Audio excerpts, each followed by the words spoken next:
qualified to be president. Let's start there. Number one. Fact is that are you fucking kidding me? It's the first I think I'm the most qualified person to run for president.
Having a fantastic evening, fantastic afternoon, fantastic pre-noon, no matter where you are in the world. I'm Hasan Piker, and this is the HasanAbi broadcast coming to you live from sunny California, Los Angeles, folks. We're live and alive, and I hope all the boys, girls, and MBs are having a fantastic one. This was produced and edited really quickly by Megaphonics, another Megaphonics banger, a rare yet pretty solid Megaphonics W. Vice President Trump featuring HasanAbi and Old Joe. Turning your Instagram into TikTok should be a crime. Need more thirst posts on Insta. Yeah, no, that's not happening right now. Sorry. Anyway, folks, this is part of the broadcast where I tell you about my personal news. It is July 22nd of July, 2024. 10:54 a.m. I'm early. You guys probably are shocked and confused. You're like, Hasan, early. Oh, my God. Are you making up for all the half days that you're putting in? So, like, you weren't going to stream the ass hat and the ass hat dropped outlaw? No, I was supposed to not stream because we had a trailer shoot that was actually, ironically, last week. We are shooting a trailer. I'm shooting a show with Twitch. It's a one-off. It's a really fun. It's going to be fun. I think you guys are going to really enjoy it. However, we'll look at the Your Rage Gaming thing in a second. This is personal news time, and we'll get to that in a moment. But this is the part of the broadcast where I tell you a little bit about my personal news about what's going on in the world of HasanAbi Piker in between the time period where I press the stop streaming button and press the start streaming button. For all of those who are new here, this is a little bit of a parasocialist update. Okay, this is a little bit of a parasocialist update. That's how we do it. Okay, I tell you guys what I've done in between the time period where I press the stop streaming button and press the start streaming button. First and foremost, for all the early risers, I have created HasanAbi Twitter community, no drama. We'll see how it goes. I might actually just abolish it entirely. So that's number one. I don't know how to promote that or show that, but I don't want to put it on my profile. Anyway, I don't want clicky shit. I don't want like Haas Twitter to like be fighting against Haascourt or all that dumb shit that happens already. I don't want you guys to do any of that. But anyway, hopefully that won't occur. So that's what I built. Why do you have two different massage guns? I get them gifted and stuff. The brand of shades that I was wearing are Off-White. For those of you who are wondering, I got them on sale. They were like fucking $90 actually, which is insane. Like I didn't even, this is the only thing that I own from Off-White and they're $90. I don't even like any of the Off-White stuff. Like no disrespect to Virgil Abloh, but like I've never been a big fan of Off-White. I think it's too gimmicky. I know that it was like in the moment it was massive and I get it, but I've never been like a big fan, but I do like these kinds of glasses and they were $90. So it's like, what am I going to do? Not get this shit? It is mid as fuck if you remove the hype, but like, see, the beauty of it is that you can't really even tell that this is Off-White. It doesn't say glasses in like a silly way on it or whatever. But these shades, especially at the price point, is like totally valid. Anyway, no disrespect, but disrespect's the entire inventory. It's just not for me. When I say it's not, I don't like it. It's just I don't vibe with it. But I just got prescription Warby Parker, $300. Damn, god damn, dude, inflation is crazy. These are Warby Parkers, and when I got them like 10 years ago, they were like $65. Like the whole point of Warby Parkers was that they're hella cheap. What the fuck has happened to prescription glasses? I haven't really bought one in a while. So I can't speak on like how expensive new glasses are, but that's crazy. Warby Parker started as like affordable optics, dude, that don't look that bad. You know what I mean? Like Warby Parker's entire shtick when it first came out. Do you have any Oliver Peoples? I do. These ones you sent me in a PO box, and I put optics in them. I think they're Giant or whatever, that Korean brand. People love these shades. And I have like 2 pairs of Oliver Peoples glasses that I wear from time to time. But the one I wear the most frequently, the black one with the horn rims, that one is from Japan. That was like the Japanese Warby Parker. Lenses are what drive up the cost? No, I know lenses drive up the cost, but like, fuck Oliver Peoples? Really? I mean, I don't really care about the brand at all. I just care about like the way it looks. As you guys know, I mean, I have a variety of different like price points for my optics. I only care about the way it looks. I don't care about the way that I do not care about the way that it or how expensive it is. Bro, my prescription glasses are $250 for more part because my script's too strong. They force you to pay an extra $50 if your script is too strong. I reset a little bit in my brain. Anyway, personal news-wise, folks. End of the broadcast last night. Didn't really do much. Watched a little bit of My Hero Academia. And that's it. Read a little bit. My Stavi's World episode finally dropped because that Greek son of a bitch. Okay? That Greek son of a bitch.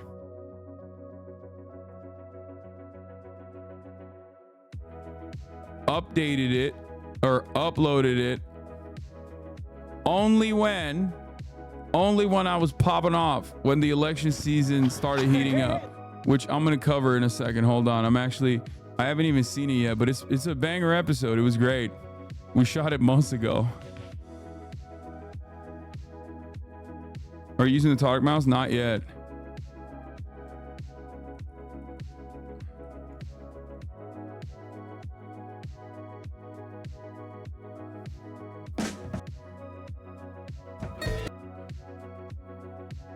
Here it is, Stav's friends. Stavi's World.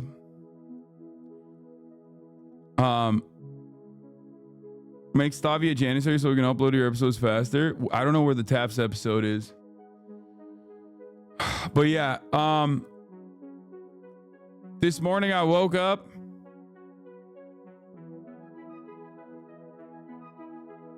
and I worked out. And let me tell you, okay? Let me tell you a thing or two. I'm Deficit Daniel, okay? They call me Deficit Daniel around these parts because for me I've been on a deficit for far too long. We were back yesterday, 135,000 viewers. There was like 60,000 of you in here before I even got on the broadcast. There was like 6,000 people waiting in the loading room. King, I still see the eyeliner. Dude, I've taken 2 showers since, and I've used multiple makeup wipes. Yeah, I got my Todic. Oh, this is what I was going to show you. Deficit Daniel. I had to hype myself up.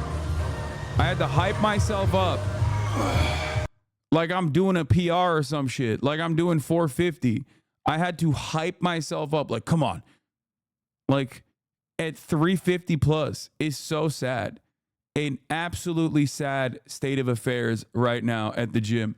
I am a weak man, okay? I am a weak man, and I will admit that. Weight loss sucks. I mean, I'm trying my best here.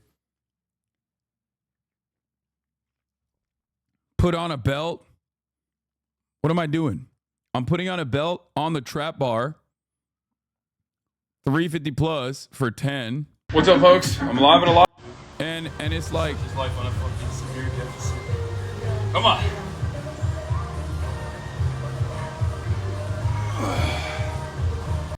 Found your house on Google Maps from that story vid, Lamau.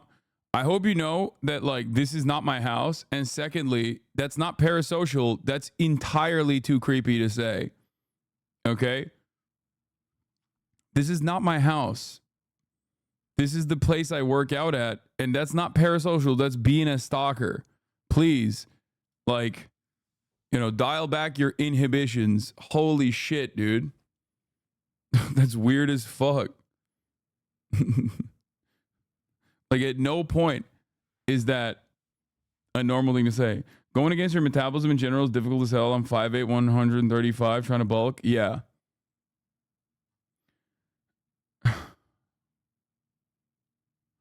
It's the weight of the election weighing you down is normal. Yeah. Well, all I'm saying is, I mean, look, the lats are popping off. You see that shit? You can kind of see the obliques a little bit. Side chest profile looking decent. Not that bad. A little bit of gyno as always. You already know what it is. Oh, fuck. I just spilled coffee all over my goddamn fucking desk. How was that? What a start to the day. What a start to the day. At least I didn't get it on my shirt. Anyway.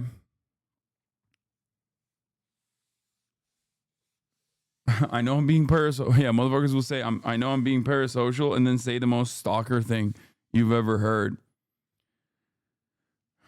Do you recommend an Apple Watch for someone getting into weightlifting and tracking their progress? I like it. I use it. I use it every day. I mean, I use it so much. You can see, like, look at my nasty ass tan line on it.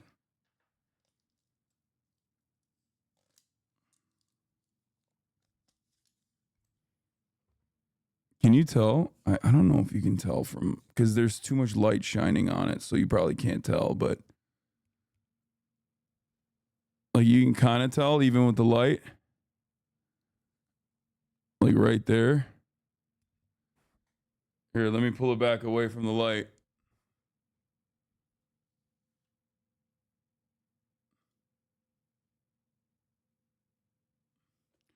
Anyway, shit is reflective. I know. I'm pasty. I'm a white boy. I'm so white. I have the C word pass. I can say cracker without any punitive measures. Anyway, I don't know if it's like the Apple Watch is the best possible watch to use. A lot of people say Garmin's are pretty good, but like I like the tracker for sure. I like the tracker. I'm a fan. I'm a fan of tracking my calories. It especially gives me, like, tracking my calories gives me a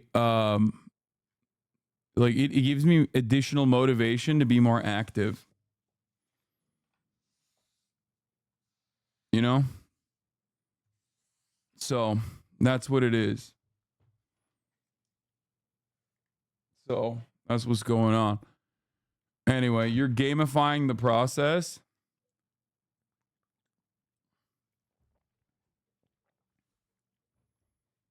Now you know what a Mongolian rave looks like on horses. Oh, dude, Mongolians are so sick. Anyway, yeah, it gamifies exercise a little bit, and I like it. It quantifies it and makes it goal-oriented, making it tangible. Gamifying, yeah. For me, I like that a lot. And obviously, like, I don't even factor that in to my diet at all. But you can do that as well if you want to. Yeah, Mongolia is on the come up big time. Another country on the come up is South Sudan, which, like, I heard the story about how they built their NBA team, and it like brought a tear to my fucking eye. Like, they should have beat America, honestly. Like, I love LeBron. He's my GOAT, but he should have let him have that one just for the story. I can't believe it. I cannot believe it. What an incredible journey. Yeah, also fuck Gilbert Arenas. Like, that was so unacceptable what he was like. I think it's real fucking whack what he said. Yeah, Lal Deng, underrated GOAT, comes in with $200 million in his fucking pocket and basically says, hey man, we're doing the damn thing. Now, for context, Gilbert Arenas was just like making a classic joke. So like a lot of people could not comprehend how South Sudan was able to almost beat the United States of America in basketball, which is understandable because USA put out a pretty banger team, right? They put out a pretty banger fucking team. And in the Olympics, and they've just been, they've been destroying teams, right? They've been destroying people. Like they dropped 30 on the Joker, right? On Serbia. Obviously, he wasn't really carried by anyone else on the team, but like still, they've been doing crazy. They've been doing crazy shit. So South Sudan out of nowhere, a country that's been around for like what, 10 plus years? Like, what are we talking about? 10 plus years, barely been around, doesn't have a single indoor basketball court. South Sudan, the nation, the youngest nation on the planet, does not have a single fucking indoor basketball court in the country. So they go to Luol Deng, and he's a older player, and they're like, hey, we want you to build a basketball team for us. So he goes in and he basically finds like anyone with dual citizenship. Yeah, in the country, Chad. In the country. Not a single indoor court. So basically, he goes and he goes and he finds people with like dual citizenship that have like played in NBA, played in the EuroLeague, stuff like that. And there's like one, I think, 17-year-old as well, who's like a young prospect. He's also going to go to Duke. And so basically, he takes those boys and he whips them up. And they played against the United States of America's basketball team in the Olympics last week, where they literally were beating them. They were beating the U.S. team, and on a buzzer beater, like 8 seconds in the clock, LeBron James pulls off a heroic move and beats the team 101-100.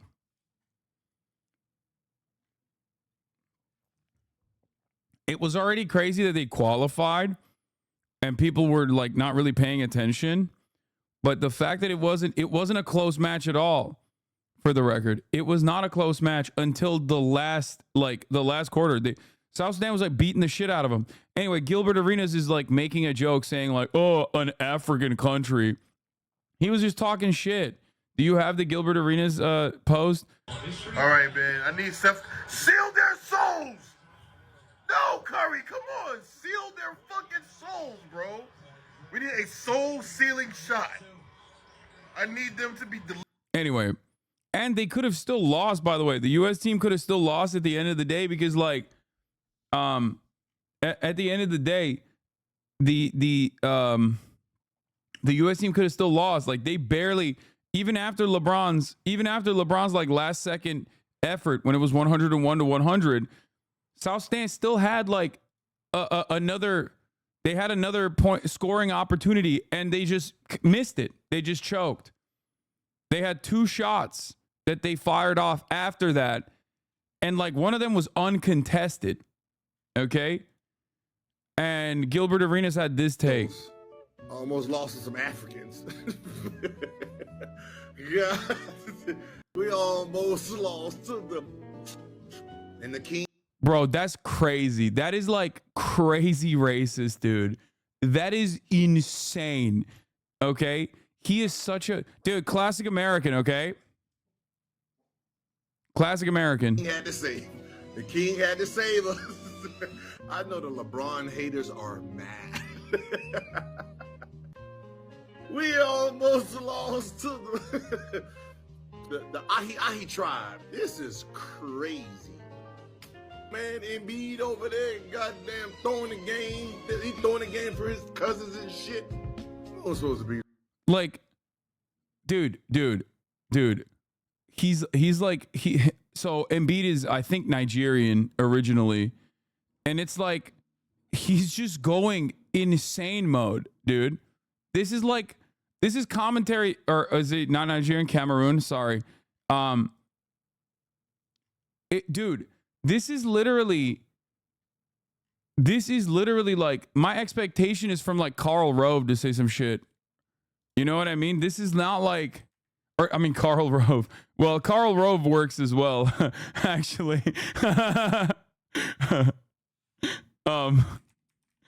But I mean, literally, Karl Malone is what I was gonna say. But Karl Rove also works. Like, this is the type of shit you hear from like an unimaginably racist person.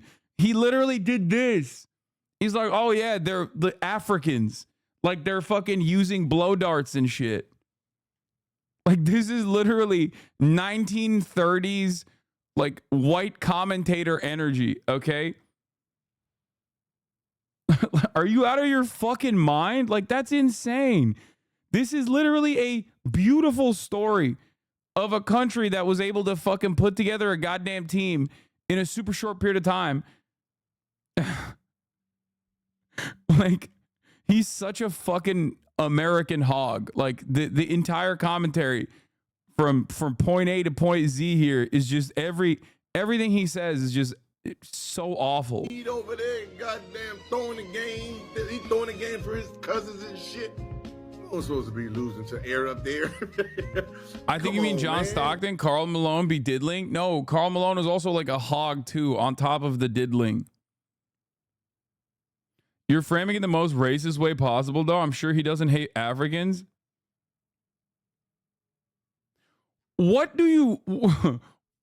is he supposed to say that would make you feel like he's being racist in this circumstance? He's being white supremacist racist, okay? Did you listen to... Bro, he did this. Okay? A fucking white guy that does like half of this commentary is insta-canceled, okay? Like, there is not... This is peak, okay? He just said that they are, like... First of all, he said all of Africa is the same. Then he followed up by saying it's Joel Embiid's cousins. Like he's throwing the game for his cousins. Because Embiid's from Cameroon. I got it wrong. I thought he was Nigerian.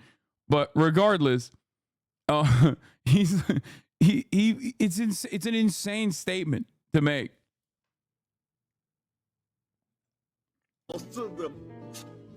And the king had to save. The king had to save us. I know the LeBron haters are mad. We almost lost to the Ahi tribe. This is crazy. Man, Embiid over there, goddamn throwing the game. He's throwing the game for his cousins and shit. I'm supposed to be losing to air up there. Come on, man. Cool Runnings? We're not supposed to lose to the Cool Runnings team. They don't even have shoes. They get their shoes from America. We got to ship them shoes. They don't even have basketball rims, dog. Manubo, I seen he had to walk, what, an hour and a half to go shoot basketball. We losing to people who don't even, they got baskets in the back. They shooting on fucking peach baskets in dirt, no shoes. Like, that's the craziest part. That's the craziest part. Cool Runnings was Jamaica. I know. The craziest part is like it's the exact opposite. Like he angles it by like minimizing what South Sudan did at the Olympics. And that's why it's fucking racist. Some of the stuff he's saying is not wrong. Okay. Like some of the stuff he's saying is not wrong. Literally, like the fact that this country does not have a single indoor basketball court. They're building the first indoor basketball facility this year. And these dudes were able to pull off like an unimaginable run. Their warm-up game's not the Olympics yet. I mean, the fact that they qualified alone is like insane. I think it's ridiculous that I think it's ridiculous that he's talking about like, oh, they're, they don't even have shoes. They got to get them shipped from America. Anyway. Not even like 1930s. This is something like you would see in the even more reactionary 1950s Red Scare period. Yeah, this is like Reagan talking to Nixon. You know what I mean? Anyway. It was wild. It was wild that he said that shit. Oh my God. Anyway. Speaking of basketball, apparently your rage, who's been ducking me, reviewed the game footage. You got time? This ball safe? You don't have a dribble. I don't have time. That's all right. I got no energy. Screw back. Oh, hell no.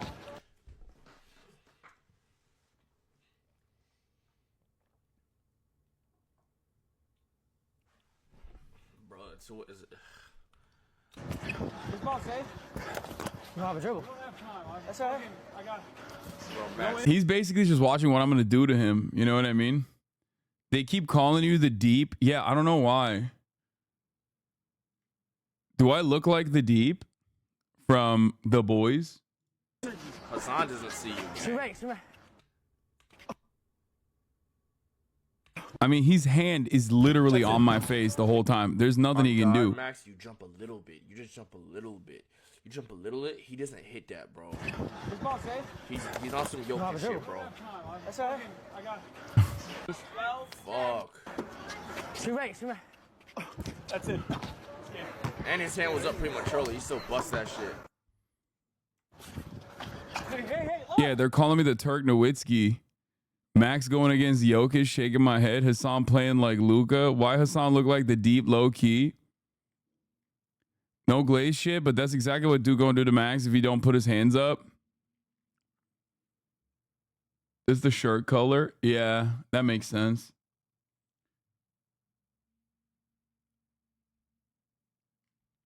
I think that's what it is. Gave him a facial. Oh, shoot. Oh no. This is. Oh no. This is a Twitter clip. Oh no. Oh no. Oh no. Oh my god. Oh no. Oh no. You want my dudes? Yep.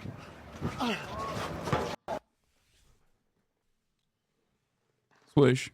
That's like in this mouth, bro. You want my dudes? 3-2? I said, can we win by twos?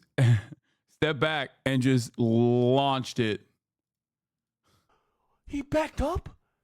This nigga shoot like, wait, this shoot like Jokic. Why does it shoot like Jokic? Can't do shit. Literal 2v1? I mean, it was a 2v1 for Ludwig too then, because, I mean, for Hasan too, Ludwig did shit. Max can't guard, Hasan can't guard Max, but Max can't guard Hasan, bro. Too damn big, bro. It's true. You know what I'm saying? By the way, that was exactly what I said was going to happen. I called it ahead of time. I called my shots ahead of time, and I also called the game ahead of time. I told you guys from the jump that this was going to be a game where if Max was lights out, it would be very close. It would be all about like making the most out of his misses because I can't guard him. I can only guard him by giving him distance.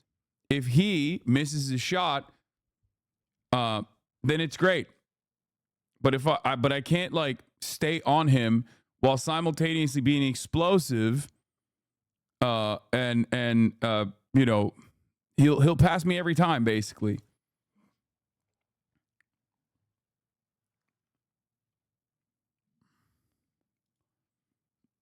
No way. JB Pritzker, you think he just fell out of a coconut tree? Oh, that's crazy.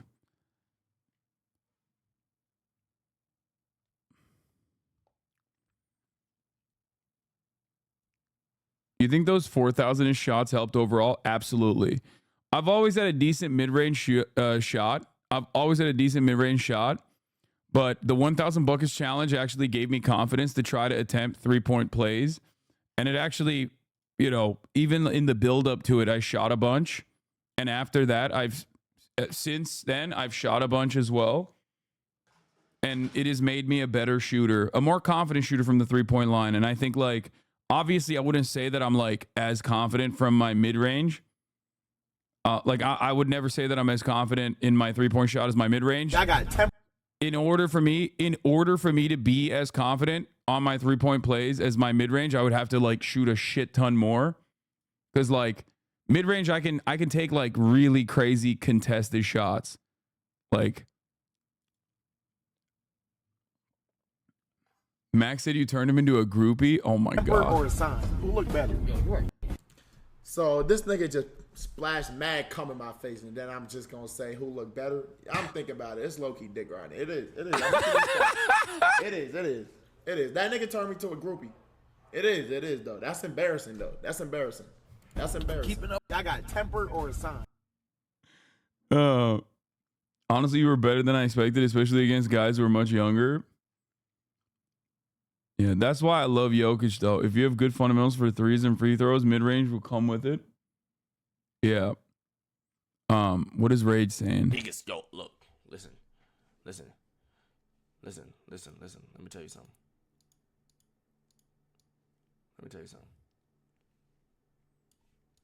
No homo. Oh, This God. nigga looks sexy as shit right here. I ain't gonna.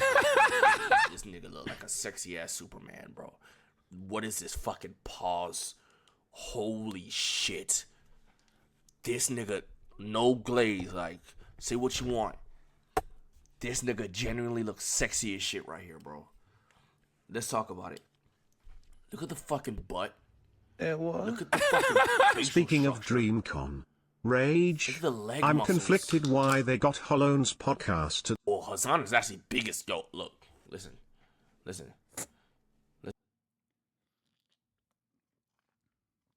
He said, let's talk about it. He dialed in.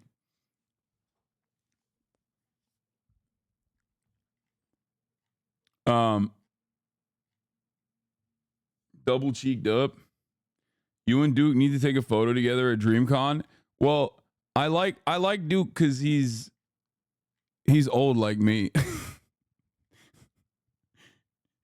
Like he's the guy that, like, back in the day, when I first popped off on Twitch, like everyone was like, "Oh my God, he's getting away with it." Like that was the meta until everyone was like, "I hate this guy." I mean, obviously, I hope that never happens to him, and I don't think it will. But what is this? Another ball review? Oh, yes, peace. I get it.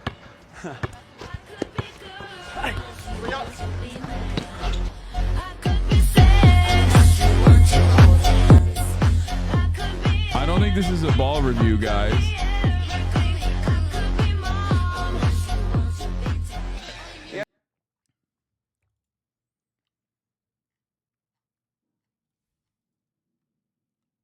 This is a jerk-off comp.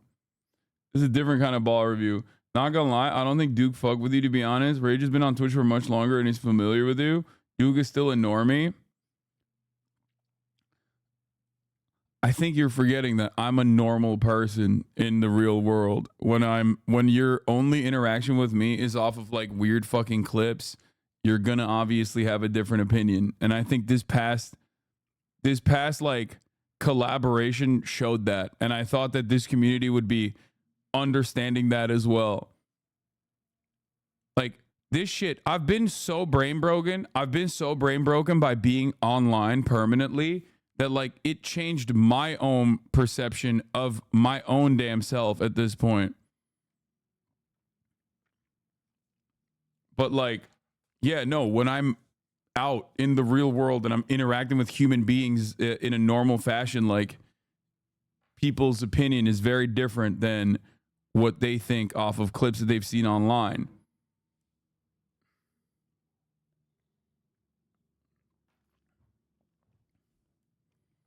There's basically no reason for no reason for Duke to have any sort of animosity towards me in any capacity.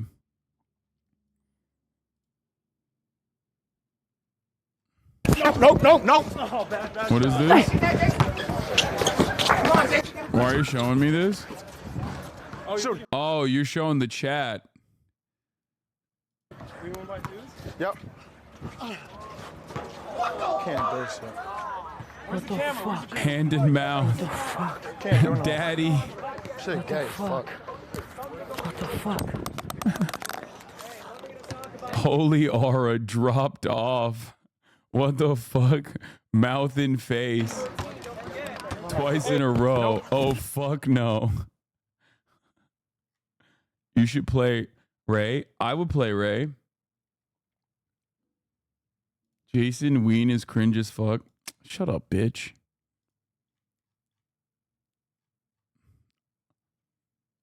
You're cringe as fuck.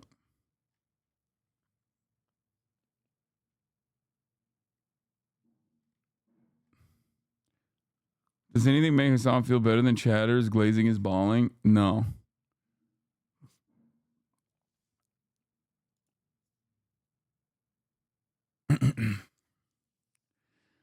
Kamala Harris has hit $100 million in fundraising. No, it didn't, I don't think. Did it? Act Blue has now collected $83 million since Biden's endorsement of Harris. It's going to easily exceed $100 million before the 24 hours have passed. This absolutely blows away Trump's $52 million haul following his conviction, and Kamala didn't even have to commit a crime. $90 million with just 2 hours to go. That's crazy, dude. I don't think they're going to be able to go across the 100 million. And this is Act Blue. So, for the record, this is Act Blue, as in this is coming from like individual donors. It's not coming from PACs. Okay? This isn't PAC money. This is just like small donors, like donors that can basically max out at, what is it, like 2,500? I forget. I haven't maxed out in a while since Bernie isn't running.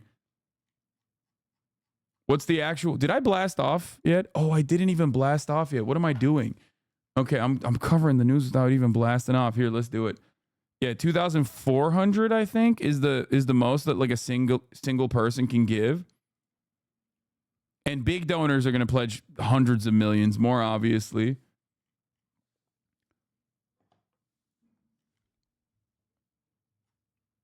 Anyway, Joe Brandon drops out, endorses Kamala Harris. My uncle texted me this morning thinking that apparently people think that I'm like super pro Kamala or something, because he thought that as well. He was like, word on the street is you're super pro Kamala. I was like, the fuck? But it's cool. No, not Uncle Sam Cedar, Uncle Jank. Anyway, Joe Brandon drops out, endorses Kamala Harris. Hogwatch. Trump and Republicans cry about switcheroo.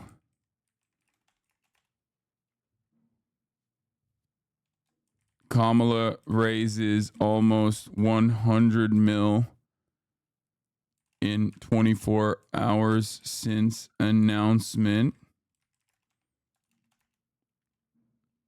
VP tier list and more.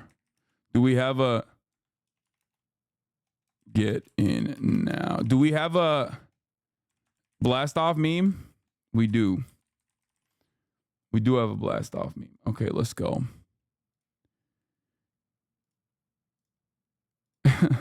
Don't cry because it's Jover.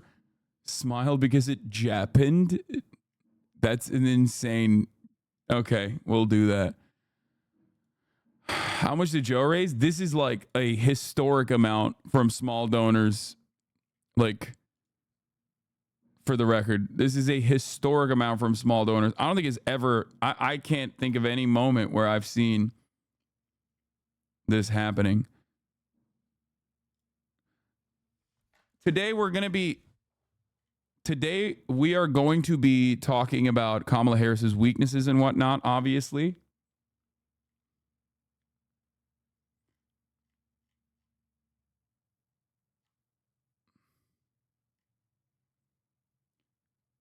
Cool map of donations. Act Blue just sent out a heat map of where small dollar donations are coming from. Folks, we see you. We see you in November. Looking at you, PA, Florida, Ohio, Texas. And PAC money is going to come too, by the way.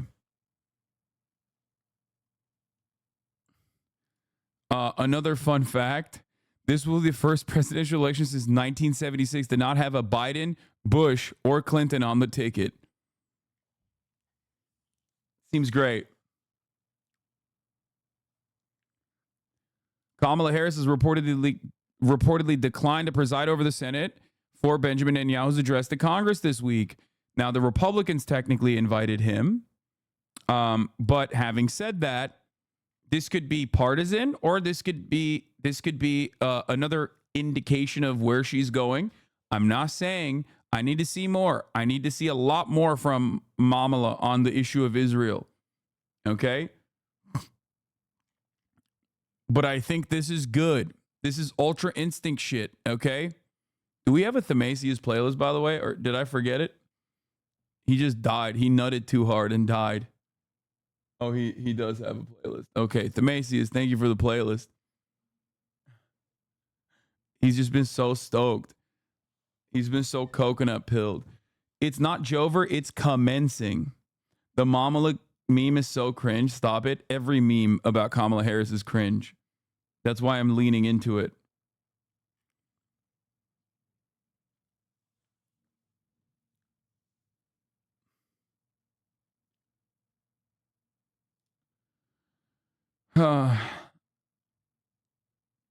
Israeli reporter says her not being there was the plan since before Joe stepped down. Yeah, they were angling her as like a counter to Joe Biden beforehand already. And I don't know if that was like motivated by Kamala's own personal opinion on the matter, or if it was specifically done to be like, hey, we're doing both. Like maybe Kamala can captivate and capture the youth vote by looking like a counter to Biden's like unconditional dick riding of Israel. You know what I mean? Hasan, do you ever get laid after girls listen to you speak? What do you think?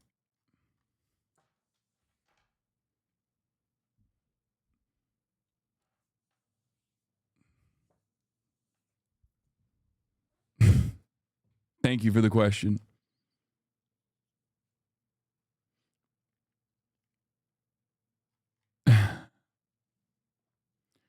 Anyway, Joe new Veep meme. Oh my God. Wait, what? Veep! Veep! By the way, she left as president. Veep! Veep! Oh. By the way, she left as president. What did Joe know? What did Joe know?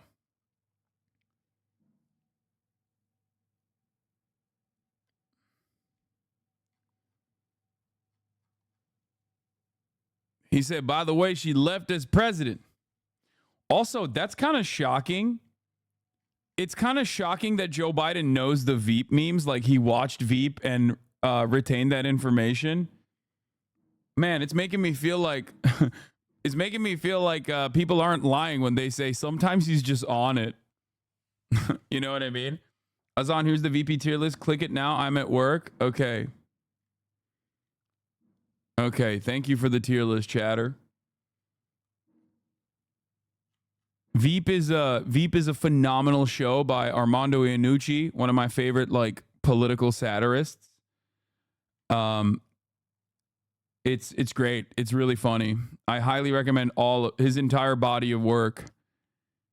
But Veep is great. Death of Stalin is another one. That's kind of funny, kind of cool. But yeah, let's get started. Biden is dropping out of the presidential race and endorsing Harris in a historic decision.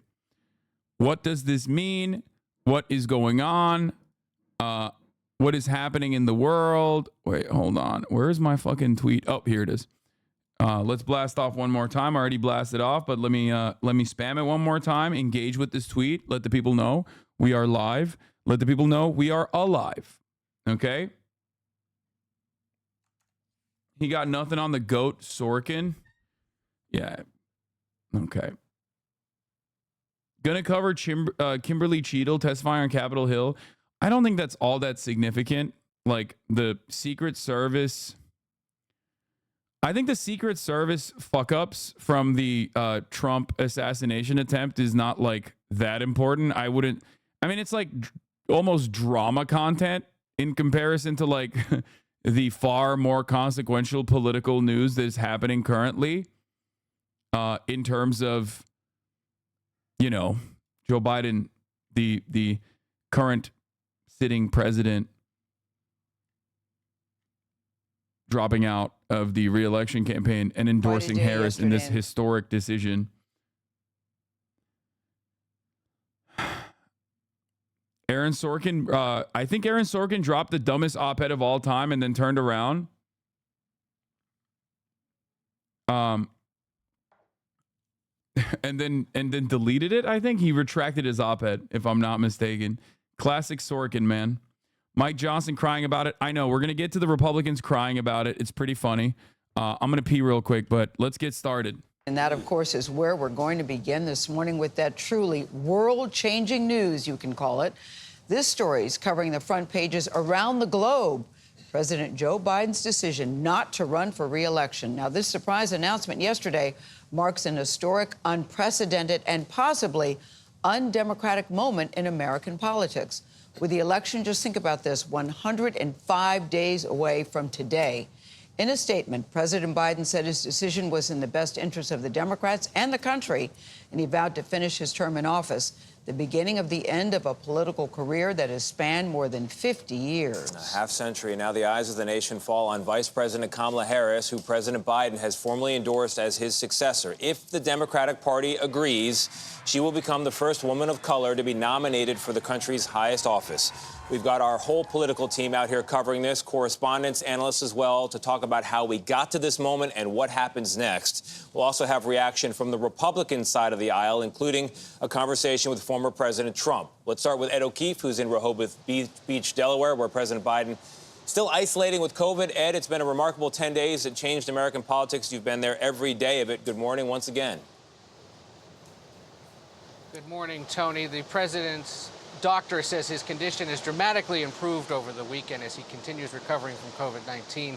He made this momentous decision Saturday night here at his home in Rehoboth Beach with just the First Lady and 4 trusted aides by his side. He called the vice president Sunday morning to tell her, and then just a handful of staff before the rest of us found out the big news Sunday afternoon. That was crazy. In his message explaining, I guess he just didn't trust. I guess he didn't trust his. Great news. Manchin says he wouldn't serve as Harris's VP. Bro, who asked? Joe Manchin, shut your bitch ass up. Ain't nobody cares about this dumb fuck, bro. He's just personally, he's got like 2 fucking dumbass donors and like Matty Iglesias on his side. And he thinks that there's motion here. Okay? There is no motion. Joe Manchin, you have no motion. Joe Manchin. A competent administration will be coming after you and your fucking family members for inappropriate dealings and conflicts of interest a mile long. You're irrelevant. You dropped out of the Democratic Party. Fuck you. He's such an annoying little fucking loser. I can't stand this motherfucker, bro. I swear. Oh, I won't be vice president for Kamala Harris. It's like, nobody wants you to be Kamala Harris's VP, man. Who the fuck asked? Who the absolute fuck asked you, Joe? Ain't nobody asked for this. Yeah, Joe Manchin has that chaotic, like, how do I make this about myself energy, which is pretty funny. He's just like, wow, historic events are happening. How do I put myself on the fucking front lines of this conversation?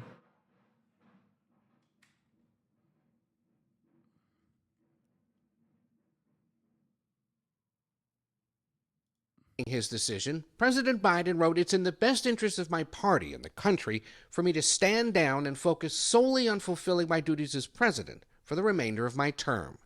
Just minutes later, the president used social media again to endorse Vice President Harris, urging Democrats to come together and beat Donald Trump. With that, Harris officially entered the race, saying she's honored to have the president's endorsement and that she plans to earn and win this nomination.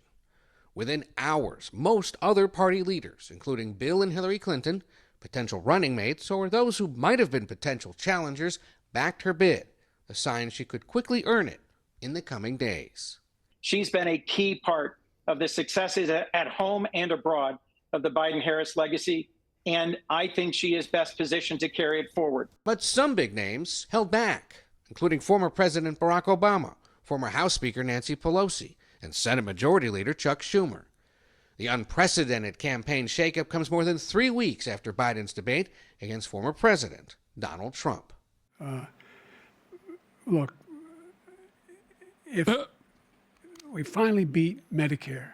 The 81-year-old's performance raised doubts about his mental fitness and led to mounting pressure to step aside from Democratic allies. Biden was defiant against those calls for weeks. Come on, guys. It's a little disrespectful.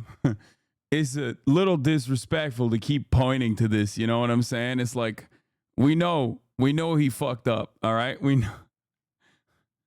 Come on now. Yeah. His brain is no good. He dropped out. Now it's a little fucked up to keep posting his highlights like this. The debate was the best thing that happened to the Democratic Party. I mean, I agree. It's their incompetence. It's the Biden re-election campaign's incompetence that actually gave us this opportunity. I'm running and we're going to win. Before conferring with a tight group of advisors and family members and deciding late Saturday to end the campaign. With Joe Biden as the heart and soul of our party and Kamala Harris coming out swinging against this ticket, we've got the recipe for victory. As for Republicans, House Speaker Mike Johnson continued to test a line of attack against the Democrats on Sunday morning. It would be wrong and I think unlawful in accordance to some of these states' rules for a handful of people to go in a back room and... Really? Would it be? Is that how that works? Does Mike Johnson care about the Democratic primary and the Democratic Party's wishes? That's so funny. This is just tears, okay? This is just fucking tears. You're literally a crystal fascist. Shut the fuck up. You don't give a fuck about democracy. And also, hilarious that you're over here being like, oh, well, you know, this is, I'm quite concerned. I'm quite concerned about what this says about the Democratic process in the Democratic Party's primaries. Brother, who are you talking to? Who are you trying to reach? Are you trying to reach the fucking, the Biden or busters? They do not exist. People that went into the Democratic Party's primaries and voted for Joe Biden are the most deep blue loyalists you've ever seen. Not a single one of those votes will not be cast for whoever the fuck is on the ticket, okay? This is not like Bernie Sanders. Even with Bernie Sanders, there wasn't a significant percentage of Bernie voters who busted and refused to vote for Hillary Clinton, even though the media constantly framed it as such. But these guys are not even going to be that percentage, okay? I do not know a single, and I do not believe, by the way, even if there was like one guy on Twitter or something, I just don't believe, and you will never get me to believe, that there is a significant percentage of Biden or busters. There's a significant percentage of Biden or busters out there that are like, oh, Kamala Harris? Fuck no, I'm not voting. Okay? Wait, are you pro-Harris? Is she the best choice for you? No, of course she's not the best choice for me. But I wear multiple different hats. Sometimes I wear a Trump hat. Sometimes I wear a Democratic Party analyst hat. Sometimes I wear an elections analyst hat. Okay?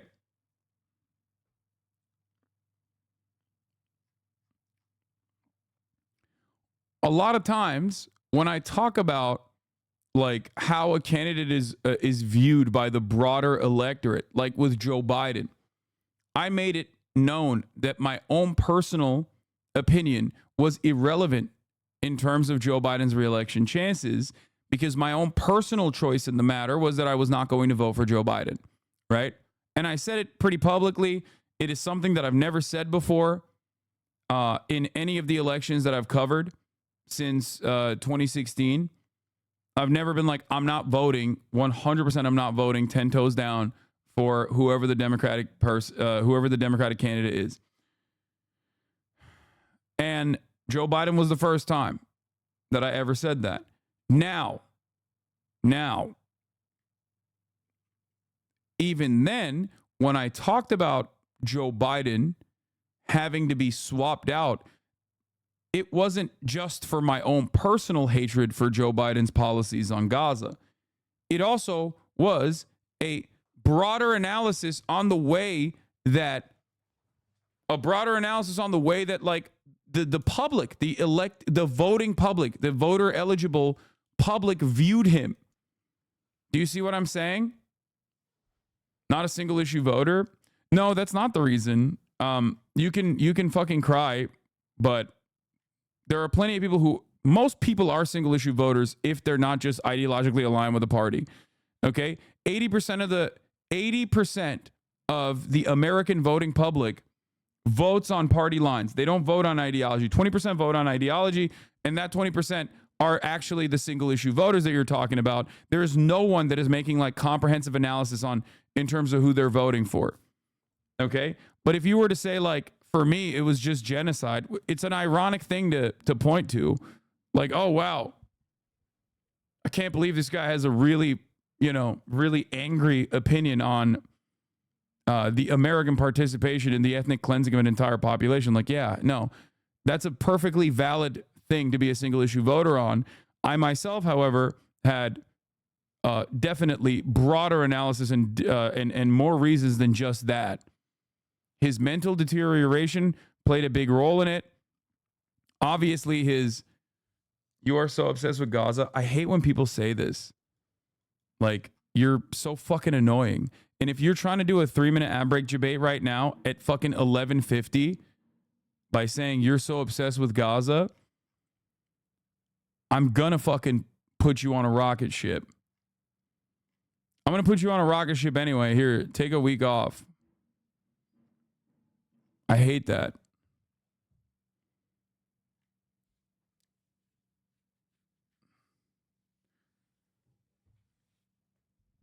Anyway, let's keep talking about the issue at hand. So when I give you guys broad analysis, broader coverage of like what the American voters are looking at, what the American voters are seeing, I'm thinking about it from the framework of like what they care about, what they vote on. That's why I constantly talk about like in terms of NATO. Obviously, I have my own personal convictions on NATO, okay? But that's not what I'm talking about when I talk about NATO in terms of this election. When I talk about NATO, what do I always say?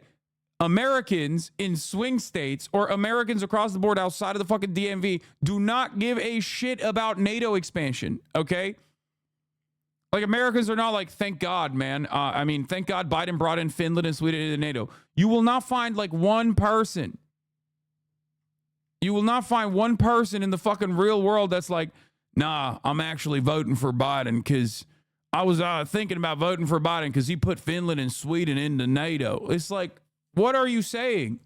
That's just the Reddit vote. It is not even marginal. It's not real. It's not a real movement, right?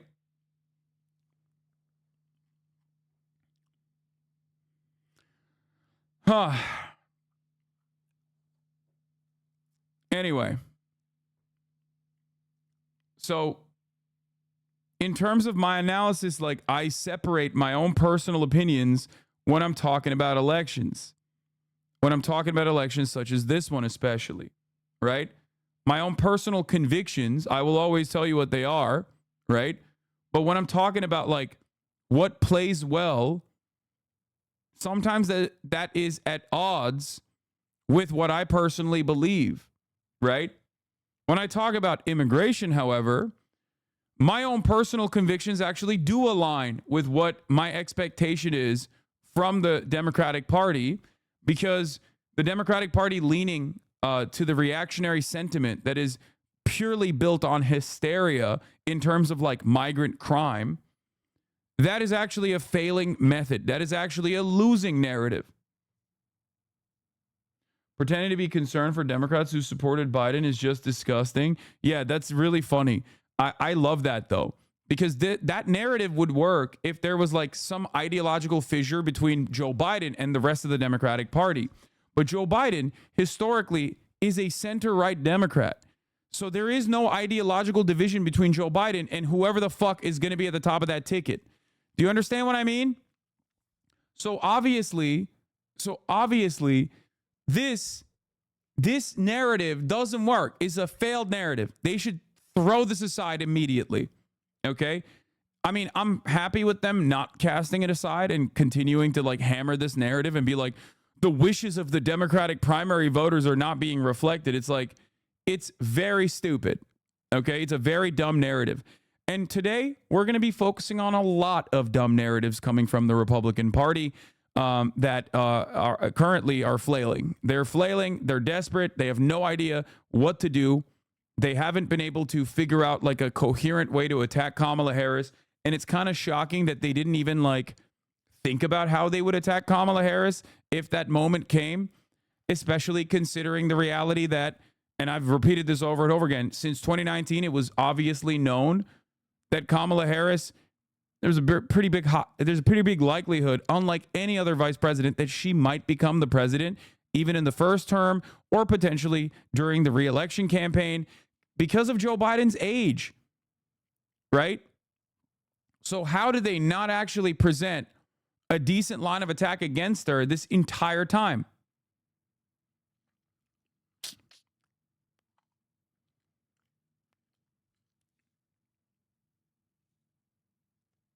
Anyway, that's awesome. Like, it's awesome that they have nothing. But let's continue. Switch it out because they don't like the candidate any longer.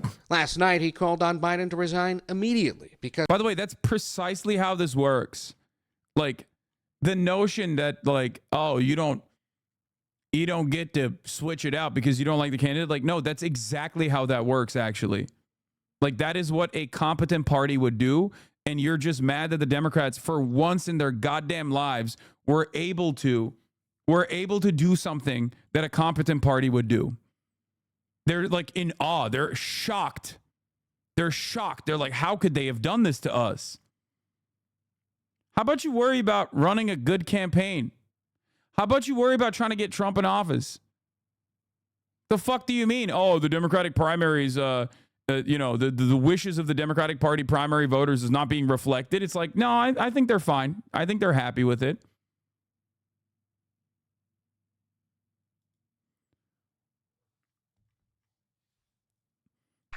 What is this? It is the weirdest thing to me. Democrats say that it is racist to believe, well, they say it's racist to do anything. I had a Diet Mountain Dew yesterday. This is a really bad narrative. This sucks. This is so 2016 coded. Yeah, good luck, dude. Good luck, guys. Hey, good luck. Joe Biden was president for the past 4 years. I don't know if you know that. He is literally racist. Joe Biden, who was the Barack Obama administration's hand-selected candidate for vice presidency, was hand-selected because he had a track record of being kind of racist and routinely making off-color remarks, okay?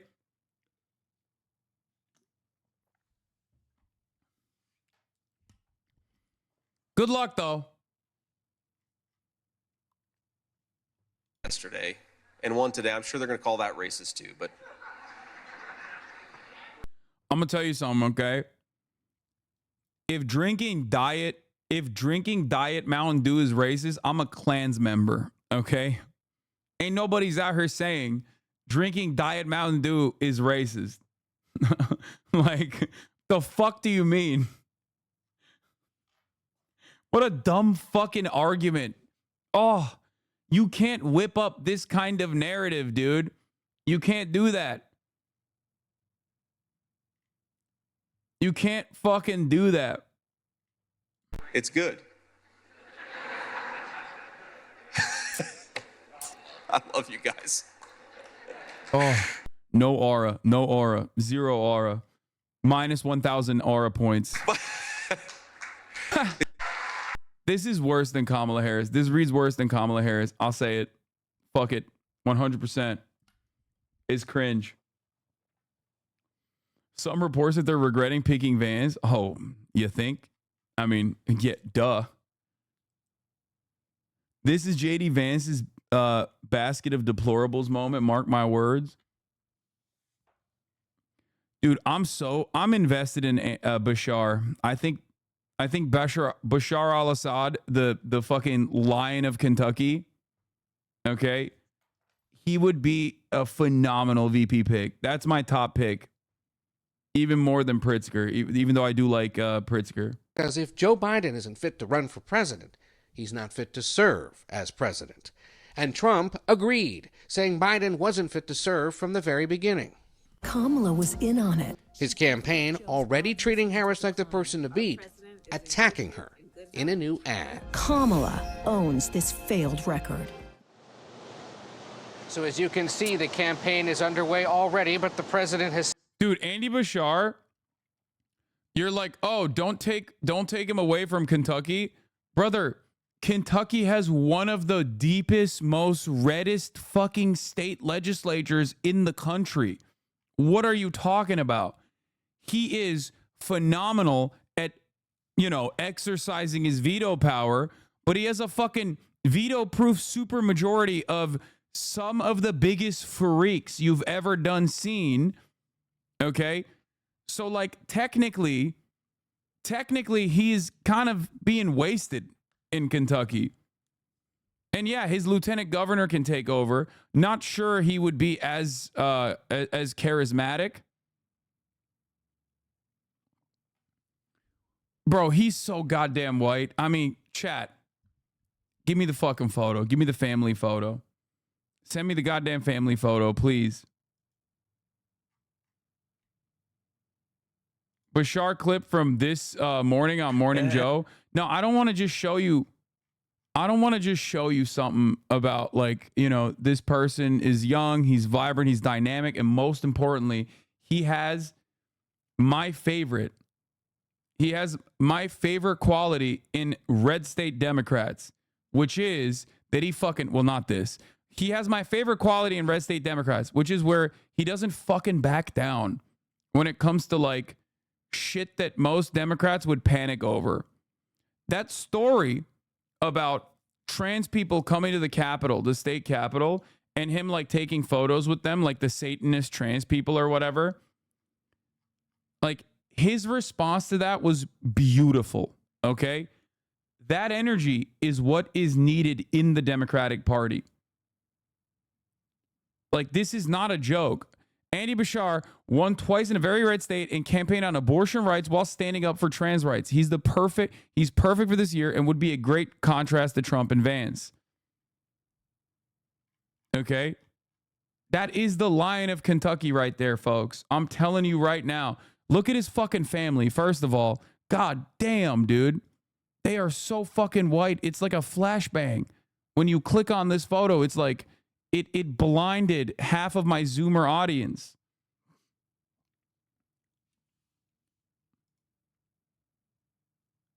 So interesting. Governor Beshear on his re-election and vetoing anti-trans bills. All children are children of God.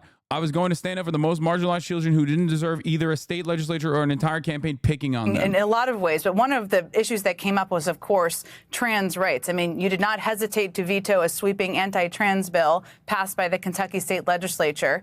But your opponents still kind of came after. They also, because of that, probably came after you on that. It didn't work. What does that tell you about the effectiveness of this kind of an attack and, this approach from a lot of Republicans out there?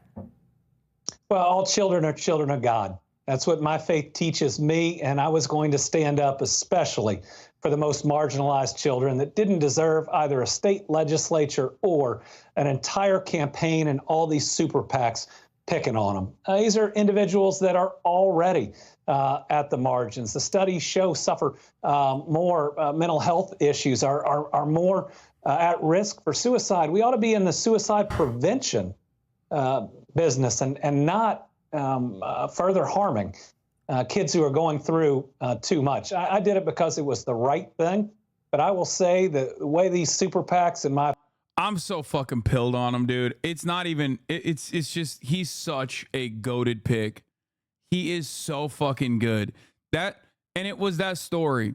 It was the story where one of those fucking freaks in his own state legislature that came out and was like, how dare you take a photo with them trans pedophiles? And he just straight up was like, those are Kentuckians, okay?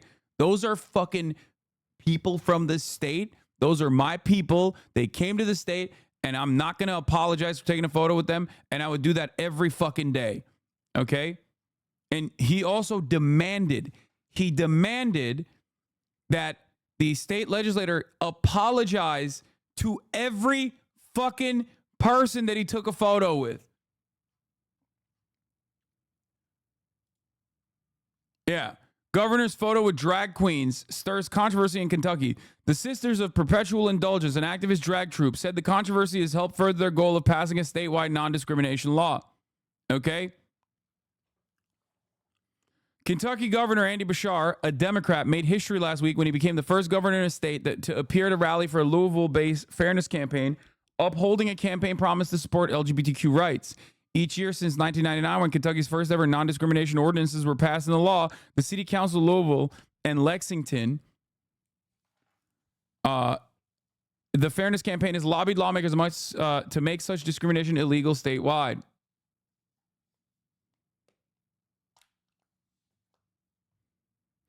Shouldn't we be picking someone who supports policy that would create long-term power for the labor movement and the left in general? What's his record on pushing organized labor power? For example, Pritzker got the dude. That's no. Pritzker is a phenomenal pick. You're absolutely right on that. I'm just saying, I really like him. I really like his energy.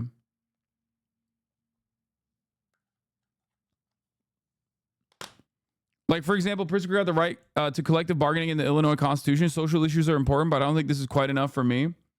I think that as the VP pick, like, it seems like Kamala Harris, at least in her track record, is like going to be as pro-labor as Biden, which I would say is like fairly pro-labor, if we're being honest, and perhaps even more pro-labor than Biden. Like, there is no indication to me that Kamala Harris is going to be anti-union or anti-labor in a way that like separates her from Joe Biden. Shapiro's fucking terrible. Yes, we agree on that. The VP pick is going to be where the party goes next. Seems like we want the most left-wing person we can get, in my opinion. I agree. I love Pritzker. I would love a big boy ticket. The other reason why I really like Beshear or Beshear, whatever, however you fucking say it, and he's decent, I think, on labor. But beyond that, he dismantled the charter school efforts in Kentucky as governor and openly stood on business on that front as well. And like, Pritzker is, one, a billionaire. I like him a lot. He's very likable. His instincts are good. And I think more importantly, my turning moment on Pritzker was when he like tweeted that pro-trans thing that was like really goofy, but it was like obviously a bad thing to tweet. But he like, but it was so obvious that his heart was in the right place. Like it's so obvious to me that he is like the type of person that is like genuinely earnest and is not like a political machine person. However, he's in Illinois. The reason why I like Beshear is that Kentucky is deep red, and he fucking sticks it to the Republicans. Like, maybe I'm being too much of a Democratic Party guy when I say this, but I think one of the things that I absolutely despise. Okay. Oh, it was this tweet. Yes, you found it. As a protest against Trump's rescinding protections for trans kids, everyone should use the other gender's bathroom today. Hashtag protect trans kids. Like, that's such a stupid thing to fucking tweet out, but it's like so obvious that this was not focus grouped, polled, and tested, right? He fired that off himself. Okay, that's a genuine take. And I get the spirit of the take. I get the energy that he placed on it, and I like it. Okay?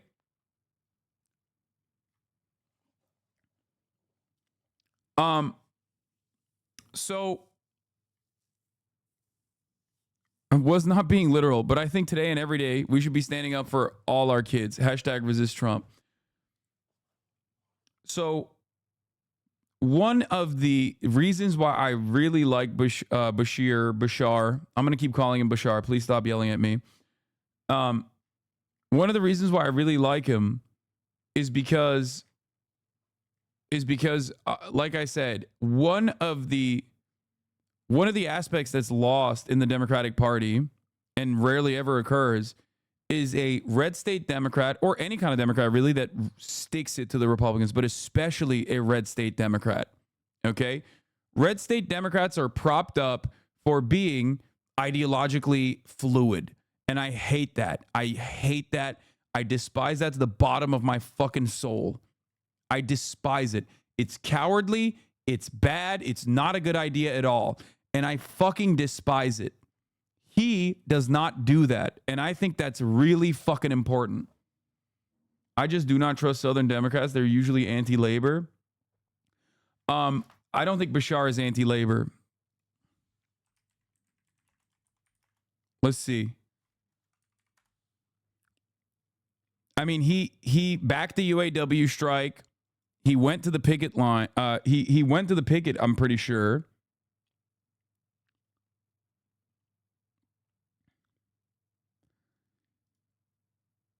Here's a post from him saying, unions are the backbone of our economy, helping our Kentucky workers' lives better, live better lives through promising careers. It was great to meet with the smart local 110 sheet metal workers to talk about the wins we're seeing and how we can work together to keep building on our progress.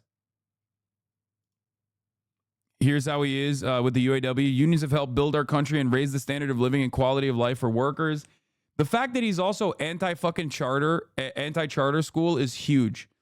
Like that is probably an even bigger indication that he is pro-labor, because we all know that like the real reason for charter schools, aside from segregating schools, is specifically to abolish teachers' unions in this country at a time when you know they're already diminished. As Attorney General, he spoke out against right to work, and he's phenomenally popular, one of the most popular governors, and that's from the Kentucky State AFL-CIO.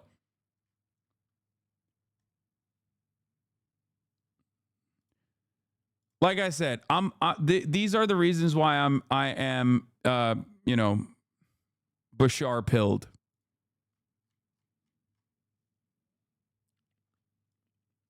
Here's the AFL-CIO also writing in 2023 November, if we don't have Beshear back in there, we won't have a firewall anymore.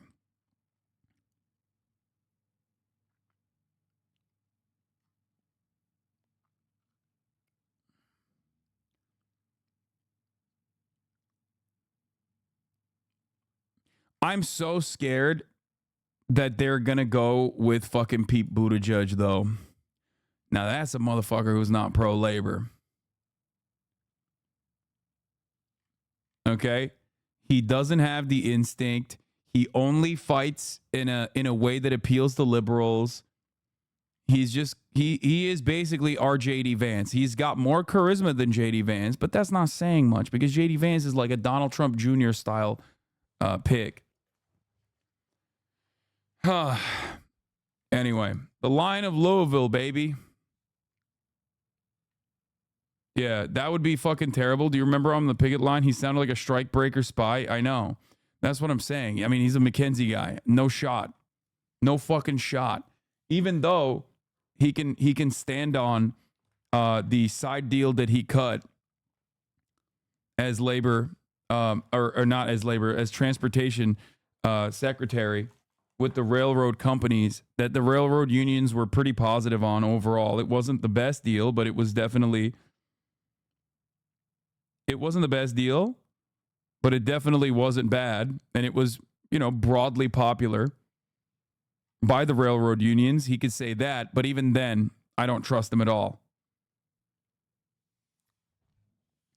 If he didn't have a hostile supermajority in Kentucky legislature, do you think he'd be as gung-ho about his leftist policies? That's actually an interesting question. I think yes, because why would he be gung-ho right now about his leftist policies with a fucking incredibly hostile, with an incredibly hostile red supermajority? He's the governor. He can just be like, well, my hands are tied. Do you see what I'm saying? Like if he thought personally that like there is a good reason for him to be, kind of wishy-washy on a lot of these like leftist policies, he could so easily just say, well, my hands are tied. Look at what I'm working with. You know what I mean? Comes from a politically progressive Democrat family. Father was a governor of Kentucky as we transitioned into a red state. Anyway, we're gonna cover him talking about JD Vance in a second. I'm kind of jumping over things that I wanted to get to in a timely manner because I just got, you know, I'm a fan of this man. Like, as far as I've seen, he seems like a really, really solid choice. Okay. Pete is a great choice. No, he's not. You just saw one fucking tweet and you're going along with it. If President Biden drops out, this is our best ticket. Kamala Harris, a career prosecutor versus convicted felon, a Midwestern mayor and Secretary of Transportation who's created hundreds of thousands of blue-collar jobs versus a Midwestern first-term senator who's done nothing. No. Beshear absolutely destroys Pete Buttigieg. Pete Buttigieg doesn't read as like a fucking Midwesterner anyway. He reads in the same exact way that JD Vance reads, a liberal institutionalist.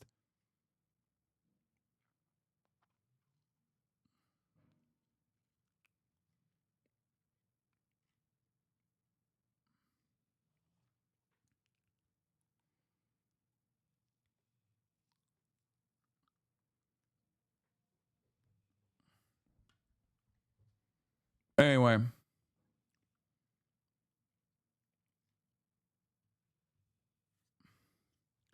Like, I don't even care. Like, people will say, oh, well, also Pete's gay. And there's already a woman, a black and Indian woman on the ticket. So we need like a heterosexual white guy, like a really white guy, right? That's not even a thing for Pete, I don't think. Pete doesn't even read as gay. Let's be real. I mean, they'll say like homophobic shit to him, but like that's not even a question. My criticisms of Pete Buttigieg come from the fact that even from like a vibes-based attitude, I think he reads as like a smug liberal. He doesn't have like he doesn't have like good retail politician instincts at all. Biden, at least at his best, was a solid retail politics guy. He's not very good at that. He's too much of a well-read, oralist, rizless, annoying, smarmy Democrat. Yeah, he's bland and irritating.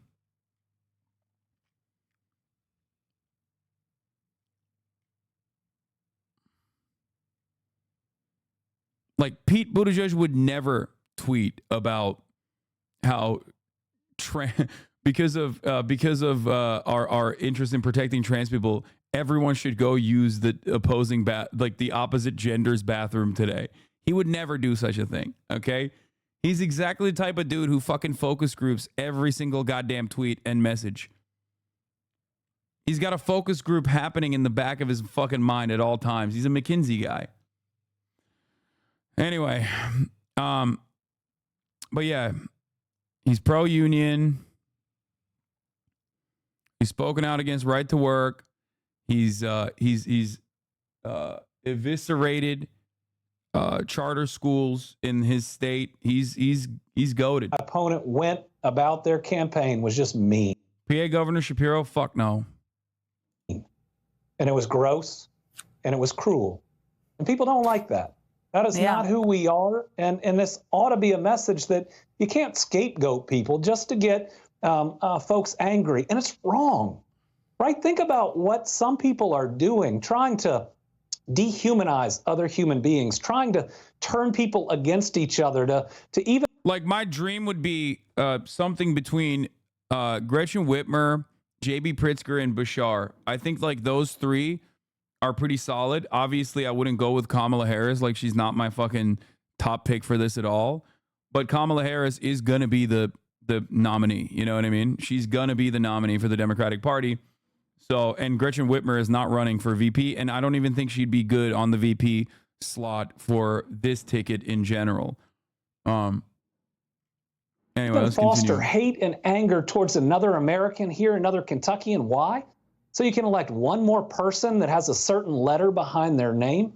Listen, this can't be right and left. Some things have to be basic right and wrong, and we've got to get our politics back to where we ask the basic question of right and wrong. There's got to be limits. I mean, this can't be a ruleless type of game because it's so much more than a game. Ask any of these kids. This is him talking about running on and winning on a pro-trans message in Kentucky. Okay? And like in 2023, he was voted as one of the most popular governors in the fucking country. Okay? He was really popular in 2020, no? No. I mean, he was more popular than Kamala Harris, but not exactly popular, no.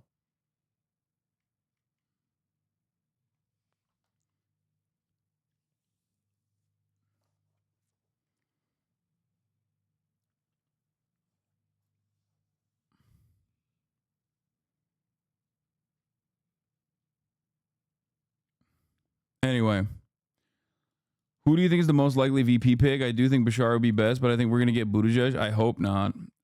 Anyway,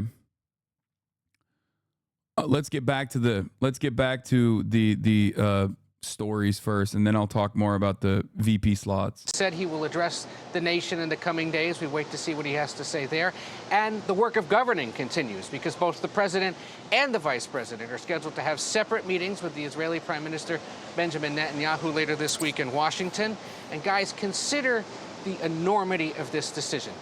2024 is now set to be the first presidential election since 1976 without a candidate named Bush, Clinton, or Biden on the ballot. Tony? It is a new era, Ed. Thank you very much. Hasn't it even been 24 hours since President Biden made that decision that no sitting president has ever made, dropping out of the race this close to Election Day with less than a month to go until the DNC? And in an open convention, the delegates would be the true deciders. This is the first time in more than 5 decades where the delegates are all free to vote as they choose and have the final say. It was already the most unusual race in American history. Between two former presidents, one a convicted felon who tried to overturn an election he lost, then survived an assassination attempt. And now Biden is the first incumbent since Lyndon Johnson 56 years ago to give up a chance for a second term. President Biden and dozens of Democratic lawmakers have endorsed Vice President Kamala Harris. She's the frontrunner for the nomination, but with the convention less than a month away, a fight for the nomination is still possible. We have team coverage. Chief White House correspondent Mary Bruce starts us off. Good morning, Mary. Good morning, George. Well, this decision was always Joe Biden's to make and his alone, but ultimately the pressure was just too much to bear. The president now giving up the job he spent a lifetime working towards. And now this Not a history buff. Why did LBJ bail? Because his dick was too big. No, it was Vietnam.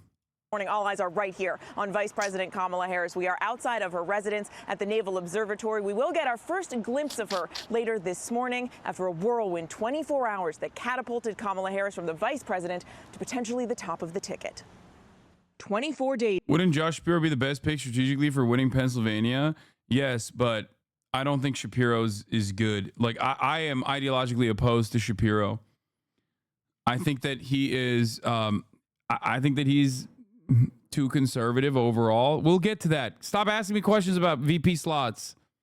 We'll get to that. Days after his disastrous debate performance, with the relentless pressure from his own party only growing, President Biden abandoning his bid for a second term. Writing to his fellow Americans, "It has been the greatest honor of my life to serve as your president. And while it has been my intention to seek re-election, I believe it is in the best interest of my party and the country for me to stand down and to focus solely on fulfilling my duties as president for the remainder of my term." The announcement, a political earthquake, one that surprised even his own campaign and White House staff. It took Biden more than 3 weeks to get to this point. In the days after the debate, he was defiant. I am running and going to win again. I am all in. My word, I am all in.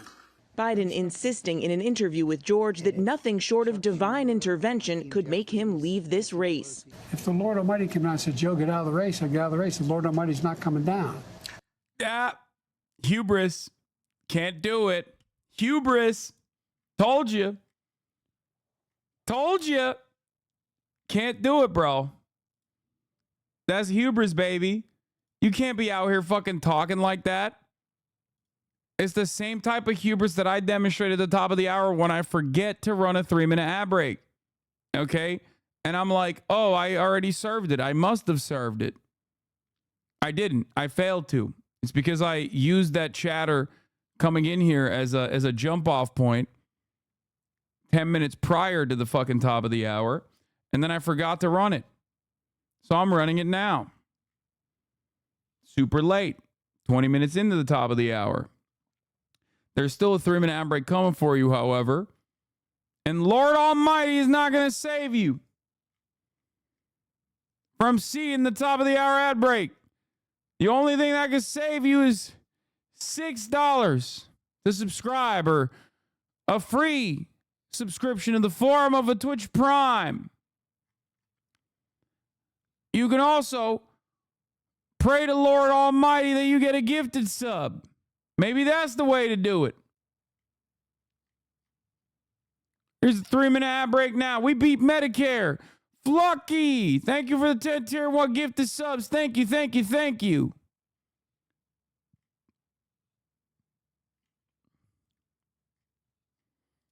I agree that the Lord Almighty is not going to come down, but if you are told reliably from your allies, from your friends and supporters in the Democratic... I'm sad that Biden dropped out right as your impression was rocketing in hilarity. Yeah, I mean, it took some time. I can't do a Kamala Harris, too, so we'll see. Party in the House and the Senate, that they're concerned you're going to lose the House and the Senate if you stay in. What will you do? I'm not going to answer that question. It's not going to happen. The pressure only grew. The top Democrats in Congress, Chuck Schumer and Hakeem Jeffries, telling Biden to his face the party was concerned he would lose the election and take Democrats down with him. This guy, maybe Muhammad and his 6-year-old wife could save us. Brother, what do you think happened to Jesus Christ? Like, how old was Jesus' mom?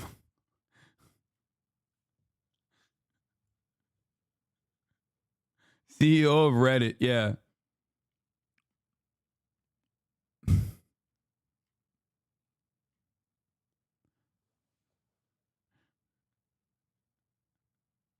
Oh, Jesus, yeah. I love being like, yeah, you know who are the pedophiles? The Prophet Muhammad, dude. In a country where, like, the Catholic Church is just melting children, okay? In a nation where right-wing Christian fascists are routinely advocating to protect child brides, okay? If this was a overwhelmingly Muslim nation where, you know, clerics, imams were advocating for those things, you'd catch me with the same level of fucking smoke. But it's a wild fucking thing to point to. Like, maybe focus your attention on what's happening here, okay? Just saying. Him in November. The powerful former Speaker of the House, Nancy Pelosi, sharing a similar message. And even though Biden insisted he was firmly in the race, she went on TV and called it an open question. It's up to the president to decide if he is going to run. We're all encouraging him to make that decision because time is running short. In the end, 40 Democratic lawmakers came out against the president. I do not think he is the best person to go into this election. I think if he is our nominee, I think we lose. Then another blow. Biden forced off the trail by a COVID diagnosis, isolating at his beach house in Delaware, reckoning with his political reality. Huddled with just his closest advisors and family, sources tell us Saturday night the president began to come to his decision. Sunday morning, he started making calls, letting the vice president know of his decision. Sources say the two of them speaking several times throughout the day. Then at 1:45, the president alerting his staff on a call, and just 1 minute later, releasing his letter to the world. First Lady Jill Biden forwarding her husband's announcement with a heart. Her office telling us she was supportive of whatever road he chose. She's his biggest believer, champion, and always on his side. And from the president's son, Hunter, an emotional statement. For my entire life, I've looked at my dad in awe. How could he suffer so much heartache and yet give so much of whatever remains? Bro, half of his heartache currently comes from you, by the way. How could he suffer so much heartache? Bitch, you're responsible for like a big chunk of it. You know what I mean? Like you're personally, I know he's like thinking in his mind, like, oh, his, children died, his wife died, blah, blah, blah. But it's like, no, dog, it's you. Like, you're the reason for the heartache now, okay? Remained of his heart to others. I'm so lucky every night to get to tell him I love. The Mary counter you just did was so effective. It was like what you did to Will when he proposed to you at Gay Disney. Yeah. Of him and to thank him. I ask all Americans to join me tonight in doing the same. Praise for the president pouring in. He's grounded in his faith, in his family, and in our state. Excuse me. That was, again, illegal. Okay, flag on the play. You can't be caught dead on national television, dead to rights with this level of glaze. Okay, actually illegal move, a violation. Okay, you do not get the touchdown. Nope. You can't be crying on national television for an 800-year-old demon who was too spiteful to fucking drop out. Get out of here. Van Jones and this fucking dummy are cooked. Lock him up. I'm sorry. This was a very difficult decision, and one that I think reflects the very best of who Joe Biden is. Pelosi calling him a patriotic American who has always put our country first and one of the most consequential presidents in American history. Those words echoed by former President Barack Obama, who called Biden one of America's most consequential presidents, as well as a dear friend and partner to me, and a patriot of the highest order. With the political shock still setting in, President Biden wasting no time in endorsing his Vice President, Kamala Harris, to take his place atop the ticket, calling picking her the best decision I've made, and urging Democrats to come together and beat Trump. Do we believe in the promise of America? And are we ready to fight for it? Harris, who's been hitting the trail hard in recent weeks, praising Biden for making the difficult decision. Writing, with this selfless and patriotic act, President Biden is doing what he has done throughout his life of service, putting the American people and our country above everything else. Then making clear Biden should be celebrated. Not many could do this. I think you're also wrong on that front. I think Republicans would do this as well. Like Mitch McConnell is kind of doing this for his seat. Like, it's just Trump wouldn't do this, right? And I think that's the reason why a lot of people are now, Trump would never do this in a million years. Okay, Trump would never do this in a million years. And I think that is like what has become normalized in American politics now.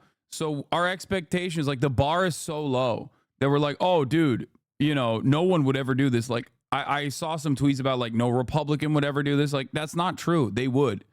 They absolutely would. And Democrats should do this more often, but they don't. But any party that is competent and wants to fucking win or wants to present the best possible option should do this. Ruth Bader Ginsburg didn't do it. Dianne Feinstein didn't do it because, Democrats are annoying. But I would say that Republicans are more likely to do this than Democrats are.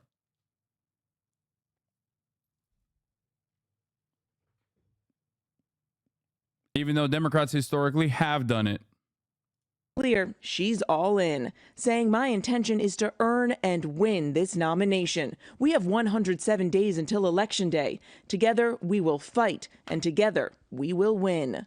This morning, many top party leaders now swiftly rallying around Harris as she's working the phones, reaching out to key Democrats. Bill and Hillary Clinton writing, now is the time to support Kamala Harris and fight with everything we've got to elect her. America's future depends on it. Harris also securing endorsements from key constituencies, including the Congressional Black Caucus, and several key governors like Gavin Newsom of California, Josh Shapiro of Pennsylvania, and Roy Cooper of North Carolina, all lining up behind her. The Biden campaign this morning now full steam ahead for Harris, even filing the paperwork. The campaign now officially Harris. It killed Hillary to endorse Kamala is so funny because, like, I don't even think she personally officially did it from her account. I think they did it from Bill's account, right?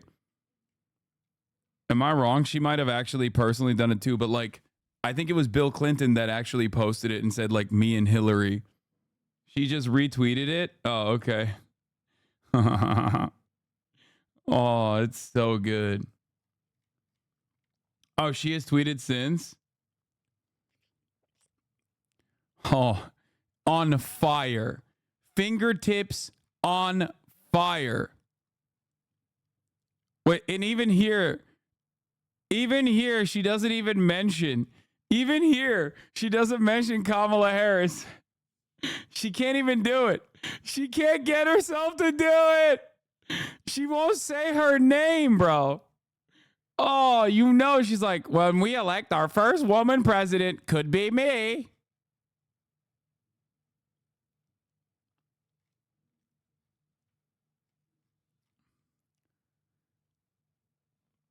Oh my God. He's like, yeah, sure. I'll leave it out. I'll leave it out in the...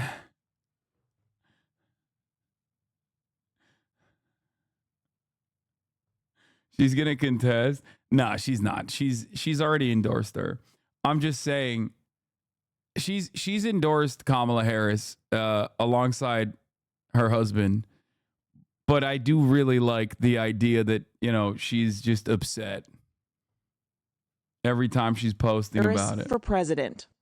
And there is no question right now, Vice President Kamala Harris is the front runner in this race. She could become the first black woman, the first Asian American to top a ticket. We will see her later this morning at an event at the White House, and we do expect her to be back on the trail soon. The president will also, we expect, come before cameras in the coming days and explain for himself this remarkable decision to the American people, George. Mary Bruce, thanks very much. Let's listen in. I want to thank you for all you do to support these extraordinary student athletes. And it is good to be here with so many leaders, including, of course, members of Congress, members of our administration, and our extraordinary athletes. Our president, Joe Biden, wanted to be here today. He is feeling much better and recovering fast, and he looks forward to getting back on the road. Bro, she sped up. Yo, they took her off the fucking bars. I'm not even kidding. Oh, my Lord. I swear to God, she got like a fucking 1.25x speed boost. Oh, thank the Lord, dude. I was worried that she was gonna keep. I was worried that she was gonna keep that wine mom energy. And I wanted to say a few words about our president. Joe Biden's legacy of accomplishment over the past 3 years is unmatched in modern history. In one term, he has already, yes, you may clap.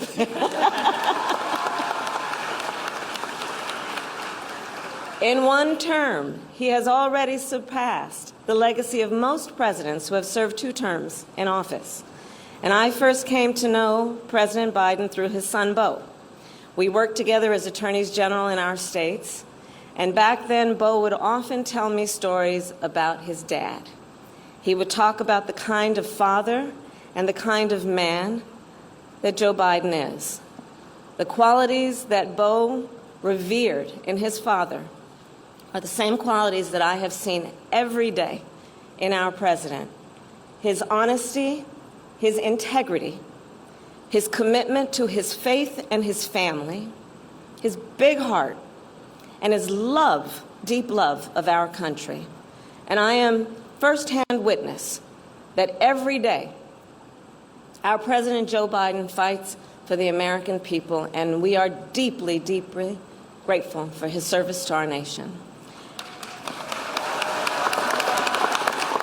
Heard from the Vice President of the United States, Kamala Harris. I just want to point out that the Vice President will be heading to Wilmington, Delaware later this afternoon to meet with campaign staff there on this, the first, what they're describing, the first full day of her presidential campaign. That, according to updated guidance that we're just getting in from her office and a social media post on X, formerly known as Twitter right now. Kayla Tausche is our White House correspondent. Kayla, give us a sense of what's going on right now, what we should anticipate. I took a screenshot because I'm trying to post on the JD Vance tweet. I'm trying to quote tweet it and be like,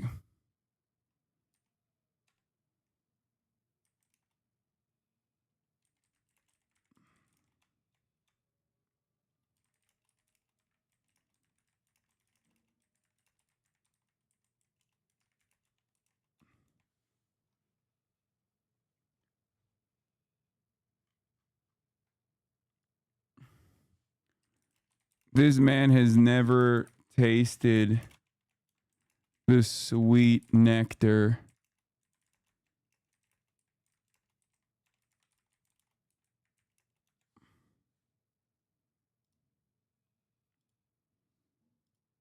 phony ass fake yokel, dude. JD Vance is fake as fuck, dude. He is not a real one, okay? He is not a fucking real one.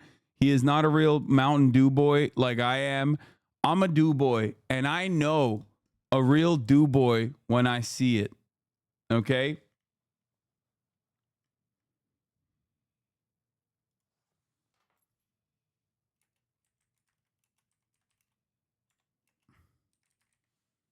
Can I say fake ass yokel? Does that work? This fake ass yokel has never tasted the sweet nectar that is Diet Mountain Dew.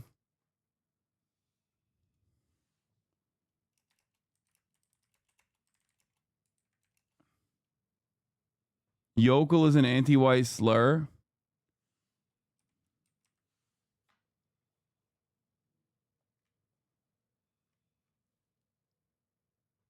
No, that's our word.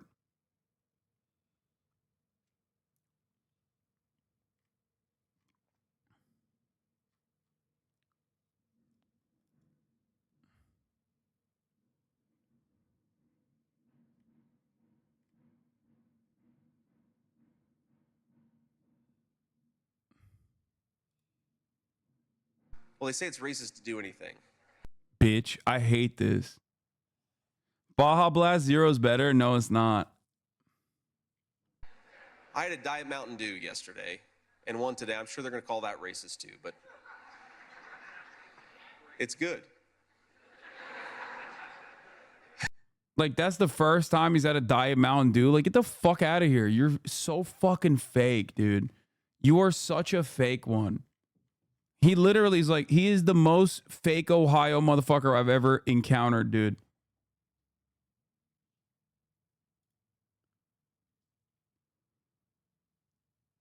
Hate that. Fuck this guy.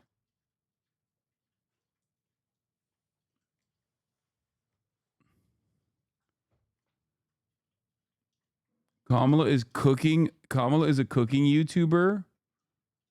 Damn, I didn't know that. I didn't know she has like entire YouTube videos cooking. Anyway, no. I think the OG Diet Mountain Dew is the best one. Zero's fine. I like Diet Baja, but nowhere near as much as I like some of the other special ones.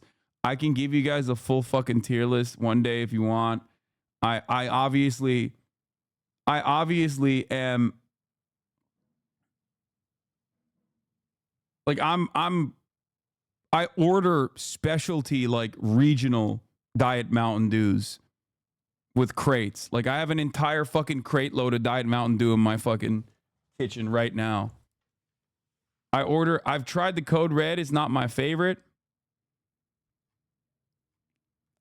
You guys know I'm a real one when it comes to fucking, I don't fuck around with my sodas. Like I'm a real Dew boy all the way.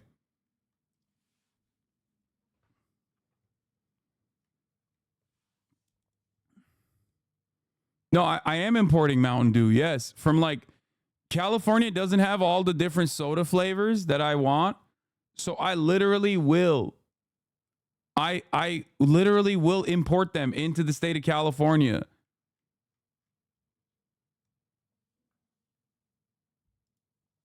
Where do I order from? Amazon.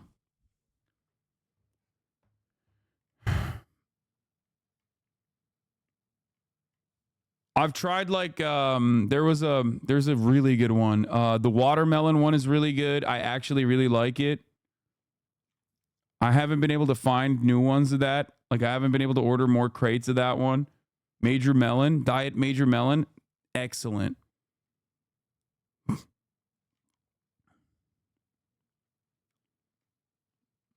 I'm so fucking hog-coded on that front. Like I got 2 towers of Zins behind me and I fucking love Diet Mountain Dew.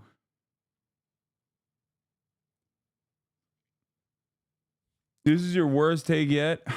Sorry, I'm a real American, dude. Sorry that you're facing a red-blooded American for the first time in your goddamn lives, okay? Sorry. Sorry, not sorry, actually.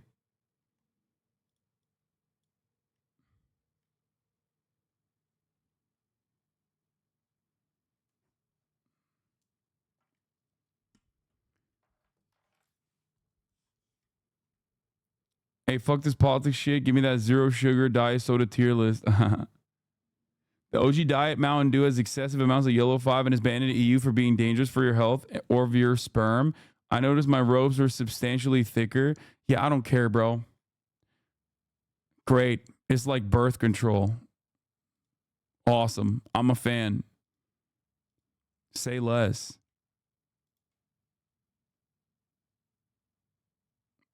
I ain't trying to have a child anytime soon. You know what I mean? Oh, the Spark flavors are pretty good too. I have tried the Spark flavors. Those are pretty good as well. Also, I'm sorry, but like the EU doesn't have yellow 5. Like, okay, sorry that the American Constitution is much stronger than the fucking inferior EU, the weak EU. Oh man, oh, you can't have a little bit of yellow 5, dude? Yeah, I'm good. I'll keep my chemicals, okay? Anyway, let's continue. In the coming hours and the next few days. Well, Vice President Harris has made it clear that she is going to seize the reins of this moment and of this campaign, traveling to Wilmington, as you just mentioned, later this afternoon to try to rally the troops for the 105 days to go, this home stretch of the campaign, where in the last 4 weeks, Harris and her party have become something of underdogs, to use a sports metaphor, as the vice president addresses this audience of athletes. She used these remarks to praise the leadership of President Biden and the accomplishments that he has notched in the last 3 years, and thanking him and the First Lady for the opportunity to be here at this event today, but using some broad language, talking about going for the gold, being a winner, and being supported by a team. It's hard not to sense the metaphors and some of the parallels in what she was saying as she embarks on this journey of her own to try to retake the narrative for the Democratic Party and trying to rally members of the party nationwide and to galvanize. What is this? My girl drinks Diet Mountain Dew at 8 p.m. every day as birth control. Respect. That's a keeper. There was another guy that said, I love Diet Mountain Dew, and my girlfriend says it's her biggest ick. She said watching me drink it is like watching me smoke cigs. What do I tell her? Smoking cigarettes looks very cool. You should probably look for a new girlfriend. So. Voters behind her candidacy, Wolf.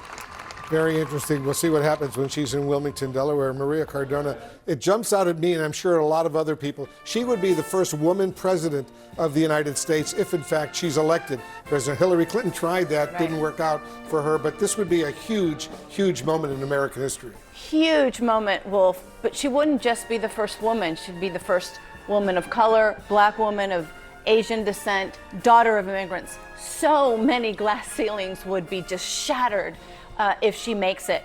But I also notice this amazing parallel between the event that she's doing now, telling those athletes that they are about to embark on the competition of their life, the ones that are going to the Olympics. She's about to embark on the competition of her life. And that competition is going to be tough. tough. It's going to be something that none of us have ever seen before. They are going to attack her like no other woman in that position has ever been attacked, because there's really been no other woman doing what she's about to do. The other side is going to lie, cheat, and steal. They are going to otherize her, and she's going to need the team of her life as well around her, because when she brings home the gold, it's not going to be just for her. It's going to be for the American people who are looking to her, to the Democrats, to somebody to make sure that we keep our democracy sacred, that we continue to fight for the families that have been given so much with the accomplishments that she just underscored for her and what Joe Biden have been able to accomplish. Joe Biden first came onto the national stage. Oh my God.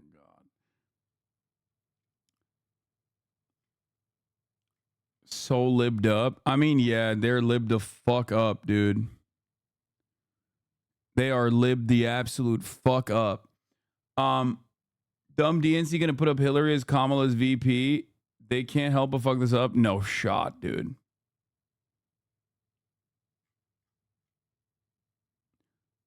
What do you think of the legal battle that the right will inevitably try to fight? Keep Kamala's name off the ticket. Obviously it has no validity, but do you think it'll impact the media voter response? It'll impact the media and voter response in a negative way if the Democratic Party actually uses this to their advantage. This is a massive misstep. I talked about this yesterday extensively. There's two things. There's two avenues of attack against Kamala Harris that are unsuccessful, and one avenue of attack against Kamala Harris that is successful. The successful one is immigration. She's the border czar. They could say that she's responsible for all of the immigrant crimes that are occurring. And the Democrats don't have a very effective counter to that because they've leaned on that narrative that like immigrants are actually responsible for a shit ton of crimes. And that's why the Democratic Party is the one that's going to be the anti-immigration party, which is really stupid, right? Absolutely zero people think that the Democratic Party is going to be an anti-immigration party. All you've done in that situation is basically look at your opponent on their strongest position and give them props for having such strongly held convictions, even though the narrative that is set is completely devoid of the reality on the ground. Immigrants are actually not responsible for a larger share of crimes. As a matter of fact, undocumented migrants are responsible for less crime per capita than natural-born U.S. citizens. So the Democrats don't actually have a good way out of that, and I am actually a little worried about that. This is something that I've criticized the Democratic Party for quite some time, right? Bad instincts overall, bad messaging overall, bad politics, bad policy, okay? So that's number one. That's actually the least strong defense that the Democrats have. Having said that, you got that from John Oliver? Yeah, dude, I got that from John Oliver. I don't know if you know this, but you can go all the way back to like 2016. Okay? I've been a political commentator professionally for the past 10 fucking years. And this is an issue that I've talked about quite extensively for 10 fucking years. If anything, John Oliver's writers got that from fucking me. Okay? Give me a break.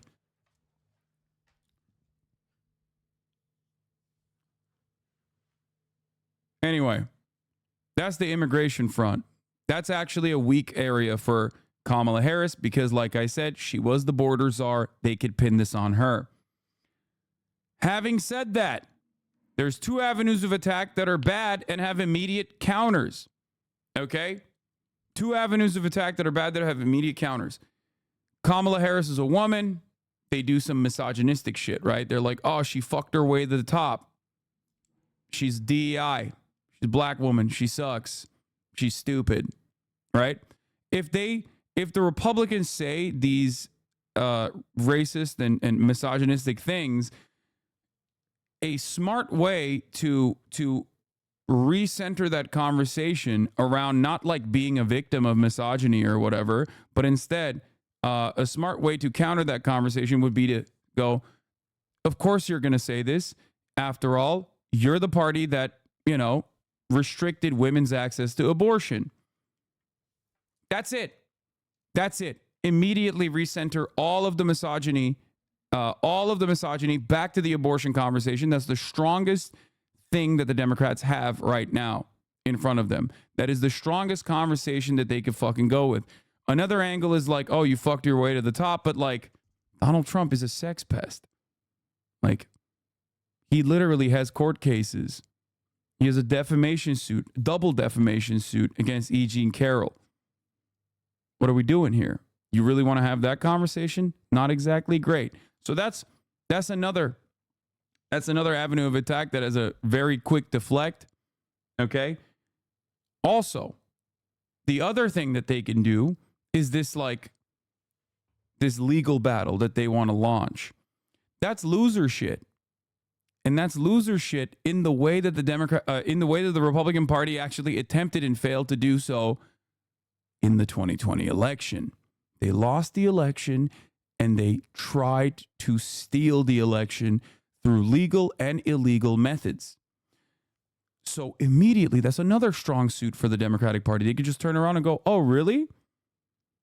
You want to fight this in the courts instead of fighting this in November?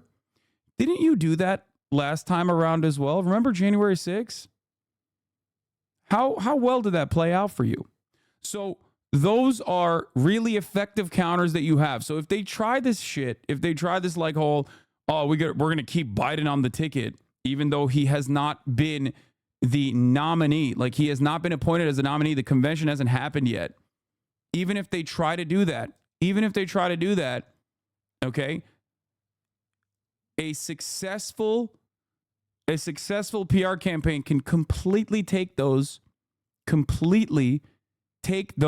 arguments and flip them and turn the narrative back to two issues that the Republicans are very weak on. What are the two issues the Republicans are very weak on? They want to fucking destroy democracy. Okay, in the eyes of the broader electorate, Republicans are chaotic. They want to destroy democracy. They want to be a fucking dictator. Okay, that's number one. And the second one is abortion. They took away women's bodily autonomy. Anytime a blonde, blue-eyed woman in a state like Texas is having complications due to an ectopic pregnancy and they can't get a fucking abortion in that state, that's on the Republicans. Okay? That's very important. And they need to hammer that shit in. Kamala Harris is a woman. Automatically, that's going to be a conversation point. Anytime people talk about IVF, Kamala Harris could turn around and go, Republicans want to take away IVF. The Southern Baptist Church got together and was openly saying, we need to restrict IVF only a couple months back. These guys are fucking crazy. So that, like I said, is an attempt from the Republican Party that will lead to utter failure. Okay? Damn, they should hire you. They should. Like, actually.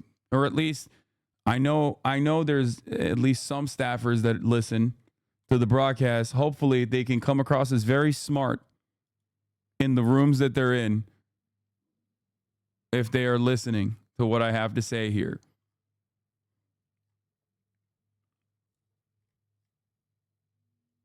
We're not talking about IDF. We're talking about IVF, in vitro fertilization, how Jesus Christ was born.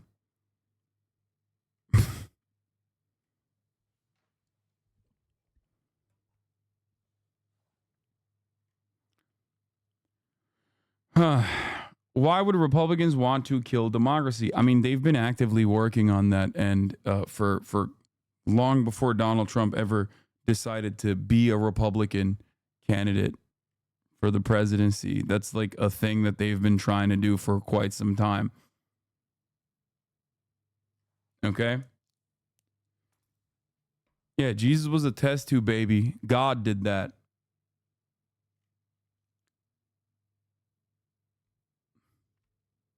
I'm a staffer on the Hill, but my rep is so ridiculously conservative. There's no hope, I fear.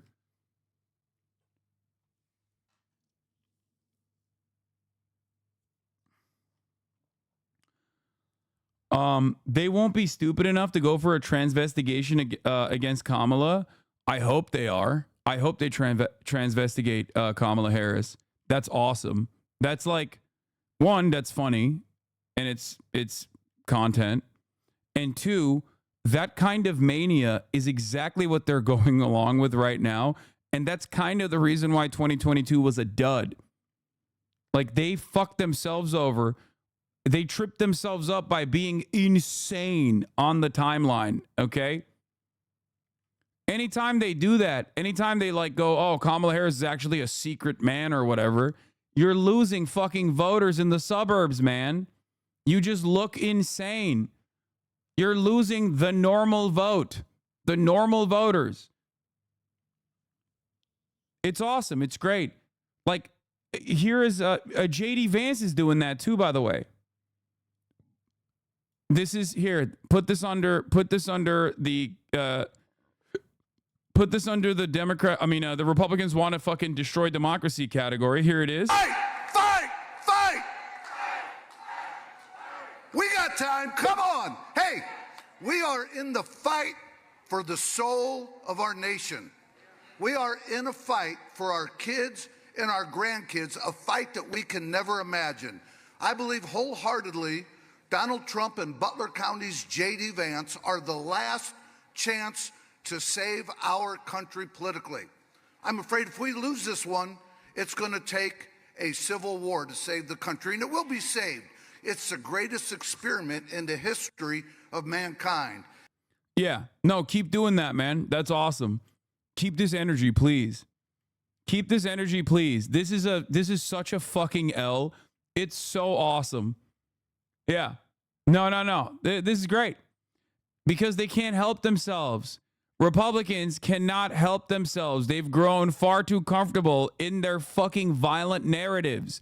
They literally cannot help themselves. This is a time where the Republican Party is supposed to angle towards the moderates. This is a time where they're supposed to change their narrative. This is a time I was a little worried for a brief moment when Donald Trump said, oh, after I got shot, shit changed. I'm going to be the fucking unity guy now. I was a little worried for a brief moment, and then I remembered that Republicans can't help themselves. Okay? They are far too fucking invested and far too comfortable. They just cannot help themselves. This is like the culture war button. They just got to keep hitting it. They got to keep hitting it over and over and over again, harder than I hit the top of the hour ad break button at the top of the hour when there's a 3-minute ad break.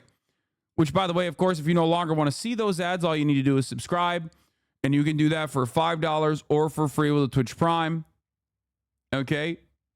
Oh, this is like poison for moderates, okay? This is great. You will lose Pennsylvania with this narrative. That's a lock. That's a guarantee, okay? Every person living in a Pennsylvania suburb is going to be so grossed out by shit like this. Go ahead. Keep popping off, okay?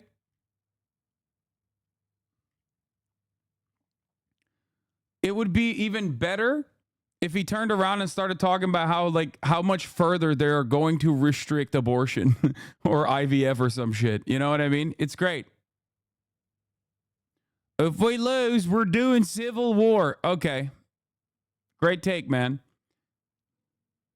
Definitely the energy you want to keep up. I've talked about how most people don't really give a shit about January 6th. There are people who obviously do care about the democracy is on the ballot narrative. Okay. There are some who look at like January 6th as like a gross violation of American principles. And this is the most effective way to remind those people that, you know, these guys want to do it again. That's it. Go ahead. Feed into that every day. Every dang day. And if we come down to a civil war, I'm glad we got people like Schmitty and the Bikers for Trump on our side. Oh, he followed it up. He said, we got the bikers on our side in the Civil War. You bring up the unifier tone and he immediately shits all over it. Lol, you are a prophet. It's not that I'm a prophet. It's just that I know the Republican Party. I know them well. I do so much hogwash. I am obsessed with the Republicans. I'm obsessed with the way they message.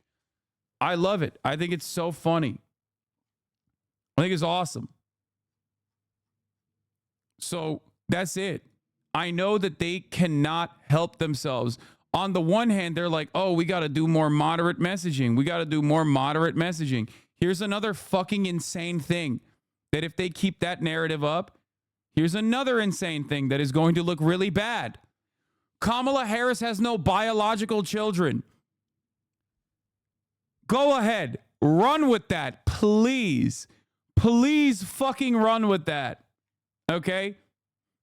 Please. Great narrative. Great message. Wow. Treating women like they're fucking cows to be bred. Gonna play out excellent, okay? These motherfuckers are gonna lose Kentucky and shit if they do that. They're gonna lose the 52% white women vote if they keep doing that shit. And obviously, a lot of women are still obviously misogynistic, for sure. But like, there is a certain level. There is a certain level that you cannot go beyond. If you just start being like, yeah, no, why is Kamala Harris not barefoot and pregnant in the kitchen? You're cooked. It's gross. There are better ways to make these inferences, better ways to make these arguments. And the Paul Ryan types have completely left the Republican Party at this point, and everyone is trying to do their own shitty version of Donald Trump. And what people don't realize is Donald Trump is a uniquely singular force of charisma that is able to narrate these positions in a way that is appealing to the hogs, but no one else can fucking recreate that. That's why I say he's you know, the white man's Obama. You can't have that same narrative. And even with Donald Trump, that narrative is still like genuinely toxic to many people. That narrative is still why you saw a bunch of fucking people in 2020 swap votes over to Joe Biden. I'm telling you right now, that shit absolutely is the easiest way to hand this election over to the Democratic ticket.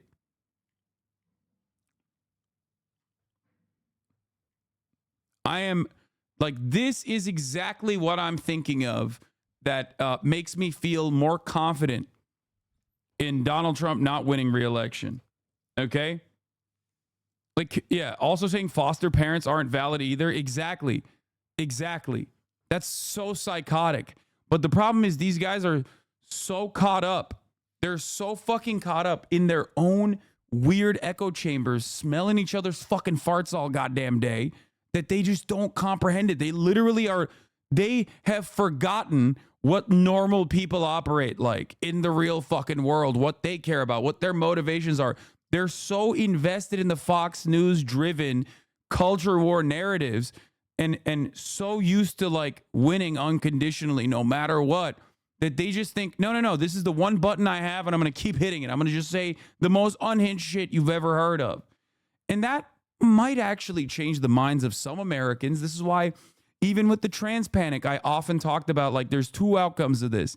Either they keep hitting the fucking anti-trans button over and over and over again, and they turn around and basically melt the brains of the average normal Republicans in the suburbs and shit. Or, and that's really terrifying, that means, like, you know, the moms and dads in the suburbs that are like lifelong Republicans have now become like schizo QAnon people with the rest of the dudes you see on Twitter. Or they just feel like this narrative is too sweaty. They don't want to fucking think about like children's genitals all the goddamn time, like fucking Matt Walsh.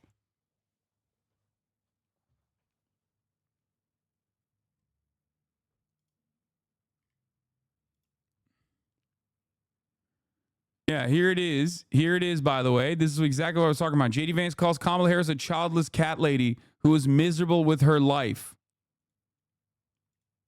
Winning ticket, baby. Saying is that we're effectively run in this country via the Democrats, via our corporate oligarchs. Like, Tucker Carlson is a phenomenal propagandist, okay? And he plays a really good role in radicalizing people. But if you do Tucker Carlson's, like, style of commentary, if you lean too much into that Groyper shit, you are pathetic.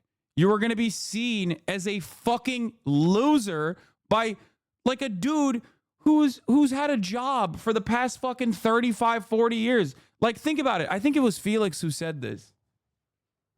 I think it was Felix who said this in the last Chapo ep that I was listening to, where he was like, can you imagine like the narratives that they're talking about now at fucking CPAC or at the RNC? Like, what person with a job would ever look at this and go, that's my shit? Like, that is inspiring to me. That like, you know, it's just so stupid. By a bunch of childless cat ladies who are miserable at their own lives and the choices that they've made, and so they want to make the rest of the country miserable too. And it's just a basic fact. You look at Kamala Harris, Pete Buttigieg, AOC, the entire future of the Democrats is controlled by people without children. And how does it make any sense that Like, dude, you are gross as fuck, brother. You're creepy. Anyway, let's look at Biden's legacy. I'm going to pee real quick. 1972, elected to the Senate at just 29. Judge me on my merit, not on my age. His swearing-in ceremony was in a hospital because weeks earlier, his wife and daughter had been killed in a car crash. His sons, Hunter and Beau, injured. So help you God. I do.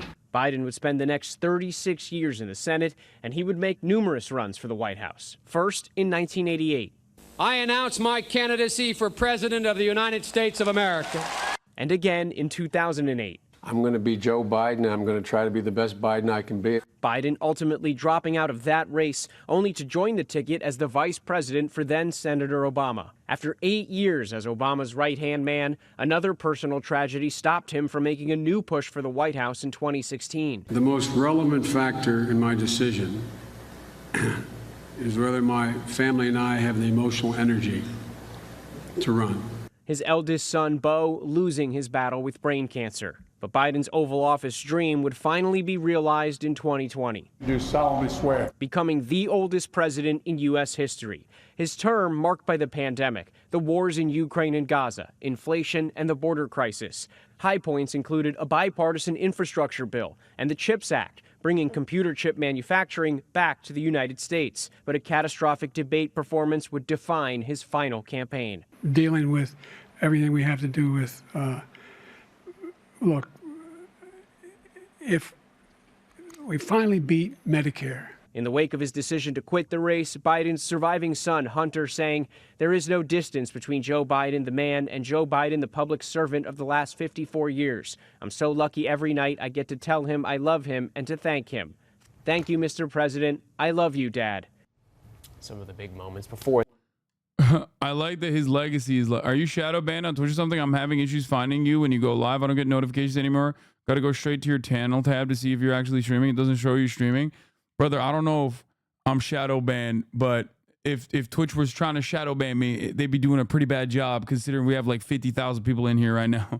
And I'm also one of the top channels on the platform currently. I'm just live all the time. I think that's what it is.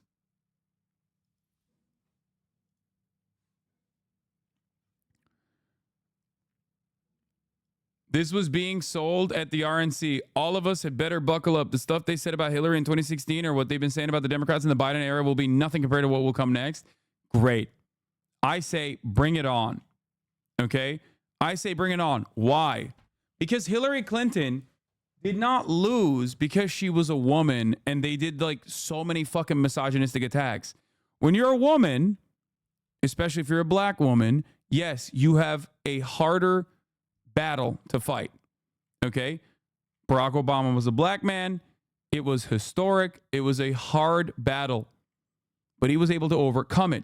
Hillary Clinton lost because she was a political operative that with a last name that was hated for decades at that point. Okay? So much opposition research, so much anti-Clinton sentiment was a permanent plank in the Republican Party. Okay? And Hillary Clinton, despite all of that, still fucking won the popular vote, by the way. So the reality of the matter is, this is now a race that Kamala Harris could potentially win. Sometimes your most followed live channel, you disappears on mobile. Okay, anyway.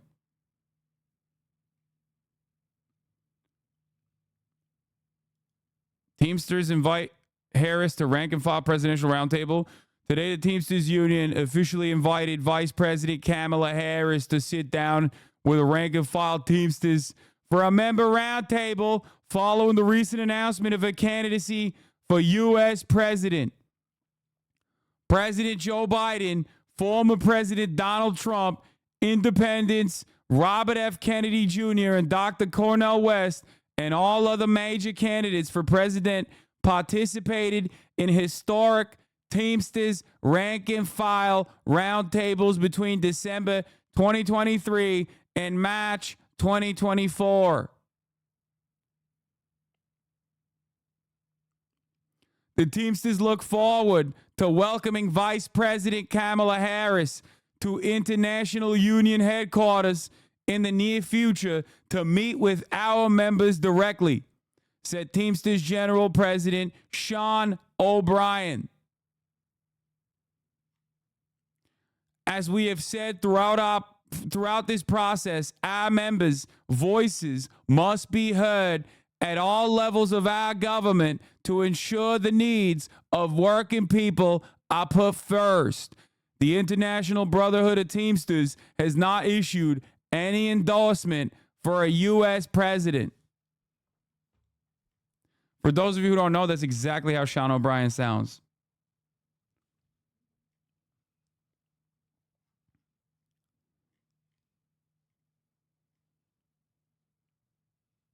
Anyway.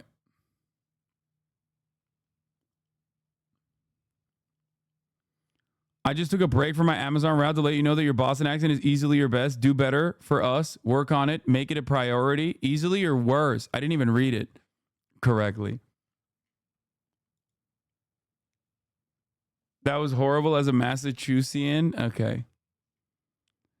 Okay, listen, dude. That's just how Sean O'Brien sounds. I'm sorry. Like, it's just, it is what it is, but you're wrong. Yeah, UAW is obviously going to endorse Kamala. Like, they're probably even more excited to endorse Kamala. Labor warm towards Harris. Top UAW sources say UAW International Executive Board will meet in the coming days on next steps, but says VP Harris is an ally and a champion, a sign she could be in line for the group's support soon. Organized labor key to de-coalition.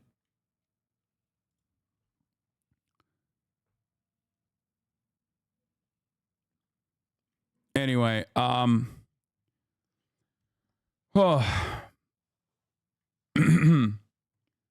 there's more.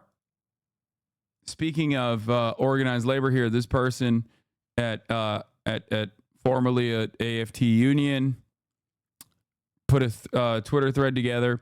Joe Biden promised to be the most pro-union president in American history, and he made good on that promise. One reason he's been able to deliver on so many issues is because of Kamala Harris's work at the head of the White House task force on worker organizing and empowerment. Harris did critical work in the background to engage labor leaders and everyday working people and to bring our ideas into policy reality. She's been a champion for workers in office and will continue Joe's legacy of empowering and uplifting working people. I do think that Kamala Harris is more progressive on the labor front than Joe Biden is. I've seen no indication that she is to the right of Joe Biden on this issue. Do I believe that she was the mastermind? Do you seriously believe that? She didn't do shit. They didn't do shit. You're wrong. I have defended Joe Biden's record being the most pro-labor president in our lifetime. That is absolutely correct. That's just correct. It is. This is not even a thing that I have gone back on. It is an incredibly, unimaginably low bar. It's not saying a lot, but it's still the truth. Do you feel me? Do you understand?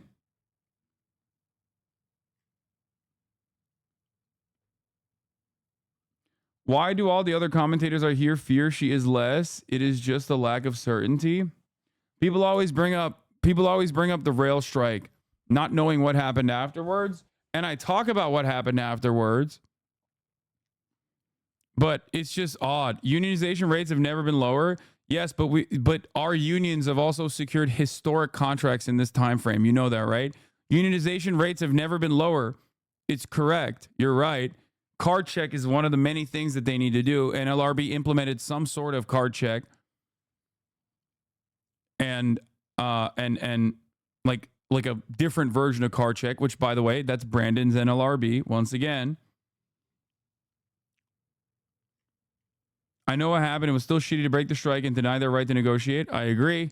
I am fully in favor of engaging in a strike such as that one. It would have been a historic strike. Biden also happens to be the first president to walk a active picket line. That is not something you can just cast aside. That's number one. Number two, ultimately they did go back.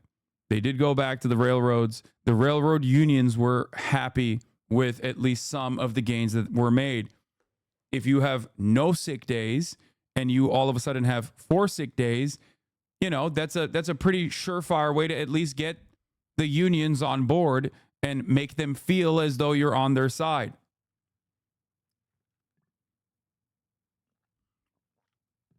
He offered to walk a picket line. He didn't offer to walk a picket line. He did. He did. He went to the UAW picket line and spoke at the UAW picket line in solidarity with the UAW workers striking. That is massive. 4 sick days out of 260. Wait, what?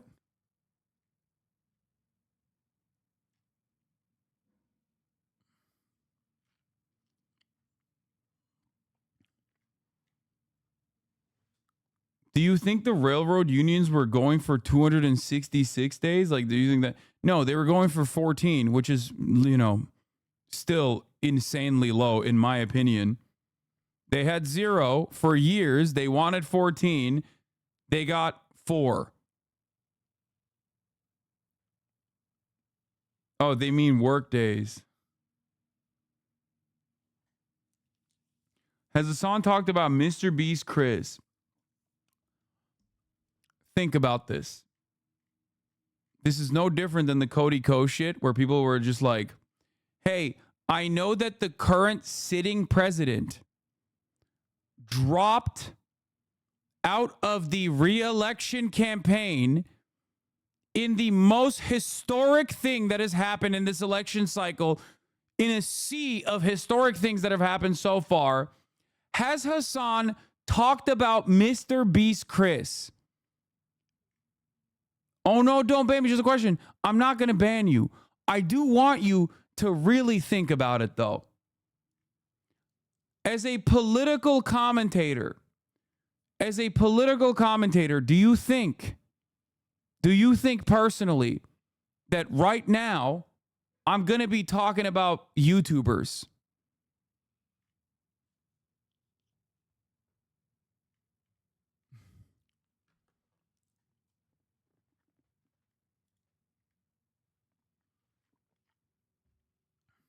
If it was someone you hate, you'd be talking about them? There are plenty of people I hate. And I don't talk about them in times like this because unfortunately for you fucking weirdo drama perverts, okay?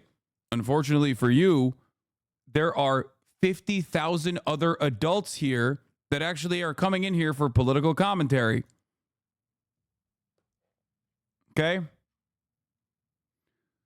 Yeah, Chatter, he has to farm his revenue while the topic is hot. Yeah, no, totally. That's the reason why I covered the ongoing genocide in Gaza to literally a third of this audience for 9 months every single fucking day because I love farming revenue and not because I'm a political commentator and I talk about fucking politics.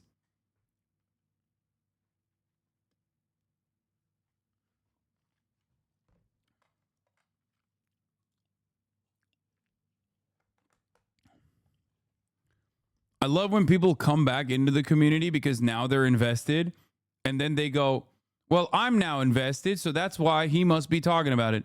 You must have thought that this is a different type of channel.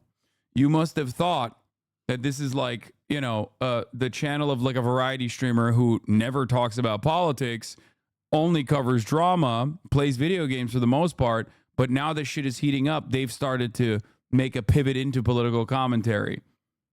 This is a political commentary channel first and foremost. Okay? You must have gotten lost if you think that that's what's going on here. Anyway, I know people on her staff, and I can say with full confidence that when we elect her, she will appoint people to key roles who will bring the voices, dreams, and needs of working people in our unions of the West Wing. Felony Donald's a scab, full stop. That's true. I mean, this person is glazing Kamala up a little bit too much. Yeah, one of the first calls that she had was to Pramila Jayapal, which is pretty good. Vice President Kamala Harris just called me, and I told her I'm 1,000% in for her to be president. She has the smarts, the experience, the accomplishments, and the agenda to lead us to victory in November. Harris needs to bring on board the people who stayed loyal to Biden. I remain puzzled why CPC and squad behavior wasn't seen as an elementary strategy for a faction in a crisis.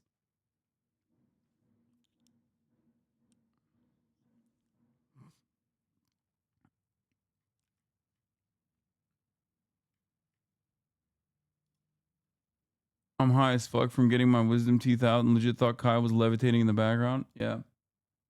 I watch solely for the commentary about how he is a political commentator. Good. Well, you'll hear that every now and then when people come into question. Please help. What is CPC? The Congressional Progressive Caucus.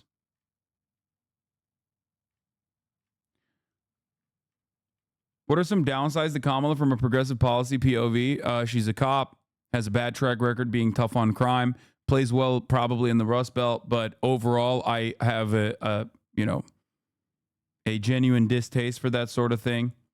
That is real. She was the top cop, called herself the top cop. That's a major issue for me. It plays a weird role, however. Because like, as a black woman, did you see the New York Times mention you as spreading misinformation? Wait, really? I doubt that.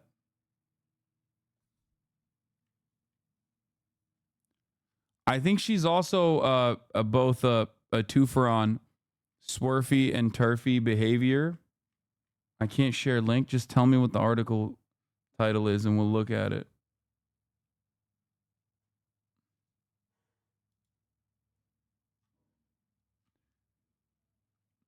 Americans, unfortunately, are very...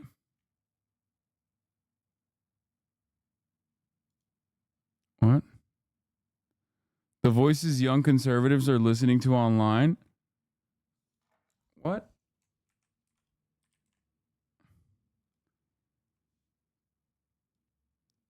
Alex Mahadevan, who works to debunk misinformation at the director of Poynter Institute, a nonpartisan nonprofit organization. Wait, what? Who the fuck is this dickhead? He said I share as much misinformation as anyone on the right. A nonpartisan nonprofit organization said young people's increased trust in the online chattering class rather than mainstream media was a problem because, bro, you have to be on crack cocaine to have this take.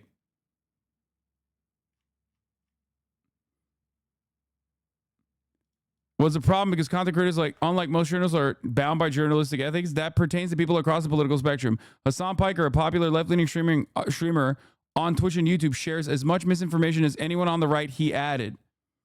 Mr. Mahadevan said the preference for content that affirmed beliefs stem from what he called a core human desire, the need for validation. Show me this motherfucker's Twitter right now.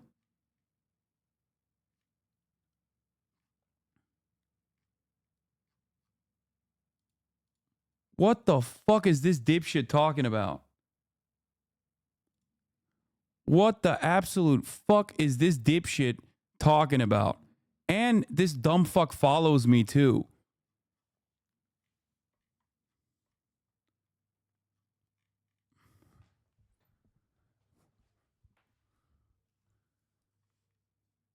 Dumb centrist fuck.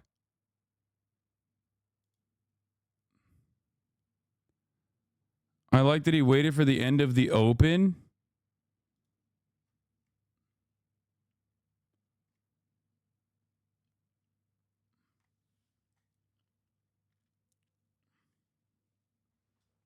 Bro, in an article where they're talking about like people consistently, in an article where you are talking about right-wing sentiment and how much misinformation plays in the right-wing sphere, to turn around and be like, you know, actually, there's a guy out there who's, you know, reporting on said misinformation, me, and addressing it with empirical evidence. Love that the fucking Pointer Institute, top funders of Pointer Institute, love that a fucking idiotic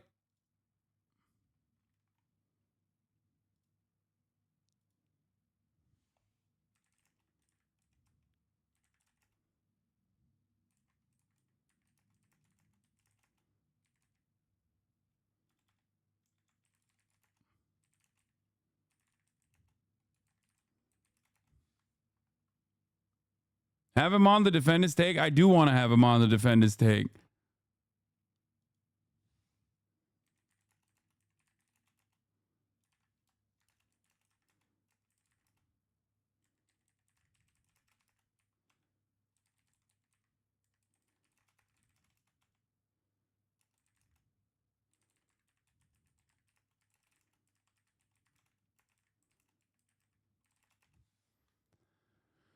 Oh, my Lord. He's going to say the Ukraine thing or the hospital bombing thing, that's good enough for him to call you a misinformation spreader. Do not interact with these weirdos.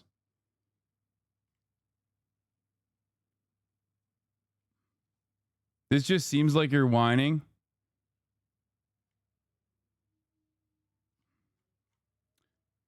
Okay, you know what? What the fuck am I doing? This loser has 2,000 fucking Twitter followers and works for a fucking right-wing or centrist, hyper-centrist think tank.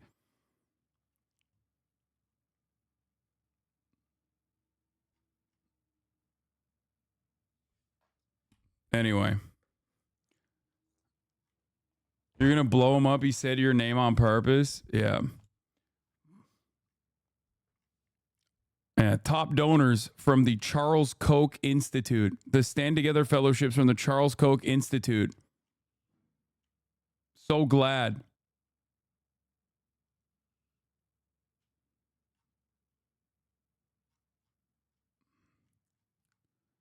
Fucking dickhead. Nah, you're not whining. You take your news accuracy seriously, and when some fucker questions that, of course you're upset. Yeah, no. He's very pro-Israel too in all of his writings. Yeah, that's probably why he's saying I'm spreading misinformation, because I think Palestinians are human beings. Dude, shut the fuck up with this dumb poop sock, brother. Are you a fucking child? The New York Times, this asshole's on the fucking New York Times being like, oh, this dude is spreading as much misinformation.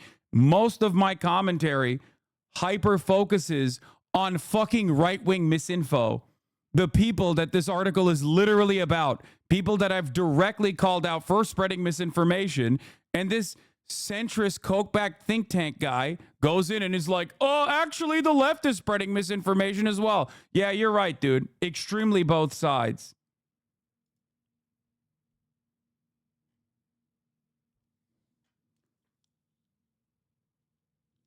What are you doing? Why are you posting your own fucking tweets?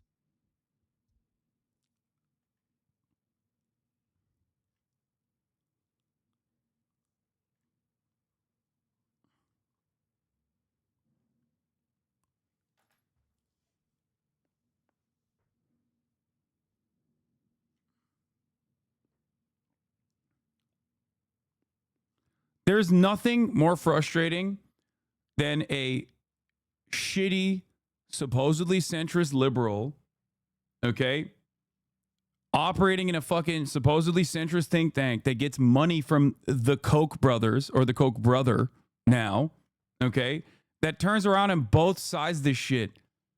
It's like, just say it with your chest.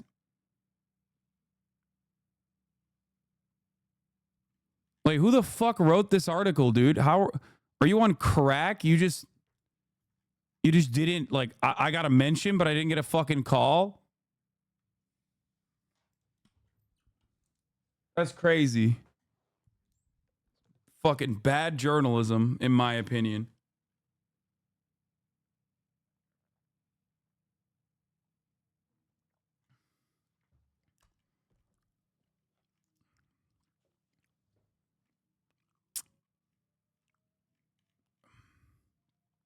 Mr. Mahadevan said the preference for content of firm belief stems from what he calls a core human desire, the need for validation. Confirmation bias and motivated reasoning are so powerful in humans, he said. We want to believe the facts that confirm what we think.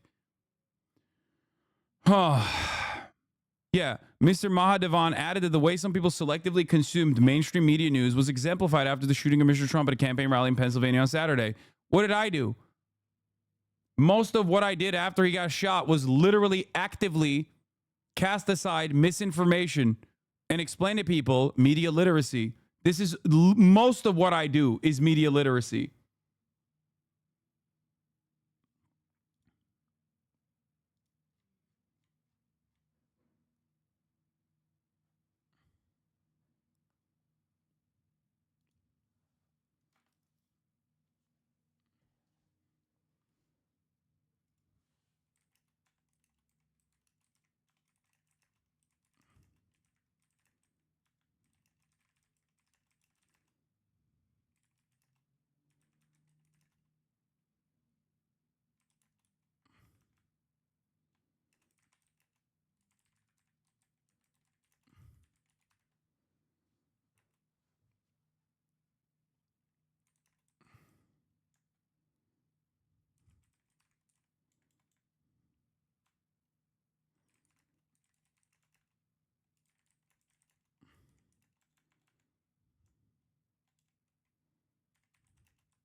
Sorry,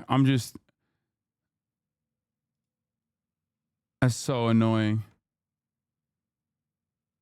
He's mad you called the Trump pick hard. Read a little further. Wait, really?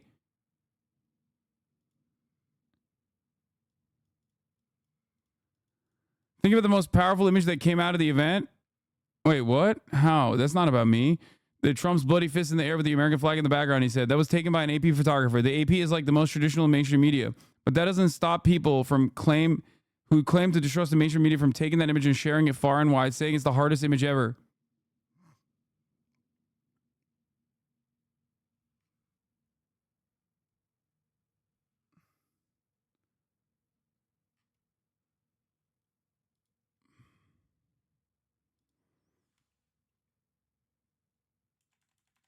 In the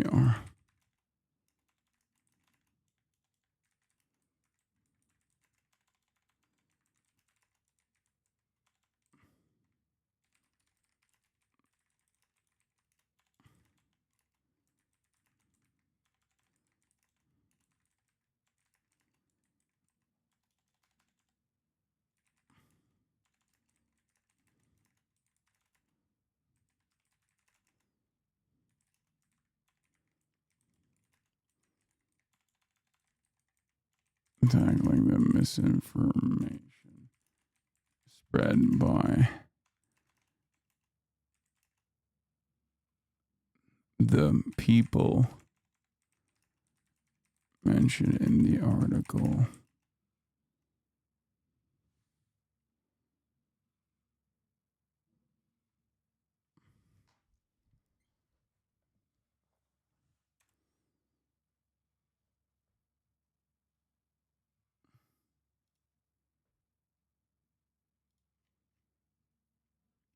That's a wild statement. I would love to. He loves you, fam. I think the power plays to invite him on so we can inform you. I mean, that's an insane sentiment to express. A popular left-leaning streamer on Twitch and YouTube shares as much misinformation as anyone on the right is insane.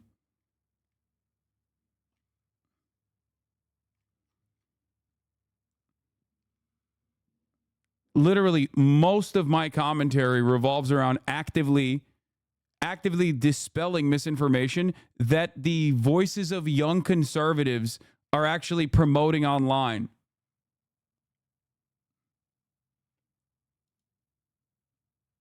What is this?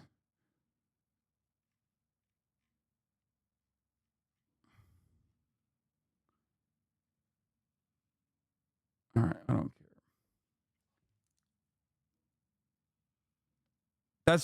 That's such freak shit. Anyway. Yeah, let's get back to real news.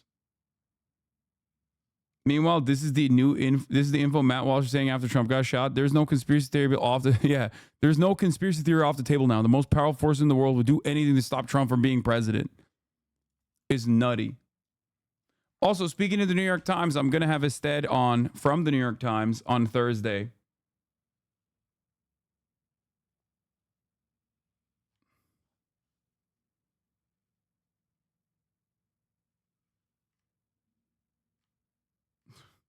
Like, at a time when Charlie Kirk and right-wing content creators are in their copium bubble so hard that they're basically making inferences that Joe Biden is possibly dead. Okay? I saw a tweet from Owen Schroyer, who literally said, and he's Alex Jones's guy, he's an InfoWars guy, saying that Joe Biden didn't sign his fucking announcement that he was dropping out of the race. So obviously he's secretly dead. They've killed him. Like, that's what they're running with. That's what they're making inferences to. But both sides, dude. You have to be the absolute dumbest person on the fucking planet to be like, yeah, the one side that's saying Joe Biden is dead and the other side that's saying, no, that's incorrect, actually are spreading the same amount of misinformation.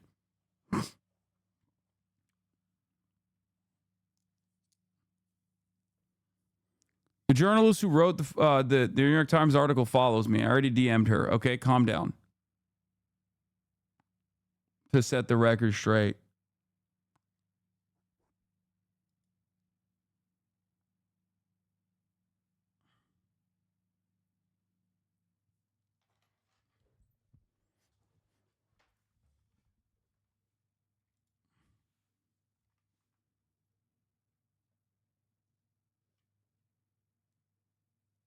All right. I believe this is the first poll to be conducted right after Biden's announcement. Harris is trailing Trump by 2%. Biden trailed by 6% in the morning consult poll. Harris has already seen a little bit of pickup. From the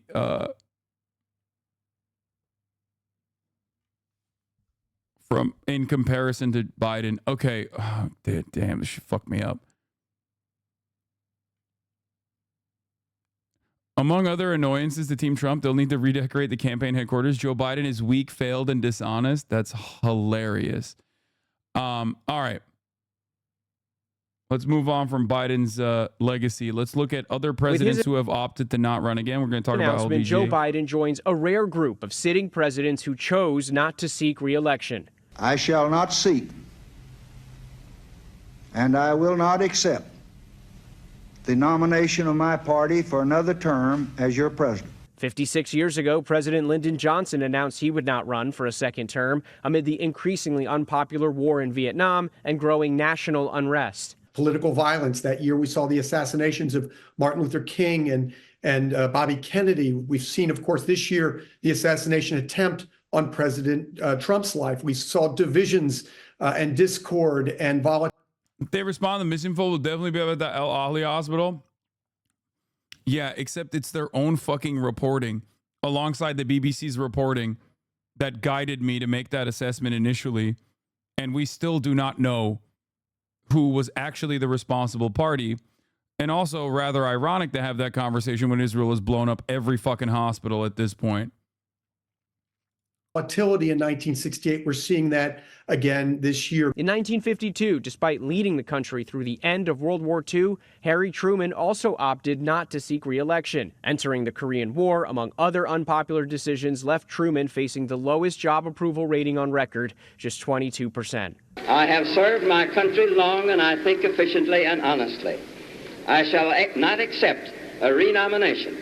I do not feel that it is my duty to spend another 4 years in the White House. Presidents Teddy Roosevelt and Calvin Coolidge also decided not to run for another term, but Biden's decision stands apart from those of his predecessors, all of whom served more than 4 years in office. All of those presidents, Theodore Roosevelt, Calvin Coolidge, Harry Truman, Lyndon Johnson, all took the presidency upon the death of an incumbent, became president in their own right by getting elected to the office, and then declined another term in office. So this is a little different insofar as Joe Biden was the candidate in 2020, became president, and has opted after one term not to go forward. But now Democrats are hoping to avoid history repeating, because in the most recent two examples, when Johnson and Truman, both Democrats, stepped aside, a Republican won the next election, Eisenhower following Truman and Nixon following Johnson. This will be the first election since 1976 that will not include a Bush, Clinton, or Biden on the ticket. And joining us now is the Democratic governor of the state of Kentucky, Andy Beshear. Governor, thanks for being with us. First, your reaction to the news that came down yesterday of President Biden stepping. You will get a better understanding of why I like him, and I'm gonna be glazing him up again, by the way, from this point out. Aside, and secondly, do you endorse Kamala Harris at the top of the ticket? Well, thank you for having me this morning. I want to thank President Biden for being a phenomenal president. He led us out of a pandemic faster than we have ever seen. He showed up in Kentucky after natural disasters and has helped us rebuild. He's helped us build the best economy in our history, building the 2 largest battery plants on planet Earth, the cleanest, greenest recycled paper mill we've ever seen, creating jobs all over Kentucky and providing the funding to run internet access to every home and every business. His decision, I know, was hard, but it's going to secure his legacy that I believe historians are going to say was a great presidency. With that, I'm excited to fully endorse Vice President Harris as for the next president of the United States. The vice president is smart and strong, which will make her a good president, but she's also kind.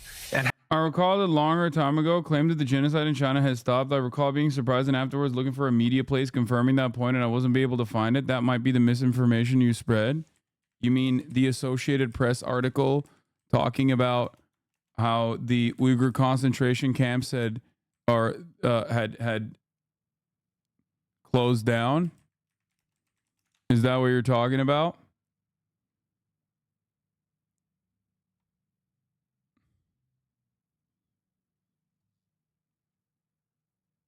I think it was this. I mean, this is one of the articles. Terror and tourism. Xinjiang eases its grip, but fear remains.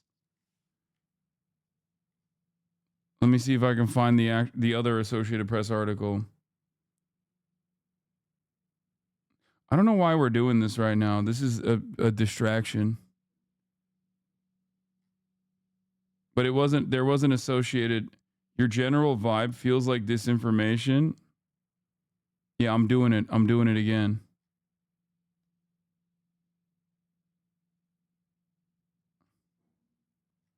All right, let's get to Beshear. Has empathy, which can make her a great president.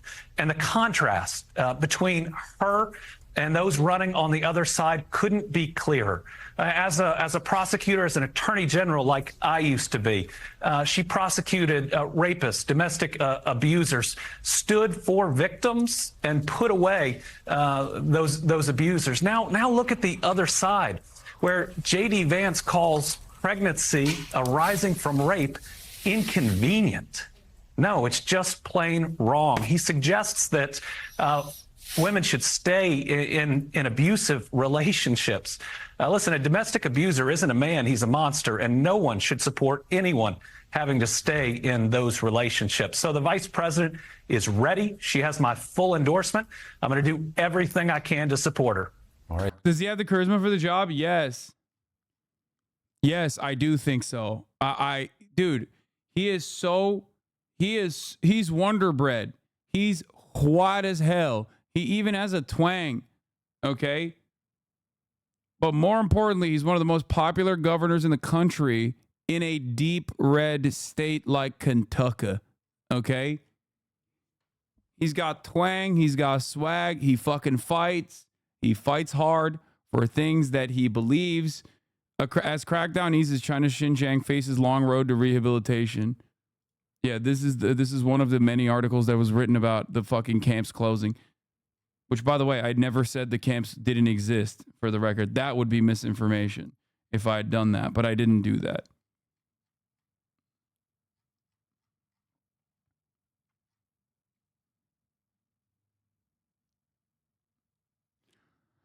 Anyway, it's like self-defeating. It's self-defeating liberal copium when we do this shit, when it's like, oh, right-wingers and this one guy on the left is actually identical in terms of like spreading misinformation. It's just so stupid.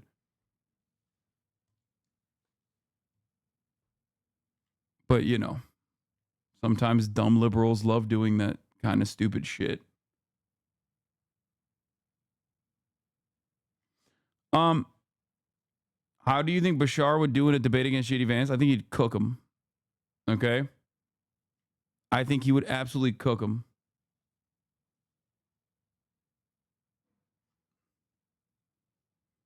Especially because Beshear is also like, he's a real Kentucky boy who has love for where he's from. His family's been in Kentucky politics. Whereas JD Vance is someone who postured for liberals desperately, like the affection of liberals desperately. Notice none of these guys ever cite a thing you say when they call you misinformation. Yeah, I know. They would say, Hasan, oh God, I'm doing it again. Who cares? All right, let's continue. All right, some news this morning here. Full endorsement from Governor Beshear of Vice President Kamala Harris at the top of the ticket. As you know very well, Governor, because of your record of being elected and reelected as a Democrat in the state of Kentucky, which Donald Trump won in 2020 by about 26 points, people are very interested in you and your future in politics. Has anyone reached out to you from the new Harris campaign about the potential for being the vice presidential candidate, her running mate? Well, I don't know how that process is going to work. It's flattering to be a part of it. You know, I take it as a compliment, though, to what we've done in Kentucky.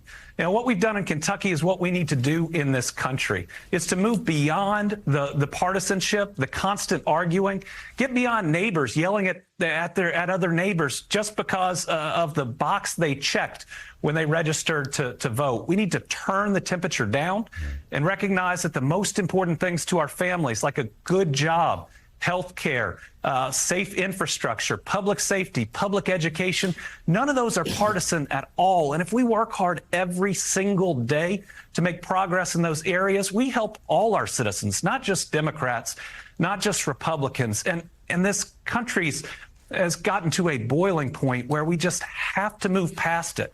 We've got to move to something better. We've got to get back to being Americans and not members of a political party. I believe that that the vice president will win this election. She will move us in that direction, and that's why I'm very excited to provide my full endorsement to her. And so, follow up on the bet with Hutch. Cast that aside. If they just drop that. So I actually made a bet a few weeks ago with somebody at my meeting that I go to on Monday nights. I made a $100 bet that they would not replace Biden. And I'm hoping, I think there's like a 50-50. Dude, why the fuck would you get your fucking politics from a goddamn Call of Duty player, dude? Like, I'm sorry. You're like, this is what you deserve.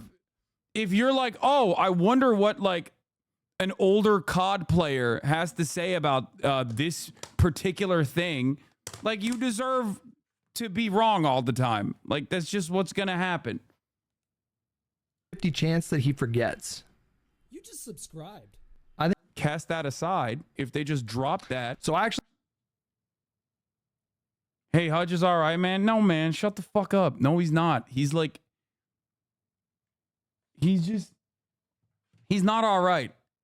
And I say this as someone who played COD with him back in the day. Like, I had a lot of love for him, but over the years, he's become this person who's like very, I don't know, very smug.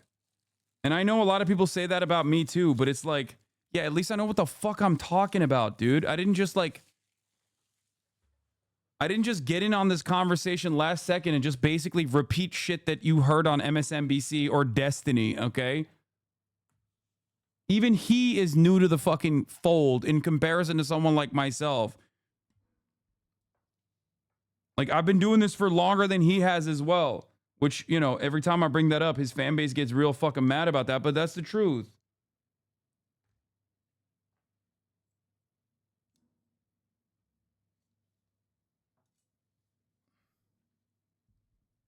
That's the reason why, you know, the things that I say are maybe a little bit more valid and get proven to be fucking true. It's not because I'm like brilliant either. It's just I have experience, more experience. And I'm not simply going to like MSNBC for takes to repeat.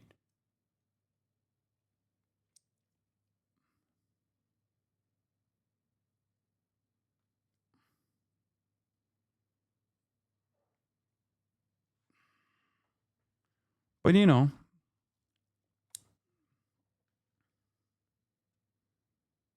it happens.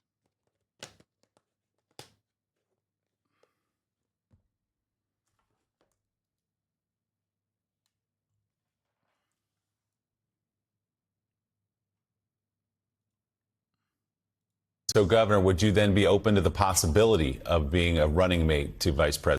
Sorry for the link. He's been trashing me and you while being wrong, and it's been pissing me off. Also, he owes me $1,500. Yeah, I mean, who cares? Yeah, I don't really care about Hutch's political perspectives, and it is for his sake that I've refused to cover what he has to say about this issue or any other issue for, you know, I don't know why we're even talking about it. I don't want to. I mean, I hope you get your money.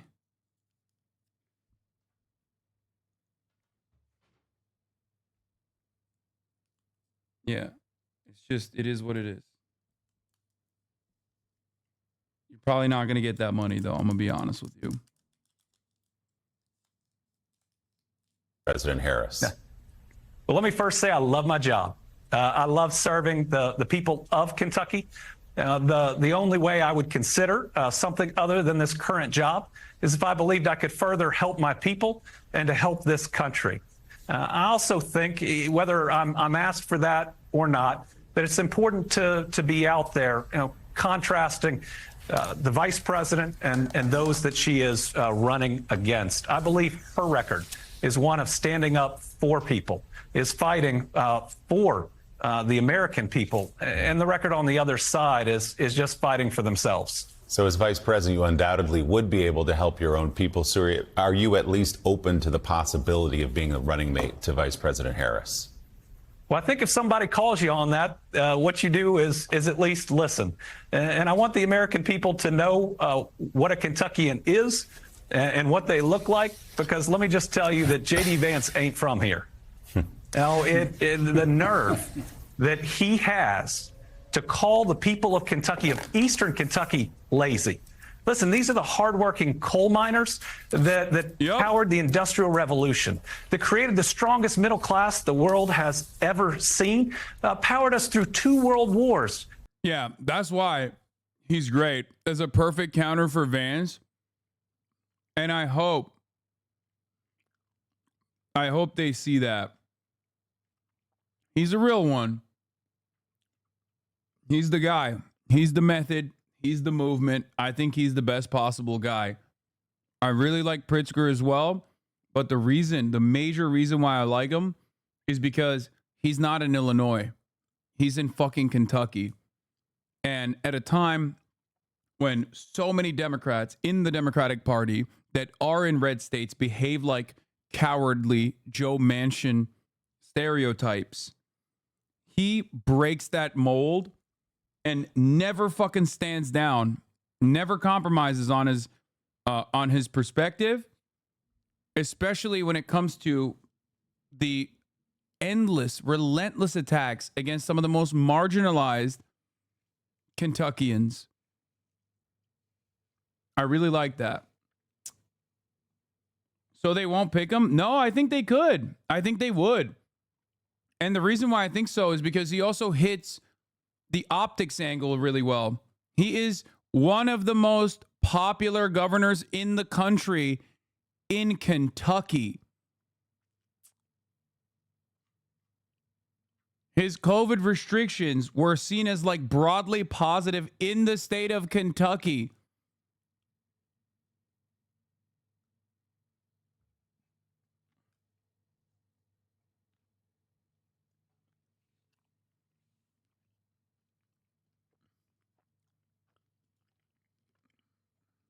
Race was also interesting in a lot of ways, but one of the issues that came up was, of course, trans rights. I mean, you did not hesitate. We covered this already. I covered this already this morning. Let's go back to his video because I want to finish. We should be thanking them, not calling them lazy. And so today was an opportunity to both support the vice president, but also to stand up for my people. Nobody calls us names, especially those that have worked hard for the betterment of this country. So, Governor, you've been able to win election there in a state that overwhelmingly went for Donald Trump. So with that in mind, what should some of the messages be from the Democratic ticket going forward, whether you're on it or not, as it tries to paint this contrast with Donald Trump? Well, what we've got to do is have a message for everyone. What we see from former President Trump are division and trying to rile one group up against others. My faith tells me that's wrong. Golden Rule says we love our neighbor as ourselves. Hallelujah, baby. He said, my fate tells me that's wrong. Dude. Anytime somebody's like, yo, what about this guy? I just want to show them his family photo. His Merry Christmas ass photo. That's like a fucking flashbang grenade, okay? This dude is a faith build. He is the whitest motherfucker out there. He's got a southern twang. He is OP, okay? And the parable of the Good Samaritan says everyone is our neighbor.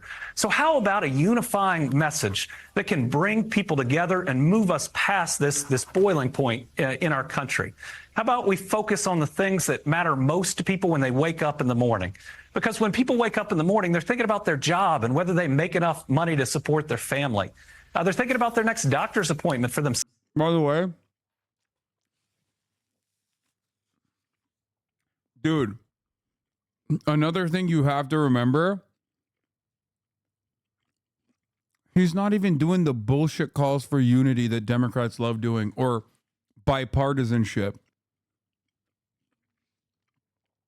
He's literally saying, we got to focus on shit that matters for everyday Americans. None of this fake chaos and division caused by the Republicans. He's hitting Republicans. He's calling them out for culture war talking points. And he's basically bringing it back to policies. This is what you hear from the likes of Bernie Sanders. This is also part of the reason why Bernie Sanders, for the 600 years that he's been in office, has seen as like broadly popular and real, like earnest.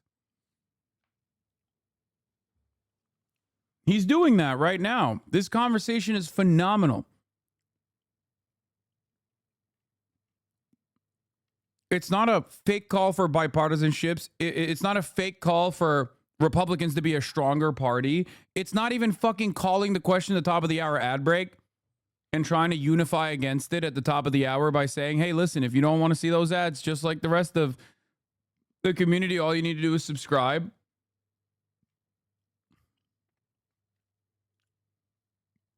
He reads as wholesome, very Christian.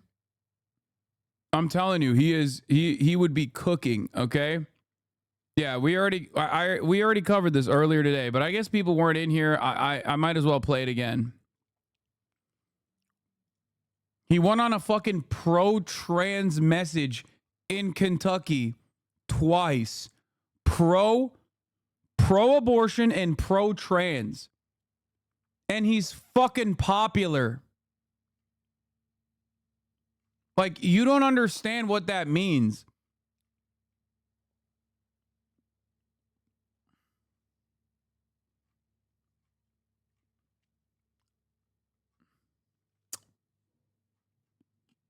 Some of your ad breaks make me wonder if you are indeed a good person. Oh, man. Themselves, their parents, their kids. They're thinking about the roads and bridges they're going to drive on that day. They're thinking about the public safety in their community, and they're thinking about the school they're dropping their kids off at. That's what most people worry about. And if we can't satisfy that, they don't get to whatever the issue of the day is in Washington, D.C. No, the message ought to be, I'm in this to build a better life for everyone, not just Democrats, not just Republicans. You know, I run as a proud Democrat, but the moment I became Attorney General and Governor, I took that hat off and I serve every single citizen of my Commonwealth.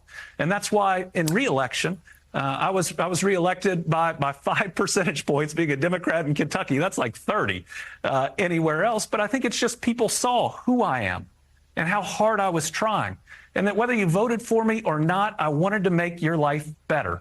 You know, that's what we need to hear from our candidates. And that's what Vice President Harris can do. People want to get back to normalcy. They want to be able to wake up in the morning and check the news, but not have to worry about what crazy thing happened the other day or what crazy thing somebody said. They want to be able to put their kids in front of the TV and not worry about what a former president will say in the language that he'll use. You know, that's who we are as an American people, and that's what we want to get back to. Pro-union, anti-charter school, pro-LGBTQ rights, uncompromising, insanely fucking, insanely Southern. Okay?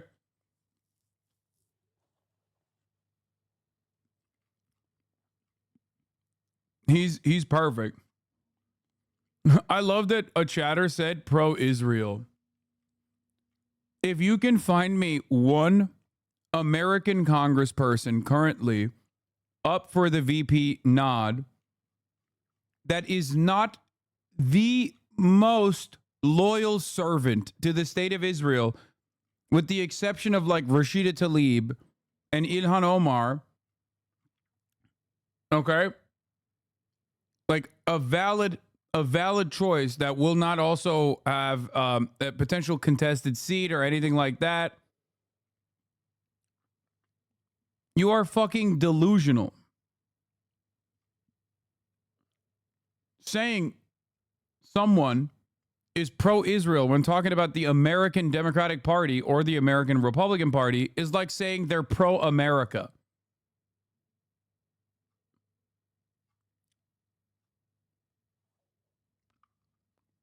Israel is literally a part of America. It's a state, okay?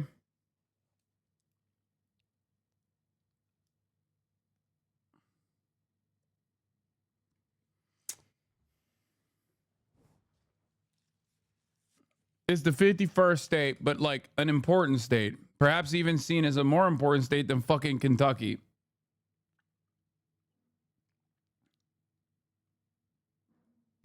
I think you're making a great point, Governor, in your endorsement of Kamala Harris, and I want to ask you more about that. You said earlier, and I thought it was very interesting, we need to get back to becoming Americans. And to your point, what has become partisan in the past few years, or since Trump became president, since he served, is democracy. The concept of democracy. Trump Republicans ignore so much, and they spew out a lot of disinformation, and all of it is working against our democratic values. So who do you hope in this election? Is it really about Democrat and Republican, or is it about democracy? Who do you hope will step up and support the Democratic nominee, and you hope it'll be Kamala Harris. Is it important in this moment to cross the aisle even, to really make this about the future of our democracy as we know it? Whether it be George W. Bush or military leaders along with the Obamas and the Clintons, how much, Governor, is at stake in this election?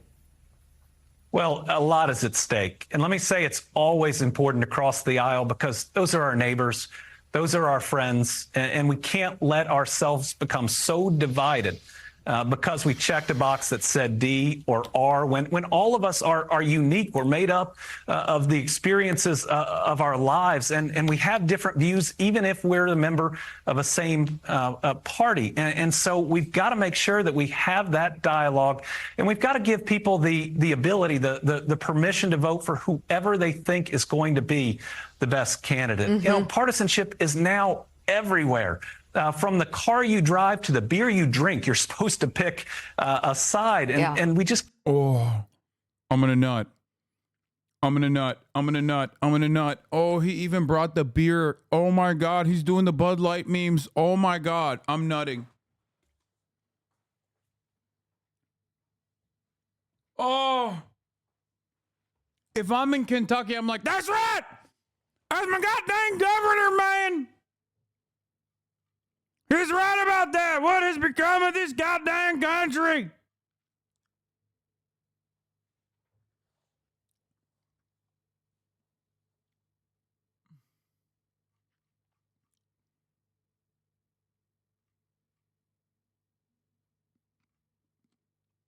Telling us you're nutting when you're actually not nutting is misinformation. Okay, fair. I'll dial back my misinfo on when I'm nutting.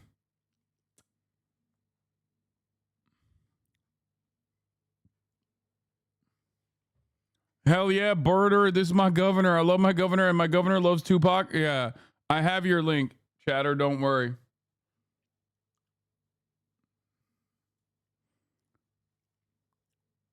Hold on, I gotta can't continue that.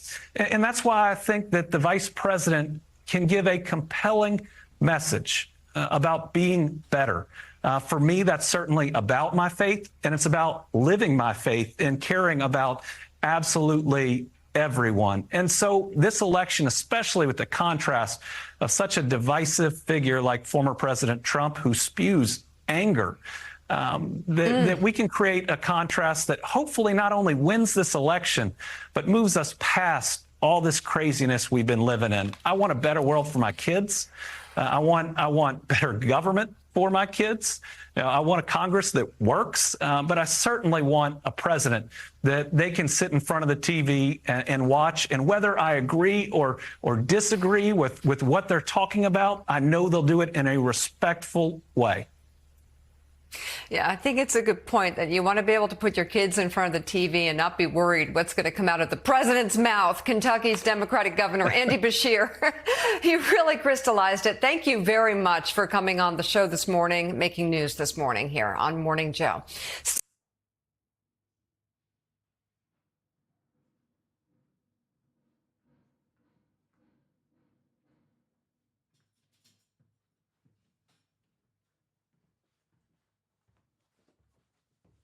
That fucking outro is long as hell, brother.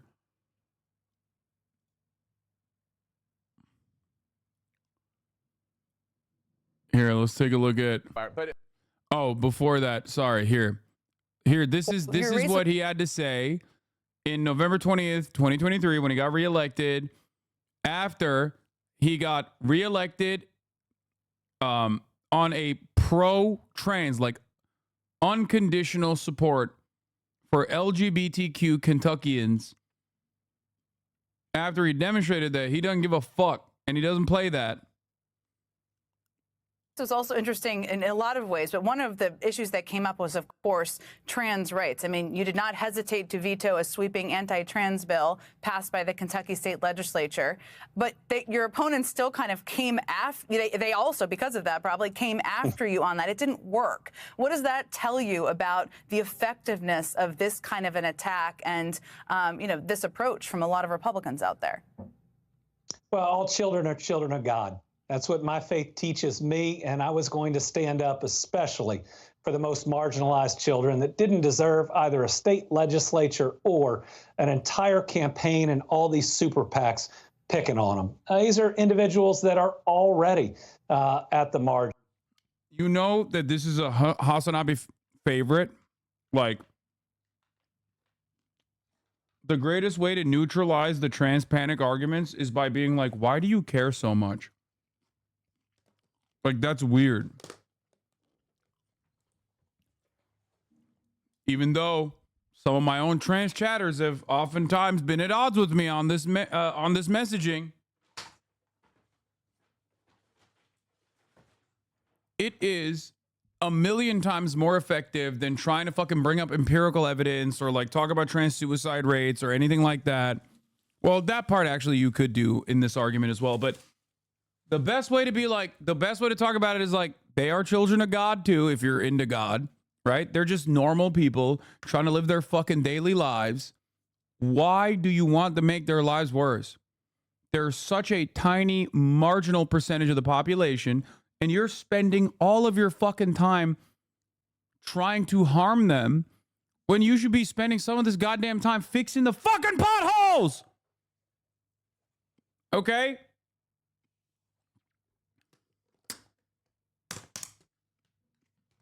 That's it. That's a winning message. That's the method, baby. The greatest way to neutralize the trans panic arguments is just to be like, dude, you're fucking weird. Trans people don't even think about trans people this much. The fuck's wrong with you? Be fucking normal.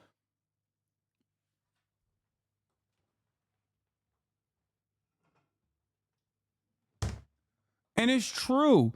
Ben Shapiro and Matt Walsh know more about the latest in like trans culture or trans people. If a trans person sneezes weirdly in a fucking 3-mile vicinity, Ben Shapiro's alerted about it. You know what I mean? Like, they are more tapped in to what the fuck is going on with trans people than most trans people.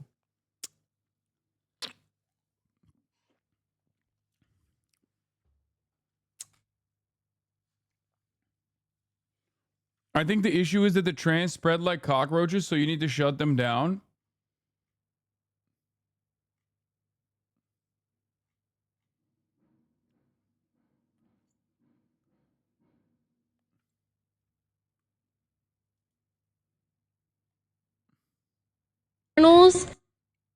Oh yeah, this is an all-time great. That guy is fucking insane, by the way. You mods, clap that fucking dipshit. In women's restrooms for women who have penises and they just want to stand and pee.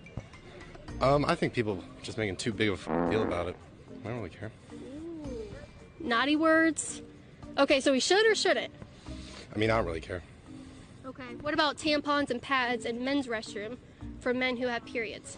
If you're really getting that worked up about it, why does it matter? Like, I don't care. It's just sitting there. I'm not going to take it. Okay, so we should provide men with tampons.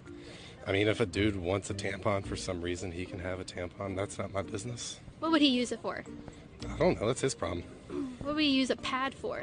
His problem. Do you think they should seek medical advice if they're having bleeding? I mean, if they want to, I don't really care. Why should I care? I don't know, I care about people.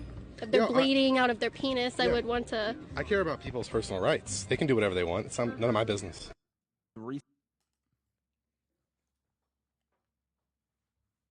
What the fuck is that video?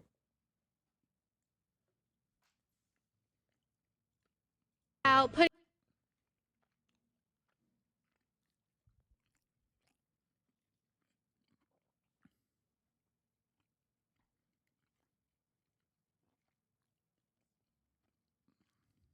It's just so perfect. Why do you care about this shit? Is such a good fucking question to ask when the shit that they care about is hurting no one. And there's a lot of Republican commentary around shit that hurts nobody.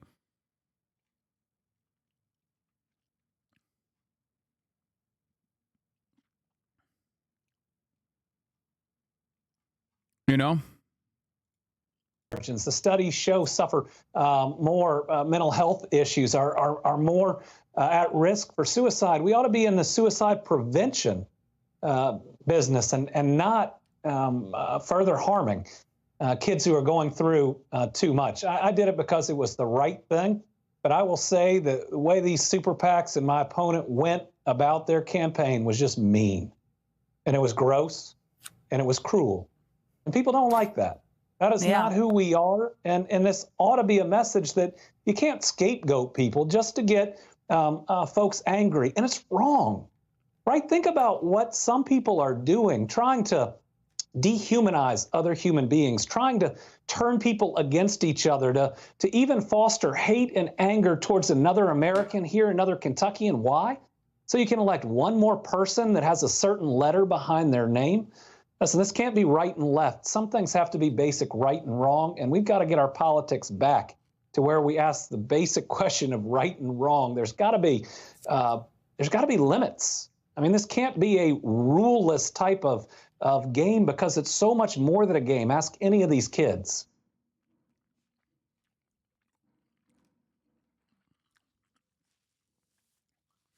He wasn't running for president, he wasn't running on the presidential ticket potentially when he was saying that. That was in November.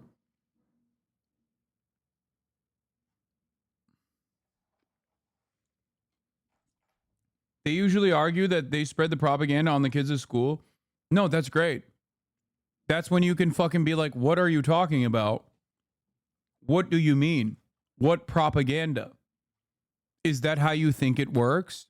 When you see like a gay person existing in school, that you become gay? Are you gay? Are you having homosexual thoughts right now?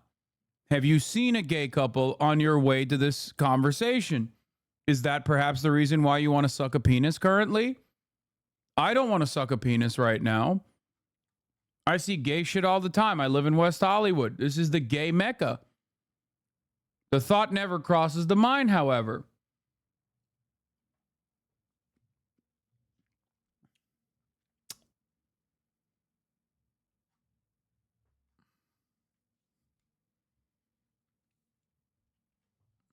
You know? These guys are delusional, and all of the trans panic, the grooming narratives, all of that stuff is cultivated in a desperate attempt to generate post hoc rationalizations. Post hoc rationalizations as to why you must hate gay people. It's the answer to that first question. Why do you care? When they're asked that question, that's when they try to flail around and look for a reason.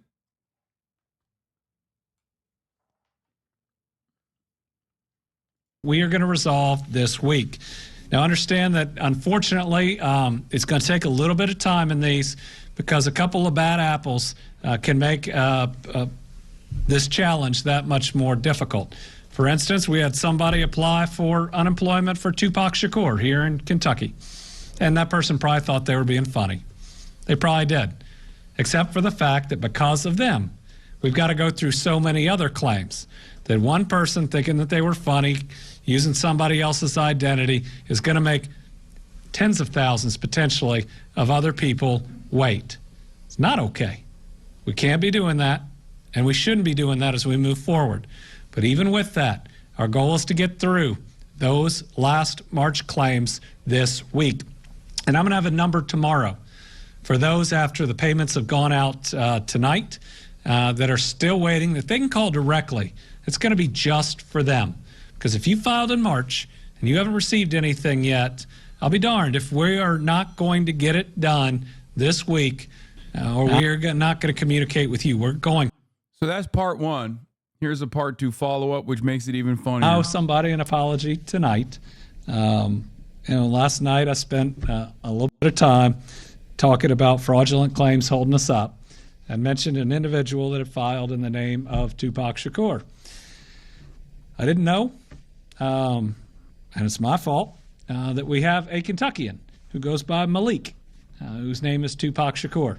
I talked to him on the phone today. I apologized. I told him how it happened, but I owned it. It's my fault. He was gracious. I said, I'm sorry if I embarrassed him or caused him any attention he didn't want. He was very kind. He ended the call. God bless. And we're going to make sure that we resolve his claim. Malik, thank you for being so kind. And again, I'm sorry.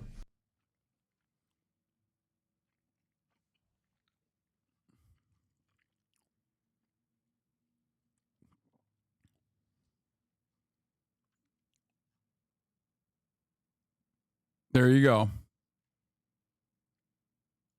What is happening on CNN? What? I don't know if you're Brett. I think you aspire to be Brett. You just don't become Brett. You have to try. That is a cool thing. It has a color. Chartreuse is the color. And Kamala Harris has adopted that for... Remember yesterday when we didn't live in this timeline and I said, I really hope that they don't lean into this meme or any number of different memes that the Kamala Harris campaign will probably inevitably lean into in an effort to keep the momentum organic. It took them literally less than 12 hours to actually obliterate it.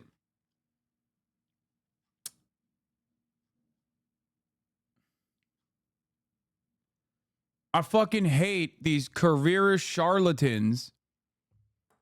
Some of you are in here that make these short-term beneficial goals in an effort to get some news media coverage around it, and then you end up cooking your organic marketing opportunities. That is definitely a 30-year-old staffer that is responsible for this, leaning into the brat memes. You fucked it up.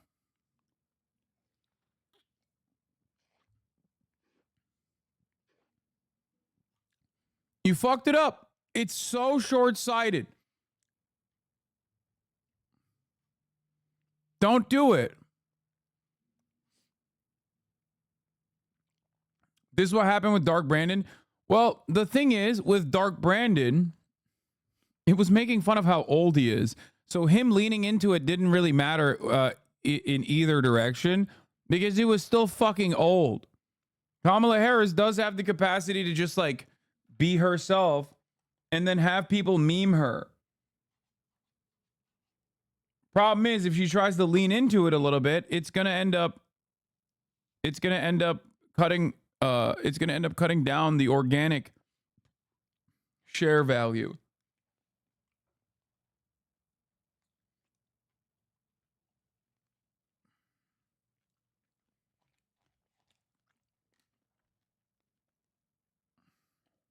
whatever social media page that is. But I have brought some notes because I knew you would want a definition.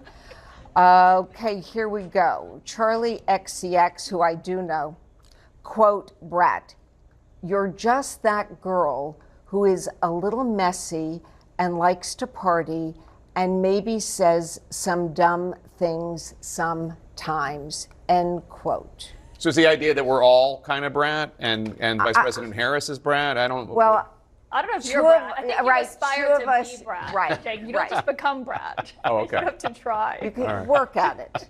I will aspire to be brat. I will aspire. But I mean, I'm Brian, kill me.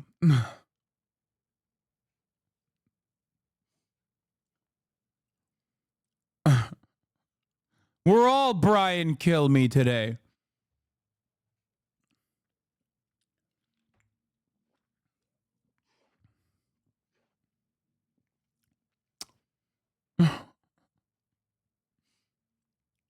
the point is that she is, whether it's her or some very clever people who work for her, going right for them in a language of their own that apparently nobody at this table speaks. To quote another generation. Except for you, because you think you're maybe 23. This is your generation. She's going to I'm the closest.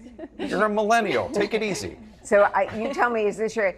She's going to own it. She's going to own it. Own it. Well, I mean, the truth of the matter is, at 59, she is the youngest candidate in the race, and also Donald Trump is now the oldest living presidential nominee. That is true. In the We history did of the see United some of States. this with her first run, the K-Hive, if you will. Like, she did have a huge social media presence 5 years ago when she was running unsuccessfully for the nominee. It did not do much good for her electoral outcome, but she did have that kind of entree into this world, and I think it's going to be turbocharged now for this. All right. Thanks.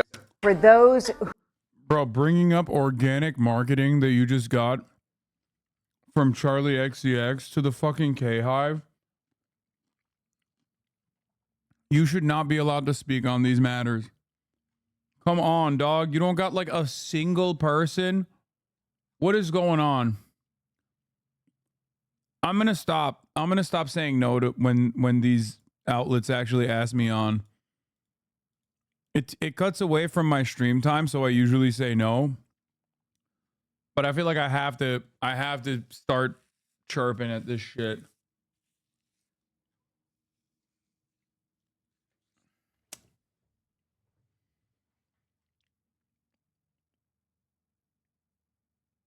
Harry Daniels sings to Kamala Harris in new video. Y'all haters corny with that Illuminati mess. Paparazzi catch my fly and my cocky fresh. I'm so reckless when I rock this Givenchy dress, period. Yes. Hi. Hi, it's nice to meet you. Very nice to meet you. Well, yes. Who is that guy? Miss me people. What the fuck is this?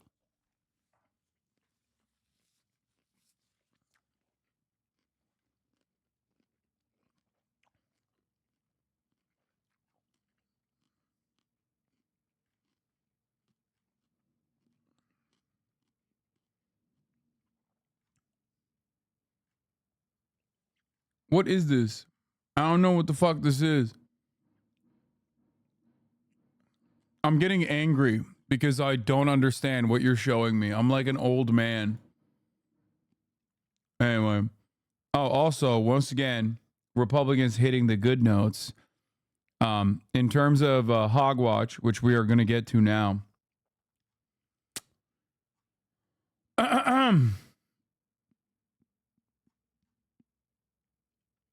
Representative Tim Burchett, a conservative Republican from Tennessee, attacks Vice President Kamala Harris as a DEI hire. Question to a Republican congressman, Tim Burchett of Tennessee, about the fact that they would be going up against someone who would be the first black South Asian woman who could be president of the United States and what that means for the Republican campaign. Biden said, first off, he said he's going to hire a black female for vice president, and that he just skipped over. What about white females? What about any other group? It just... Ew, he sounds like a Redditor. Gross.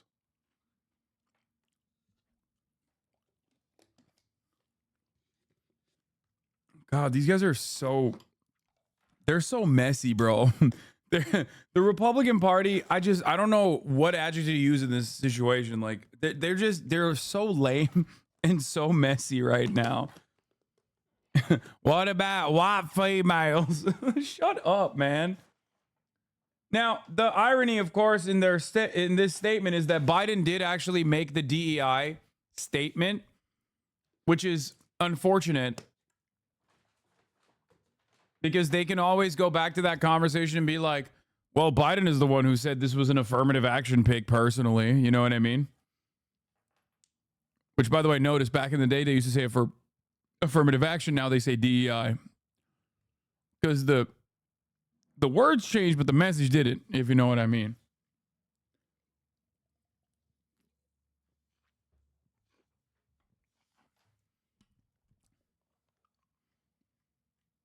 Anyway.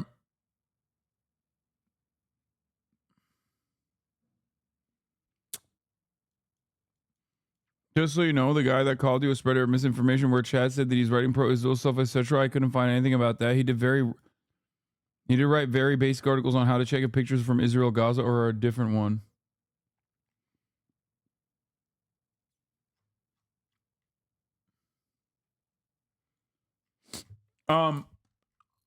So, yeah, DEI is the new welfare queen, the new affirmative action. It's just another way To say woke is another way to say the N-word, basically. However, I did say this when Biden came out and was like, hey, I'm actually getting Kamala. I'm choosing like a black woman as my VP. I'm choosing a black woman as the Supreme Court of the United States Justice. For the Supreme Court of the United States Justice is like, you are undermining their accomplishments and their background and their achievements when you say that, dumbass. And the reason why he said it is because he is kind of old and racist. So he basically kind of threw ahead of time. And I called it out back then. I straight up called it out 4 fucking years ago. Only kind of old and racist? No, he's definitely old and racist. Not kind of. I'm just trying to be charitable here because he dropped out.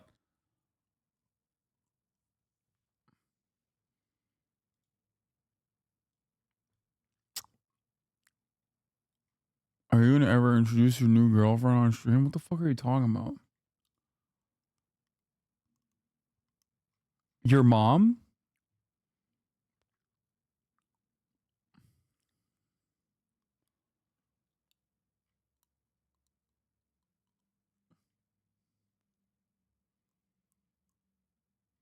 That's my daughter.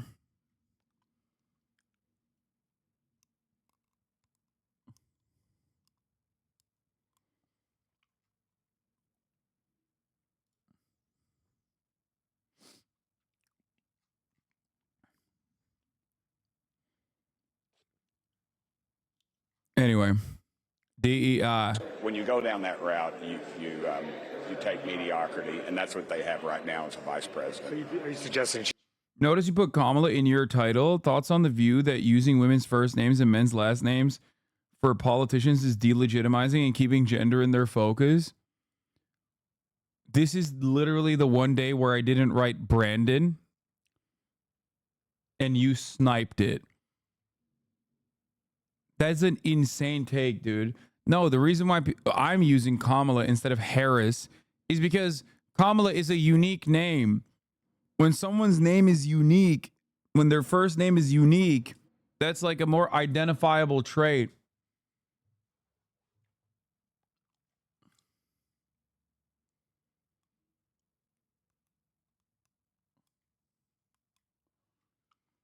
Someone said Brandon is his last name. Brother? Yeah, everybody says Bernie instead of Bernie Sanders instead of Sanders. But also, do you not understand the reason why I call him Brand? I'm making fun of him when I say Brandon.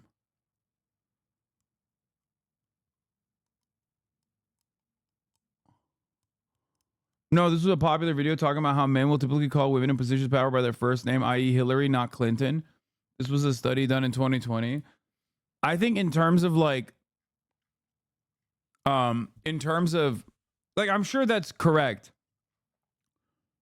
I'm sure that there is validity to that. Except the reason why I'm using Kamala instead of Harris is because Kamala is a more unique name. When I write a title like that and I have limited space, I have to use an economy of words. And the reason for that, that creates a environment where I'm just using like terms like Brandon. Didn't she go by Hillary to avoid the name association with the Clintons? I think she went by Hillary because Clinton, her husband, was president.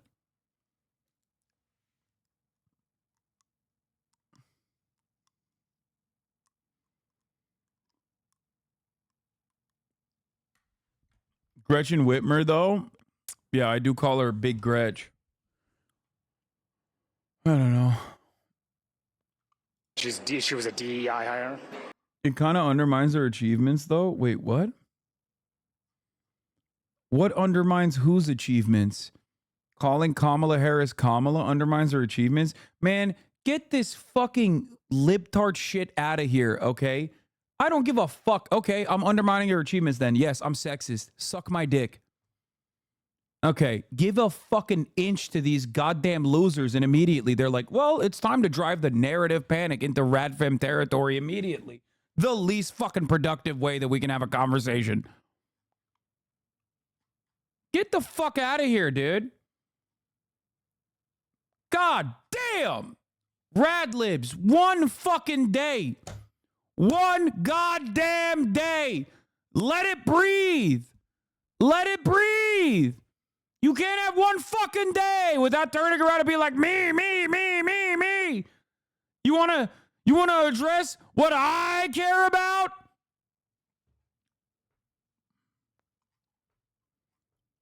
Holy fuck!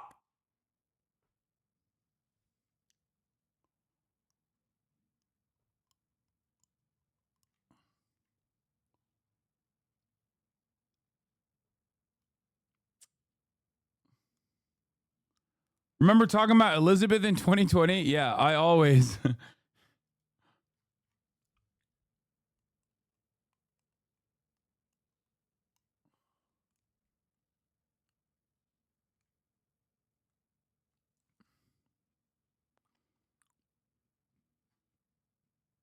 Not just address, but apologize? Yeah, I'm so sorry.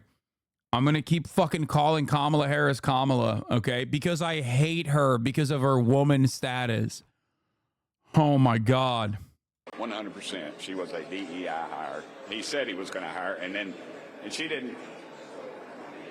Her record is abysmal at best. We know that as a former prosecutor, she can prosecute the case against a convicted felon and make the case to the American people that she is really primed and ready to take over as the leader of our country. And that last Congressman Dan Golden, a Democrat from New York, expressing what a lot of other Democrats are saying. They believe that she can draw a sharper contrast with Donald Trump than Joe Biden was able to, also to bolster key parts of the Democratic coalition that was frankly struggling, that Joe Biden was struggling to put back together again, whether it was minority voters, young voters, and the like. Perhaps Harris can do that. But what does she do to vulnerable Democrats in key districts in key states? Another key question for Democratic leaders as they assess this huge change to the top of the ticket and what it means for their efforts to keep control of the Senate and take back the House. All right, Mono, we'll keep our... Yeah, they've just completely given up on being normal and appealing to normal people. It's time for Republicans to start talking about Kamala Harris' sexual history and the reason why she likely doesn't have any children of her own. I'm willing to bet she's had so many abortions that she damaged her uterus. A woman who has no biological children of her own should not be allowed to make decisions in the White House for your children. Republicans need to run with this messaging and ask why a woman, dude, this is why I think it's fucking ridiculous when people are like, there's misinformation spreading online. Young conservatives like Laura Loomer say this kind of shit. When you ask me what I think in terms of my analysis, in terms of like what the Democrats should run with, I'm like, perhaps it's best to counter the Republican narratives on immigrant crime panic, specifically because it's not reflected in any real evidence and empirical evidence, any data whatsoever, instead of leaning into that crime hysteria. That's the difference between someone like fucking Laura Loomer and someone like myself. Laura Loomer's like, yeah, actually, Kamala Harris' pussy don't work. We need to investigate her womb right now. Fuck birtherism. Can she give birth?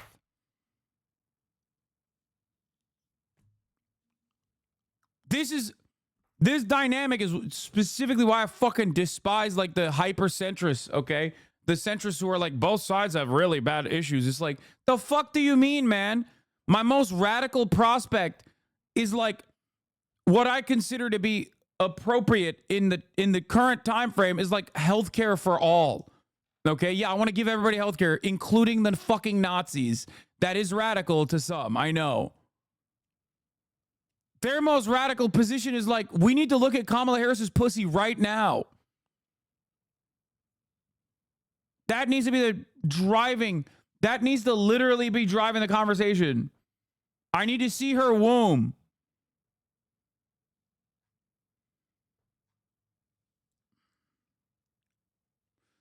Is she a centrist? No, she's not a centrist. I'm still talking about that one fucking New York Times article that said where that dickhead said that I spread misinformation as much as right-wingers do.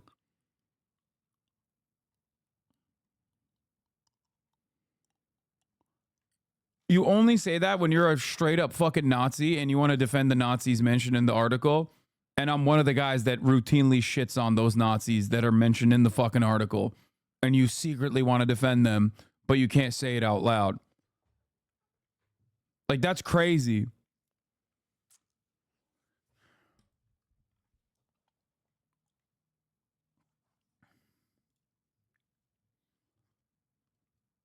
Biden stepping aside as nominee makes you 39% more motivated to vote. 49% does not change your motivation.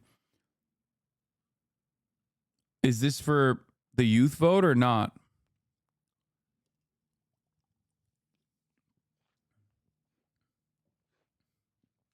Damn. 6% less motivated to vote. Wow. 50% was already on. Yeah. Does not change means both. It's Dem registered voters. Does not change means both. It means like people who were not going to vote are not going to vote.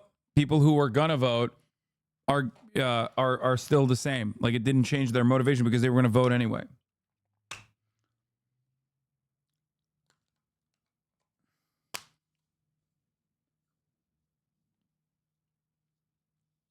Mm-hmm. 6% less motivated to vote. We found the Biden dead enders, dude. We found the Biden or busters, baby. I was looking for these motherfuckers. Turns out they voted on this poll, dude. 6%, baby. 6% is everything. Anyway, Republicans need to run with this message and ask why a woman with no kids of her own just a scarred up uterus is so obsessed with wanting to kill your babies. Kamala has zero investment in the future, but she wants to determine our future. Here's some more good polling. Nation's Democrats are reacting positively to Biden's decision to step aside. Biden stepping aside as nominee, out of Democratic registered voters, 83% approval, 17% disapproval. If Biden had that approval-disapproval rating right now, we would not be having this question, okay? We would not even have this conversation.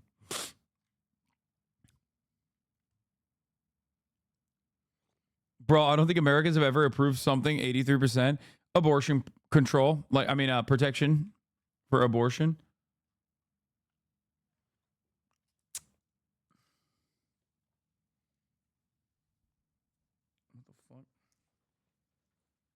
Oh.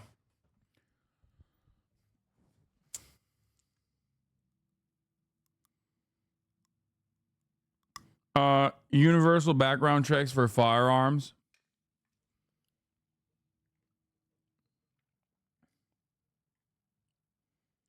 That's another one.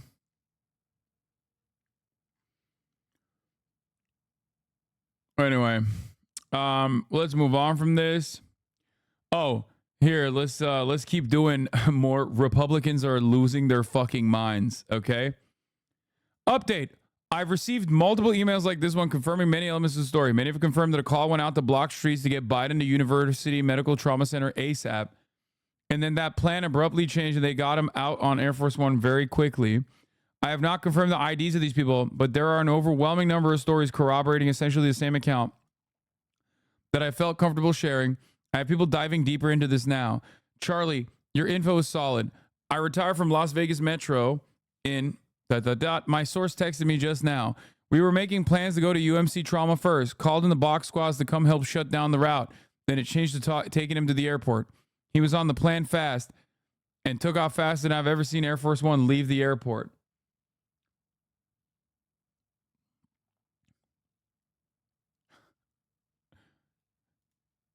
They're saying Biden died. Which is so funny because you see him get out of the car or you see him get out of the plane and like have a hard time getting into the car. That's awesome. God, I love Republicans so much. I love misinformation. I love spreading it. I will not be addressing what Charlie said because, you know, both sides spread the same kind of misinformation. As you guys know, I read the New York Times. That's what the New York Times said. I'm still mad. I'm so mad. Here's the NRSC memo on Kamala Harris. Foreign policy. Kamala Harris sides with Hamas terrorists, not Israel. Second Amendment. Kamala Harris supports confiscating legally purchased firearms through mandatory buyback programs. Wow. That's really fucked up. Weird. Kamala Harris has a habit of laughing. Bro, they have nothing. They have nothing. All day. Look at how many fucking bullet points are on weird. Kamala Harris pledged to ban plastic straws in favor of banning certain behaviors like eating red meat. Kamala Harris loves Venn diagrams. Kamala Harris loves electric school buses because she went to school on a school bus.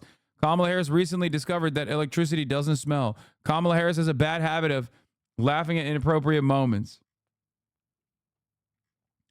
No, the Venn diagrams thing is funny. It's goofy.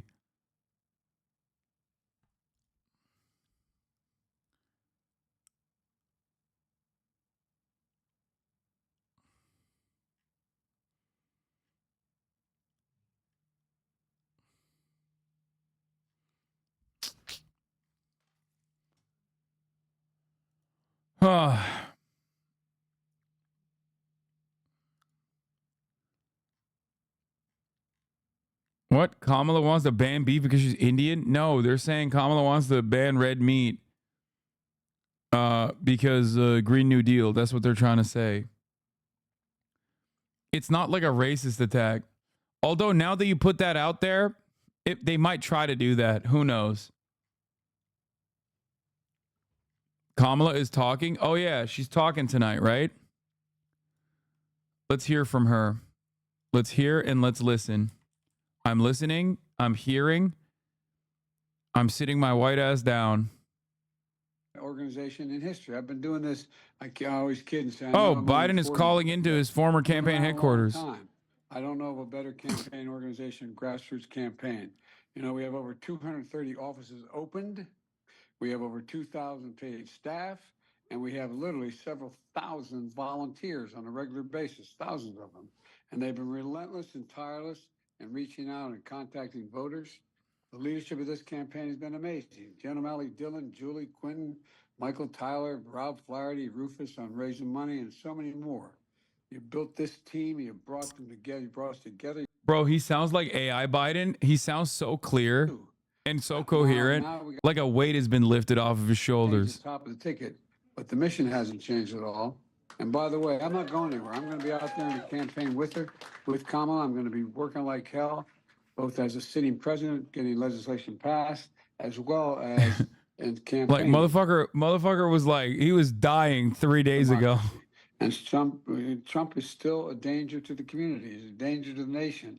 And just ask my foreign policy colleagues, my counterparts, and other people around the world. Damn, he's spitting, dude. He's spitting. What is happening? So I'm hoping you'll give every bit of your heart and soul that you gave to me to Kamala.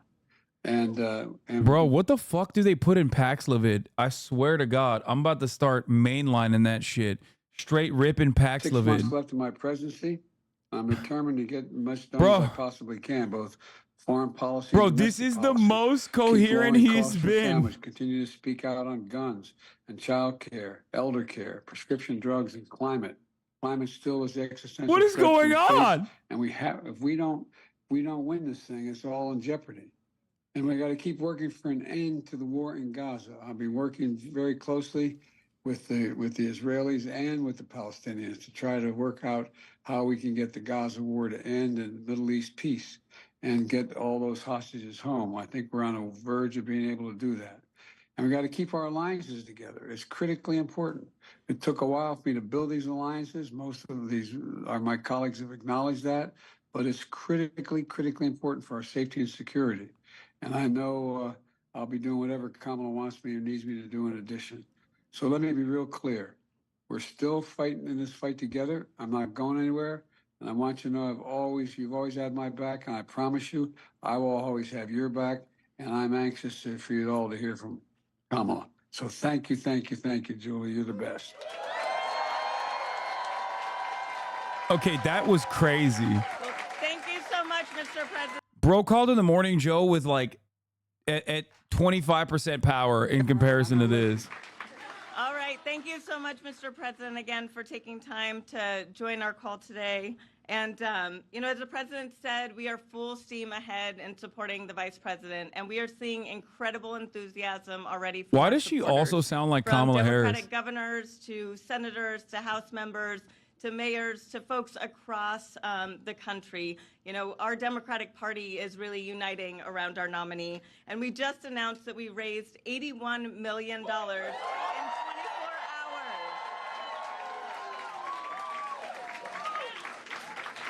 Yo, that's crazy. That's crazy. What was that? That was weird, bro. That was weird as fuck. I have been paying close attention to Biden for 4 years. And especially in the last month, he has never had a moment where he sounded like that.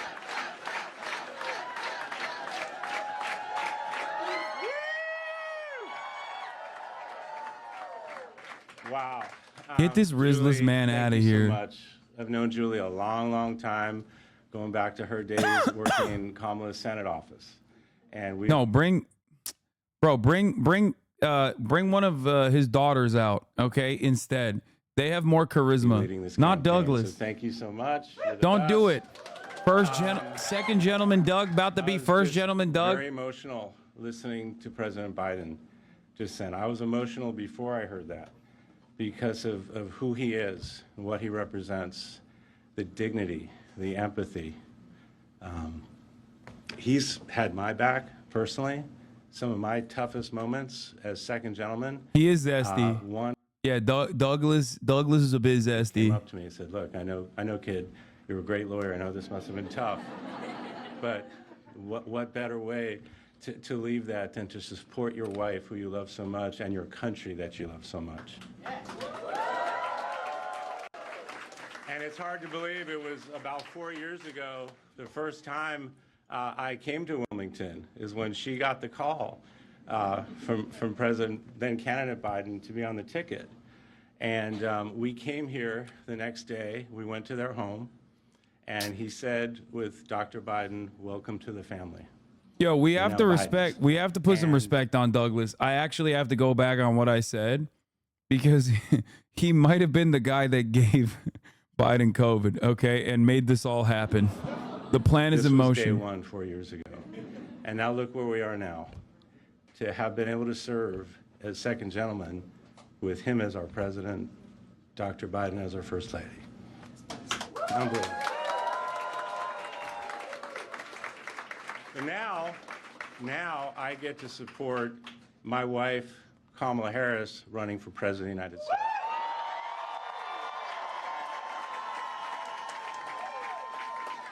Let me tell you something. We are going to win this election. We are on the right side of every single issue, and we have this team right here and thousands of others all around the country. How do I know? Because I've been traveling all around the country, and I've met them. We have an amazing team. You have done an amazing job, and you're going to continue to do that so we can elect Kamala Harris as the next president of the United States of America. So let's hear it for Kamala Harris. Thank you. That's the look of a man that secured the bag. I mean, he did.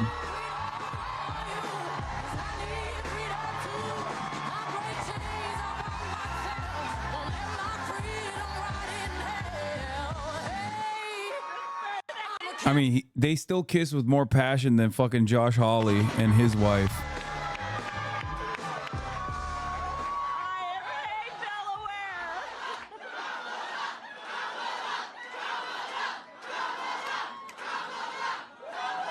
Thank you, guys. Thank you. Thank you. Thank you. Thank you all. Thank you. Can we just give it up again for my husband? What do you call a male first lady, first gentleman? It is so Come good on, to dude. hear our president's voice. Joe, I know you're still He on. said a male first lady. and we've been talking every day. You guys heard it from Doug's voice. We love Joe and Jill. We really do. They truly are like family to us. So do we. And we do, everybody here does. It's mutual. I knew you were still there. You're not going anywhere, Joe. I'm watching you, kid. I'm watching you, kid. I love you. I love you, Joe. Oh. Damn! Motherfucker's still on the phone. He's like, don't you be talking shit now. So, Joe, I'm going to recognize some of the electeds who are here, and then I'm going to get back to you. Hold on a second. So let me please acknowledge some extraordinary national leaders who are also dear friends, both to the president and to me. Governor John Carney, where are you? There you are. And his wife, they are Damn, here. look at her Senator pointing to Tom people, Carper, remembering their names, not fucking up her speech. here. Chris Coons, How my dear refreshing. friend. Attorney General Kathy Jennings. The mayor is here. Przicki, where are you? There. And the next United States Senator from the great state of Delaware is here, Lisa.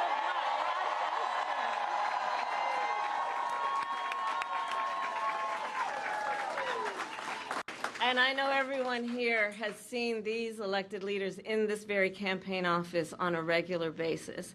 And I know Joe is so thankful to them for their lifelong friendship, but I want to thank them also because you guys have really been carrying some heavy water from the first days of our campaign. So thank you all. This truly is a Delaware family. Thank you. I want to thank Jen O'Malley Dillon. Where is she, Jen? I'm going to talk about her in a minute. Julie Chavez Rodriguez. Sheila Nix. There you are. And the entire team that is here. I want to thank all of you and those who are joining from offices across our nation. So Doug and I wanted to stop by today to thank everybody and to express just what we know to be true. You all have been working so hard. The people in this office have been working so hard. And you have given so much of yourselves, long days and nights, what you are sacrificing in terms of the time you could be spending with other friends and other family. And you're giving yourselves to our country because you love our country. And Joe's listening on the other side like, you motherfuckers are clapping a little too hard, okay? And so today, just right after Joe made his announcement, it was important for me to continue with his role of leadership in this office, of like him, who has said for many, many, many months, and I say it today, thank you all so very much for what you are doing thank you. and what you will continue to do. So let's applaud the team.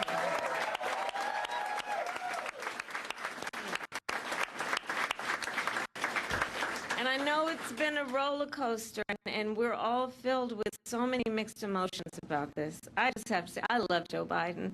I love Joe Biden, and I know we all do, and we have so many darn good reasons for loving Joe Biden. And I have full faith that this team will be the reason we win in November. You all who are here. And as Julie always says, and I will quote the great Julie, we are one team, one fight. One team, one fight. And she's been an extraordinary campaign manager. She's going to continue in this role and see us to victory in November. And we are all here because we love our country, right? And we believe in our foundational principles.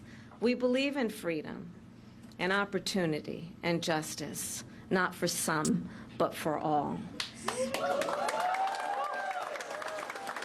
And so we have 106 days until Election Day, and in that time, we have some hard work to do.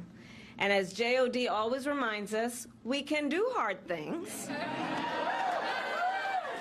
JOD has been such an incredible leader of this team, and that is why I have just asked her to run my campaign, and she has accepted.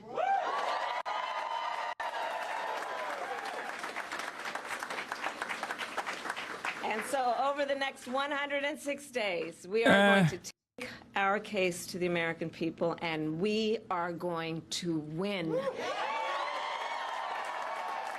are going to win.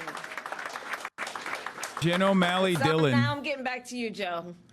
I will tell you, What was it? What was it? one of the Ricchetti greatest honors and of Jed my O'Malley life, Dillon are the truly, two top to serve campaign as advisors. Vice President to our President Joe Biden.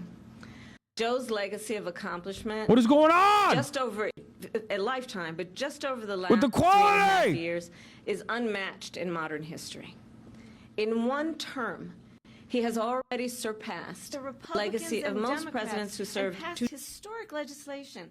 And I'm going to tell you, I'm a firsthand witness to all this work. I would sit with Joe in the Oval Office while he would bring members of both sides of the aisle and talk and listen and help them see what they may have in common and how we can actually work towards solutions. And because of their confidence in Joe, these accomplishments occurred. Joe has stood up for democracy at home, and he has stood This should be the last day she defends Joe Biden. And he has always She has to do this year because it's like the campaign changing, campaign headquarters, and many of you and its may campaign know, is changing hands. I first came to know Joe through his son, Bo. Bo and I worked together. This as is the state last day, okay? And back then, never Bo again. would often tell me stories about his dad. And he would talk about the kind of father and the kind of man that Joe Biden is. And he would talk about the qualities of his father. And the qualities that Bo revered the most are the same qualities that I see every day in our president. His honesty, his integrity, his commitment to his faith and his family, his big, big heart, and his deep love of our country.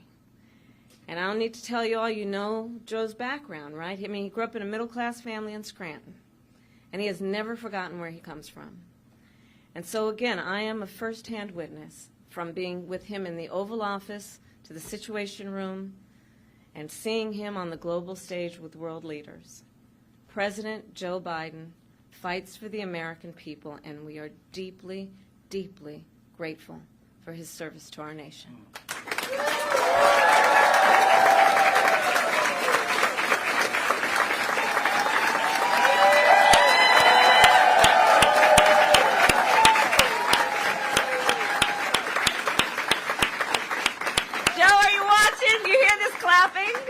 Can you see it? I'm watching. I'm watching. I knew it. We love you,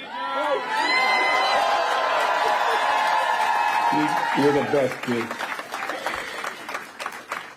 And let us be very clear, Joe is not done. Far from it. He knows there is still more work to do, and our nation will continue to praise his bold and visionary leadership as president. Thank you, Joe. Thank you. And it is my great honor to have Joe's endorsement in this race. You sure do. And it is my intention to go out and earn this nomination and to win.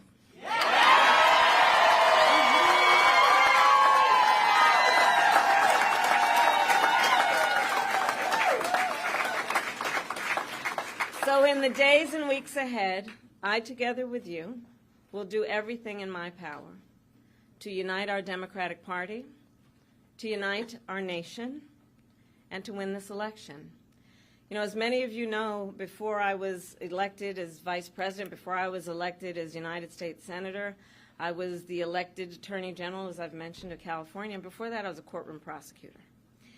In those roles, I took on perpetrators of all kinds.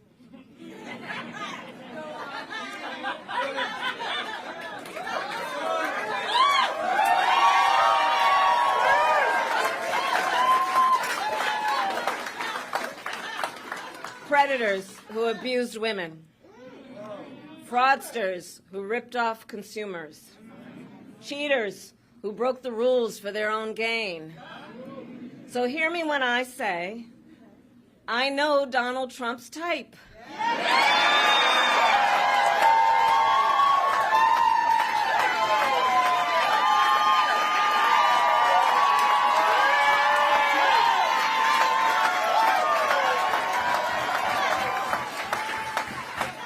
And in this campaign, I will proudly put my record against his.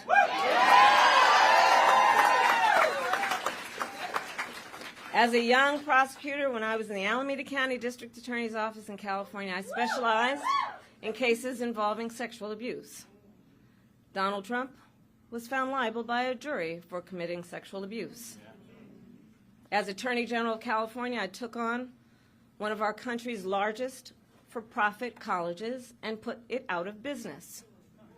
Donald Trump ran a for-profit college, Trump University, that was forced to pay $25 million to the students it scammed. As district attorney, to go after polluters, I created one of the first environmental justice units in our nation. Donald Trump stood in Mar-a-Lago and told big oil lobbyists he would do their bidding for a $1 billion campaign contribution. During the foreclosure crisis, I took on the big Wall Street banks and won $20 billion for California families, holding those banks accountable for fraud. Donald Trump was just found guilty of 34 counts of fraud. But make no mistake, all of that being said, this campaign is not just about us versus Donald Trump. There is more to this campaign than that.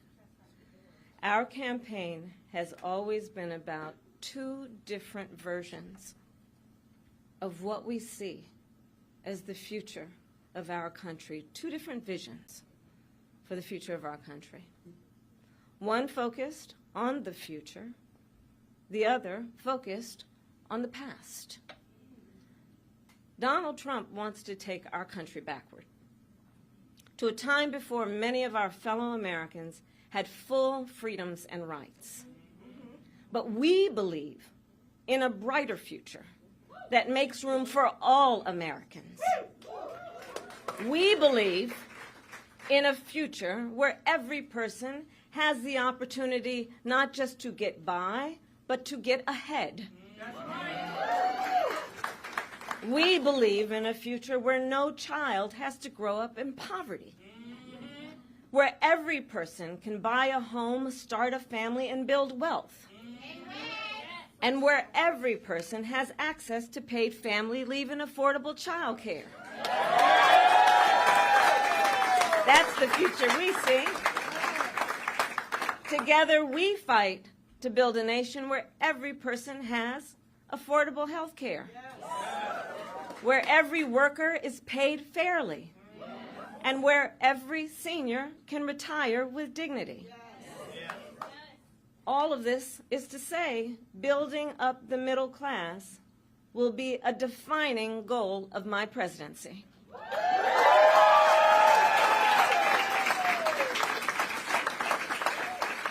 Because we here know when our middle class is strong, America is strong. And we know that's not the future Donald Trump is fighting for. He and his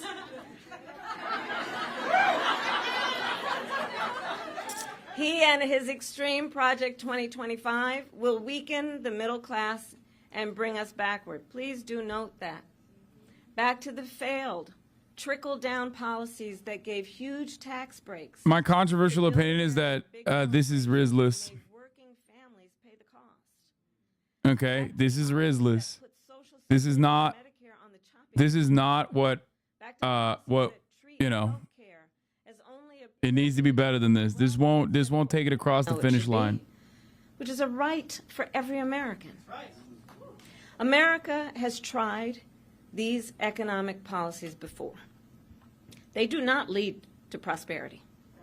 They lead to inequity and economic injustice. And we are not going back. We are not going back.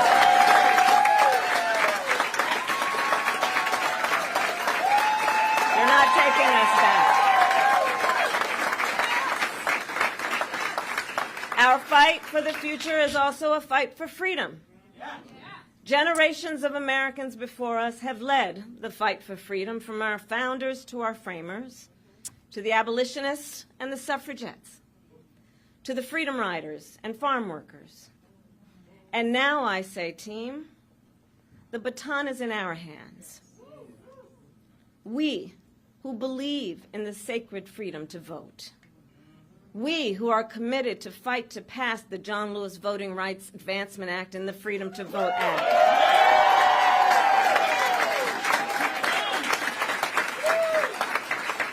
We who believe in the freedom to live safe from gun violence. And that's why we will work to pass universal background checks, red flag laws, and an assault weapons ban.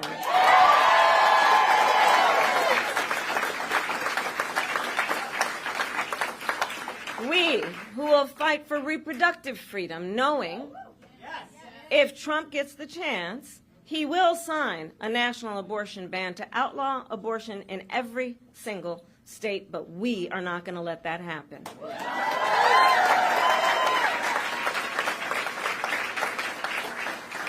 It is this team here that is going to help in this November to elect a majority of members of the United States Congress who agree the government should not be telling a woman what to do with her body.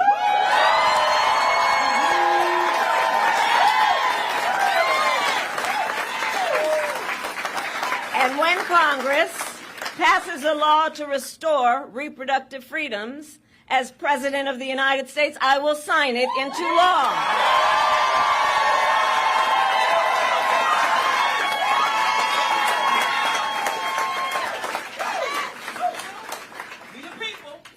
Indeed, we the people. So ultimately, to all the friends here, I say, in this election, we know we each face a question: what kind of country do we want to live in? A country of freedom, compassion, and rule of law? Yes! Or a country of chaos, fear, and hate? No. You all are here because you as leaders know we each, including our neighbors and our friends and our family, we each as Americans have the power to answer that question. That's the beauty of it, the power of the people. We each have the ability to answer that question. So in the next 106 days, we have work to do. We have doors to knock on. We have people to talk to. We have phone calls to make. And we have an election to win. So are you ready to get to work? Do we believe in freedom? Do we believe in opportunity? Do we believe in the promise of America? And are we willing to fight for it? And when saying she's riskless is giving women aren't funny. Like, I don't know, she's just not selling it, bro. What do you even mean? What do you mean? She's saying the damn thing. I think you understand exactly what I mean. Like, yeah, saying the lines doesn't carry across the finish line. Okay? Just simply saying the lines didn't help Hillary Clinton get across the finish line either. Yeah. Yeah, no, but you're right. I am, of course, misogynistic. And that's why I'm saying it. Oh, I mean, it's still better than Biden because she's objectively not dying. So there's that. But it's certainly not impressive enough, because while Donald Trump is a very unpopular candidate, a very weak candidate, okay?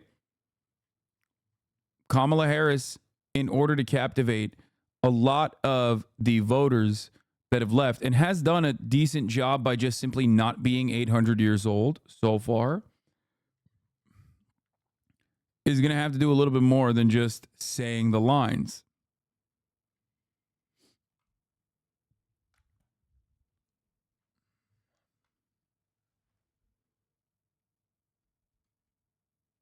Anyway.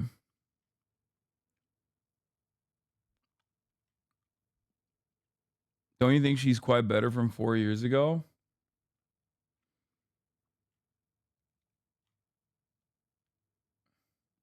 What is she supposed to do? Dance to Brat Summer songs? I mean, we'll see. We'll see. She doesn't have the baggage that Hillary Clinton had, so obviously that's not a apt comparison.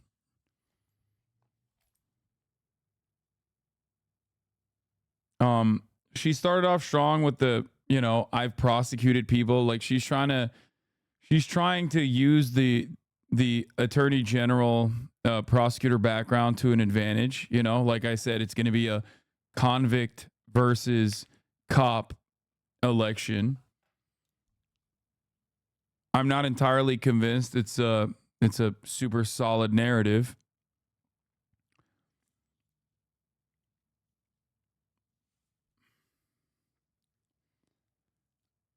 She's not good. She's just better than Trump. Yeah.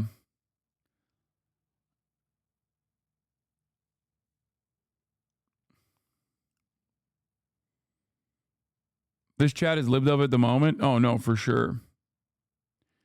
Curious who would be a female politician who meets the risk standards. I think Whitmer, AOC, Ilhan Omar, Summer Lee, Cori Bush, Rashida Tlaib, Katie Porter, if we're moving outside of like the ideological boundaries.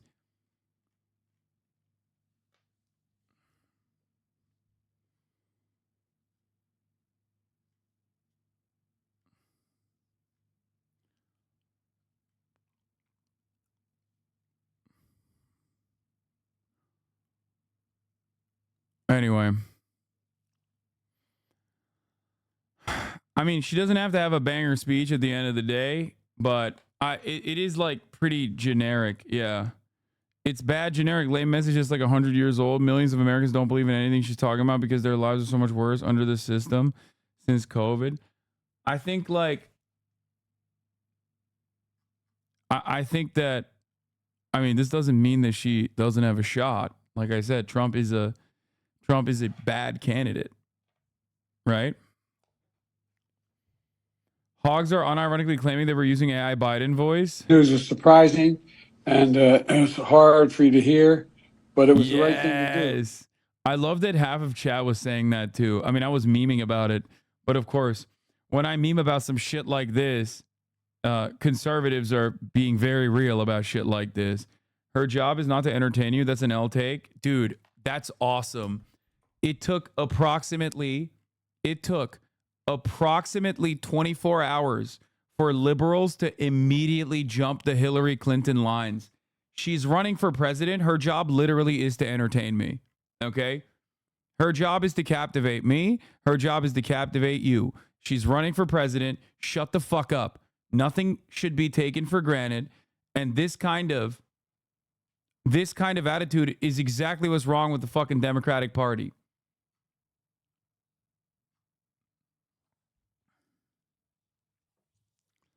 That's so funny.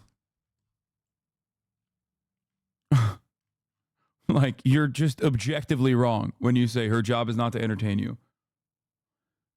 It's a campaign staff. It's a message to the campaign staff. She's limited by what she's supposed to say in this situation. Obviously, it's supposed to direct still back to like Joe Biden in some ways. But overall, I think like, so you're looking for a black woman to shook and save your you? What? Come on. I forgot to run the top of the hour ad break. So there's no way these are actually ad break debates. What would it take for you to back Kamala? You mean shook and jive for me? Is that what you were trying to say? Shuck and jive? Is that what you were trying to point to?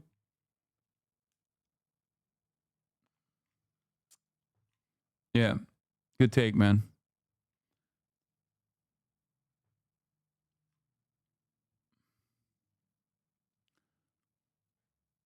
Some people got to take this seriously because they're not millionaires residing in the Hollywood Hills, my good sir. This might be entertainment to you. You just don't want to fuck her, Lamau. Why not give her a chance? I am going to fuck. I'm Brian Kill Me. I'm Brian Kill Me. I'm Brian Kill myself right now. What is happening? What is going on in this fucking dumbass chat? What the fuck is happening? This is actually insane. There's like so many fucking 7-month subscribers, 10-month subscribers, 30-month subscribers being like, you must be racist and sexist to say that her message is not very captivating. That's awesome. Wow.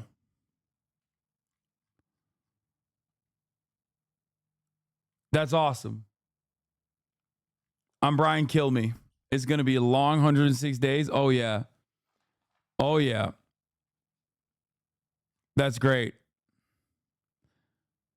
The instincts that you have currently, he said that as someone on our side, not the sexist one. No, the instincts that you have right now that immediately cause you to cast aside every other time you've heard me say things that you agree with. Okay? The instincts that you have right now that immediately cause you to say, well, there must be some cynical reason as to why Hasan is saying this.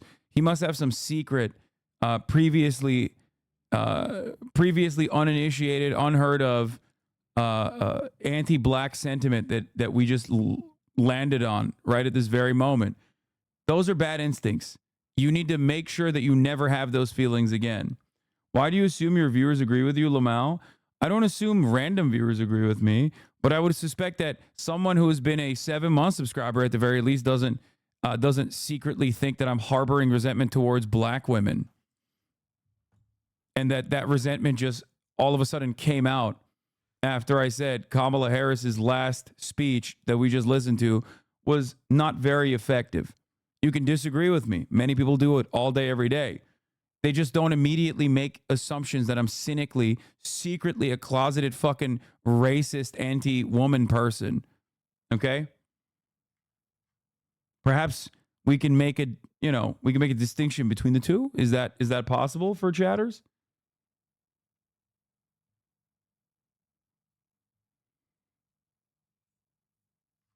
Yeah.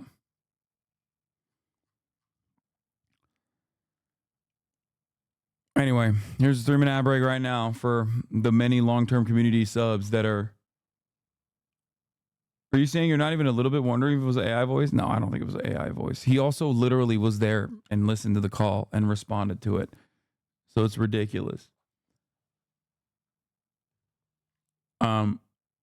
Objectively better than Joe Biden, not a carcass, able to deliver a speech, just not able to deliver a speech well so far. Also, my biggest fear in this situation was that she was going to be like 2019 Kamala Harris, the Kamala Harris that, had to drop out, the Kamala Harris that didn't actually win anything in the primaries, the Kamala Harris that was not even looked after by the liberal Democratic Party primary voters.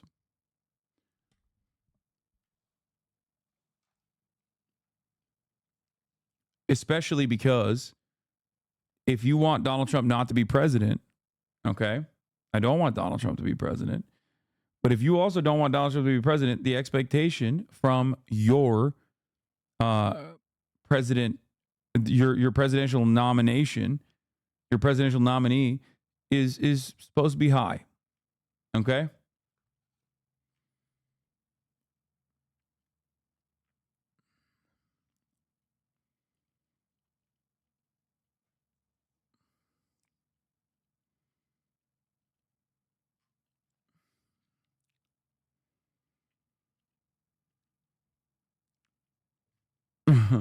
I've followed you for years, but your valid critique of her speech has gone too far. I don't think you're secretly a racist. You just had an L take, and that's okay. You're human, not always right. Camilla's job isn't to entertain you. If the race would be about the best entertainer, Trump would win. Trump did win because he was the best entertainer to some respects. But that's not what it is. The race should be about policies is a wonderful fucking prospect. But Americans don't vote on policy boundaries. They vote on vibes. Okay?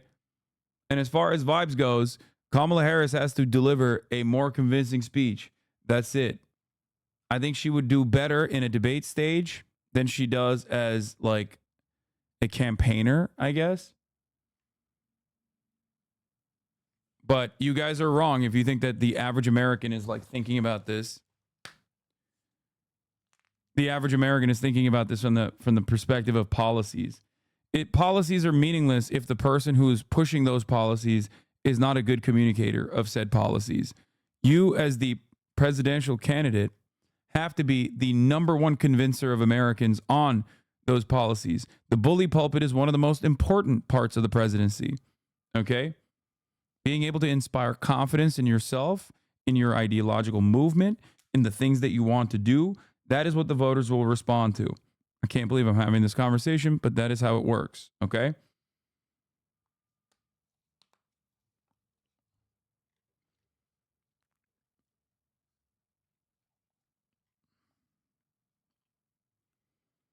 Radfam libs are going to be up your ass for the next few months. Yeah, I don't really care.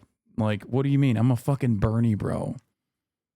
Remember? I was a Bernie bro. I was already a racist, white supremacist, woman hater because I wanted Bernie Sanders to be the president. You know?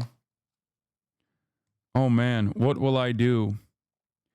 I really do hope that that's not the number one reaction that liberals have to people criticizing Kamala Harris, especially from the left. It's not. She's not supposed to get up there and make fucking jokes. That's not what I'm expecting out of her. But she just basically was. She basically took it one step above Joe Biden. But given that this race is still close and Kamala has to prove herself, something she has not done in a very long time, she has to go above and beyond in the upcoming days. I think that this will still, the fact that she's not dead, the fact that she's young, these are younger, these are going to be immediate improvements on the polls, I suspect. Okay? But there's only 100 days. Okay? So the first 30 to 40 days are pretty fucking significant.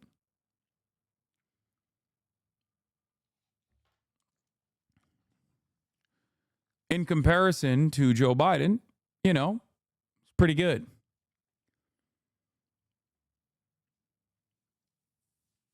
If she keeps this level up, then, you know, it'll be a close race. What about the record-breaking fundraising in just 24 hours? Yeah, no, I'm saying that happened because people did not want Joe Biden, and people are happy with a younger, more dynamic candidate. Now she has to show that she's a younger, more dynamic candidate who's not just going to read out talking points.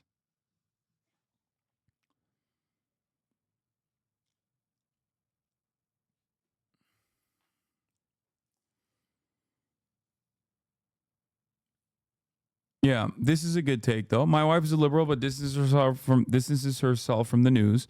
May or may not vote in presidential elections, but not outside of that.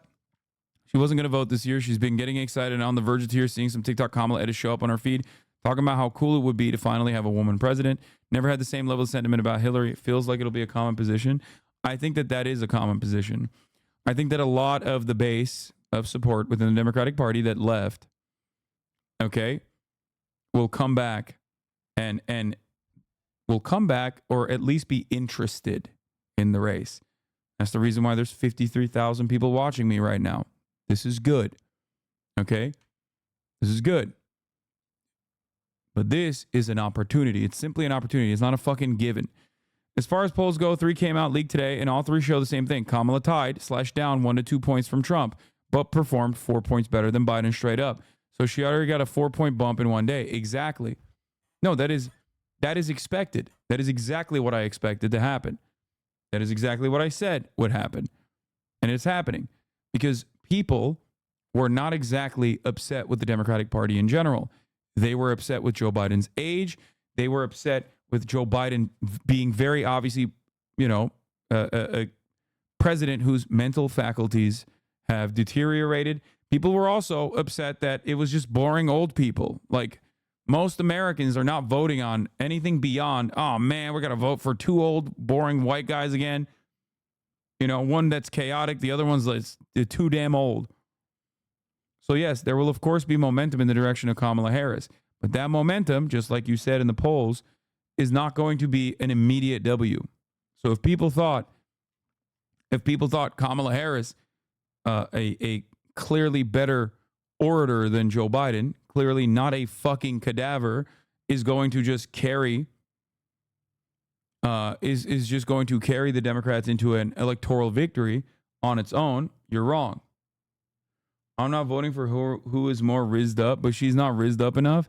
Yes, Riz is a substitute word I'm using in this circumstance. It's also shortened for charisma. And it doesn't matter what you're not voting for. You are in the most politically autistic community of all time. What the fuck are you talking about? Do you think you represent the average voter? Have you talked to a real human one time in your life? Guys, never, and I do this all the time, and I hope you do this as well, never look to this community as a broad representation of American politics, okay? The median voter is a sea of contradictions. Never forget, the median voter who is undecided at this point will tell you stuff like, yeah, we need to do fucking mass deportations of all goddamn migrants in this country. And then in the same breath, we'll turn around and tell you, without even thinking about the contradictions, we'll tell you, yo, we should do amnesty actually for everyone that's been here. That is the direct opposite position on that issue. And yet Americans say shit like that all the time. Come on now. Of course, you are not voting for who's more rizzed up. No, you're making lesser evil voting calculations. Okay? And by your estimation, understandably, Kamala Harris is the lesser evil, the clear lesser evil in comparison to Donald Trump. Okay? That's fine. That's understandable to make. That's an understandable calculation to make. Americans don't make that calculation demonstrably. Okay? If they did make that calculation, Hillary Clinton would have been president in 2016. Polls point to almost all the gains were, by the way, from 1, undecided people, 2, RFK voters who abandoned him instantly as long as there was another choice, 3, black Latino voters who way prefer her. She performed 20 to 30 points better with black people than Biden already, which you called like months ago. Yeah.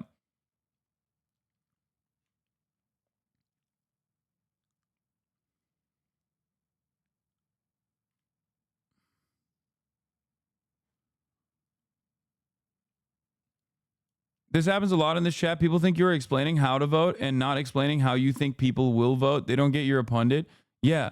I mean, my opinion on the matter is very different than the average person's. And I suspect your opinion on the matter is very different as well. But we're not talking about 50,000 people in this community. We're talking about the hundreds of millions of people who vote. Okay?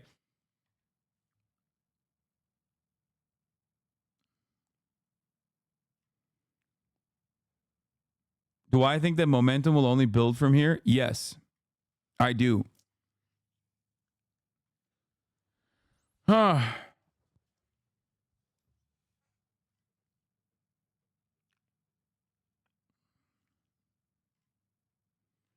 Hasn't she already lost the people's trust by covering Biden's obvious signs of mental decay? No, I don't think people will. I mean, Republicans will try to hammer that narrative, but I don't think it'll hit home. That is a definite weakness, though. For sure.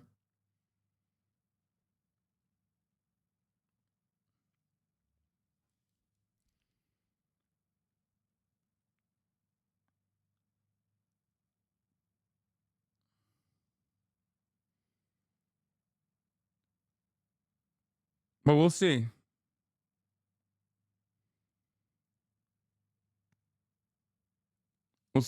We'll see what happens.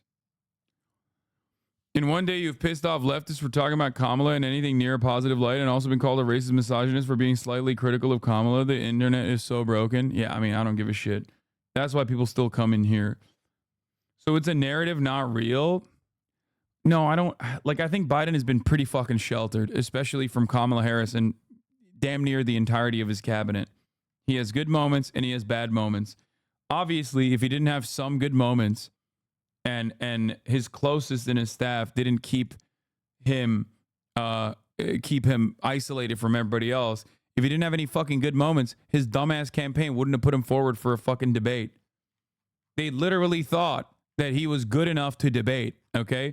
Unless you think there was a secret plot to show the world how bad his brain is.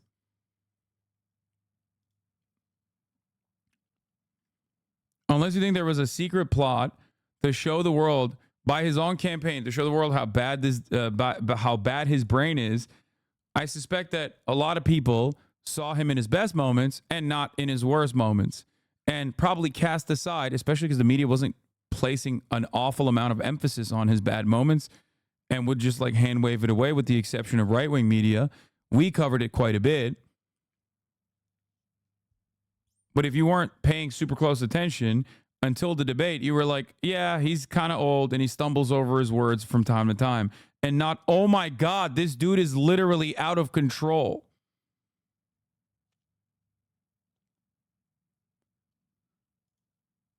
But yeah, this stuff is good. Stuff is really good for the Democrats. Over 888,000 donors in the past 24 hours. 60% are first-time donors. 43% new recurring donors. Kamala HQ doubled his following overnight. Game on. They raised $81 million in the first 24 hours. Okay? Like, that's incredibly impressive. That shows that the people were basically desperate, begging for anyone but Joe. Do you understand?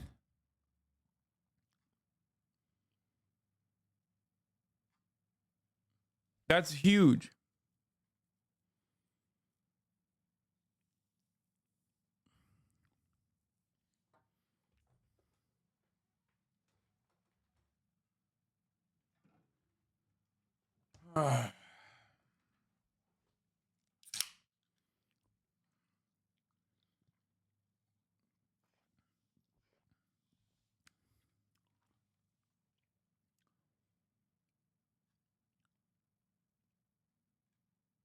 Anyway,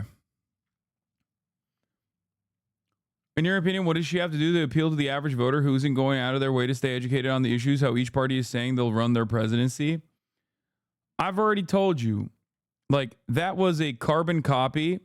That was a carbon copy of, I mean, here, this is Barack Obama campaigning, but like he's not someone you can actually recreate, as I've always said. This won't be easy. You can't do that. You can't repeat Barack Obama. Just like you can't repeat Donald Trump in the Republican Party, you can't repeat Barack Obama in the Democratic Party. Trying to repeat Barack Obama in the Democratic Party will cause you to be a Pete Buttigieg style person. The storm hasn't quite passed yet. Sometimes the skies look cloudy and it's dark, and you think the rains will never pass. This is generational aura. This is generational riz. Here's what I understand, that as long as all of us are together, as long as we are all committed, then there's nothing we can't do. That's why we started off. It's crazy that he took all of these people, by the way, like millions of Americans who door knock for him, and immediately took it and placed it under the DNC and shut down the actual like grassroots momentum that he had, that he could use to basically bully people and ensure that the progressive message of hope and change that he put forward and all the policies that he wanted to implement would have actually been implemented. He had an army, dude. He had a literal fucking army. Anyway, I don't want to even talk about Obama and how disappointing he was in comparison to how fucking, phenomenally charismatic he is. This campaign saying, yes, we can.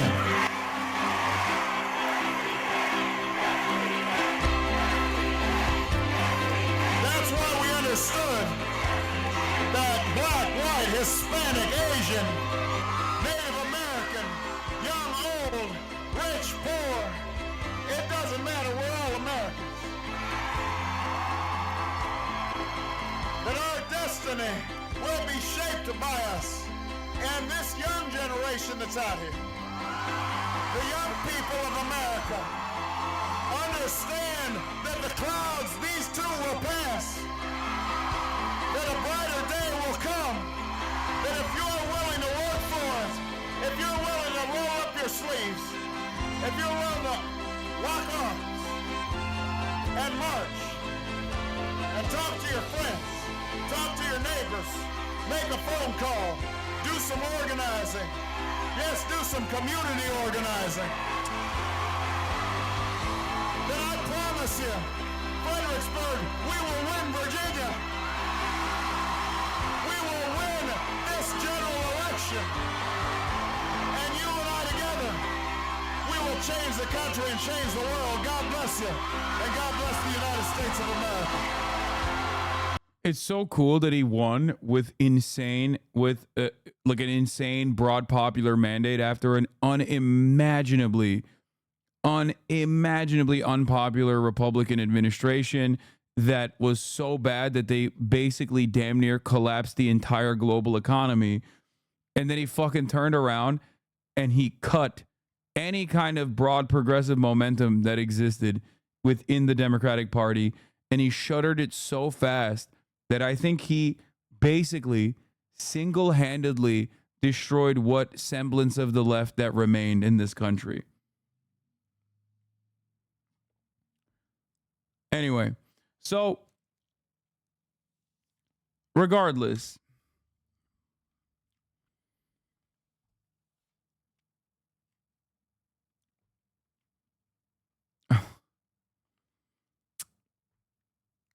probably better that Kamala doesn't have this, so she could just say bullshit like Obama could. I mean, I want Kamala Harris to not be like this. I can't. No one can be like this. This is a generational talent, once in a lifetime charisma, and I think the Democrats are wrong for trying to recreate that energy. It's not going to happen. Having said that,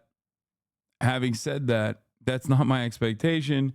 My expectation simply is that, you know, she pushes the needle a little bit further than 2019. Oh.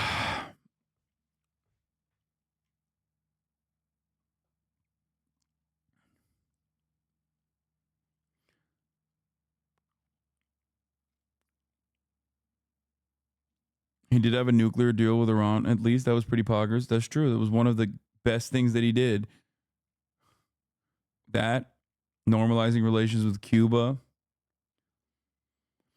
Anyway, any hope for Kamala being better on Gaza? I think so, but we shall see. Like I said, I don't think she can like cut across Joe Biden too much. Like I said, it's a bit of a tricky situation. She's definitely not going to do it. She's definitely not going to do it when, you know, Joe Biden is on the fucking call and she's at the campaign headquarters, right? Like, she's not going to do that. And it will be rather difficult for her to cut against Joe Biden on issues where Joe Biden is weak or was weak.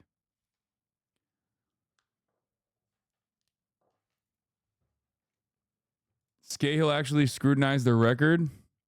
Harris abetted the Gaza war even if she expressed moral unease, tactical disagreement. While she does not have half a century of overwhelming support for Israel's brutality and militarism like Biden, she does have a record of hardline support for Israel. So, like, what I'm looking for in this situation is she going to be... Obama was another guy, by the way, who was critical of Israel. And then on his way out, he gave $38 billion to Israel. That's after Netanyahu called him boy, basically, over and over again. Netanyahu famously said Barack Obama was a young boy who didn't know anything about the Middle East.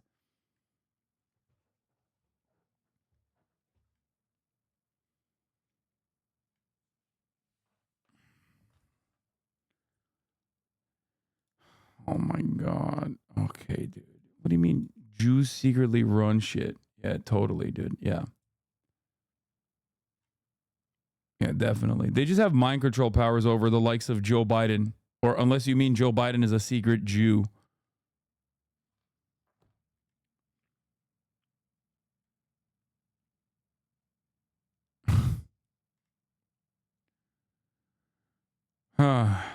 Anyway, Joe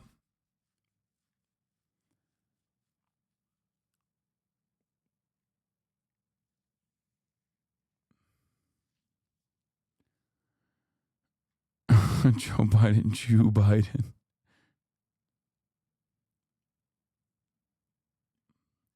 So I think her opinion on Gaza will be very important for the youth vote. That's number one, even though I think she will pick up a lot. She will pick up a lot more support from younger voters just by being not Joe Biden. That's number one.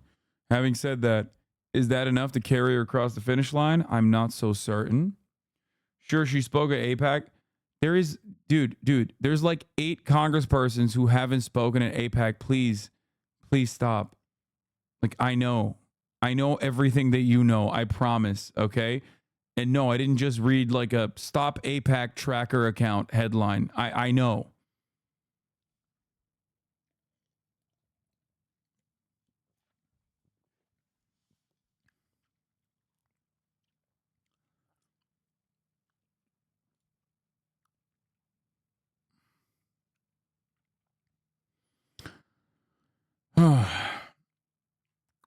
Within hours of Joe Biden announcing he would not seek re-election, the Democratic Party's power elite began consolidating their support for Vice President Kamala Harris. I think Michigan, in the critical state of Michigan alone, where a devastating poll from the Detroit Free Press on Sunday morning showed Biden down 7 percentage points to Trump, across the state where there were over 100,000 uncommitted primary voters. You will not win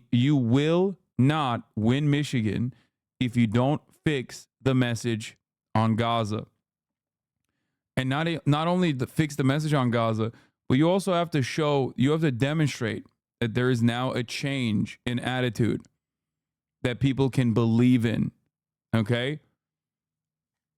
Like, it's over. It's Jover at that point. It's actually fucking super Jover.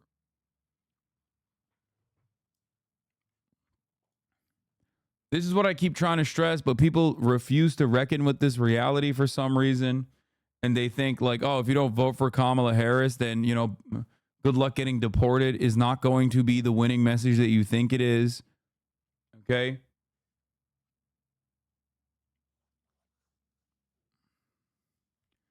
Notably, the mayor of Dearborn, Michigan, Abdullah Hammoud, did not immediately come out in favor of Harris. Instead, he posted, Dems have an opportunity to be bold this convention to nominate a candidate who can usher historic policy domestically and abandon the genocidal course charted in Gaza and beyond. America needs a candidate who can inspire voters to come out to the ballot box this November. 75% of those uncommitted voters will fold when faced with Trump in a real election. Primary is meh. It appears to me that I have more Democratic Party analysts in this chat than I previously thought.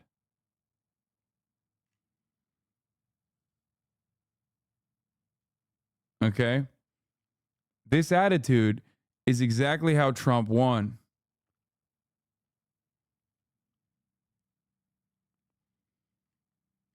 This attitude is exactly how Trump won in 2016. Oh.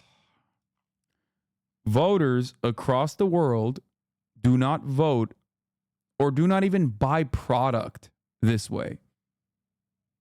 Okay? There is no world where you're just like, nah, they'll just get scared and they'll vote. Like, it's very stupid. I don't know how the Democratic Party and the media apparatus that accompanies the Democratic Party has like convinced normal people, not people whose career is to lie like this, to genuinely hold on to this message. Okay?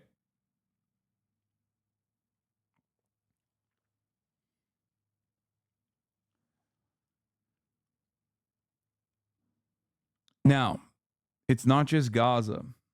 Her biggest weakness is immigration. Watch this space. Her biggest weakness on the policy front is immigration. It's not even the economy. Okay? It's fucking immigration.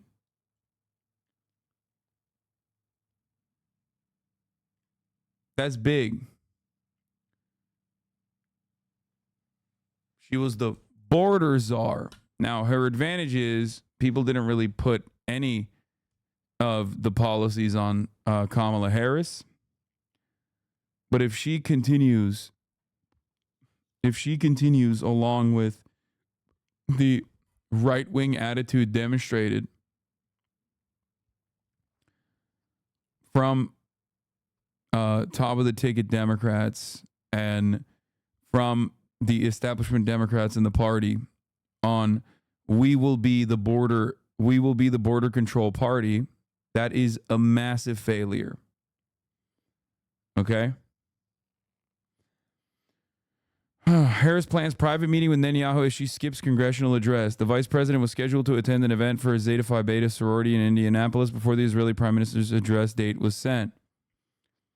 She's not going to be there for Bibi's joint address to Congress, but will conduct a separate bilateral meeting with the Israeli prime minister this week at the White House. Harris was scheduled to attend an event for her sorority. That doesn't really mean much.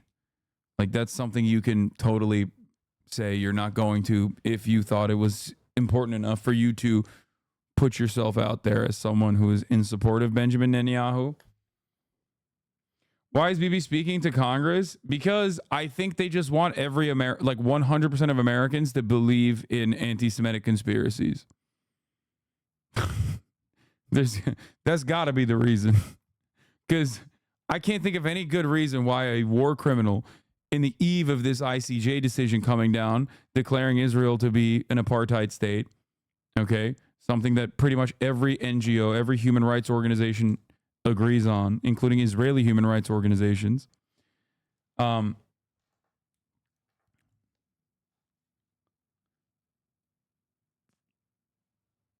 It's just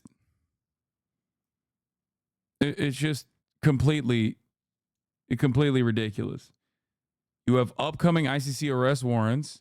The ICJ just said Israel has to immediately evacuate the West Bank and East Jerusalem, and that they are there in an unjust manner. They're violating international law. They're violating international humanitarian law. And America's like, nah, we're riding with Netanyahu, baby. He's great.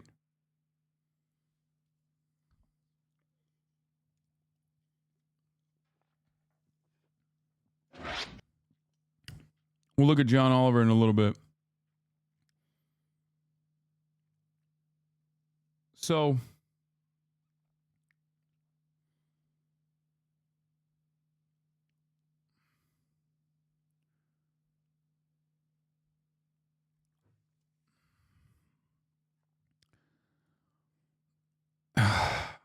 do I have confidence in Kamala Harris as far as like changing the course, changing the trajectory of like 78 years or 76 years of American foreign policy? No. She absolutely is not the person that would do such a thing. But we shall see. In her one-on-one meeting with Netanyahu, Harris plans to reiterate her commitment to Israel's security and right to defend itself, but will also convey her view that it is time for the war to end in a way where Israel is secure, all hostages are released, the suffering of Palestinian civilians in Gaza ends, and the Palestinian people can enjoy their right to dignity, freedom, and self-determination. Harris also plans to discuss the ongoing negotiations on a ceasefire deal. There's some daylight between Harris and Biden on the issue of Israel and Gaza for months. Since the beginning of the war, Harris has been telling colleagues in the administration, including Biden, that she wants the White House to show more concern publicly for the humanitarian damage in Gaza. This at least shows that she has the right political instincts, even if she does not morally care about apartheid and genocide, which is, better than Joe, I guess.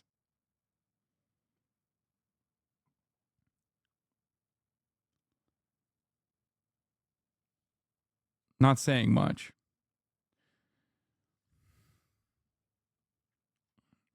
One person close to the vice president's office says she believes the United States should be tougher on Netanyahu.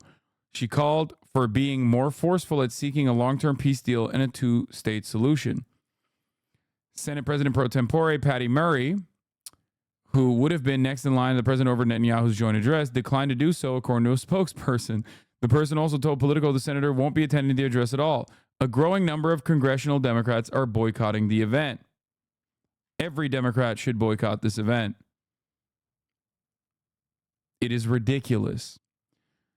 Senator Ben Cardin will instead be the senator behind Netanyahu on Wednesday, according to a person familiar with the plans who was granted anonymity to discuss private conversations. Meanwhile, Capitol Police officials have warned lawmakers and staff about the protesters in the days leading up to the visit from Netanyahu. There will be increased security around the Capitol complex, especially Wednesday when Netanyahu is scheduled to speak.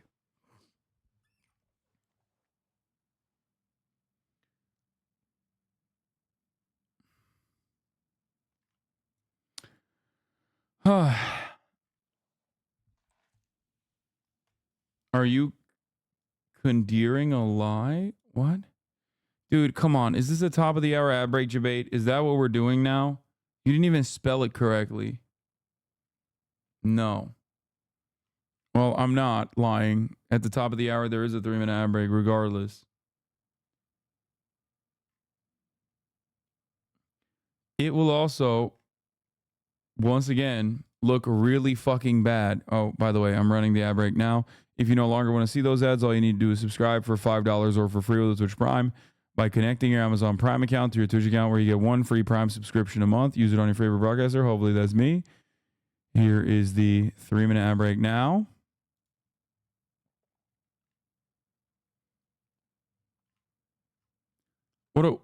It would look really bad for the Biden administration and for the Democrats if, while they are in office, they beat the living dog shit out of protesters at the behest of a foreign leader who is doing a genocide that we are defending, okay, when the rest of the international community has damn near made up their minds on the issue. Okay? It would be akin, if not worse, than the Trump BLM protests.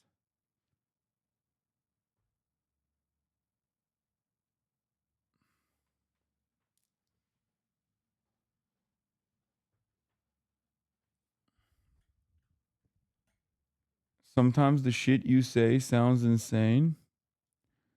What? What have I said that sounds insane?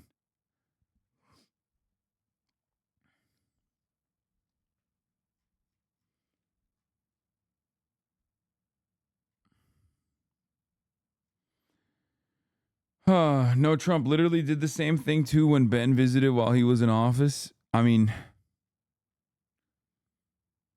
Trump did a lot.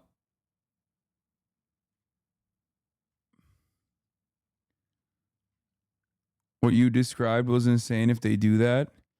Yeah, and sometimes I say this would be insane if the Democrats or Republicans do that, and then they end up doing just that. You know? So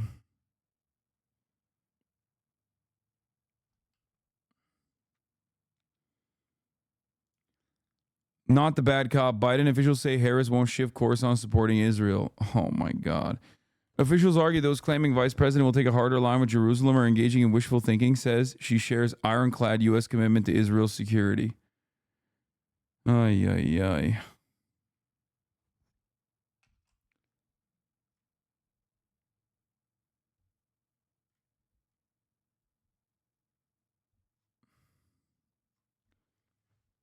This is Times of Israel. I don't know how, how good this coverage will look like, but we'll see. We'll see. Like I said, takes a lot of political courage and to even expend political capital that Kamala Harris does not have, to change American foreign policy trajectory on our pivotal ally, Israel. And if she doesn't do that, I suspect she will lose Michigan, regardless. And she won't be able to capture enough of the youth vote that the Democrats desperately need.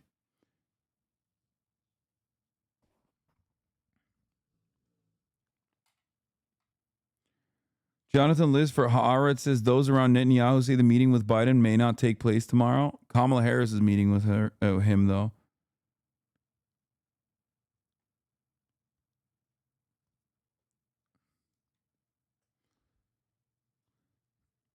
Anyway, Harris supported Biden's policies even if she raised tactical objections or expressed moral unease with a horrifying death toll. While Harris is not Biden and does not have half a century of overwhelming support for Israel's brutality and militarism fueling her positions, she does have her own record of hardline support for Israel, both as a senator and as vice president. Soon after being elected in the Senate in 2016, Harris earned the reputation as an ardent defender of Israel. She spoke 2 years in a row at AIPAC, conferences that co-sponsored legislation aimed at undermining a United Nations resolution condemning Israel's illegal annexation of Palestinian land. One of her first international trips as a senator was to Israel, where she met Benjamin Netanyahu in 2017. I support the United States' commitment to provide Israel with $38 billion in military assistance over the next decade, Harris told an AIPAC conference that year. That was Obama. That was Obama's wonderful gift on his way out. I believe the bonds between the United States and Israel are unbreakable, and we can never let anyone drive a wedge between us. As long as I'm a United States senator, I will do everything in my power to ensure broad and bipartisan support for Israel's security and right to self-defense. Harris has compared building support for Israel and the coalitions forged during the U.S. civil rights movement and embraced President Donald Trump's Abraham Accords, just like the rest of the fucking dumbasses in the Democratic Party. A series of normalization agreements between Israel and Arab states that circumvented demands for an independent Palestinian state. Harris co-sponsored legislation that called the agreements a historic achievement.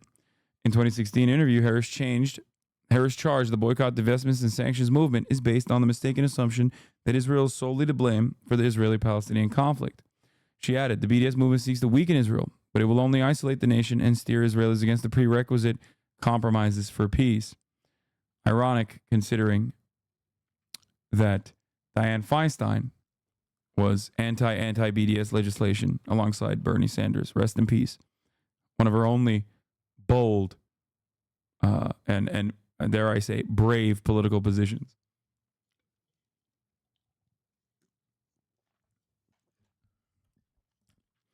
At a private AIPAC conference in 2018, Harris was asked why she's so adamant in her support for Israel. It is just something that has always been a part of me, Harris said.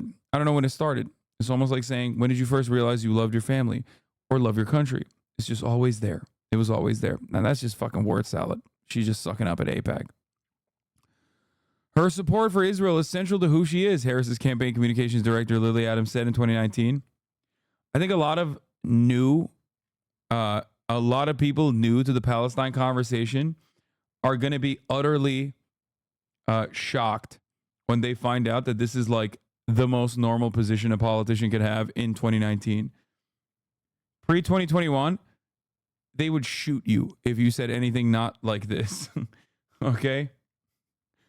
Post 2023, October of 2023, things are radically different. Having said that, there are no assurances in here.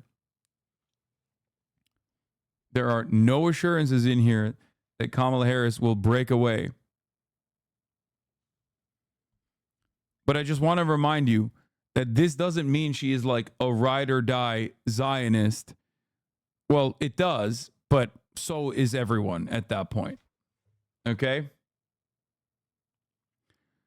In March 2019, amid calls from Democratic Party activists to boycott that year's AIPAC conference, Harris joined other candidates, including Senator Bernie Sanders and Elizabeth Warren, in skipping the gathering. Instead, she tweeted that she had met privately with California AIPAC leaders to discuss the need for a strong U.S.-Israel alliance, the right of Israel to defend itself, and my commitment to combat anti-Semitism in the country and the world around the world. While Harris generally speaks in favor of Palestinian self-determination and a two-state solution in line with a broader Democratic Party policy position since 1993 Oslo Accord, she has simultaneously opposed efforts to impose consequences on Israel for its flagrant violations of international laws. I think 2019 is like a pivotal point for Kamala Harris as far as her track record.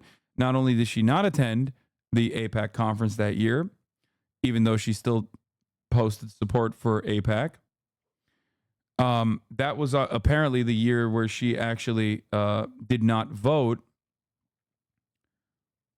on sending more arms to Israel, which is not featured in this article, it seems. Harris set a tone for her posture on Israel as a senator when she's co-sponsored legislation in 2017 condemning former President Barack Obama's decision to abstain from vetoing a UN Security Council resolution critical of Israel.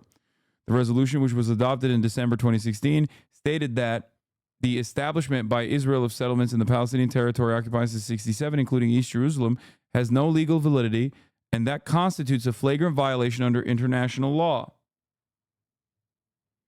Yeah, that was, she sponsored the Green New Deal. She was pro-Medicare for all. That was, I think, an attitude shift from Kamala Harris, where, like, under the Trump reign, Democrats love, famously, Democrats love posturing like they're fucking radical socialists. Okay? So remember that. Having said that, however, it's still important, especially when she's going against the grain, because a lot of California Democrats will not do any of those things. They're even worse than the average Democrat. Harris and her Senate colleagues charged that Obama's refusal to block the UN resolution was inconsistent with longstanding United States policy. They said U.S. policy should be aimed at preventing the UN from action that further isolate Israel through economic or other boycotts, and urged future administrations to uphold the practice of vetoing all United States Security Council resolutions that recognize unilateral Palestinian actions, including the declaration of a Palestinian state.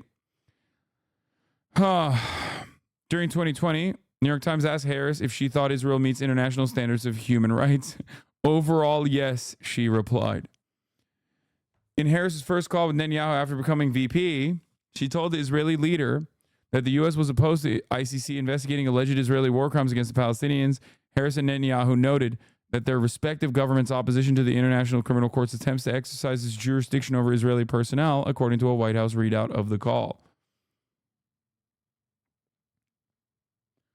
Yes, Beshear is going to be on CNN at 6 p.m. our time in 2 hours.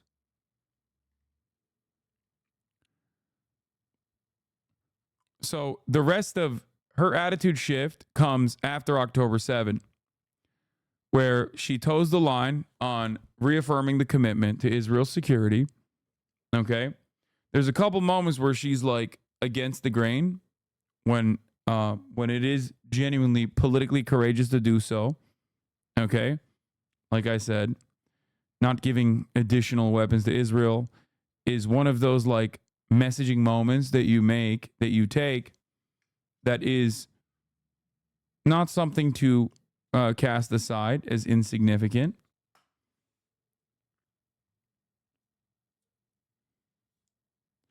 Remember this, stepdaughter? Oh, yeah, no, this is...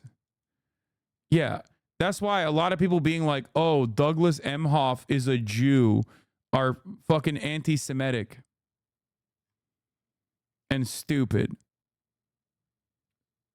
Especially considering that Douglas Emhoff's daughter, stepdaughter of U.S. Vice President Kamala Harris, is anti-Zionist.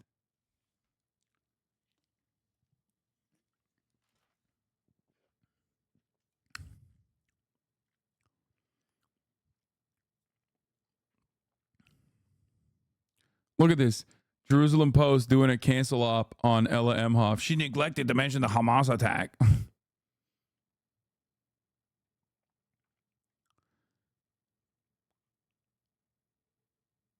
Anyway.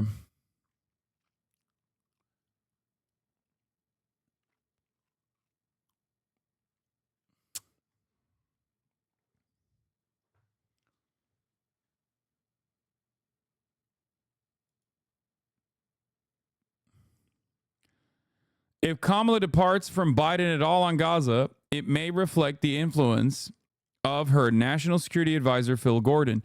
The neocons at FDD regard Gordon as very much on the progressive wing of the national security continuum, Obama redo. That, of course, means that they'll at least change course from Biden, considering that Biden was significantly further to the right on Israel in comparison to Barack Obama. But this is most likely the best you're going to get.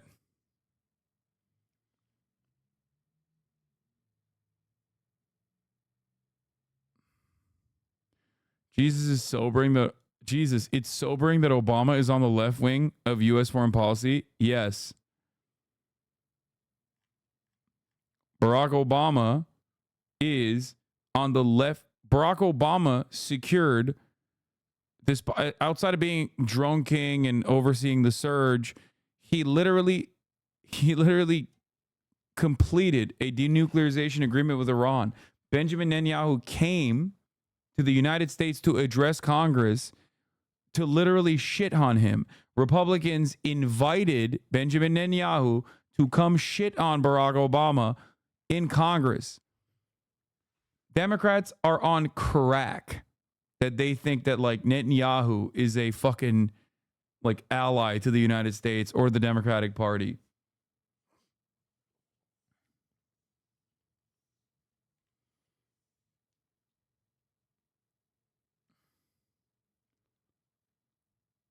So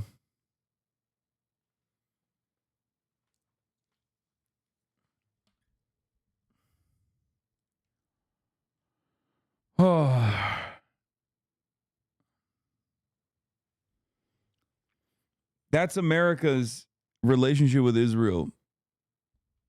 There's just not much you can do about it. That's why I don't fucking yell about Bernie Sanders all that much, despite my expectations from Bernie Sanders being significantly more than just what he has given thus far.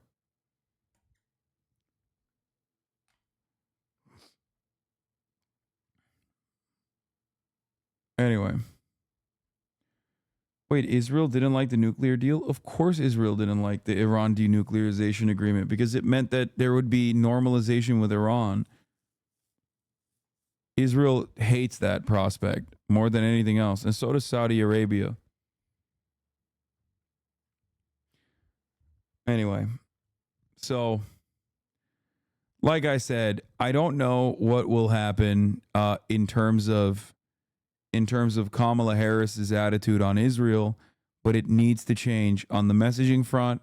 There needs to be more confidence that she inspires from people on that issue and on immigration as well. Okay? Those are the two areas. If she wants to secure Michigan, if she wants to win back young voters by margins that actually do carry her across the finish line, she's going to have to do both of those things. She's going to have to fix that.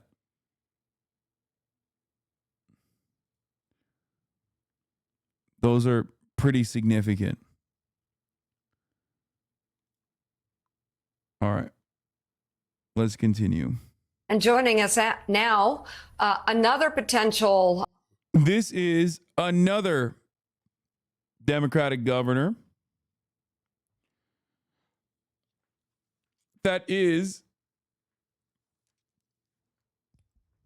This is another Democratic governor that is a likely candidate for VP. Talked about running mate with Kamala Harris, North Carolina's Democratic Governor Roy Cooper. Governor Cooper, thank you very much for coming on the show this morning. We understand you had a conversation as well with the vice president yesterday. How did that go? It went great. We talked about winning this race. And, you know, if you want a nominee who can put Donald Trump's destruction of Roe v. Wade at center stage, if you want a nominee who actually prosecuted criminals like Donald Trump, and if you want a nominee who can put Trump's age and fitness into forefront, Kamala Harris is the person. We talked about North Carolina. She's excited to win this thing, and I am too. This is the last question I will answer. Genuine question. What if she moves to the left on Palestina? Don't the center and right generally support Israel doing a genocide? Would it not cost their votes? The American public not caring about foreign policy cuts both ways, chatters. Okay? The American public not caring about foreign policy and making it their most significant position cuts both ways. Okay?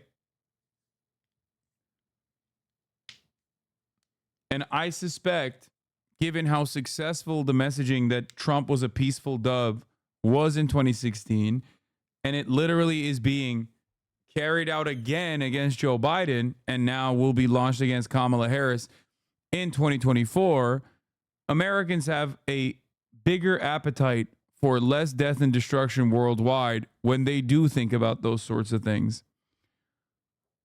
I think that isolationist attitudes are probably more like isolationist attitudes and saying like, oh, instead of blowing up the rest of the world, how about we fix our fucking roads, is unironically an attitude that the Republican Party, of course, fails to follow through on when they're in power because they're the biggest warmongers out there. But it is a successful narrative. It is a winning narrative.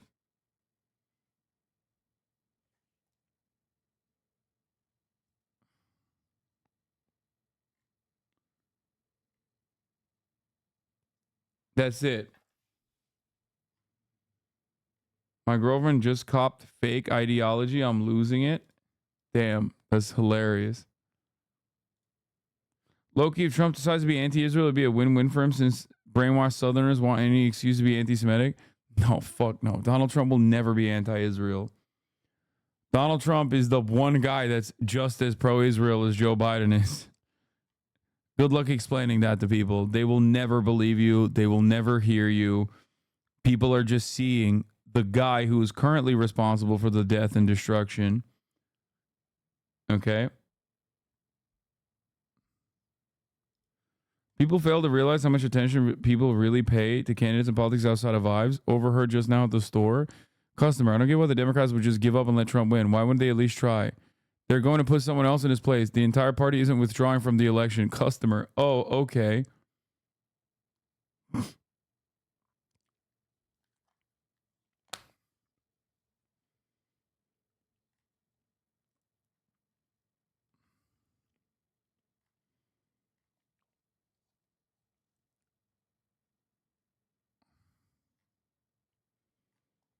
Yeah.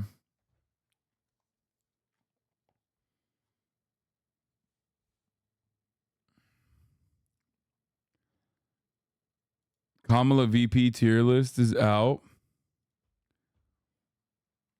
I'll use this as a jump off point.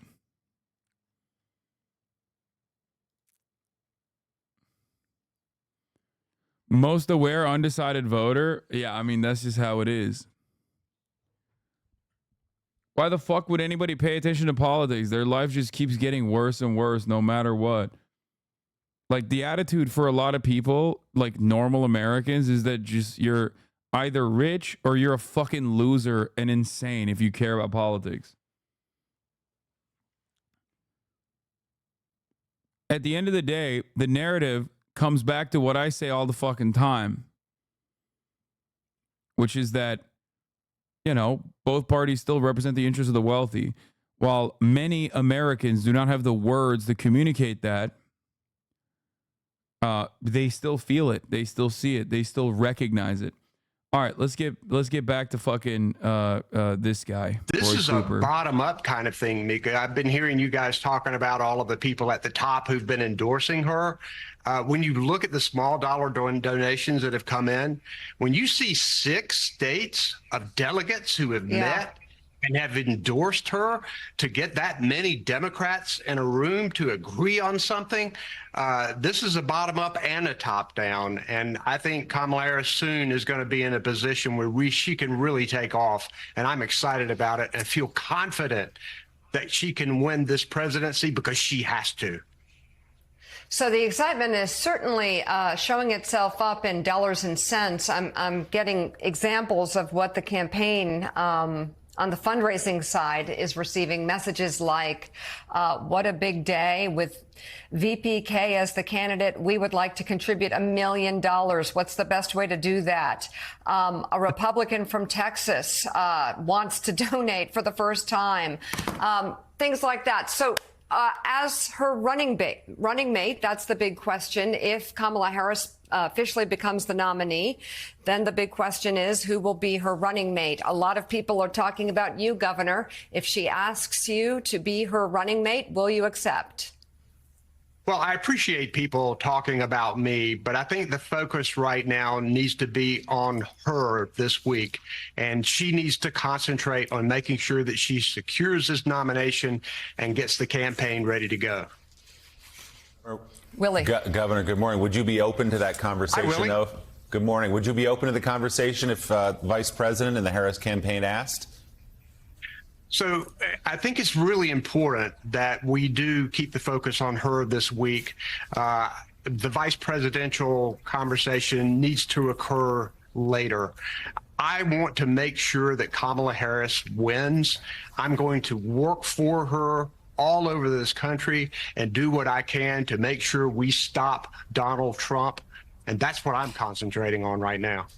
Governor, can we talk about the state of North Carolina? There have been some concerns that perhaps with Joe Biden at the top of the ticket, North Carolina was slipping away. Do you think this changes that dynamic inside the state of North Carolina? I most certainly do.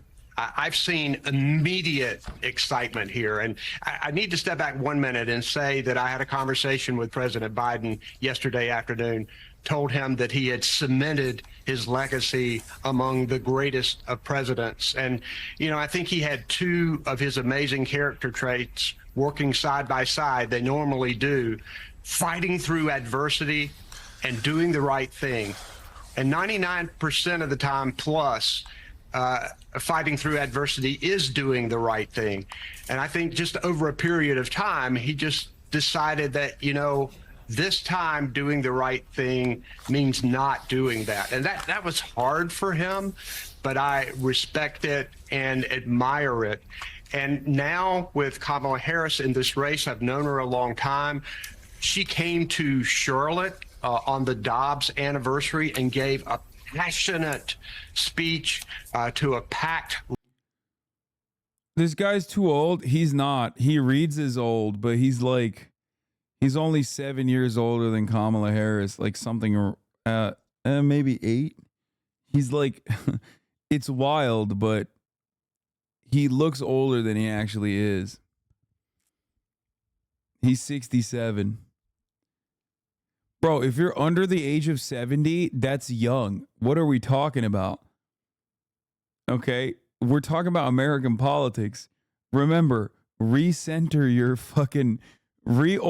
your perspective to American politics again, please. Dianne Feinstein died on the seat. Dianne Feinstein died on the seat. She literally voted and then died hours later.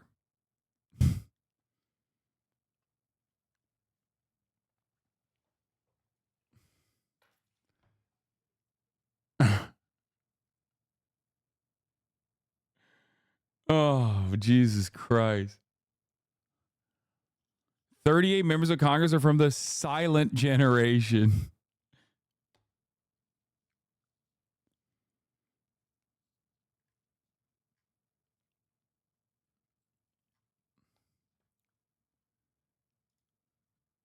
Fact or fiction? Feinstein voted in the Senate the day she died. C-SPAN is a video of Feinstein voting yes on a procedural matter involving the FAA just before noon Eastern time on September 28th. She passed away later that evening in her Washington home. You think I was joking? I'm not joking. She voted and then died, chat. She fucking voted and then she died. That's not a joke. It sounds like a joke. It's not a fucking joke.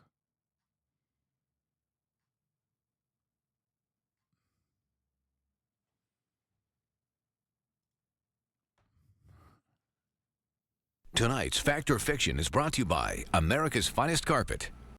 In tonight's Fact or Fiction, we're talking about the late California Senator Dianne Feinstein. She died last Thursday at the age of 90. Since then, conspiratorial posts like this one have been popping up on social media, claiming Feinstein voted in the Senate the day she died and wondering how that was possible. She did indeed vote that day, and it's not difficult to explain. C-SPAN has this video of it. And like, isn't that crazy?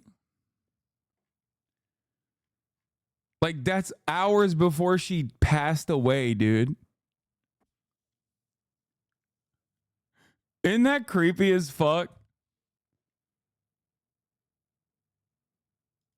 The health of California Senator Dianne Feinstein. Oh, yeah, this is what she looked like. The 89-year-old Democrat recently returned to Capitol Hill in a 3-month absence due to a bout of shingles. Her office confirms that she's dealing with some serious complications. What do you mean? She looks perfectly fine. Nothing to worry about. Look at this, dude. It's so fucked. Oh, no, dude. There's nothing to worry about. What are you guys talking about? What the fuck? You just hate to see a sexy-ass woman have it all? I'm going to hell. How about the people that are propping her up with a fucking stick behind her back? What about the people that are like, no, dude, don't say anything is wrong. There's literally nothing wrong with this. Everything is fine. The health of California Senator Dianne Feinstein. The 89-year-old Democrat recently returned to Capitol Hill in a 3-month absence due to... just before noon Eastern Time, Feinstein voted yes on a procedural matter involving the FAA. She passed away later that evening at her Washington, D.C. home. If you would like to submit a question to us, just go to 10 News. Oh, man. How wonderful. Oh, American politics, you know. Oh, the Democratic Party.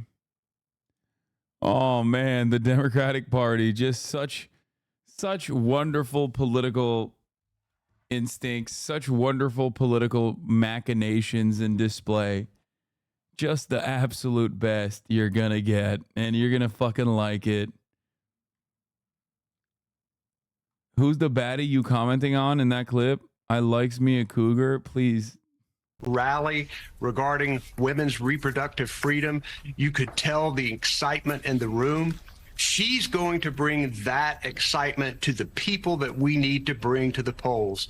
The young people, women, suburban women who can vote either Republican or Democratic. And I'm really excited that not only can she win North Carolina, but she can help us with these other important races in our state, like Josh Stein's governor's race and Jeff Jackson's attorney general's race and Mo Green, who's running for our superintendent of public instruction in North Carolina for our public schools. We have extreme Republican candidates on the other side who fit just with Donald Trump. They're all MAGA. And North Carolina, that's not who we are. So I'm excited that this November we get a chance to prove that. So, Governor, you've made it clear that the vice... Shapiro's a good pick for VP. I mean, not really. He's a really great pick for Pennsylvania. You get Shapiro on that ticket, Pennsylvania's a lock. And you need Pennsylvania. You have to win Pennsylvania, which is precisely the reason why they might go with him. But I'm not a fan of him. He's a conservative Democrat. He is not exactly a even remotely pro-labor kind of dude. He has said horrifying things about the pro-Palestinian student demonstrations, and has advocated to sick the cops on them. Like, PA doesn't even like him that much. You're wrong. Pennsylvania loves him. You're wrong on that front. There were some polls conducted on Josh Shapiro running for president, and he was like out competing every other candidate, like Kamala Harris, everyone else, by like 10 points, which is, of course, normal. I mean, you're wrong. He just won. You just don't like him because he's a Jew? Yes, famously. I don't like Kamala Harris because I hate black women and Asian women. And I don't like Josh Shapiro, not because of the reasons that I just mentioned, but because he's Jewish. Despite the fact that, you know, my favorite American politician, or at least one of my favorite American politicians, is a very prominent Jewish Democrat, now independent, by the name of Bernard Sanders. I knew it.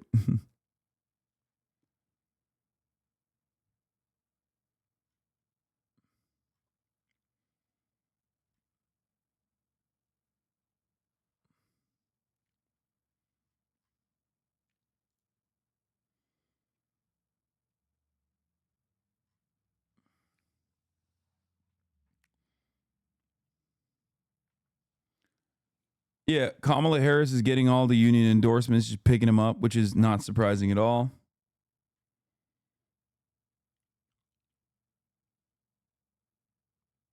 Hasan going with, I have friends that are Jewish defense to hating Jews.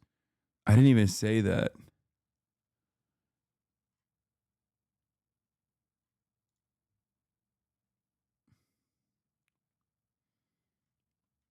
Anyway.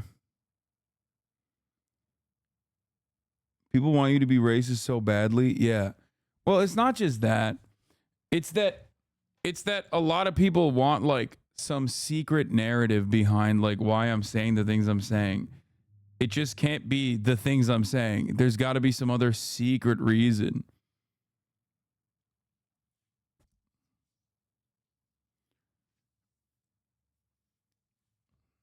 Yeah. JB Pritzker is also Jewish? Yeah, I did not know that.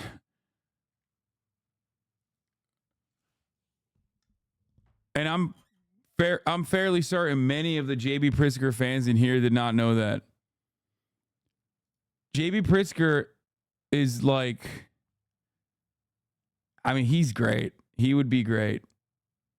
President is your choice here to represent the Democrats top the ticket. What do you think will be some of her? He's too Fred Flintstone looking. It's just people trying to make you unpalatable to the left on like Reddit and shit with clips. Yeah, I know. He's too Fred Flintstone coded. Like,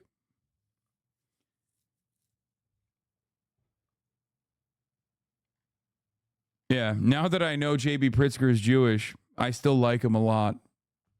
That does not weigh on my consideration at all because I'm not an anti-Semitic freak.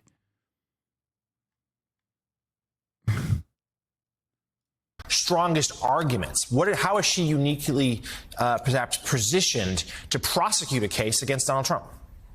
Well, because she's a prosecutor, number one. And I think that when you compare her prosecuting criminals like Donald Trump, that's going to be powerful. She is relatively young and strong and vigorous. Donald Trump is old and forgetful, and she's going to be able to make that contrast. She also has credentials of serving as Attorney General, protecting consumers. She is the protector of consumers, while Donald Trump is the con man. There's so many ways that Vice President Harris can show that she can be president of this country. She's been to 20 countries. She's met with over 150 leaders. She gets credit for the fact that I've been able to go out and talk with people who actually now have high-speed internet who didn't before because of the bipartisan infrastructure plan. She can take credit for the money that's going to replace the bridge in Wilmington, North Carolina, that's a lifeline to the southeastern part of our state. She gets credit for the woman who came up to me in tears, who was so excited that they were finally going to get a new water system and she didn't have to fight through so many boil water days. People who've been excited to get Medicaid expansion in North Carolina. Donald Trump wants to come and take that health care card right out of their hands. Yeah, that was his big move, by the way. Roy Cooper's. Kamala Harris has helped to defend people's right to health care. She knows it's important. Donald Trump wants an America where it's easier to get an assault weapon than it is to get health care. So we need to bring all of these issues to the forefront. I believe she is the person to do it. She has really been hitting her stride over the last couple of years. She's ready to run this race. North Carolina Governor Roy Cooper, thank you very much for being on the show this morning. Do you like this guy? I don't think he's not my favorite. He's just like kind of boring. All right, many Democrats rally around Harris after Biden drops out. Speaking of the vice president, she has quickly emerged as the top contender for the... Oh, Steve Kornacki. Well, I can't wait for this one. This is what I wanted to watch. And then we'll look at John Oliver. Presidential nomination, and she has been working the phones, reportedly wearing a Howard University sweatshirt, where she is, of course, a proud alum. So far, nearly 2/3 of Democrats in the House and at least 28 Democratic senators have endorsed her, and some state delegates have already pledged their support. Nancy Cordes is at the White House joining us to talk about this. Nancy, good morning. Vlad, good morning to you. You know, if Vice President Harris does secure the Democratic nomination, which she is poised to do, she will be the first woman of color at the top of a major party ticket. But she's used to being the first. It's been a common theme throughout her career. I, Kamala Harris, solemnly swear. Kamala Harris made history 4 years ago, becoming the first woman, the first black person, and the first Asian American to ascend to the vice presidency. Now, she's looking to make history again.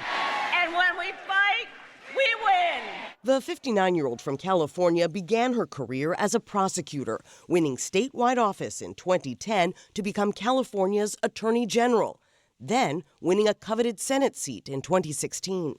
Can you think of any laws that give government the power to make decisions about the male body? Her sharp questioning as a member of the Judiciary Committee drew national attention. And just 3 years into her first term, she made a bid for the Democratic presidential nomination. After she dropped out, she was tapped by Joe Biden to be his running mate. But while I may be the first woman in this office, I will not be the last. As vice president, Harris has been tasked with leading efforts to address migration to the southern border, making her a target for Republican critiques. Appointing Kamala Harris to oversee the border is like appointing Bernie Madoff to oversee your retirement plan. She has also been the administration's fiercest advocate when it comes to reproductive rights. Donald Trump thinks the government is in a better position to tell women what's in their best interest. Over the past few weeks, as Biden faced mounting pressure to step aside, she remained staunchly supportive. Joe Biden is our nominee. He, in turn, insisted she is ready to do his job if called upon. What is it about her attributes and her accomplishments over the last 4 years that make her ready to serve on day one if necessary? First of all, the way she's handled the issue of freedom of women's bodies to have control over their bodies.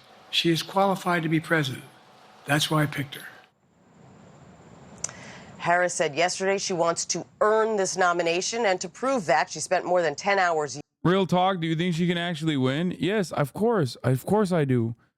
Donald Trump is a very unpopular candidate. He's a very weak candidate. I've explained this time and time again. Okay? He is. A competent Democrat could make short work, light work of Donald Trump. I think Kamala Harris is a competent Democrat. Will I agree with everything that she's advocating for? No, of course not. Do I agree with her policy positions of the past? Or not really, not necessarily. But I'm not the average voter, and neither are you. Now, having said that, there are things that she still needs to do.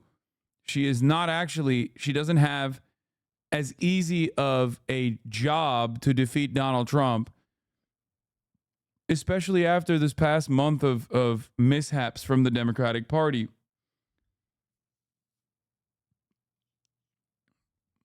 Kamala Harris has her work cut out for her. And there are some policy changes that she needs to advocate for. It's going to be hard to do so when Joe Biden is the president still. So she has her work cut out for her. She also needs to communicate in a passionate way policies that will truly make Americans' lives better, while simultaneously calling into question the Republican narratives and open calls for violence, open disdain for democracy, and also, civil liberties and the like. On top of that, the Republican policy, like the most significant Republican policy coming up, is literally concentration camps for tens of millions of people living on U.S. soil right now. Okay? Pulling that off would be unimaginably violent. Democrats have yet to talk about that. Okay? Democrats rarely ever talk about that, which is really crazy. There's always a motherfucker that goes, Dawn time, baby, send them back. I think we should send you back. Like, actually, anytime somebody chirps like this, I think you should get sent back. And it doesn't matter where, really. Did you just say tens of millions? Yes, I did.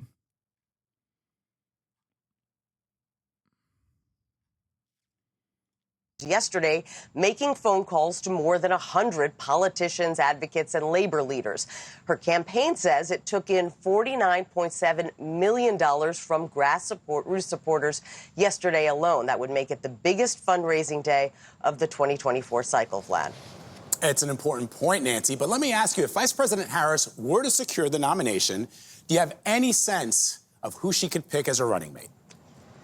Well, I think you'd have to look first at Democratic governors and senators from battleground states, and there are no shortage of them. So that means Governor Roy Cooper of North Carolina. She campaigned with him last week. They were state AGs together. They go way back. Governor Josh Shapiro of Pennsylvania. She just campaigned with him, too.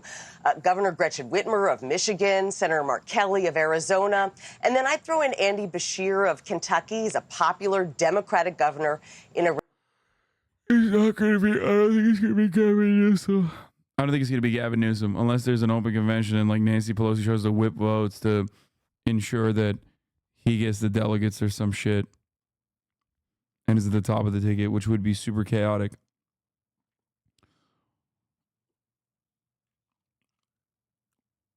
Why do they fundraise? Aren't these people rich already? Genuinely asking. What do you mean? It's like billions of dollars being spent on ad spend. That's why they fundraise. Does Kamala, have the balls to kick Putin out of Ukraine? Because right now Trump looks like this guy with balls, and she does not. What do you think? I mean, we don't need World War III because of weak USA leaders. My boy D. Pua.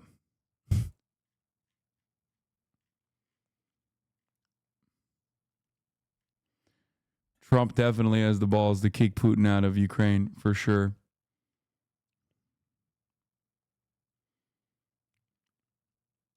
Red state. And by the way, Vlad, I'm told Harris called all 5 of them on the phone yesterday. Yeah, and Shapiro was right out at the gate with the endorsement. All right, Nancy, thank you very much. Independent Senator Joe Manchin of West Virginia joined. I'm not even going to entertain Joe Manchin. He can suck my dick. Okay, let's see. Let's see Steve Kornacki with the khaki. Back at it again with the fucking khaki pants. This is what I've been actually genuinely excited to watch this entire day because I'm a fucking nerd, okay? I want to hear what he has to say about Kamala's chances on the road to 270. NBC's national political correspondent Steve Kornacki with us now and the big board. So let's look deeper into those polls, how Kamala Harris fares in a matchup against Trump. Yeah, and the headline, Savannah, is right now at least not that much different. Take a look. This is an average of the 10 national polls that have come out since that debate last month. Yeah, Trump at 47, Harris at 46. If you ran this same average, Biden versus Trump, it was a 2-point Trump lead. So very, very slight improvement improvement to start out, but obviously that's something that's within the margin of error there. Democrats are really kind of starting in the same place. And so what about the key groups? Does she perform better with particular groups, and does that open up a path or other states potentially? And I thought this was interesting. In our own most recent NBC poll, here are some groups when you match Harris against Trump where she actually fares better than Biden did. Headline there is black voters, almost a 10-point difference there. Harris improvement. The left wing of the Democratic base, Sanders, Warren voters, and folks 35 to 49 years old. The flip side, though, is Trump improves in some areas with Harris in the race, at least according to our poll. Here you see Republican voters who aren't satisfied Trump's their nominee. Think Haley voters here, white males with college degrees. These two groups, I think, you tend to find in the suburbs. Suburbs have been a big place for Democrats to be growing lately. So you take a look at our road to 270. The 6 core battleground states are there in. This is why I'm saying Democrats need to shift strategy immediately. Because for the past 4 years under the Biden regime, they have shifted their strategy to the suburbs. When it's Kamala Harris, you know, the suburb racists, the Hitlerian suburb racists are going to be like, well, you know, maybe Trump doesn't look too bad. What you have to do in that circumstance is go back to the fucking constituencies that actually allow you to win elections. Okay? And in order to do that, you have to, in order to activate those bases, you can't go along with the same narrative on Gaza, and you can't go along with the same narrative on the border. This is why I've been saying what I've been saying. Okay? Is that sure from Bode? No. Gray. Those numbers I just showed you, well, if you're a Democrat and you see the number among black voters, you think maybe Georgia, maybe Harris could help you there. You know, that's a state with a large black population. Trump's been running very well there in the polls. But again, the flip side is if Trump's posting improvements in the suburbs with Harris in the race, the suburbs around Atlanta, that could wipe it all out for Arizona, them. And Arizona, young voters, suburbs around Phoenix potentially, because prior to this, the real path for Biden was those Rust Belt states. So potentially it opens up more battlegrounds. And I think that's the thing. The reason why Biden had that path you're talking about in Wisconsin, Michigan, Pennsylvania is the growth for Trump and the weakness for Biden has been non-white voters. So Georgia, Arizona, Nevada with much more diverse populations than those Midwest states. I have a feeling we'll be meeting here many times in the future. Steve, thank you very much. Hey, thanks for watching. Doesn't only focus on urban areas leave you weak in the House and state legislatures? I mean, there's still the Trump equation here. There's still the Trump issue here. I wish there was more on this coverage.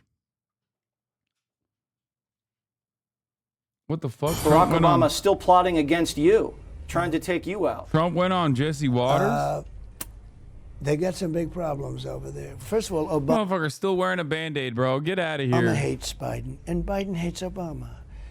And when Obama walked Biden out a couple of weeks ago off the stage, he didn't have to do that. He could have let him wave to the people a little bit longer. I don't know if Joe knew who he was waving to, but he was waving. And all of a sudden, Obama comes along, grabs him. Come on, Joe. Like he was a child. It made him look so bad. And I know people. Oh, this interview came out before Biden dropped out. Okay, I'm skipping it.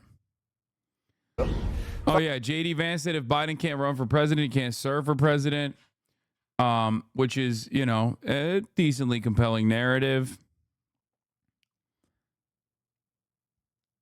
JD Vance also had a couple moments already when he was campaigning. Let's take a look at one of them here. Racist. It is the weirdest thing to me. Democrats say that it is racist to believe, well, they say it's racist to do anything.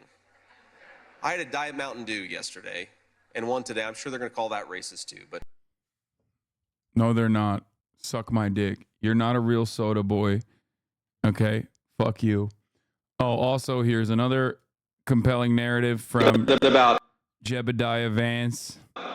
Our likely opponent, Kamala Harris, because, you know, she said a couple of days ago that I showed no loyalty to the United States, that I have no loyalty to the United States.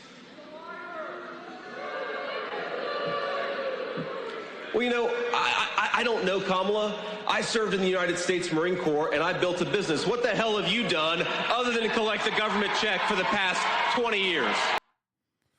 Welfare queen dog whistles? I mean, I don't think that's what he's saying. I think he's saying, like, Kamala Harris is a government employee. To be fair.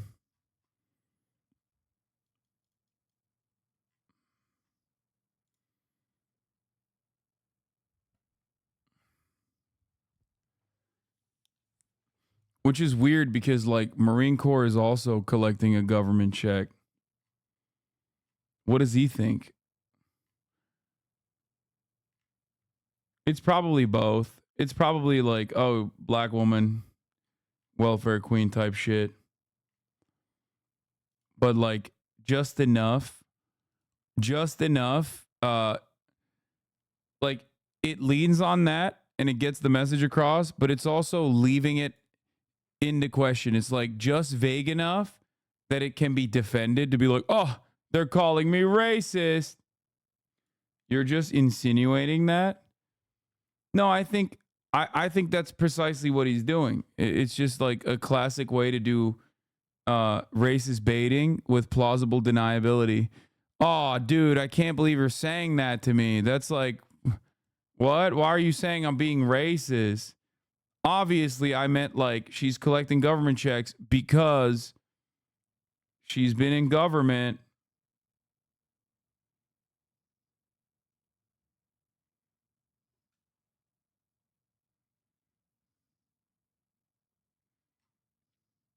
Speaker Pelosi,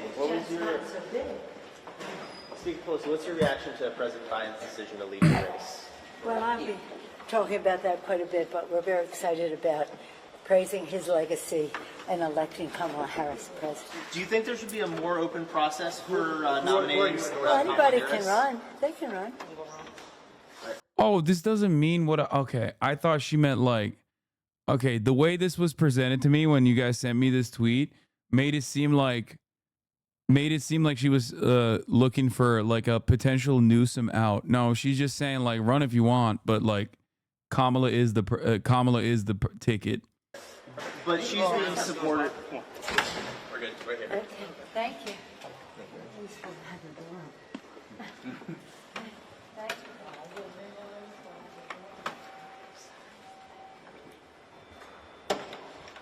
Yeah, it's more like a they can try type shit. Probably more so a shot at Joe Manchin. Fucking asshole. Anyway,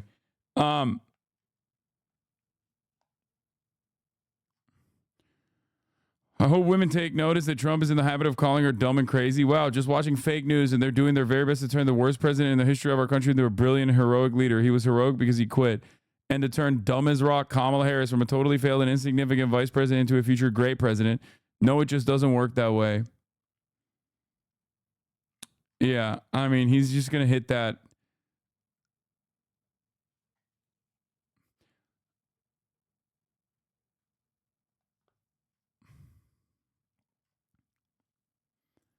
They really don't have a lot of.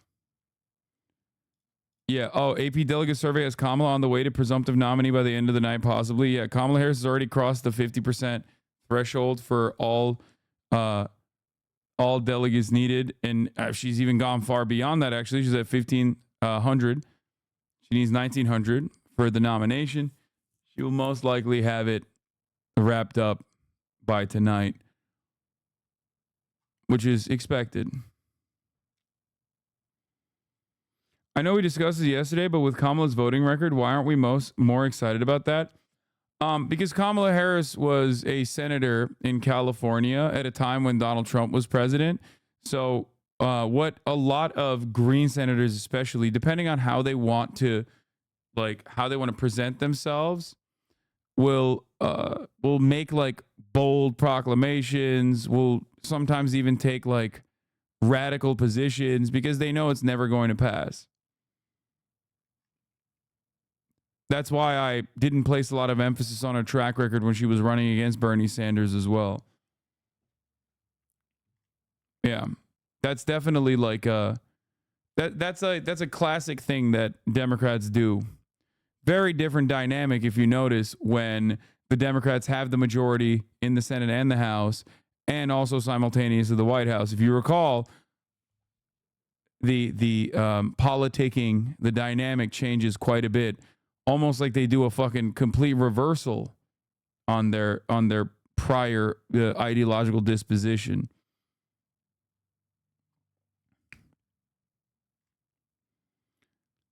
Mickey Mouse ring voting record. That's what it is. Having said that, however, it's still decent that she was trying to present herself as a progressive instead of not. Let's see what the voters are saying to Biden dropping out of the presidential race. I just have to take a breath to understand what the plan is. Can't blame that reaction. President Joe Biden drops his re-election campaign, and though people anticipated it, they were still shocked, and they're wondering what will happen next. Mark Strassman has our story. He's a true patriot for stepping down. It came as a shock, to be completely honest with you. I'm just sad. What'd you think? Interesting. I thought that most people thought he would push through, but at the same time, I'm not surprised. Was it the right decision? I think we'll see. Ever since the debate, people we talked to have heard rumors and What the fuck's going on? Is there like a mass organized retail theft occurring in the background? rumblings that the president might step aside. But when it did happen, it was one of those moments that felt both telegraphed and startling. A lot of people knew there was going to be some big issues here for a long period of time. Should have been planned differently. I'm not happy because, number one, why they wait so long? Number two is, what's the plan? For many voters, President Biden's exit and his endorsement of Vice President Kamala Harris has changed nothing about which party they'll support. One of the reasons I voted originally in 2020 for Biden and Kamala was Kamala. I have voted for Clinton, I have voted for Bush, I have voted for Obama, and guess what? The only one who has stayed true to his word is Trump.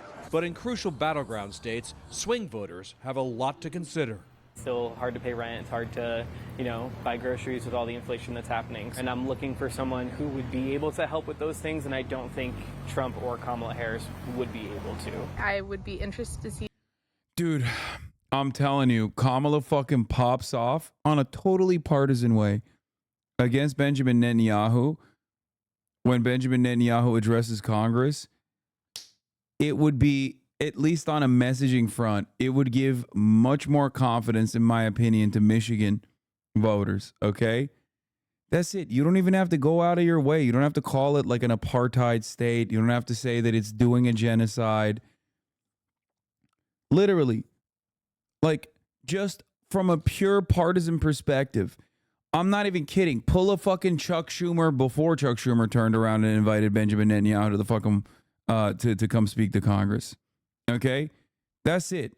On pure partisan grounds, the Democratic Party blocks Netanyahu. Okay, or at least a significant percentage of Democratic Party politicians don't attend the fucking congressional hearing or the addressing the Congress thing that he's doing. And then she just says, right now is not the time for Benjamin Netanyahu to come and interfere in the American democratic process. We know he's a big fan of Donald Trump, and he has his own elections to worry about. What the fuck's he doing here? Something along those lines. It's not even that outside of the scope of comprehension. I'm telling you, it is something that it doesn't even have, like, it literally doesn't have the legitimate, like, change in policy that she needs to tap into as well. Okay? That's all she needs to do. Wouldn't that lose the Jewish vote? Brother, I'm sorry. What do you mean the Jewish vote? First of all, the 18 to 35 demographic is significantly more important than the Jewish vote. What the fuck are you talking about, the Jewish vote? Yeah, dude, New York and California are going to fall to the Republican Party. Like, what are you saying? Like, that's ridiculous. That is a ridiculous statement, the Jewish vote.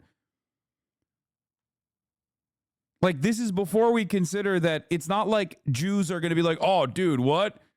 You said that about Israel? Well, it's over for you. The fuck do you mean? Jewish Americans vote like 70% Democrat. Okay, that's number one. Number two, and the 30% are oftentimes very, very hardline conservatives anyway. And beyond that, it's mostly in fucking Los Angeles and California and New York, hardline fucking Democrat states to begin with. And they're not a fucking monolith.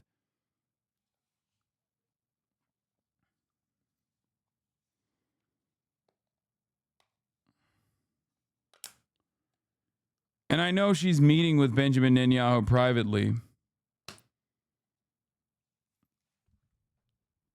There are far bigger benefits to Michigan, your electoral chances in Michigan, and beyond that, the younger voters that are just like completely checked out as a consequence of this.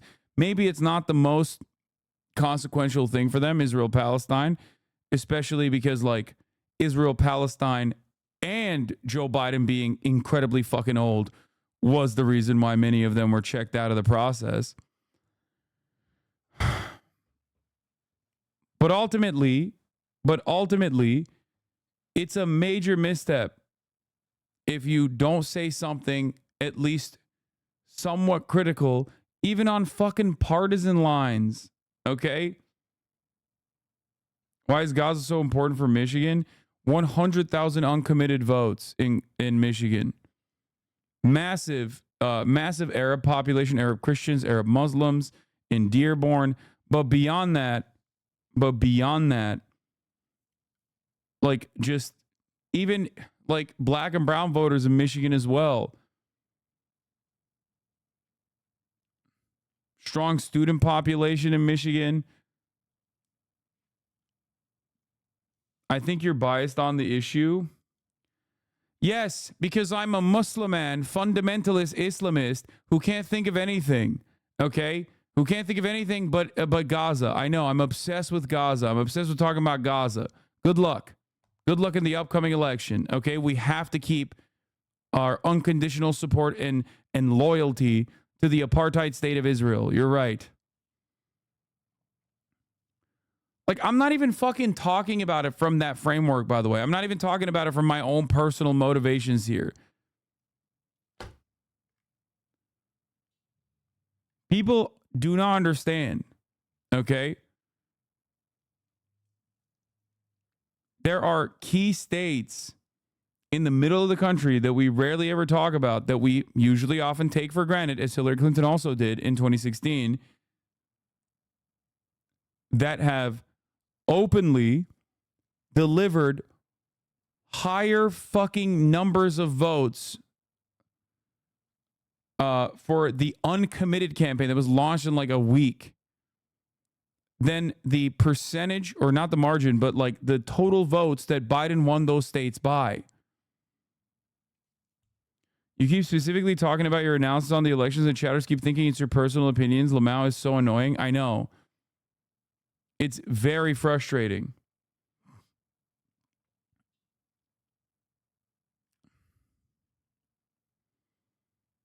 It's very, very annoying that people just go, oh, you're just biased about Gaza. I'm not saying that every American only cares about Gaza. Most Americans don't. I keep repeating and reiterating the position that Americans don't give a fuck about foreign policy in general, okay? Americans do not care about foreign policy, which swings in either direction. That's why you can make certain decisions on foreign policy that Americans are not going to fucking vote on, as evidenced by the fact that not a single American is talking about our 13 best soldiers on this election, unless it's like a Republican that's trying to be like, remember when Biden pulled out of Afghanistan and how fucked up it was? 13 of our best soldiers died. Like, no one cares about that shit, okay? They don't. So even when you do, when you make decisions that are actually good in terms of like pulling back on some of our imperial ambitions, America still don't fucking care. What about Vietnam though? Feels like people care after all. Yes. The caveat to what I'm saying is that Americans don't care about foreign policy until it's the only thing they care about. That's it. That's the classic. It's a cliche in American political commentary, American political history. Okay? Americans don't care about foreign policy until it's the only thing they care about. You understand me?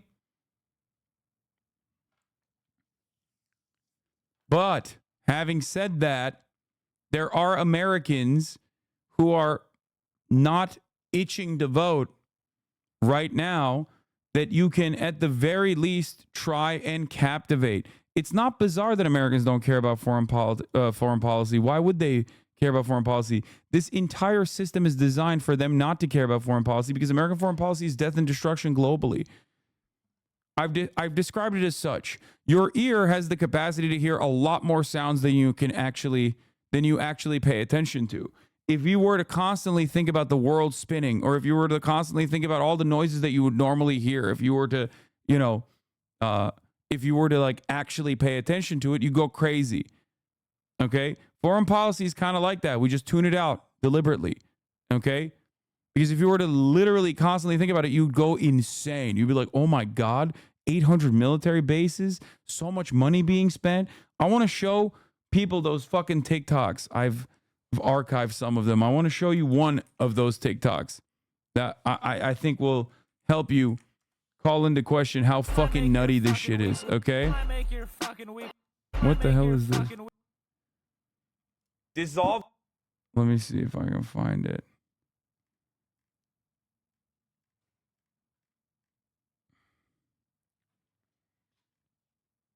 Fuck. Where is it?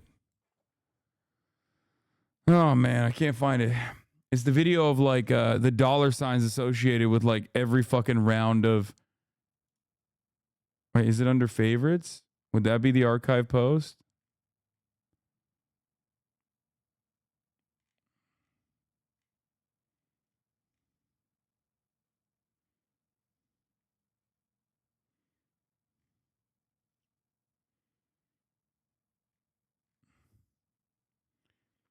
It's not showing up. Maybe they deleted it.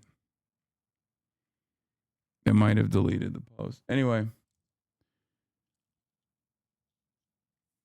It's just like, yeah, cost per ammo. Exactly. I think this might be it. Hold up. Oh yeah, here.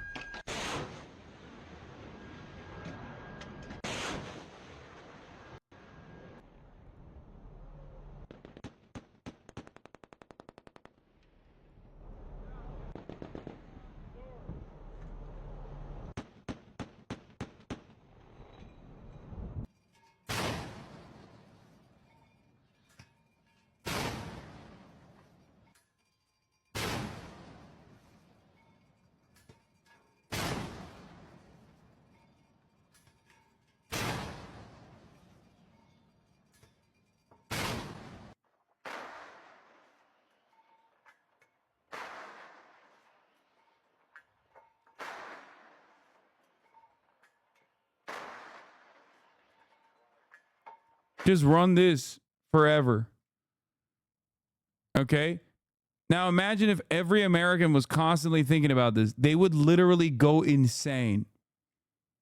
Okay? If every American was constantly thinking about this, it would be like thinking about the top of the hour ad break all the time. You wouldn't be able to pay attention to the fucking things that I'm talking about because in your mind, in the back of your mind, you'd always be thinking, oh my God, at the top of the hour, there's a 3-minute ad break. Oh my God, 9 minutes has passed. Like, when will he actually serve it? And inevitably, you'd lose your mind. Unless you subscribed for $6 or for free. With a Twitch Prime, that is. By connecting your Amazon Prime account to your Twitch account, you'd get one free Prime subscription a month. Use it on your favorite broadcaster. But this shit makes my blood boil, and I'm certain that it would make your blood boil as well. This is precisely the reason why Americans are conditioned not to think about it. Okay? This is the reason why.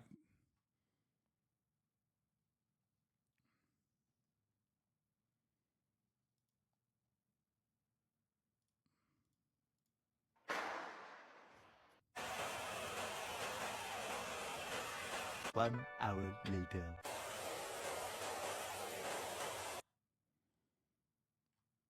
So there you go.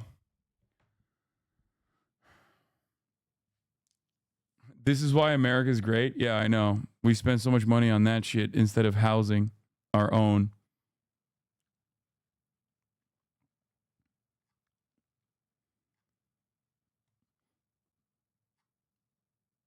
So that is just the bullets and the ammunition and the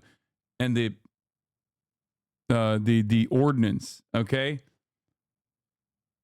Like, we're not even talking about like the housing costs and everything else, okay? We're not talking about the R&D costs of manufacturing this weapon. We're just talking about the bullets. We're talking about the ordnance. We're not talking about the actual cost of the ship. We're not talking about the fuel. We're not talking about the military aid to our allies like Israel. Maintenance, storage, logistics.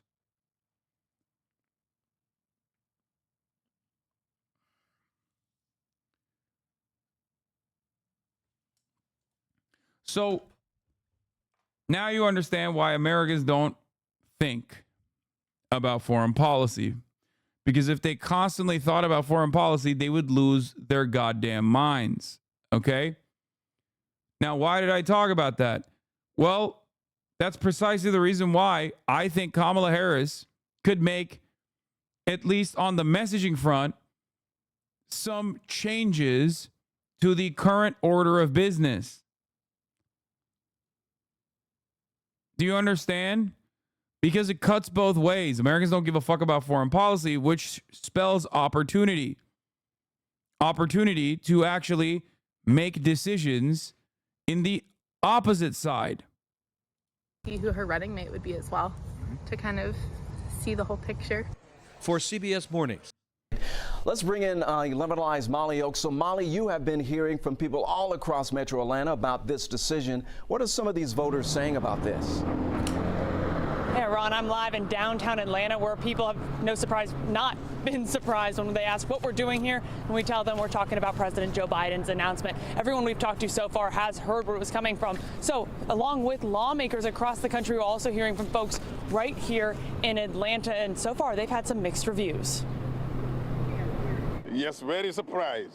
Why? Because I don't think that's right. I think they should have let him run. Yeah, that's what I think. I think it might have been a good decision, but people don't seem to be backing Harris, which is a shame. And I don't know what's going to happen with the rules and the laws to replace him at such a short period of time. I mean, he's clearly not fit. But if you're planning on winning the election, I don't see anybody else that can go up against Trump.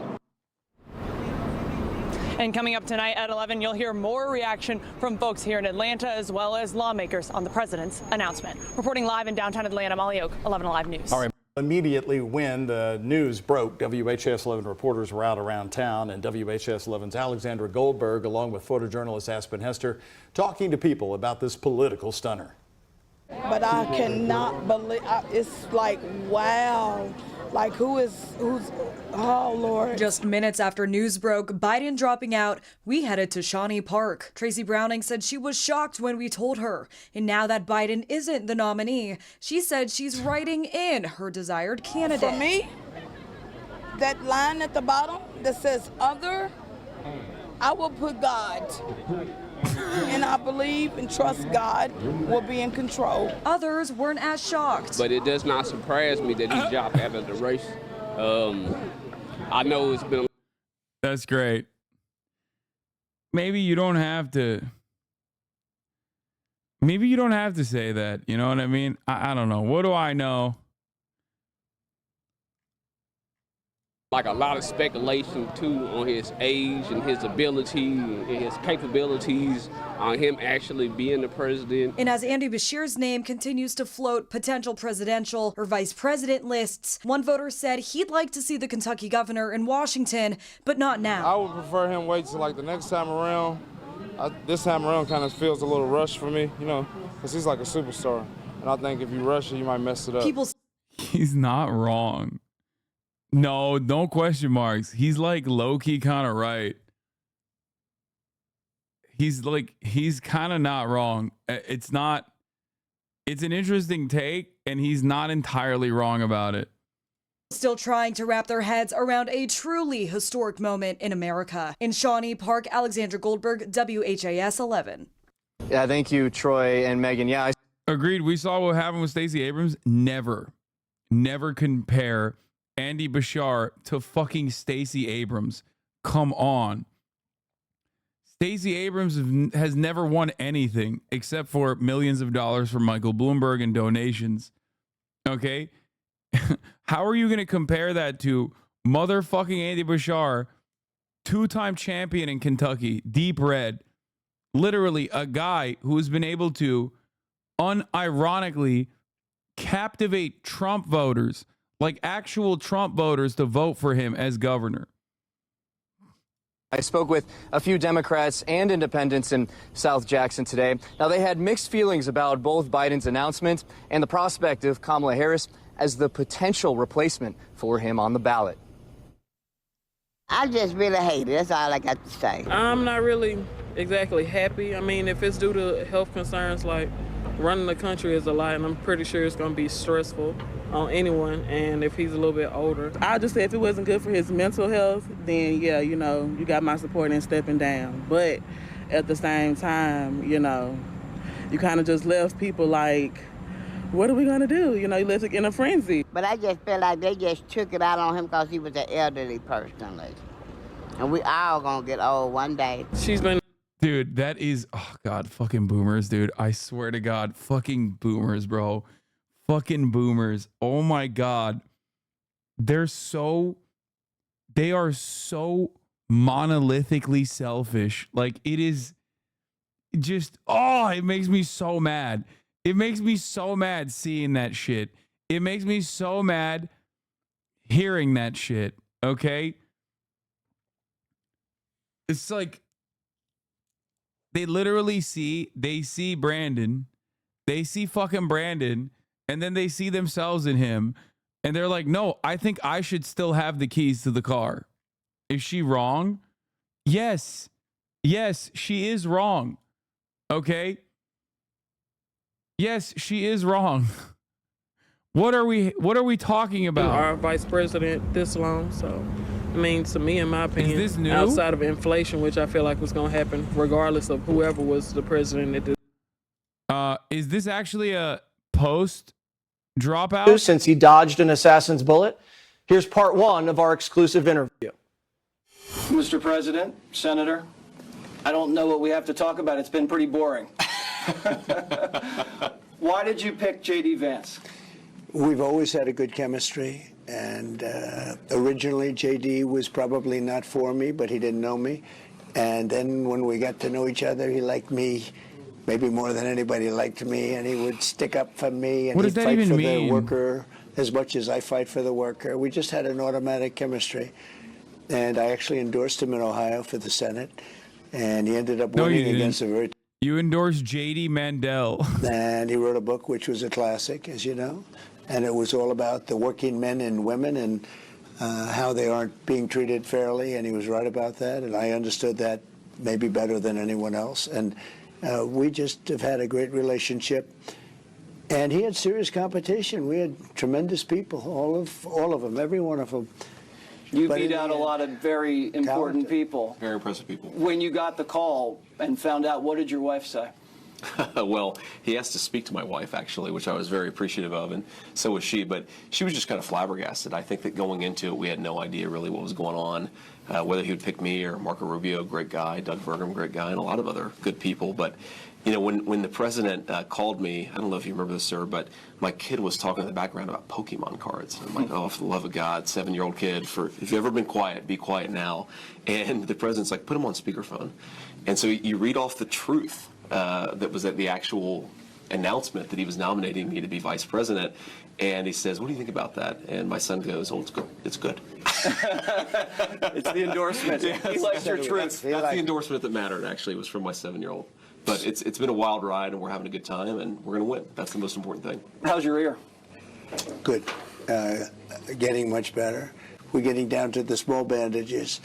But it was a nasty one, and it was a nasty period. That was exactly 1 week ago from today, exactly. And, you know, when you think about it, that's been a lot of territory covered. Who would have thought? This is before Biden dropped out, bro.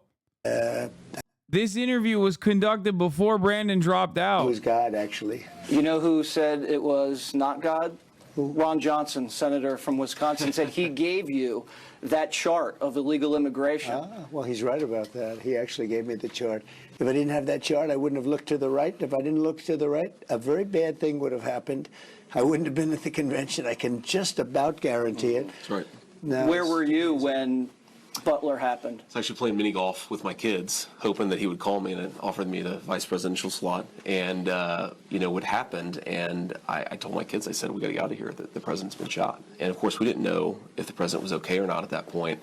And my son said, Daddy, is it the president who's your friend or the president you don't like? And I said, it's the president who's my friend. And he said, okay, I'm sorry about that. Dude, he's so lip-coded. This is such lip-coded storytelling. The president was okay. So the ear's better. You have the smaller bandage on. Yeah. Have you asked to see the wound? I have not, no. I won't. Though I do find it hysterical, Jesse. You have these people who are like, why is the president wearing an ear bandage? He got shot in the ear. And these are the same people who are wearing masks, right, 5 years after COVID. So it's pretty ridiculous. When you were down by the podium, we heard a lot of Why are you such a pussy? You said something about shoes. Yeah. What was that? Well, they wanted to put me on a stretcher. They had a stretcher, and they wanted to put me on a stretcher. And I said, I'm not going on a stretcher, because I just felt it was the ear. And there was a lot of blood coming. I don't know if you've heard this, but the ear causes, they say, the most in the body. You get hit in the ear. Better than just about any other place in one way, but in another way it bleeds more. And there was a lot of blood, but I understood. They thought I was hit elsewhere. They thought I was hit actually in this area, and I wasn't. I said, I'm telling you, I'm okay. I'm fine. I'm going to get up. I want to get up. I'm not going to be taken out on a stretcher. We had a little argument. Well, I have 6 guys lying on top of me. I mean, I had some big guys on top of me. Yeah. The strong guys too. I can tell you that by the wrist. The wrist had a little work on it. And brave guys, because they ran onto that stage very quickly. I was down for the most part, because when I looked at my hand, I knew it was something very serious. I put my hand up, I looked at it, it had blood all over it. But I had a lot of big, strong humans on top of me, and they were very brave humans, because they were running into fire, and he kept going. He probably thought he hit, but it hit the ear. And when I saw that, I got down pretty quickly, I think. I also think people were starting to shout. It's one of the reasons I was able to go down so fast, because it almost is amazing that move of checking here and going almost immediately down. I think so. Probably people were shouting at the same time. Who knows? It was bedlam. Didn't he say he was never going to retell the story again? I mean, did anybody believe that when he said that? He's like, because it was so beautiful and it was such an emotional moment. I'll never tell the story again. It's like, this motherfucker hasn't stopped yapping about this. One shot from an unbelievable shot. Now, if he would have done it earlier, maybe doing it earlier is hard, because it's hard to shoot somebody when you're not 100% sure. But they got him. And had they not gotten him, it could have been a lot worse situation. But 2 great men were very badly hurt. I've gotten to know them, and one, Corey, was, as you know, killed. And you could have had a lot more than that if he didn't. But so they took him out. So now we're getting up. I said, I'm not lying on the stretch. I'm not going to do that. So I forced my way up, and once I was up, I realized, because I looked, everybody was stunned. You know, we had thousands and thousands of people. A good group in the back, but they were great. You know, it was just like a backdrop. And nobody stampeded, nobody ran. You know, usually when they hear a shot, if you go to where people that do this for a living, it's called crowds, and They said when a bullet goes off, everybody starts running for the exits. Nobody ran, including the thousands, I mean, tens of thousands of people were in front. And nobody ran, and nobody ran in back. The back was like a sample of it. And you had one man, and the man dressed in black. I mean, they were all becoming famous people, with a black hat, and he's looking like this. He's standing up. Where are they? And he starts pointing. This man had no fear, and none of them did. And the women were incredible. Some went down, you know, for a little cover, but nobody ran. Someone said JD Vance looks like his assigned nurse. He is looking concerned. You're right. They were right. He's like, but they thought I was in trouble because they saw the blood immediately because it was over here. And sir, the media always slanders these crowds as, you know, MAGA extremists, and of course they slander the president too. And it really is, I think, a testament to the movement, how calmly people. What do you mean? Like, what are you talking about? They're so stupid. They started chanting USA. Like, they're so fucking dumb, dude. What are you talking about? What are you talking about? He got shot right as he was looking at, like, immigrant rape is happening statistics. Well, not really. He was actually talking about immigrant rape happening, but the statistics simply were just the number of migrants crossing the border and getting apprehended. This guy tried to take your life. How'd that conversation go? It was good. It was a nice conversation. He said, "You're lucky you turned to the right." So I was in. It was, you know, obviously somebody briefed him, but he did say that to me. He said, "You're lucky you turned to the right." I said, "I think so." This country would be lucky if it turned to the right. Well, I guess maybe, certainly to a certain extent, it would. Wouldn't it be nice? The assassination attempt and the cover-up. Trump-Vance next.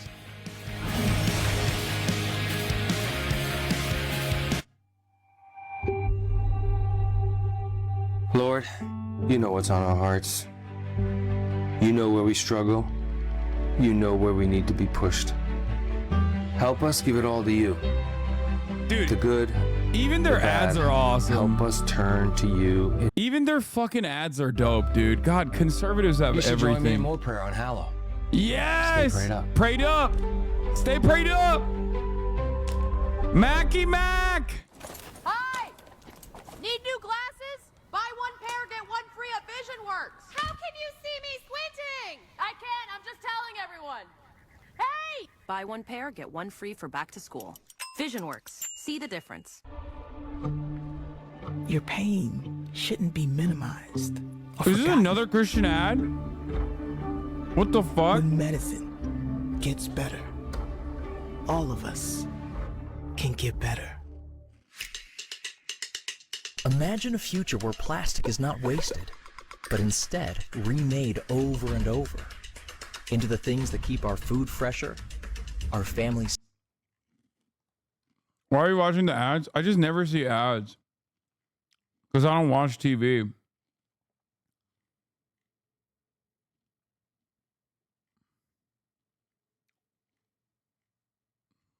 It's just like kind of fun. Also, recycling plastic, that's gay as hell, bro. What the hell? That's woke. This time because of, I guess, the war and everything going on. I can't really say about Kamala because I just feel like I haven't really seen her do much. I don't really know like what decisions that she's helped make, any differences she's helped make. I don't know. So I can't say that she's probably a best candidate. And that last woman you heard from said if it was up to her, her pick would have been Michelle Obama. Now, I spoke with a Republican off camera as well who made his displeasure with Joe Biden clear, whether he stayed in the race or not. All right, reporting live from the Capitol, I'm Bradley Davis, WAPT News.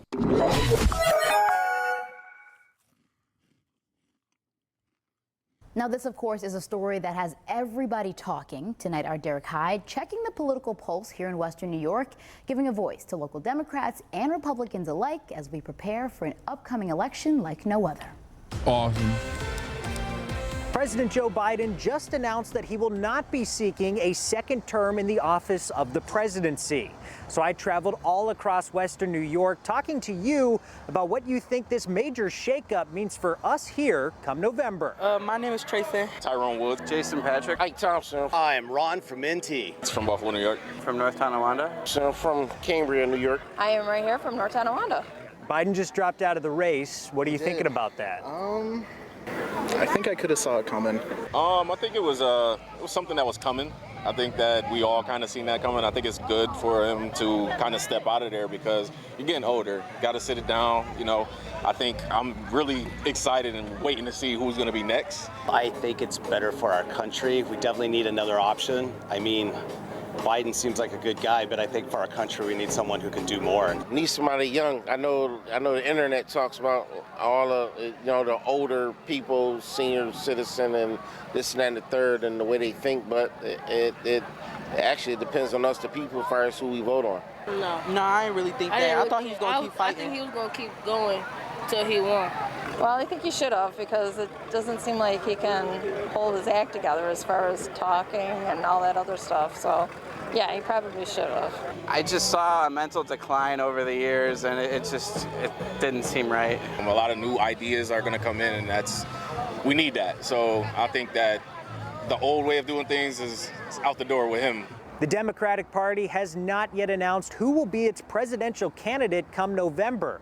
But President Biden did formally endorse Vice President Kamala Harris on social media, a welcome sight for some of the young women I spoke to. I feel like Trump gonna win, but it would be a miracle if Kamala win. I want to see how it feels to have a female president. Because I feel like us females could do so much things. A new Democratic candidate will soon be on the horizon. It seems like a lot of us here in Western New York are eagerly awaiting for who will get that bid. We're a voice for Western New York, Derek Hyde, 7 News. Tell me, what did you think about the news that Biden's stepping out of the race? It was surprising, but definitely it was the right thing to do. It was the right choice and a good choice. I think that he's on his way out anyways, so. But he had one term, be happy with that. Give somebody else a shot, Do you think this will give the Democrats more of a chance to beat Trump? Oh yeah. I should 100%. hope so. Yeah, 100%. Because definitely will give him a better shot. I have mixed feelings about it, to be honest with you.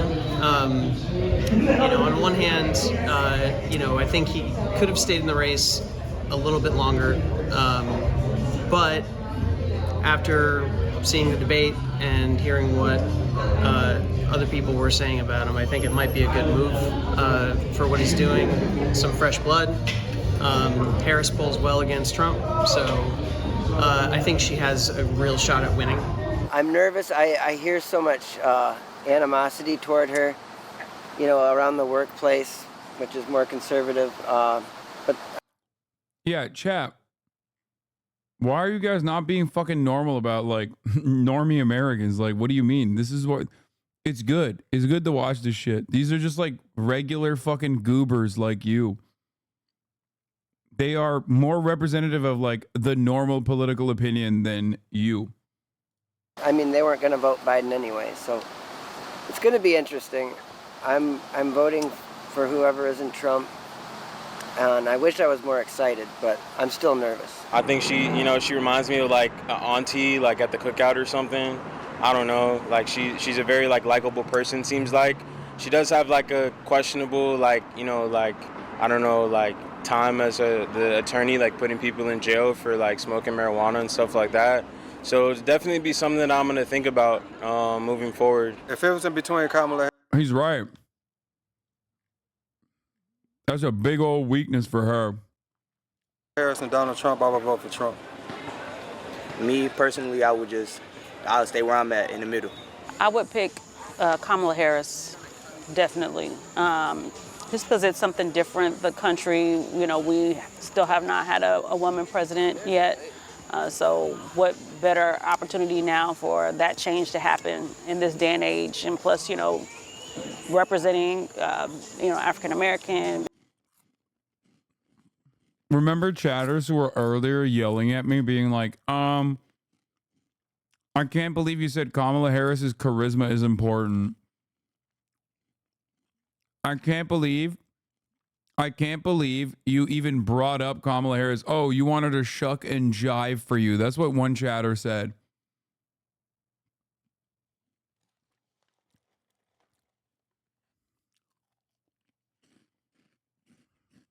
I should have just pulled this video up so that people can understand like what normal Americans are looking at and thinking about when making these consequential decisions.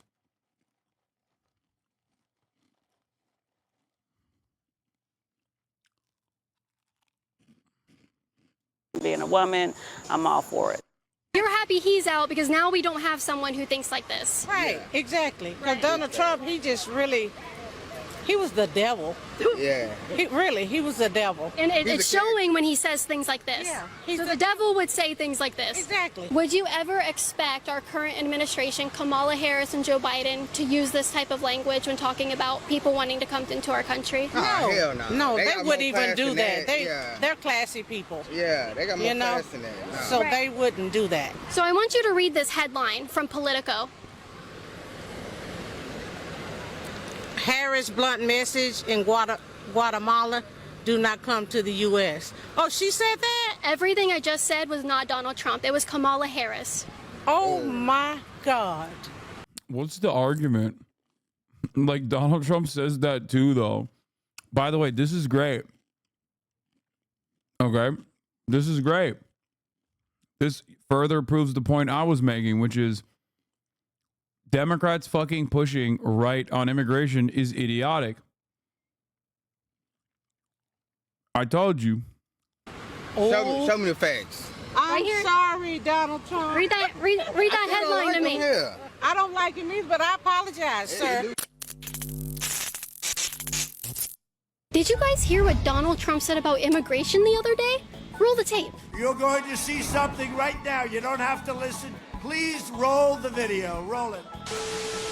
I want to be clear to folks in this region who are thinking about making that dangerous trek to the United States. I'm glad that Boo Boo Bennett is back. Pooping in her diapers. Mexico border. Do not come. Do not come. The United States will. Please look up the headline. No, she did say that. It's a massive meme in this community. She literally did. Remember? Borders are. Remember? Perhaps it's not the best idea to fucking push right on immigration. Continue to enforce our laws and secure our border. Well, excuse me, that wasn't Donald Trump, but we're going to tell people it is, and we're going to get their reaction when we unveil our secret. Yeah, this argument is also stupid. Oh, it's an older video. They just re-uploaded it? Okay. Regardless, this argument is also stupid because they're going to be like, okay, well, I still think it's bad. All this shows someone like myself is that I'm right and that Democrats shouldn't have a fucking right-wing attitude on immigration. Especially when Trump is even more to the right.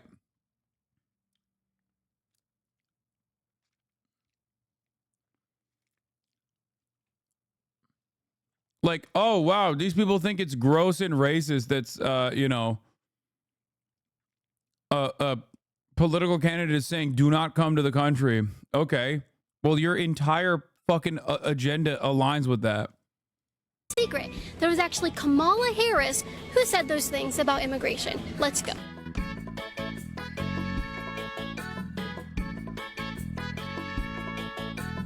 What's wrong? Oh, you don't like me? They voted for Joe Biden. I think we watched this video already. This is an old video re-uploaded. You said it was kind of funny? Yeah, I mean. This, on the other hand, might be new. Oh, yeah, it is. Dems say attack on Trump because she's pregnant. Dems say attack on Trump was funny or fake. It was just kind of like, I don't know. I mean, I guess it wasn't like funny, but it was like. Dude, this is awesome because, again, another self-own. Another self-own. It's like, oh, wow, look at all these fucking people who hate the former president. Like, what are you doing? Okay, yeah, I mean, we know. Yeah, people fucking despise Donald Trump so much that he almost got killed and everyone's like laughing about it. I don't know. I mean, it was kind of funny, let's be honest. It didn't really bother you that much? It doesn't really bother me. I wasn't the one who got shot, so. If you could say anything to President Trump, what would you say? Think before you speak. Our presidents, former presidents, they are too protected to let anything like that slip up for something to have happened. So do you think this was fake, as in like Trump orchestrated this thing for his own well-being in the... You think that Trump did this to himself? Yeah, he probably set that up. Okay. And why would he do that? All the campaign and... That's so funny. He got the greatest shooter of all time to shoot him right in the ear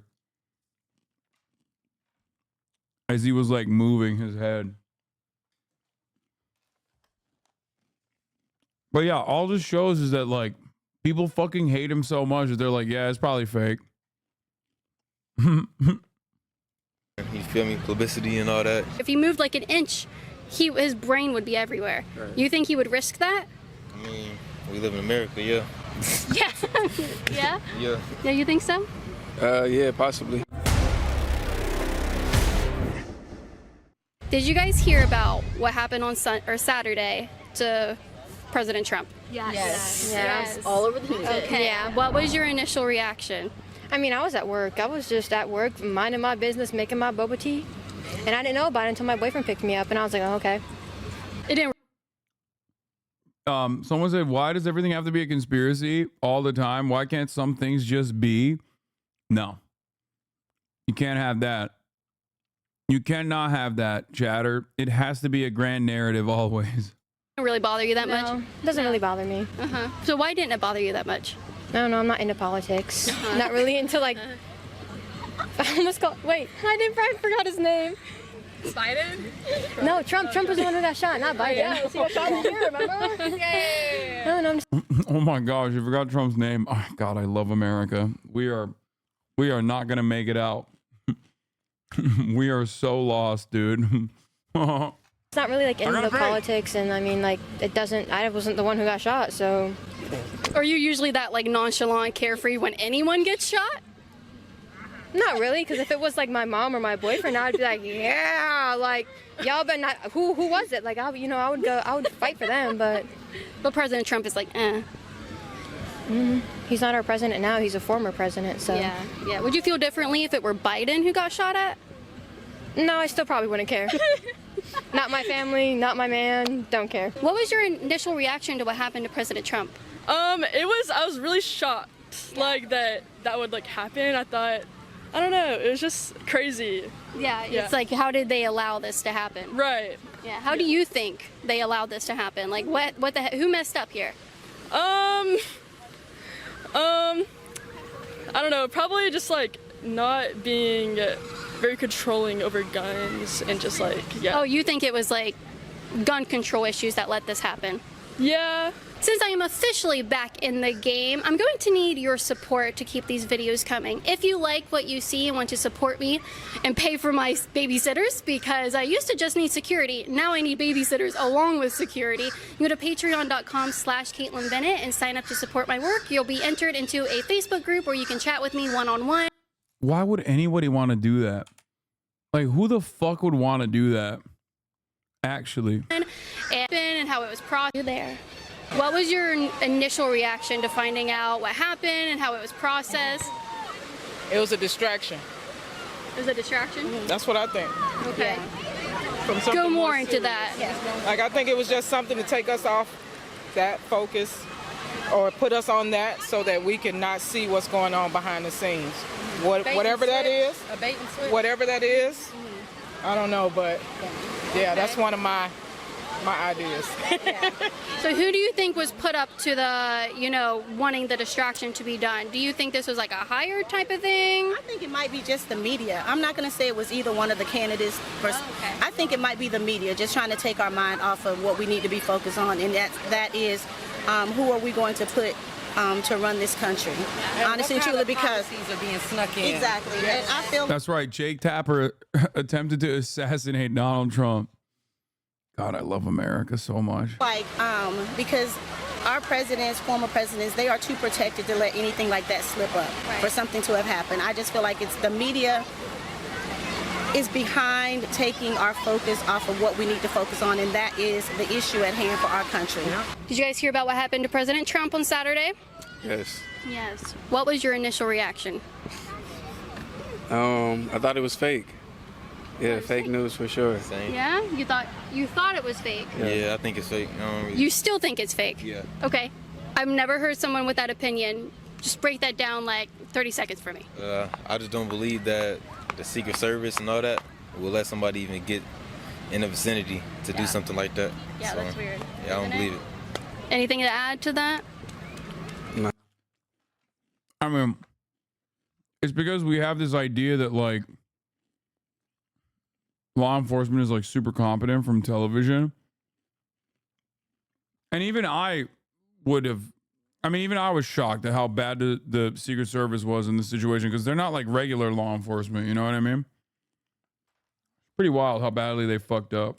Nah, not really. No, not really. So do you think this was fake as in like Trump orchestrated this thing for his own well-being in the... You think that Trump did this to himself? Yeah, he probably set that up. Okay. And why would he do that? All the campaign and, you feel me, publicity and all that. He probably just did that to, you feel me, put some more shine on him or something. I don't know. Okay. They weird. Okay. So you think... This is cringe.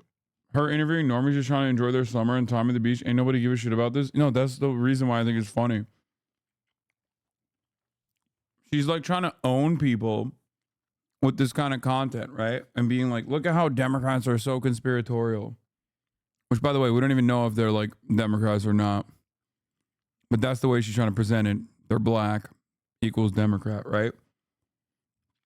But the entire time, it's just people being like, yeah, I don't really give a shit that Donald Trump was shot. He sucks.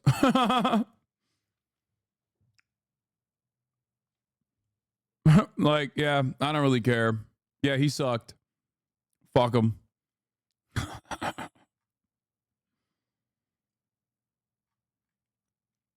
They just don't care. Is he also like trying to put himself in jail with these trials and stuff? She asking you the question, bro.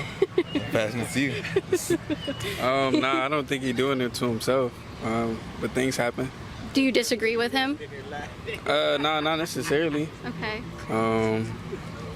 Anything can happen. So. You think someone would risk their life to win a campaign and get shot live in the head on national TV? Because it was if you move. This is really hard to watch. Why?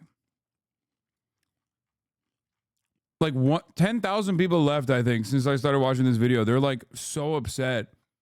Who cares? It's silly as fuck. She's incredibly cringe.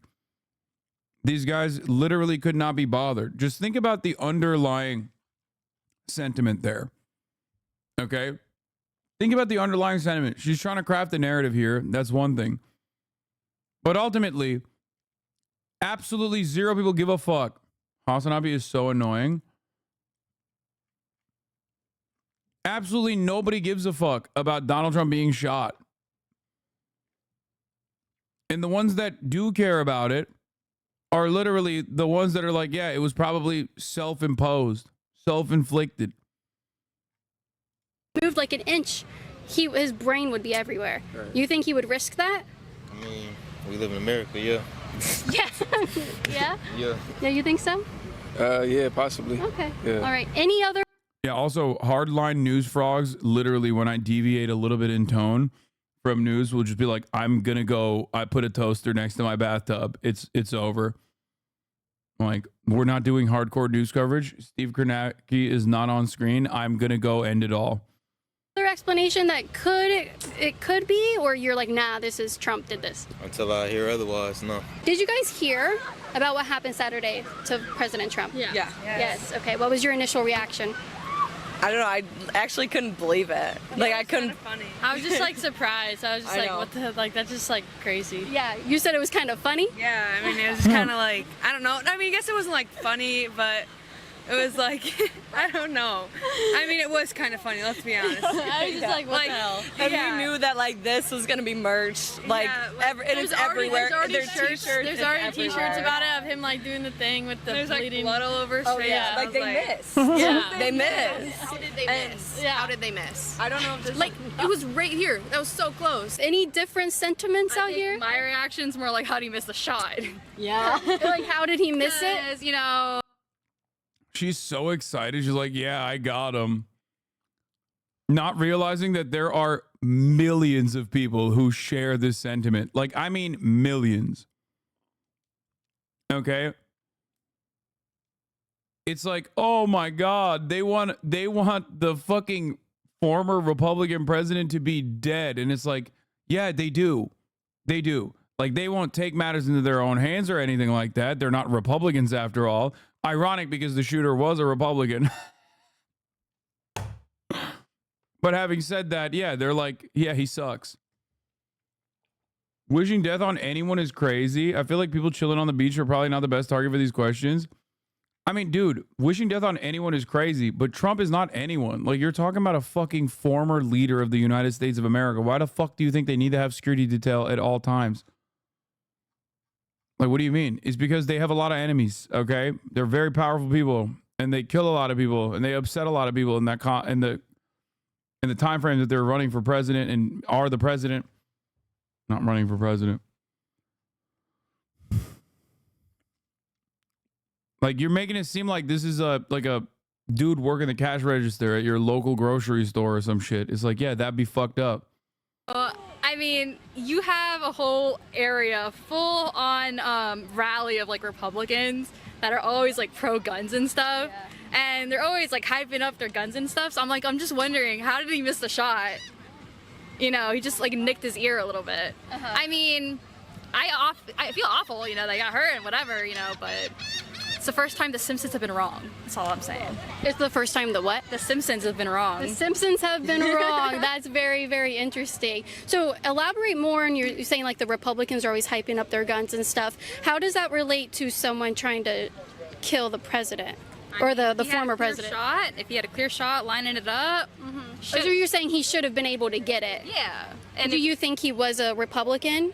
I think they confirmed that he was. Yeah, they confirmed. Oh, dude, dude. She's right. Oh no, this is Caitlin Bennett's worst nightmare. A person that actually knows what the fuck they're talking about. Okay. This is my favorite type of Boo Boo Bennett videos because like she's always like, what do you think? Are you wishing death on the president? Right? And then they'll be like, yeah, I am. What are you gonna fucking do about it? And you're like, do you know if the person is shot and the president is a Republican? It's like, yeah, no, that was confirmed. Don't say it. I'm gonna poop my pants. The person it was like a young guy. It looked like, he was like 20 years old. But maybe he could have hit the shot. I don't know. Yeah. I mean, to be honest, I don't care for politics either. Yeah. I think both options are terrible. My favorite is when an apolitical guy, when an apolitical person's like, yeah, actually, I don't even care for politics, but honestly, fuck Trump. Oh, that's sick. People get so mad at that. They get so upset.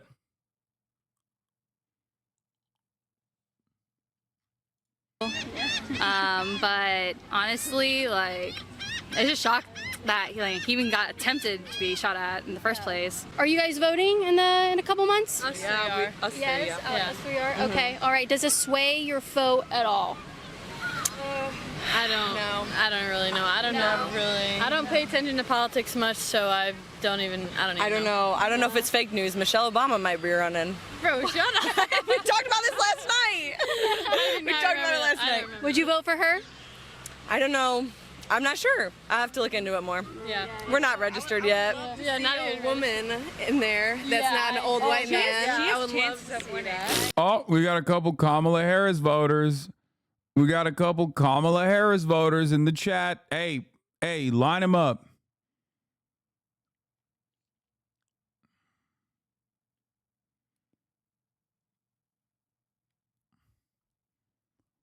Line them up. What? It's too hot. I live here too. It's too hot. Okay. You ready? I'm ready. Oh, gosh. Okay, ready? Yeah. All right.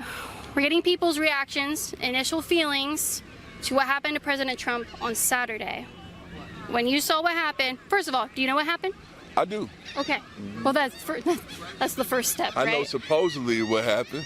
Oh, that word. I like that word you used there. So, I'm probably the wrong person for you to answer about this. Oh, no. This is fine. So, why do you use the word supposedly? Because I'm a realist, you know what I mean? And, when I see real things, I feel them. When I see fake things, I feel that too. So, it just seemed unreal to me. Okay. In what way? It's so demoralizing to see how stupid the average citizen is. They're not stupid. They just don't give a fuck about what goes on in the realm of politics because they feel something that is objectively true. They don't give a fuck. No matter who you vote for, things don't seem to change in a positive direction. And that's it. It's kind of like that classic Reddit meme of like dumb guy. And then at the peak, you have like the person who's really stupid. And then on the other side, you have the brilliant guy. And both the fucking dumb guy and the brilliant guy are actually right. They're correct on their position. You know, it's kind of like that. The bell curve. Yeah, the bell curve meme that people use. Ultimately, that is the major reason as to why people are not invested in politics. Don't touch it with a fucking 10-foot pole. It's not because they're stupid. It's not because they're stupid. It's because they're just stupid on this issue. You know what I mean? And they're stupid on this issue because they just don't think that this changes their life at all. And in some respects, they're not wrong. You know? They got fucking bills to pay. They got a job to do. They got a job to do. And they also personally are enjoying their time off. They're just uninformed, you know? Give me some more. Now, hold on now, because we are talking about Trump. So, right. So don't... I ain't going to say my name over here. I don't want to look up. No one knows who you are. So right. He's the coolest, so we leave it alone. Yeah. Well, I love Donald Trump myself. Okay. We love Trump. You love Trump. However, the shooting was a point of the world to wake up and see that no one's untouchable from getting shot at. Wow. And it's crime everywhere in the world. So when we see it at a high stage of Donald Trump getting shot at in broad open daylight, we have to know that the devil is real busy out here in this world, and we got to protect each other. And it actually show unity that's going to come between us eventually, because God brings unity anyway. So Donald Trump being shot was a reality check that anyone can be touched. However, and nevertheless, when he first got shot, I didn't see nothing blow off his ear. But all of a sudden, when he goes down, dude, this is my favorite type of person. Guy who's a Trump supporter, who ties back Trump's like attempted assassination to crime, who then turns around and says, I still think it was fake. Okay? Trump supporter who believes that Trump actually tried to get himself assassinated is the best guy. That is only the type of guy you can find in like a state like Florida. You know what I mean? It's so sick.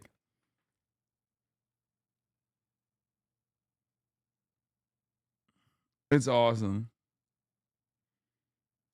He comes back up, and then all of a sudden, it's a little blood here and there. Where, to me, and ROU on YouTube, it looked a little bit, fake to me. You know. That's why I said what I said. Okay. You know, because I mean, whenever you see, or if you saw somebody get shot in real life, somebody get hit, the blood splatters immediately. So it just looked. You don't think he's a Trump supporter? No, he said it already. He said he loves Trump. No, he definitely is a Trump supporter. He literally said very openly that he loves Trump and he is a Trump supporter. Glad, like it was a little fake to me because it would. Okay. But, you know, I hope he's okay, though. If you could say anything to President Trump, what would you say? Think before you speak. Honestly, would be it. That's what. So knowing he got shot, you would tell him. Well, no, anything. So why would you ask him, or why would you give him advice to think before he spoke? I think a lot of times you get to a point where you have so much power that you feel your words don't make an impact or an effect. But I think when you have such power, your words have the greatest impact, so you have to be very cautious and careful in how you choose those words, knowing that it can have lasting repercussions that you may not even be aware and just ricochet into a lot of negativity. Case in point with everything that happened after the election when he did lose. He said one thing. Amazing. She's amazing. See? There's brilliance in all of this. She's also absolutely correct. Like more correct than fucking all of the CNN people being like, oh, this is a horrific moment in American history. I'm so saddened by the fact that, like, I'm so saddened by the fact that, you know, the person that we've been calling Hitler for the past fucking 8 years got shot at. It's like, it doesn't make sense. Did another thing, it kind of had a whole negative repercussions from that. So just think before you speak. In regards to him being shot, again, I don't think anyone deserves that. Yeah. I think that was very unfortunate. Don't wish that upon anyone, no matter how horrible of a human you may or may not be, no matter what your office is. But just overall as a leader, think before you speak and think of the effects it's going to have and the impact you're leaving. So I wonder, because you say think before you speak. You mentioned last election. We know what happened there at the Capitol.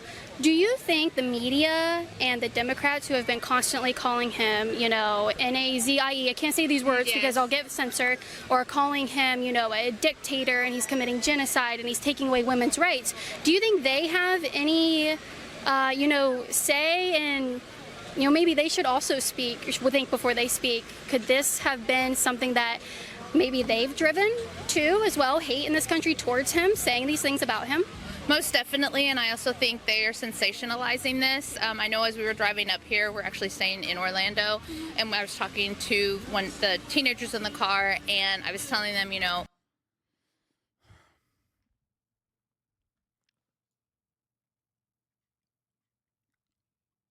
the political fragility demonstrated. The political fragility and just like overwhelming fragility demonstrated by the average fucking Republican at any given moment is hilarious. Like, we don't know all the other shit that you say all the fucking time. It's crazy. Like, the equation goes as such. I get to say Nazi shit, okay? And if you then turn around and go, hey, man, that sounds like you're saying some Nazi shit, then you're in the wrong for calling me out for saying Nazi shit. It's like, what are we supposed to do? Just like stand aside and then agree with you? That's what it is? I guess we just have to agree with you. JD Vance, his own vice presidential candidate, called him a fucking Hitlerian politician. Campaign staff in the All right, last we're going to 24 listen to the next vice presidential obviously candidate. Quite the 24 hours for her, for really everybody witnessing this. And But I know you a lot spoke of to you her. are going to be listening to the 3-minute ad break at the top of the hour, which is coming right now. And if you no longer want to see those ads, all you need to do is subscribe. Service. From leading us out of a pandemic at record speed to being there for Kentuckians after tornadoes and floods, to helping us build the best economy of our lifetime, including the 2 biggest battery plants on planet Earth. He is an incredible American. I'm grateful for all the money to bring internet to every household in Kentucky, for clean drinking water, and for so much. With that said, I am excited to fully endorse the vice president to be the next president of the United States. She called me personally just hours after President Biden's announcement, and I admit that means a lot to me, but I'm not the only one. 10 hours on the phone doing the hard work that it takes to bring together the coalition that you see coming around her. There is so much energy, and it's energy because we know her. We know that she is a strong and smart person, which will make her a good president, but she is also a kind and empathetic person, and that's going to make her a great president. Now, just think about the contrast. Here's the vice president with empathy, looking out for people versus what's on the other side, which is just people looking out for themselves. I think you're going to see this energy continue, and I think the vice president is going to win this race, become the president of the United States, but most importantly, move us past all this partisan bickering, move us past the constant back and forth. People are exhausted about it, and she's got a chance to be that next leader that moves us beyond it. Well, and you mentioned that you were one of the first people that she called. Did she mention anything about having you serve as her running mate potentially? Well, I'm going to keep any of the details of that call personal, but what she did is she called and asked for my support, and I willingly gave it. She talked about having just months to make sure we won this election, but wanting to earn it. She said she didn't want a coronation, she wanted to earn it. And that's exactly what I needed to hear, that she is going to get out there just like she's doing today and make her case to the American people. She is the perfect person to prosecute the case against Donald Trump. Here's a district attorney and a former attorney general like I was. That's out there having fought for victims of rape and incest, of domestic abuse, taking on Donald Trump and JD Vance. JD Vance, a guy that said when a woman is raped and becomes pregnant, it is, quote, inconvenient. Or that women should stay with a domestic abuser. I mean, that is really wrong.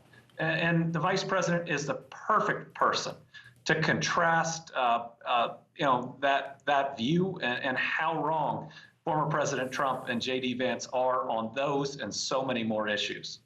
And I know you said you love your job as governor of Kentucky, but if you were asked to serve as vice president, would you lean towards saying yes?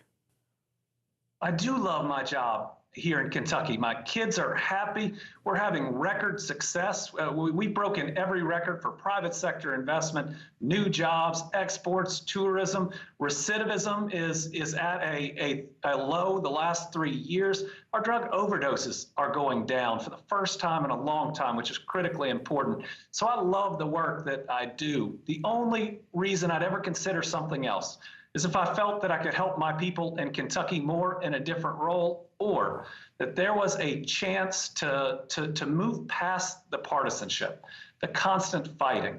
What we've done in Kentucky is turn down the temperature and have everybody, Democrats and Republicans, every time he says that, he's just saying that because he wants to be the VP. Like good jobs, solid infrastructure, healthcare that's accessible and affordable to everyone, internet access, public safety, public education.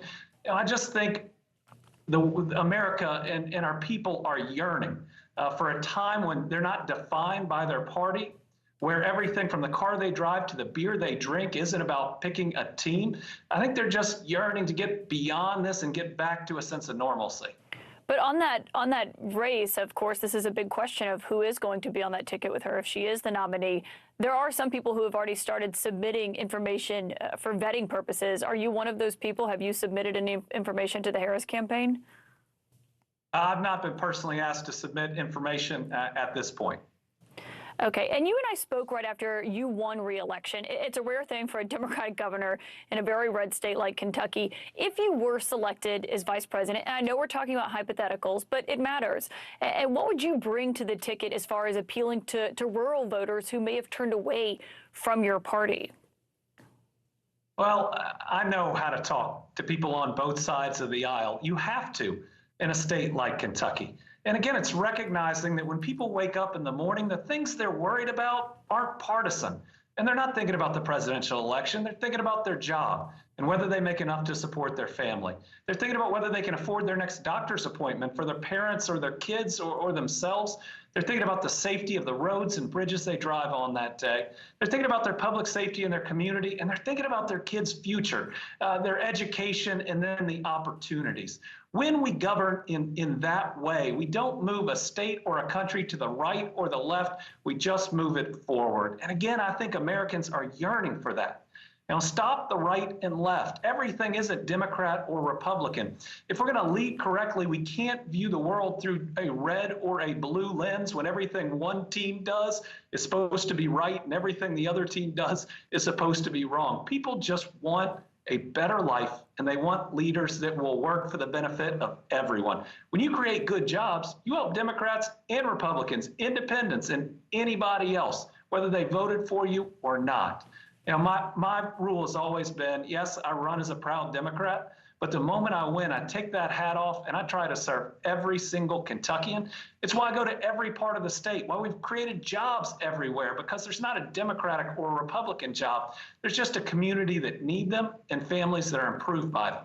Yeah, it sounds like you think you'd be able to help bring in some of those more moderate voters. But obviously, you know, this race, if it shapes up the way it is looking right now, would be Harris and Trump at the top of the ticket. I want you to listen to what JD Vance said today, Senator JD Vance, at his first solo rally since he was named as Donald Trump's running mate. You don't trust this guy, as the chatter said, but he's literally, he has a good track record, like a really solid track record. Who clearly didn't have the mental capacity to do the job.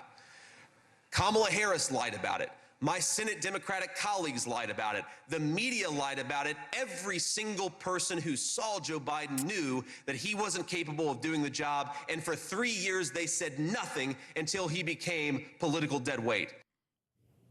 What's your reaction to that, Governor? Well, first, he ought to call the vice president by her title. She earned it. She is Vice President Harris. But the second is they're grasping for straws. Listen, JD Vance is a phony.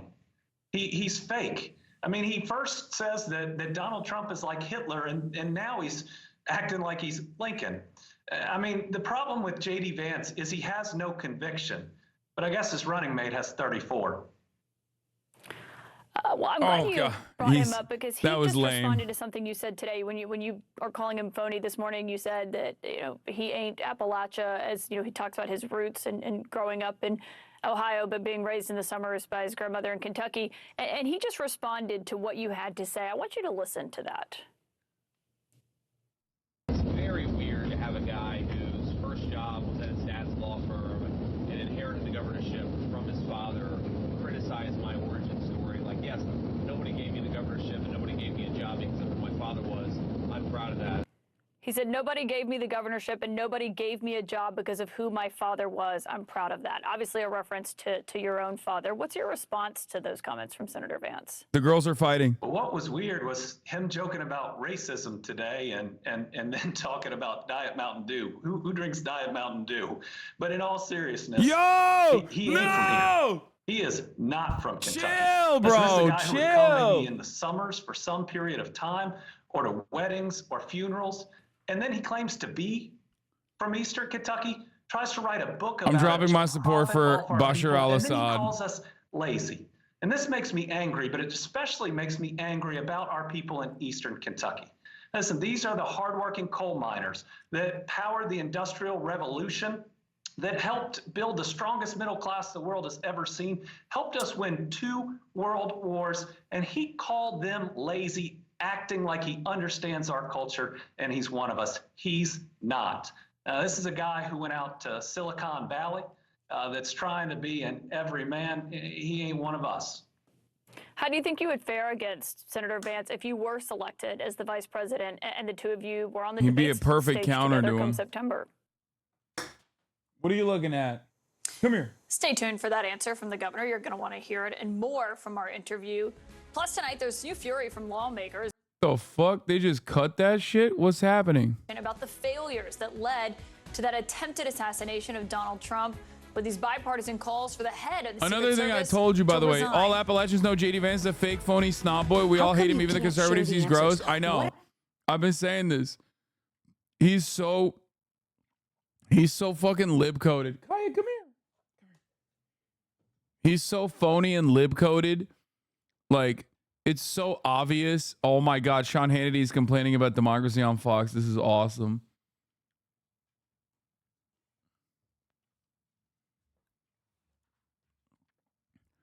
Bernard, if she's prepared to campaign around an agenda that speaks to the needs of the working class of this country, she will win this election and win it big, in my view. Oh, damn. He didn't endorse her. Presidential race. Can you describe where you stand right now in terms of a possible endorsement or not of Vice President Harris, and what's on your mind as you make that decision? Dude, he loves Biden. Holy shit. Well, thanks, Bob, for having me.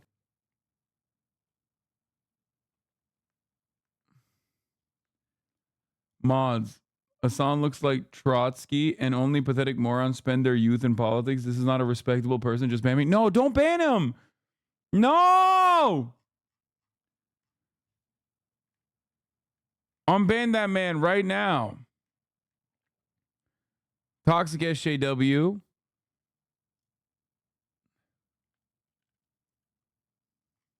We love that guy. That guy's our favorite weirdo in the chat.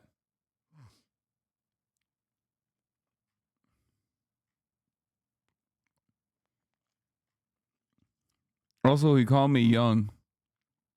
Respect. I think that the vice. Yeah, I think he's holding out to be like, listen, you know, hit the progressive lines and we'll see. Probably trying to secure a similar allegiance from Kamala as he got from Biden. President is going to be the Democrat. Yeah, Biden was one of the 3 people nice to Bernie when he got elected to the Senate in 2006, and he's never letting that go. I know. That was unfortunately an incredibly common plot point in the 2020, like in the lead up to the 2020 election and the primaries. It made me very sad to watch him have this like old man solidarity that he just would not let go of. He's like, stop making fun of his age. He's not old. Democratic nominee. I think she stands in a very tough race. I think she stands with the real possibility of winning this election and maybe winning it with a big vote. But the issue that concerns me is that for too long, Democrats have kind of turned their backs on the pain that millions of working class people, people who are elderly, children, lower income people are experiencing. And my hope is that if the vice president stands up and says, you know what, it is not acceptable that 60% of our people are living paycheck to paycheck while the billionaire class has never ever had it so good, that it's not acceptable. They've got millions of seniors who can't afford dental care, hearing aids, eyeglasses, that we have the highest rate of childhood poverty of almost any major country on earth, and almost all of the new wealth and income is going to the people on top. If she is prepared to campaign around an agenda that speaks to the needs of the working. Kamala Harris has officially passed the number of delegates necessary to have the endorsement of California's delegation just now put her hundreds of delegates over the threshold needed. The delegation endorsed on a Zoom meeting tonight, following major delegations throughout the day, including Pennsylvania and New York, all accounting for a huge share of delegates.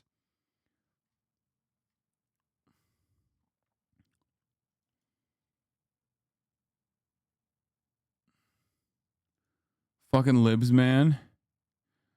The 2024 electoral map of Kamala goes on Hot Ones tomorrow. No. I don't think so, but we'll see. We'll see what she does. I'm waiting. Do you see your rays glazing your jump shot? Yes. But we'll watch it again. This is, hold on. This is sort of clear.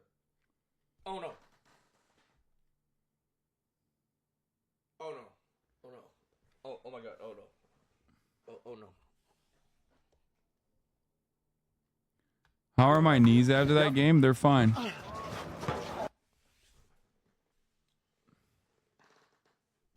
in this mouth, bro. 3-1 by twos? 3-2? He backed up? This nigga shoot like, wait, this shoot like Jokic. Why does this shoot like Jokic? Can't burst it. Literal 2v1? I mean, it was a 2v1 for Ludwig too then, because, I mean, for Hasan too, Ludwig did shit. Max. How can she become a nominee without a primary?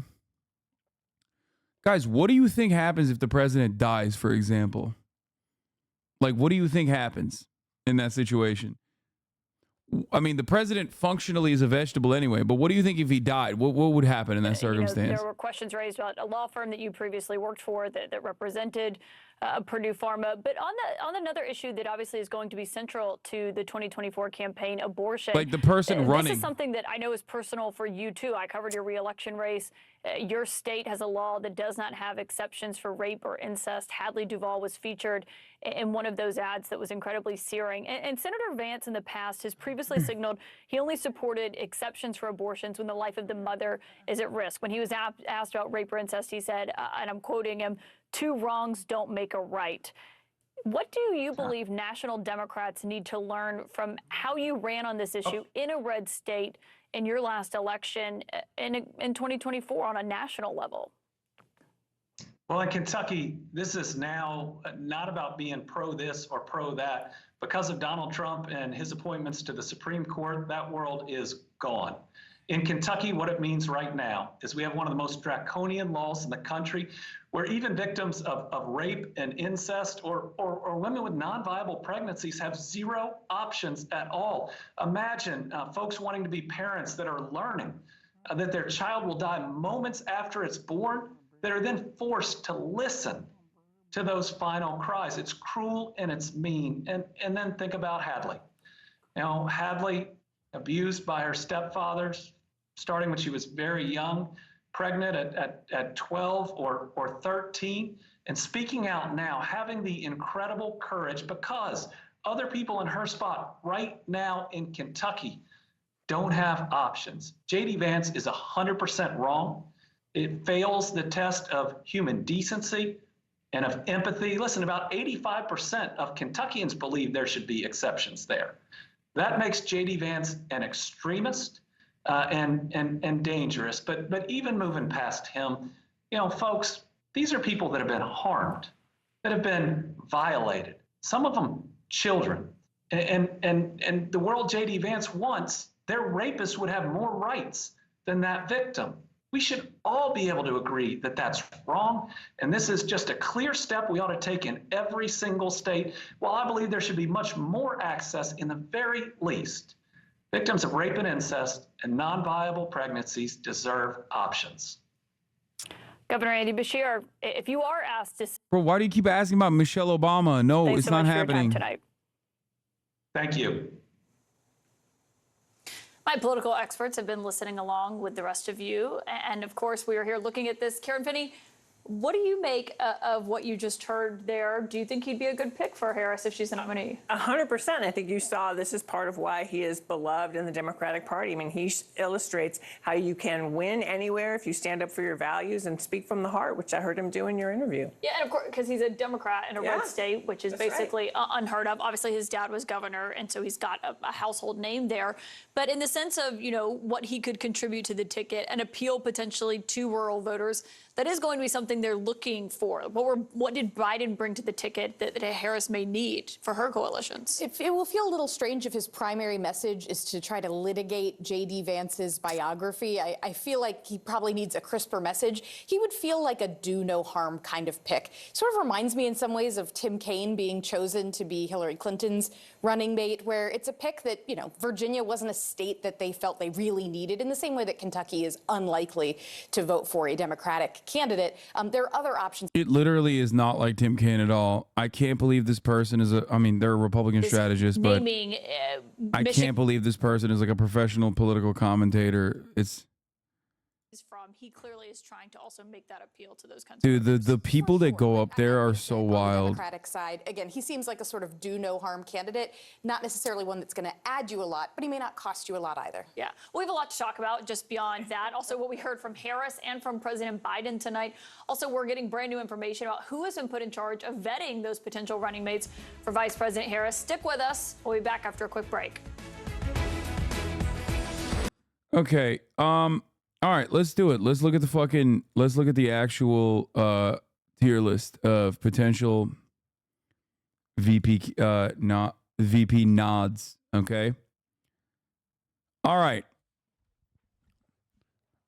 All rumored possible Harris VPs that I could find. Hi, chat. Kamala Harris is vice presidential candidate, July 24th tier list maker. Or July 2024 tier list maker. Up first, we have Big Gretch. Okay, I'm going to resort to some of Eddie Germentum's commentary on this as well. Okay.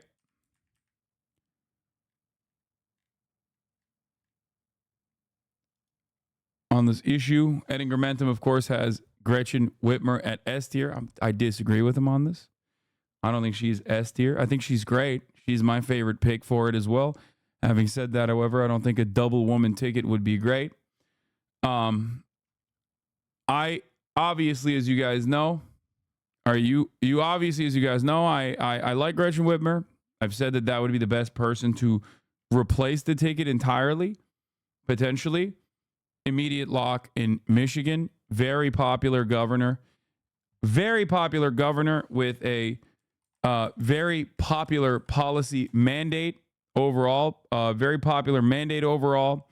As the governor, Gretchen Esther Whitmer is an American lawyer and politician serving as the 49th governor of Michigan since 2019. Member of the Democratic Party. She served in the Michigan House of Reps from 2001 to 2006 and in the Michigan Senate from 2006 to 2015. Whitmer is born and raised. She's 52 years old. So she's definitely on the younger side. Okay? She's a looker as well, which definitely is important. Now, Gretchen Whitmer has already declined the nomination. Okay?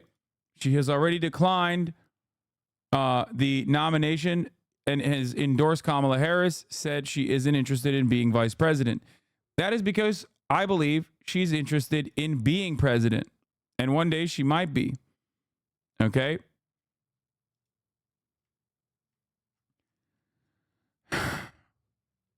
Gretchen Whitmer would be in the no-shot category because she already said she would not do it. Even though if it was my own personal opinion, I would put her as the pick as the president, not even just the vice president. Are you rating people on who you want or who you think is going to get in? Both. And I will explain to you all of it.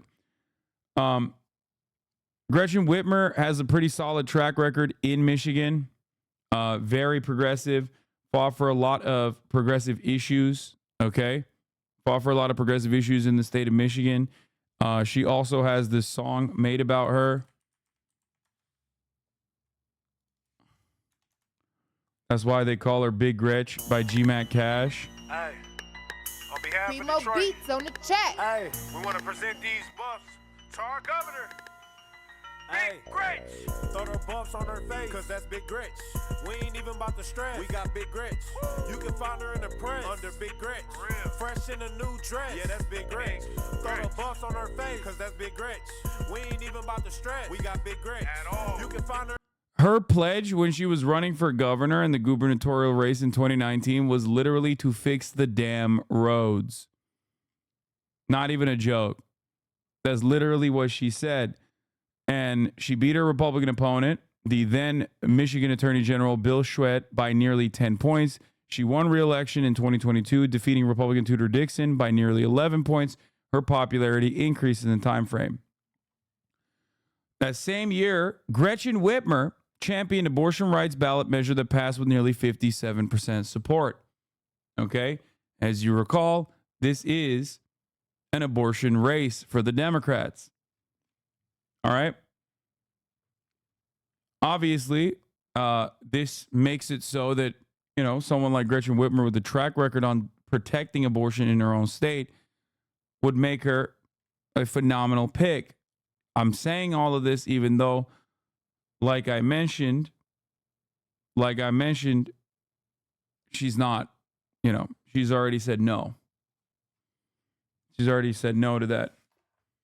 Okay?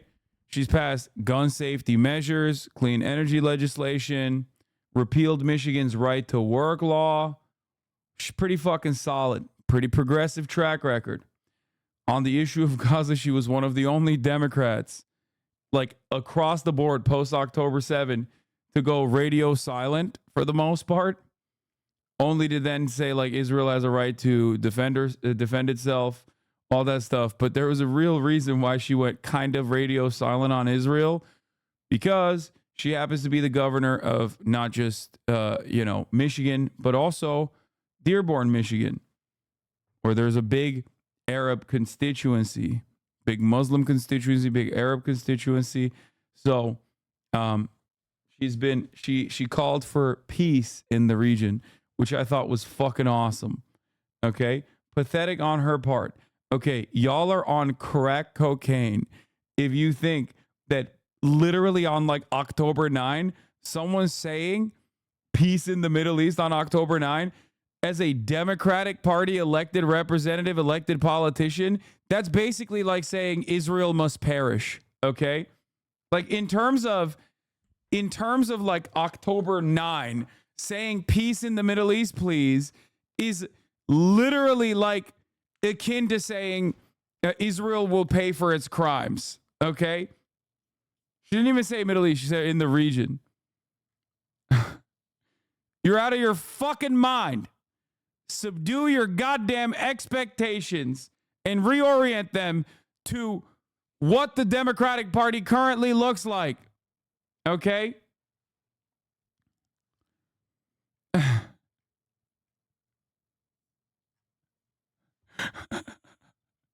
You're out of your dang mind. Now, her weakness is on the Medicare for All front. She has family connections to the pharmaceutical industry. But overall, she's like pretty fucking solid on a lot of issues that matter to the Democratic Party. However, like I said, considering the fact that she says she's not going to do it, I put her in the no-shot category. Up next is my governor. And my governor is an asshole. He is an adulterer, a serial adulterer, and he also happens to look like he could be a president in a straight-to-DVD released movie. Okay? Some might consider that to be a pro. I don't know. Okay? Gruesome Newsom is from the state of California. Vice President Kamala Harris is also from California. Not entirely sure how that works. Considering that Kamala Harris has been the vice president now and not exactly a senator from California any longer. So I don't know if there's like that constitutional hurdle to clear on that front. But regardless of that, double California ticket is ridiculous. California is already a deep blue state. Governor of California also has a lot of California stink for the rest of the country, considering the crime panic that swept up Sinclair Broadcasting and all local news and even network television for the past fucking 4 years, seemingly. The idea that like the Republican Beshear didn't get a vetting request, and only got it from Cooper from North Carolina, Kelly from Arizona, Shapiro from PA, Gretchen Whitmer from Michigan, even though Whitmer said no, and Waltz and Pritzker. I haven't really talked about Waltz either. According to a person familiar, Beshear told CNN he hasn't been asked to submit info at this point. Nothing for Pete Buttigieg? Oh, God, fucking Ukrainian flag in the bio, Andy. Now, getting back to the hopefuls and getting back to all of that, let's talk about it.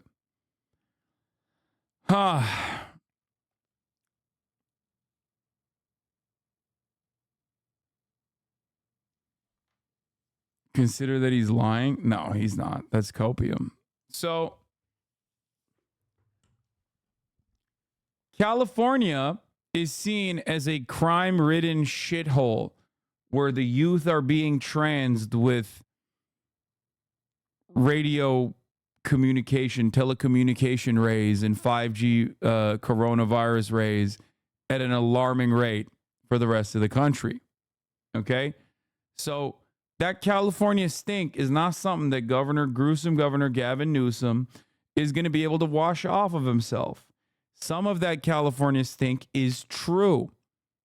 Like, when I say stink, I mean literally, like, there's a massive homelessness problem in the state. People are doing dookies on the street, and that is directly a consequence of his failure to govern and actually bring about housing policy that the people seemingly democratically vote for pretty much every fucking election and midterm election cycle.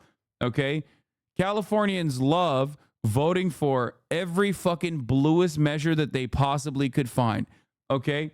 You put a goddamn blue measure on there. You put a measure like we have to restore the means of production to the working class. We have to put landlords in jail. Californians will vote for it, okay? By overwhelming majorities.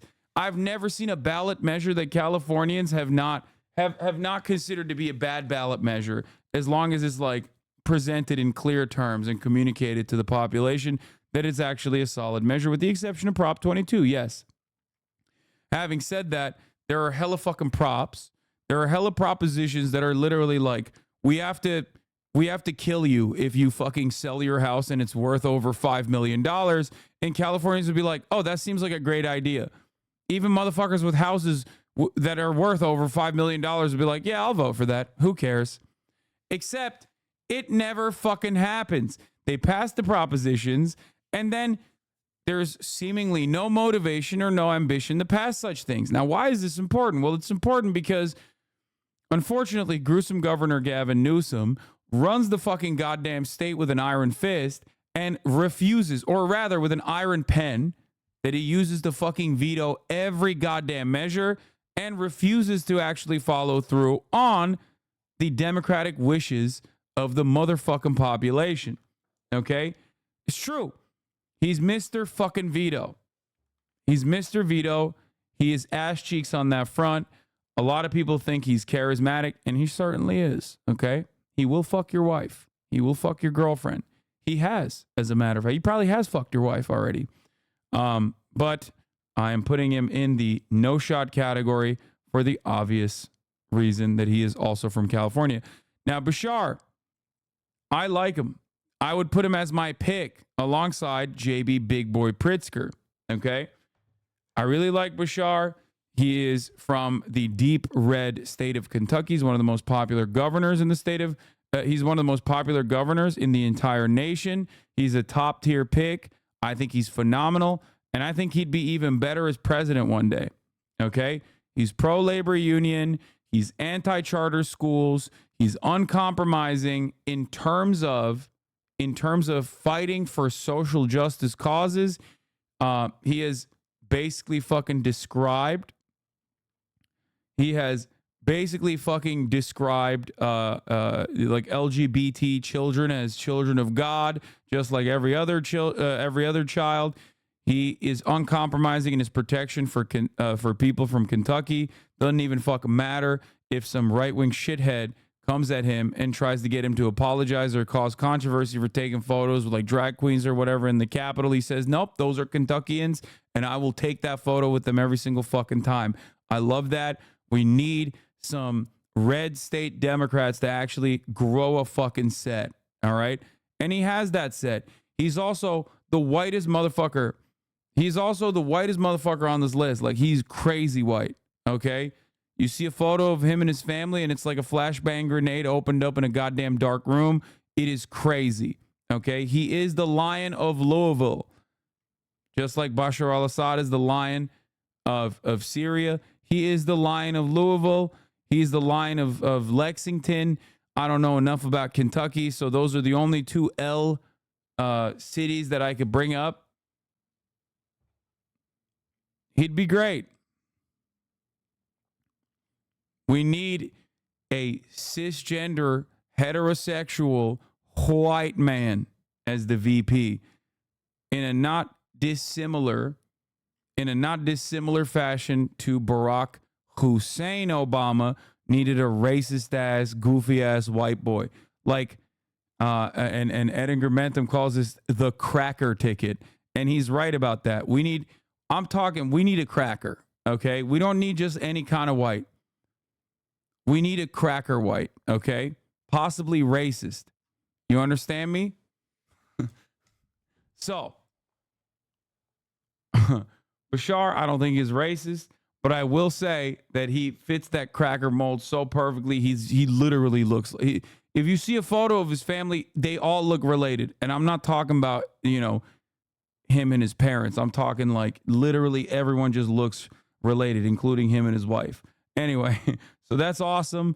I'll put him on, obviously, possible options, considering he hasn't been vetted. Actually, fuck it. I'm going to put him as the pick. Okay? Tim Walz is the socialist leadership that America needs. I will get to Tim Walz in a second. Okay? I know. Remember, I hyped up Minnesota quite a bit. Minnesota is also a very important state for the Democrats. But like, we'll get to my socialist legend. Okay? We'll get to my regime enjoyer, social democrat Tim Walz in a second. We're going to get there. We're not there yet. Okay?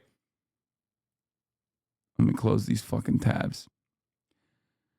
Up next is JB Pritzker. That's right. The big boy from Illinois governor. Also very popular. I think Edgar Bentham actually ranked him low. I don't even know why he did that. He gave Governor Pritzker, JB Pritzker, a C-tier pick. Called him a C-tier pick, just like Tim Walz, as a matter of fact. What I said about him then remains true now. Good governor, especially by Illinois standards. Mediocre electoral record, especially given the circumstances of his races like Walz. He represents the states that Democrats need to assume they're winning if they are going to have any chance at even contending for an electoral college majority. Difference with Tim and the reason why he's above Walz is money. Put together, the Pritzkers are worth more money than God could near single-handedly wipe out Trump's post-conviction, post-assassination cash. That's nothing to sneeze at. I don't know why he's not. Wait, what? He doesn't really talk about his policies here, but JB Pritzker, big boy, very fat. I love that. Okay, JB Pritzker, also pretty fucking progressive, pretty uncompromising when it comes to social issues. All right. He's a little wishy-washy on Israel as well. I wouldn't say he's as bad as Shapiro on Israel.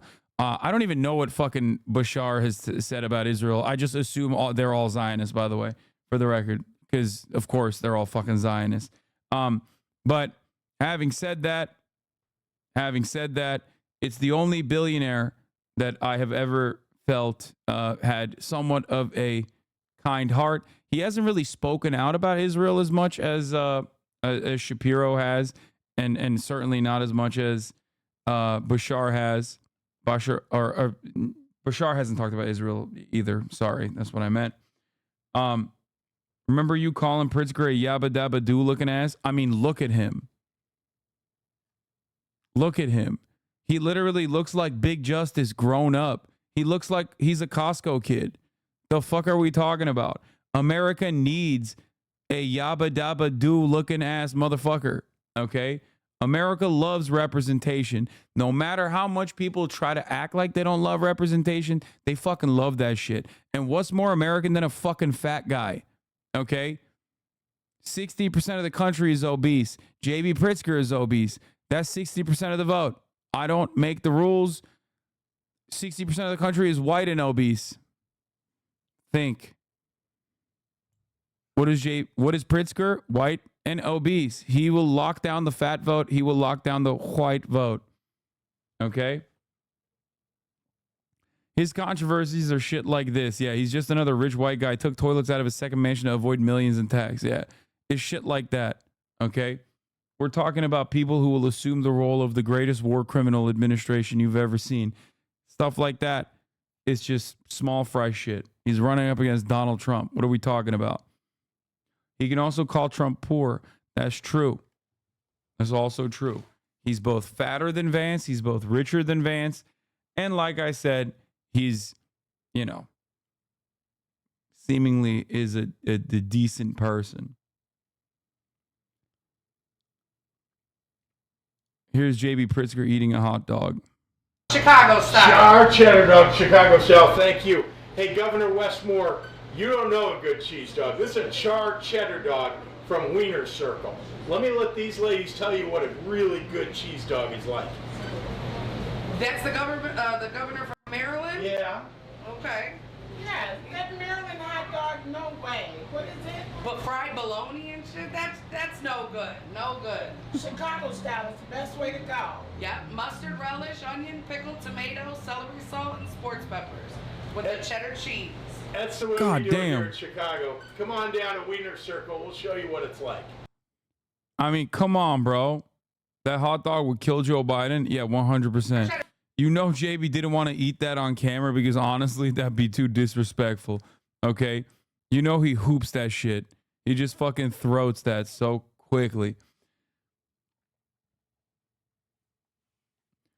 Hey, Chad and HasanAbi, if you go to this hot dog stand and ask for a chocolate shake, that woman on the left will show you her breasts, and I'm not kidding. Please tell me you're making that up.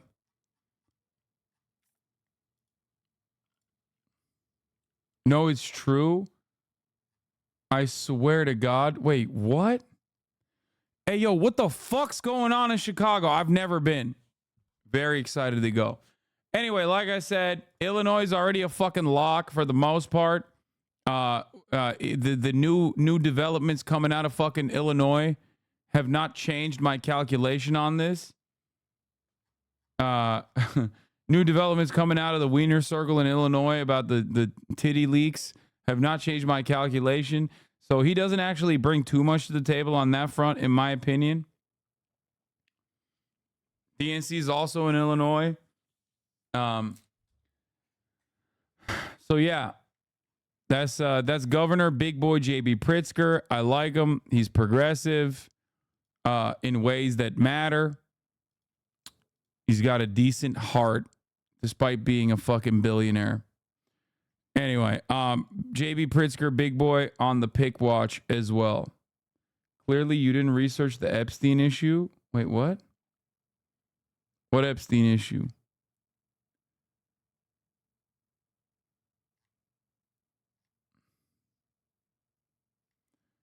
Pritzker was an Epstein ally? What? I've never heard that. The fuck? Is this like anti-Semitism or some shit?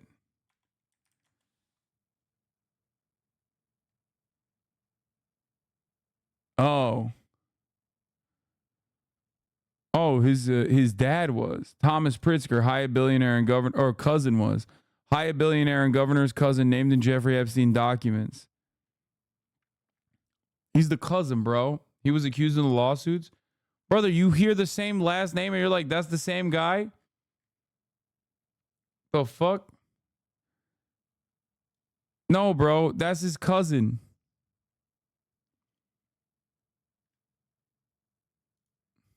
The fuck?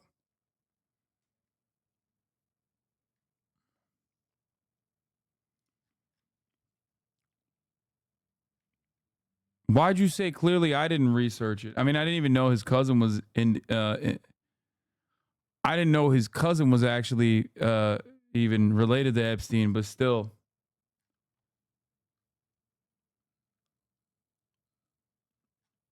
Anyway.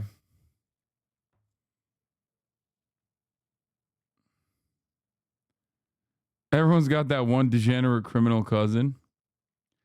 Having a cousin be an embarrassment is a Chicago thing? Yeah, that's true.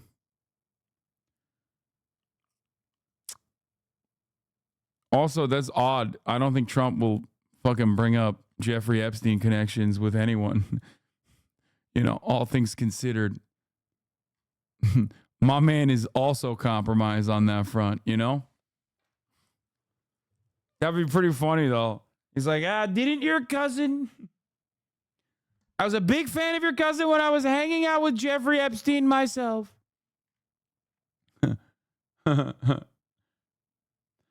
Anyway, let's move on. JB Pritzker is on the lock side. Wait, what? Damn, my fault. I mixed up my Pritzkis. I mean, it happens to everybody. Okay.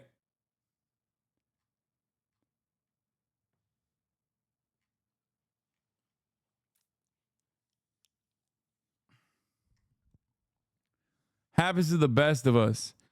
All right. Let's talk a little bit more about Pritz Goat. Okay. Let's pull up some policies. What has he done? What has he fucking done?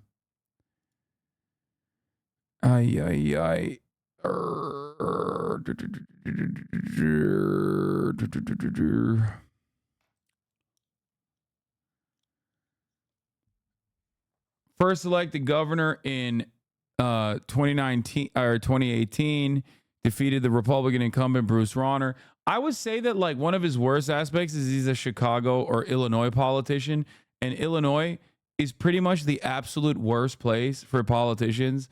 Like Illinois as a state is basically a state where you have to be a criminal to do politics. It's kind of shocking. I'm not even kidding. Look it up. Okay. And yes, that includes Barack Obama, who did crack with a Duluth Dyson, who sucked his shit sideways. I'm not going to get into it any further. But like, it is literally the Gotham of America in many respects. It's not a joke. It is actually the worst. Illinois politicians are so bad. Chicago politicians specifically are so bad. I don't even understand it. It's very pay to play.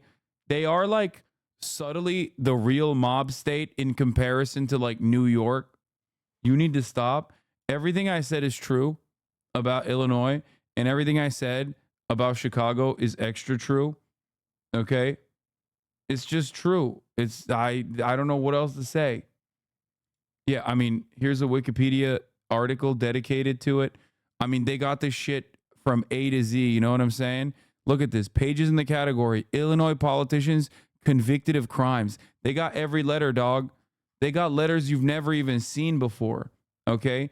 Look at this broad representation in the criminal field. They're like, yo, immigrants are stealing the criminal jobs. No, it's not. It's Illinois politicians. They're doing the crimes for the rest of us. Okay? Last month, Ed Burke sentenced for racketeering, former Chicago alderman. Dude, let's not even get into the aldermans. Oh my fucking Lord. I mean, that entire process is so bad. Okay? They got letters in there where you're like, how is that even a letter in the English alphabet? What the fuck is going on? Yeah, JB Pritzker enshrined workers' rights. He also signed a major healthcare reform law. Insurers often don't cover drugs recommended by doctors. It's now banned in Illinois as prior authorizations for emergency inpatient psychiatric care. Governor issues proclamation of passage for workers' rights amendment. Pritzker and Gretchen Whitmer both are pretty fucking solidly pro-labor as well. So there's that, despite being a fucking billionaire. I've never been to Chicago. Also, Hasan, Chicago's like Gotham. Well, there you go. That's how you know. That's the reason why you fucking know. Oh, here he signed 2 laws to protect young immigrants. That's why you know I don't go to Chicago, because I'm afraid. I'm afraid of all the crime that's happening, which is pretty funny to consider that I live in like crime-ridden dystopia, California, Los Angeles, obviously, as you know. He's the heir to the Hyatt's hotel fortune, which is not great. Obviously, it was founded by his uncle Jay Pritzker. His estimated net worth is $3.5 billion, according to Forbes. He's legalized recreational marijuana in Illinois. He raised the state's minimum wage to $15 per hour. He eliminated cash bail. He protected access to abortion in Illinois after the U.S. Supreme Court overturned Roe v. Wade. So JB Pritzker is pretty fucking positive. Pretty solid choice overall. He did some stuff about medical debt as well. Illinois to raise nearly $1 billion in medical debt under new law. He's protected young migrants. His biggest issue was that he was a tax avoider. like you guys are top of the ad break avoiders, which he had to pay back the $300,000 in property tax that he avoided by taking toilets out of his mansion. So, you know, I'm from Illinois. I live in Chicago. They literally teach classes internationally about Illinois government corruption. Yeah. So there's that.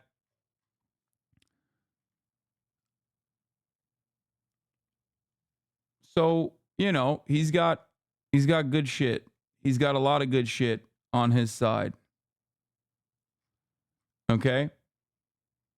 Basically passed the state level Green Deal, Climate and Equitable Jobs Act. Good for him. There's a lot of good shit that he's done. That's why I think he's a solid guy in terms of, you know, a pick that I would appreciate. His mom was an abortion right activist. He was active with his mom, who was an abortion right activist. How about you activate the top of the hour ad break by subscribing? At which point you won't activate the top of the hour ad break. You won't see the top of the hour ad break. Anyway, here's the 3-minute ad break now. Okay, let's continue. All right, now we got Josh Shapiro. A lot of people have made jokes every time you hear the last name Shapiro, like, oh, you mean Ben Shapiro? No, we're talking about the governor of Pennsylvania, Josh Shapiro. Okay, Josh Shapiro is a somewhat conservative Democrat. His benefit was, I mean, his major role here, obviously, Joshua David Shapiro's major role here is that he would deliver Pennsylvania 100%. He's popular. He's popular in the state.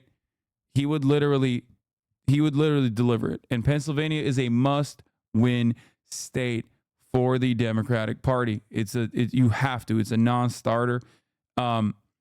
He will deliver Pennsylvania. That's out of the question. Like, there's no world in which he wouldn't. He is the 48th governor of Pennsylvania. He's been the governor since 2023. He's pretty new.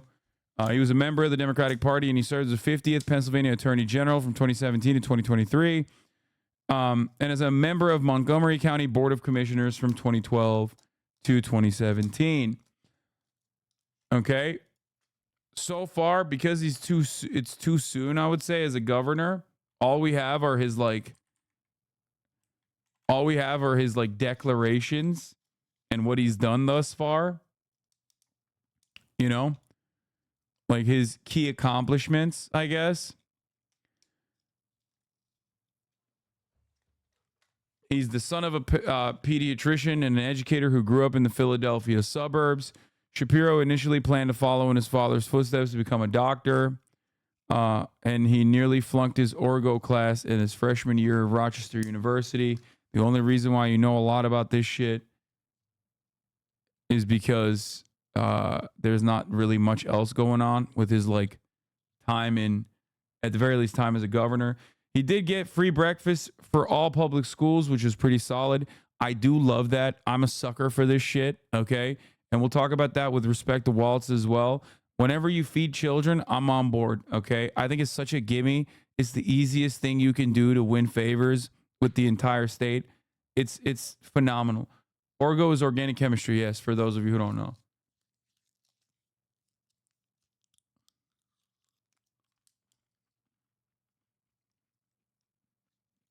Having said that, however, Shapiro orders state employees to avoid scandalous conduct amid Gaza protests, raising free speech concerns. He is a little bit of he's a little bit rabid on issues that pertain to Israel, more so than other people that I have mentioned here.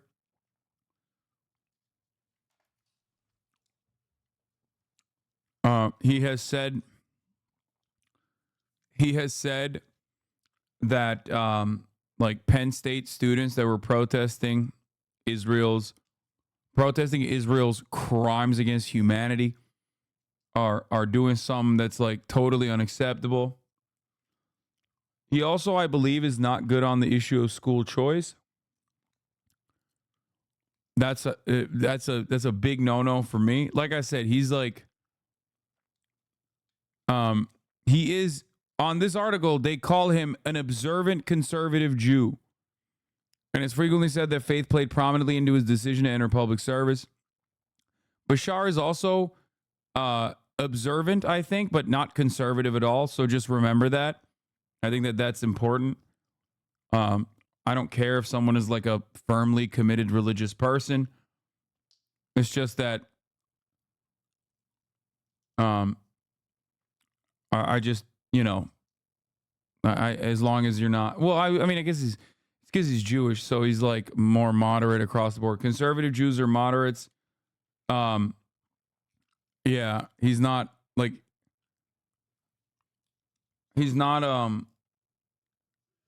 conservative politics is just one of the types of Jewish faith.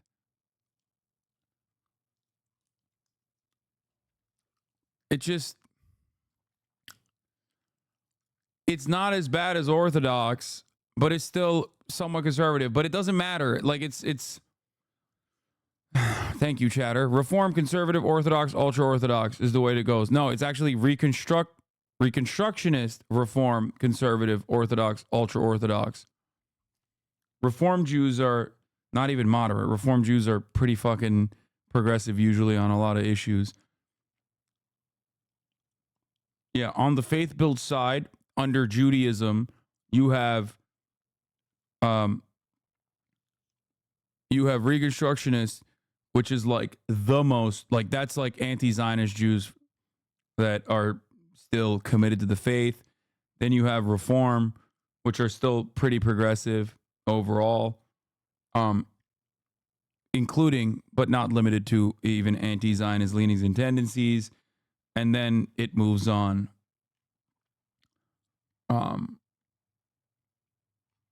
Anyway, doesn't really matter. Like I said, your religious opinions are completely irrelevant to me.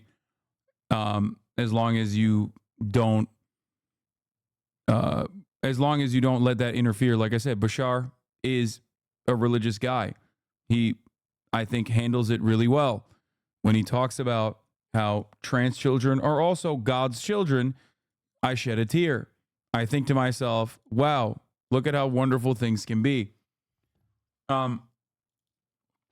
Obviously, here is Shapiro administration telling the Pennsylvania court it will not defend state ban on Medicaid-funded abortions.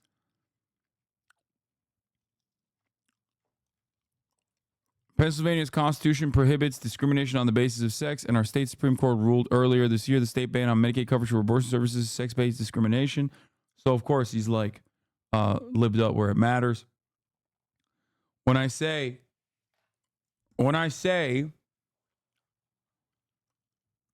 he is what do you call it? When I say he's like conservative, I don't mean like social issues. Are you having a manic episode? What? Big guy, please stop the coverage and play games. It's late. You must be beat. Lib, LMFAO, just kidding. Are you having a manic episode? I can't stand this shit. I drink all shift with a big open container. Maybe you should let down the fucking sauce a little bit.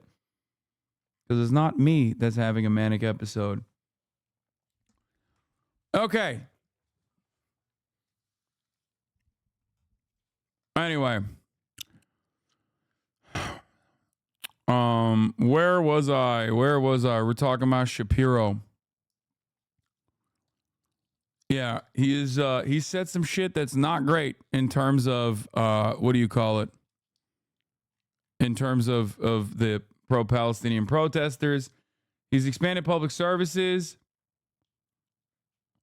Pennsylvania dramatically expands child and dependent care tax credits. Like I said, he's got some conservative tendencies, conservative leanings, which I don't appreciate. But overall, he will deliver the state of Pennsylvania, which is why a lot of Democrats are looking at him as a top contender. Okay?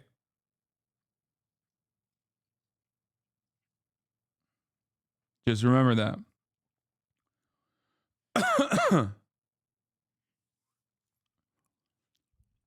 Shapiro's $18 million plan would house youth on the grounds of a maximum security men's prison. Don't know how I feel about that.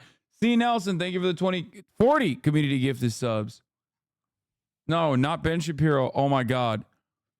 Oh my God. No, chatters. I'm not talking about Daily Wire co-founder Ben Shapiro. I'm talking about Josh Shapiro, the governor of Pennsylvania and a top contender for the vice presidential pick. So Integramentum puts him at A tier because he delivers Pennsylvania. That's it. Like, that's literally the only reason why he's A tier. And that's a valid fucking thing to say. One fact, however, cannot be denied. He's nothing less than an electoral god in Pennsylvania.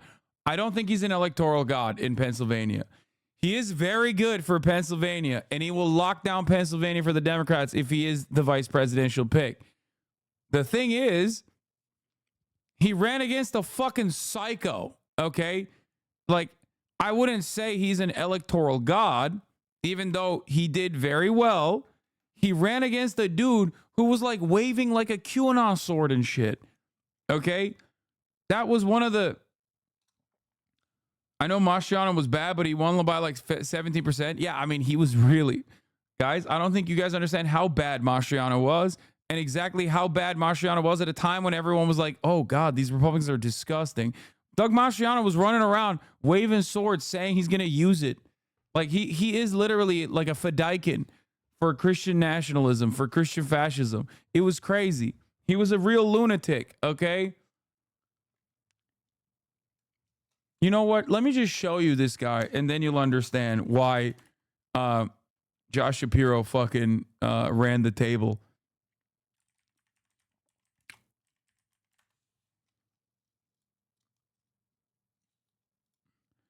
He's so bad, you can't even find videos of him anywhere but Facebook. Like, that's how you fucking know shit is fucked up, okay? Here. Would be the best gift for them.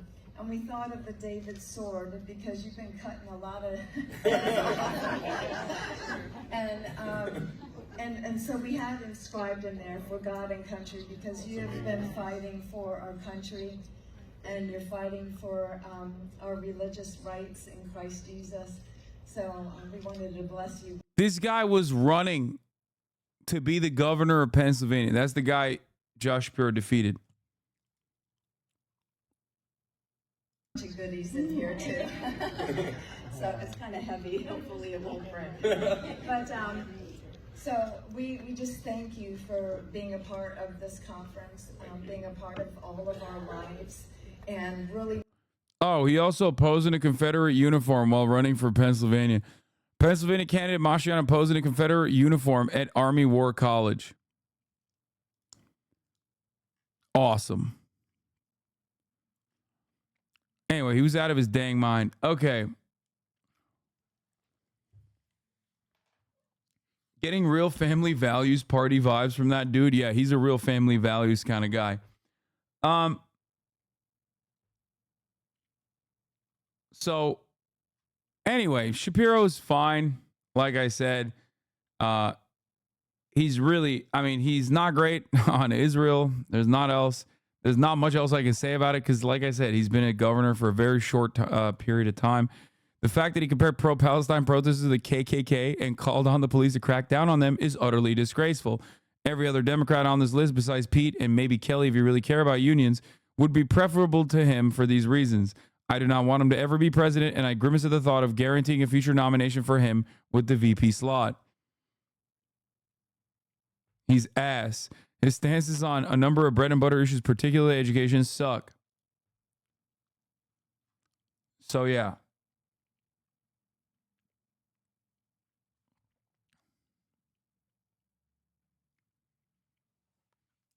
This Palestine shit is precisely the reason why he wouldn't be a pick for Harris.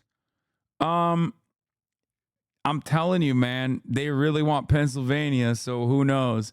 But dude, the Palestine shit is one thing, okay?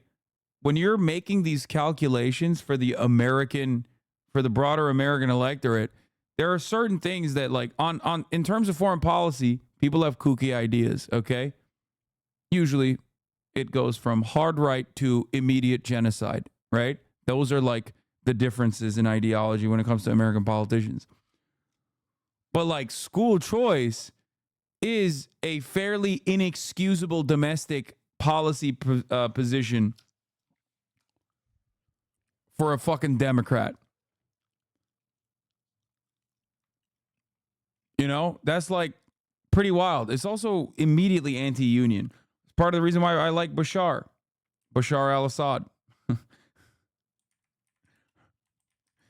in Kentucky, who defeated school choice. Like, that's teachers' unions. Yeah, like the only reason why you'd be anti-school choice, or the only reason why you'd be pro-school choice is if you're anti-union.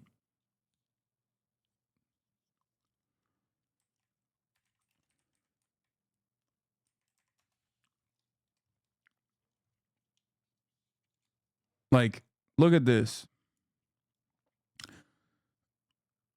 Pennsylvania Governor Josh Shapiro, first-term Democrat seen by a party as a rising star nationally, forcefully put his weight behind a Republican-backed proposal to send $100 million to families for private school tuition and school supplies. That's money that's supposed to be going to fucking public schools, man. You can't do that. Like, that's gross. You're a fucking freak. What a demon. Anyway. I really, really don't like that. I really don't like that. This dude gets the nomination that says some kook shit about every Palestinian child must suffer the wrath of the idea for the sins of Hamas. I guarantee it. I mean, he already has said things of similar magnitude. Okay? So, I don't like that.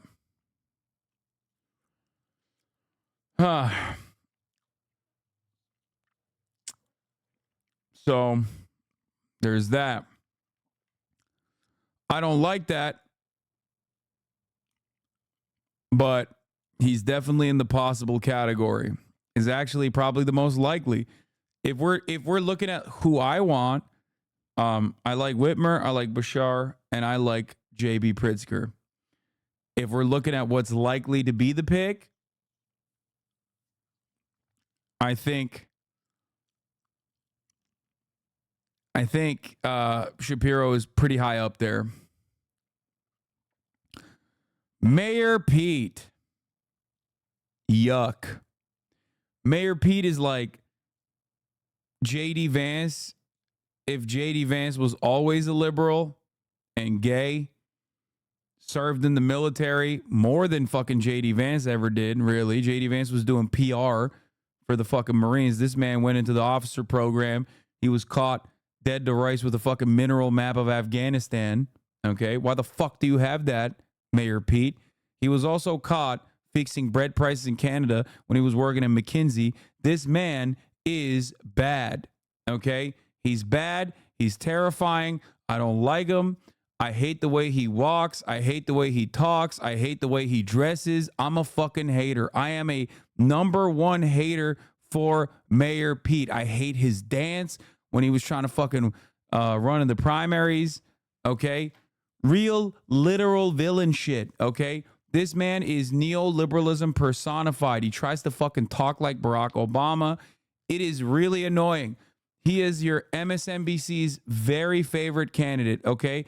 Catch him in a primary next time around, he probably will get the motherfucking candidacy because every goddamn Rebecca and Barbara is going to be flicking their fucking beans to the idea that Mayor Pete is going to be such a handsome young boy.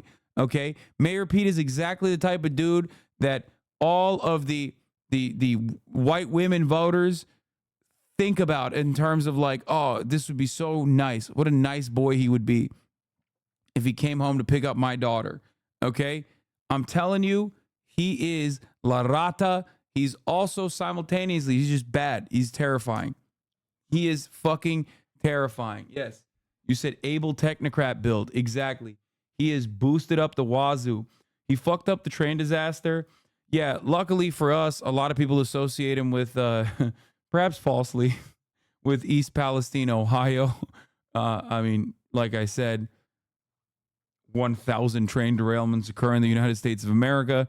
This happened to happen under Mayo Pete's watch. He took time off as a dad Okay?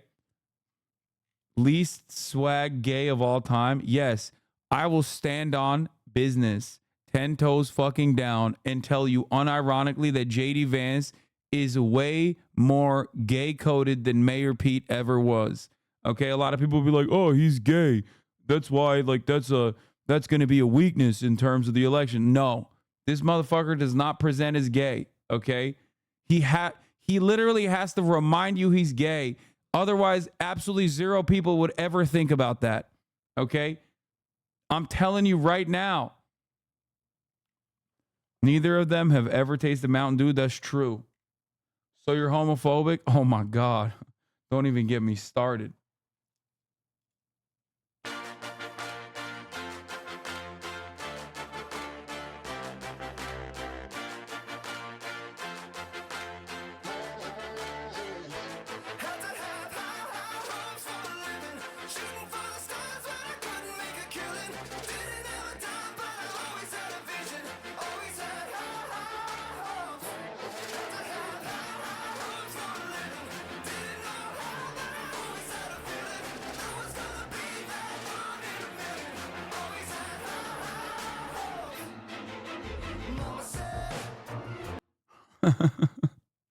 In front of his husband, he said if there was a pill to turn you straight, he would take it. He's crazy, man.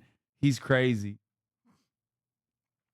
Swag gay build is huge advantage in politics. Pete lacks that, which is crucial.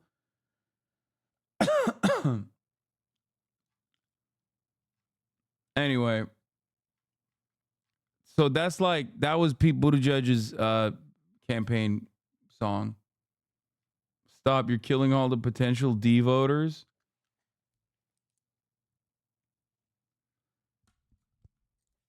So, yeah, he's a white boy from Indiana, really flubbed as the mayor. Really flubbed as the mayor and mishandling like his unimaginably white supremacist police force. That was a big fucking deal, especially at a time when like BLM was popping off. So, yeah, South Bend in the house. Fuck Mayo Pete. For VP, he's terrible. Okay, and yeah, I'm slandering him a little bit. Like I'll hit every fucking angle I can because I despise this motherfucker. Okay, I hate him. I really do.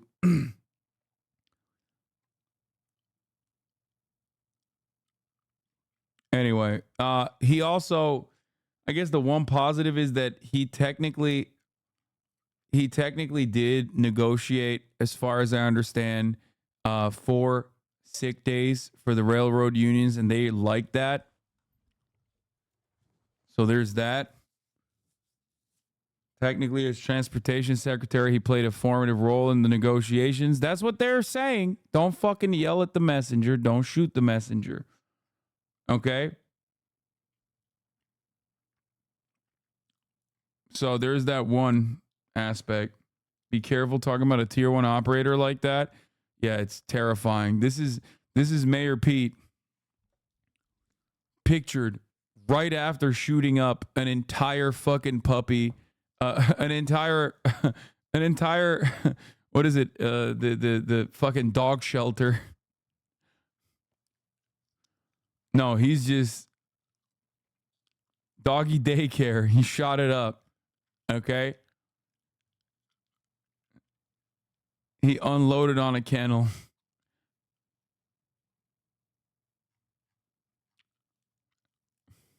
That's just a Chapo meme.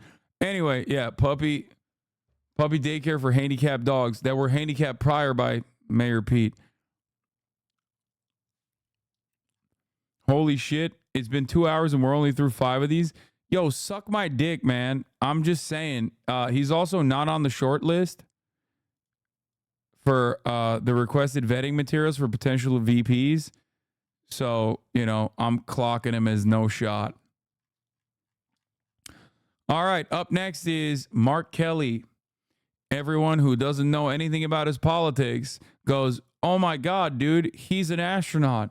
That's so sick." Spaceman Kelly comes from the state of Arizona. Obviously, he's the only senator that we've touched on so far, which puts him in an interesting predicament, considering that if you run for VP, you no longer have a seat in the Senate. We have a 50-50, very tight Senate right now. It's a little scary for some people. Okay. Yeah, Mark Kelly has, if given the opportunity, Mark Kelly would assassinate labor leaders. Senator Mark Kelly is emerging as an obstacle to the PRO Act. Senator Angus King, meanwhile, has been inundated by supporters and opponents of the sweeping labor law reform.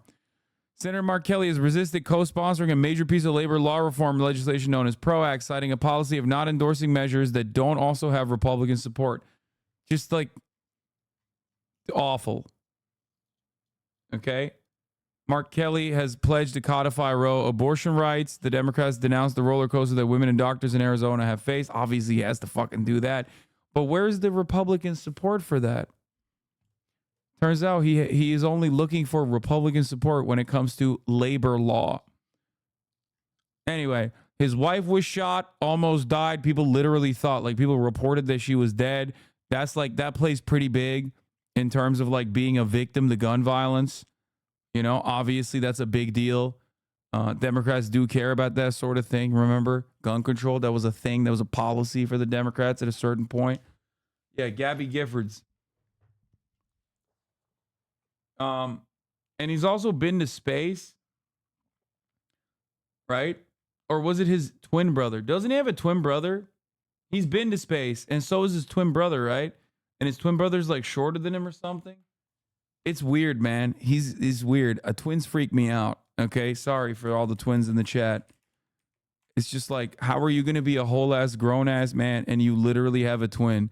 Like, what the fuck are we doing? Are you about to engage in some goddamn whimsy? Like, what are we doing? Double the amount of you? That's odd. Okay. After a certain point, it's like weird. Twins when you're younger, that's weird because then it's like, that's scary. Okay. Twins when you're older, that's really scary. Two of you, did you clone yourself? How did this happen? Anyway, they also participated in the twin study. Look at them. Cop brain motherfuckers. Okay. I'm sorry. Look at these guys, man. Be for real. Anyway, okay. They did a twin study. One of them was like shorter at the end of it because they were in space, or taller at the end of it. They look like eggs, man. Am I wrong? Look at this.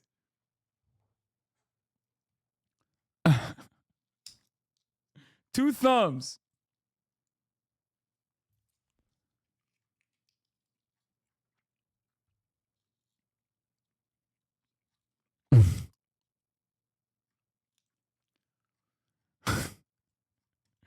Yeah, he's a whatever pick for me. I'm like, I see you. I even smell a little bit of fucking anti-labor, like Josh Shapiro in the school choice measure. I'm fucking done with you, okay? School choice is an anti-labor measure. It's anti-teachers union, okay? You can suck me. You can suck me dry. You fucking oppose the motherfucking... Kelly breaks with Biden over dumb decision on immigration in heated Arizona Senate debate. Incumbent Mark Kelly sought to draw contrast with his party and GOP opponent Blake Masters, who was grilled about his views on abortion and the legitimacy of the 2020 election. Yeah, Kelly's campaign said he was referring to Biden's decision to end Title 42, a pandemic-era policy that began during the Trump administration that enabled officials to turn away asylum seekers in the name of public health. Don't worry, Mark Kelly. Joe Biden didn't do that. Kelly said many Democrats don't understand this issue while Republicans want to politicize it. Kelly, who was first elected in 2020 special election, is running against Republican challenger Blake Masters. Also, that's another thing. He absolutely fucking comes through Blake Masters because that's what he looks like. Again, Josh Shapiro and Mark Kelly took like big dubs, but they took big dubs against like actual demons. I mean, Blake Masters is the worst possible politician that has ever fucking existed. So there's like, there's that as well. What else?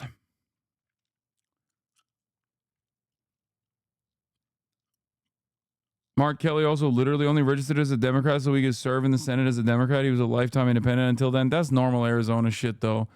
Arizona's weird as fuck, bro. I don't even want to touch that. Like, come on, Kirsten Sinema. Arizona is weird as fuck. It's the only state where there are like an actual rabid and very valid anti-Trump, never Trump Republican constituency. Okay? That's where John McCain is from. They literally are. Dude, I don't know why we take Arizona seriously. I think if your state reaches 120 degrees in the summer, like your brain is fucking literally on fire. You should not be allowed to vote. Okay? You're medically brain dead. It's too hot. Okay? I'm serious. It melts. It fucking melts. It melts too much. You don't even have water. You sold it. Okay? You sold it. So, yo, what the fuck? You must be thinking New Mexico. I mean, yeah, I got all the smoke for New Mexico too, but they're a little bit smarter in comparison. I don't know how.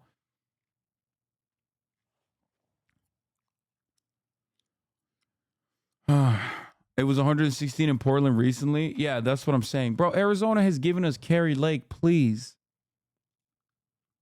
Yeah, he's good on weapons. Obviously.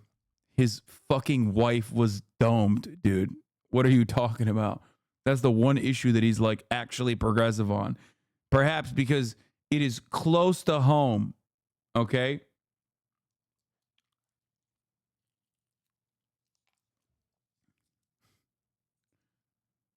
Literally.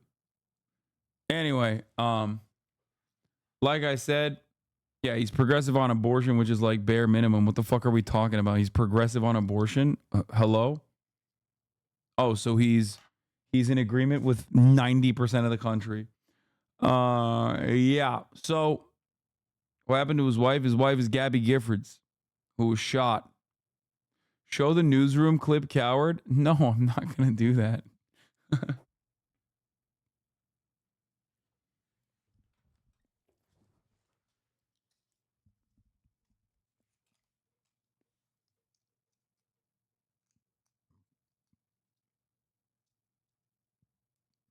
Reading on right now, he opposed Medicare for all, the Green New Deal, supports increasing oil drilling, Lamau, and thinks that Biden isn't hard enough on the border. He only voted in line with him 94% of the time. Only 90% for Joe Biden, who spent his entire career as basically a Republican. This is the worst pick. I mean, he is definitely very conservative, okay? He is very, very conservative. Let's see what he wrote. Let's see what Edgar Mentum wrote about Mark Kelly. I put him in F tier. It's all the usual caveats.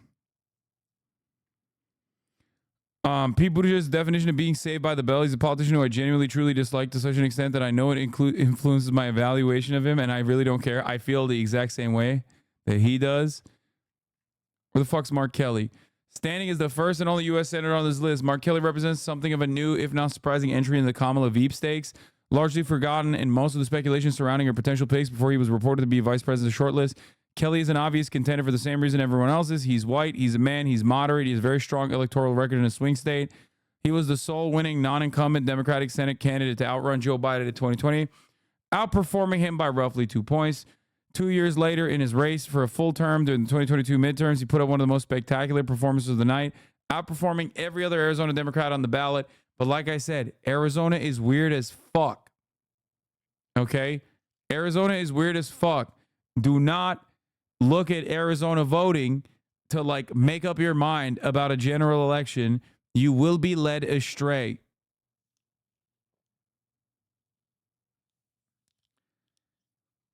They are so goddamn libertarian in the weirdest ways possible. Anyway, while he doesn't have quite the stature in the state that the upcoming contenders may have in theirs, it would be impossible to find a better number two if your sole goal was keeping Arizona in the Democratic column. Problem with Kelly, if you can really call it a problem, is that Arizona stands to be the least impactful of the swing states Kamala could target with a VP selection. Only worth 11 electoral votes, just barely falls short of providing the same impact as Michigan, North Carolina, or Pennsylvania.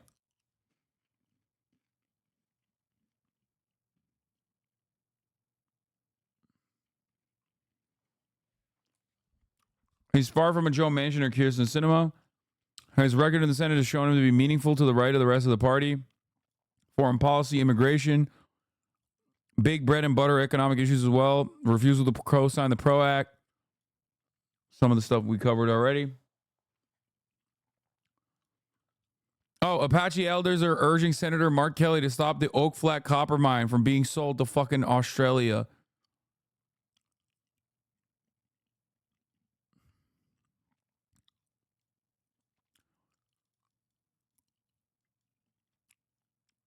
To an Australian mining company.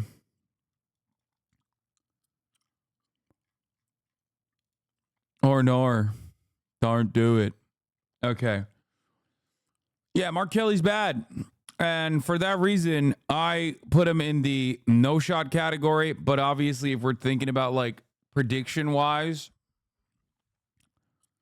I mean, I guess if we're putting like my favorite picks, I would definitely put Big Gretch up here, right? But if we're talking about like, if we're talking about Mark Kelly, I don't like him, but he will, if we're talking about him as a person that will potentially be a pick, I would put him in the possible options category.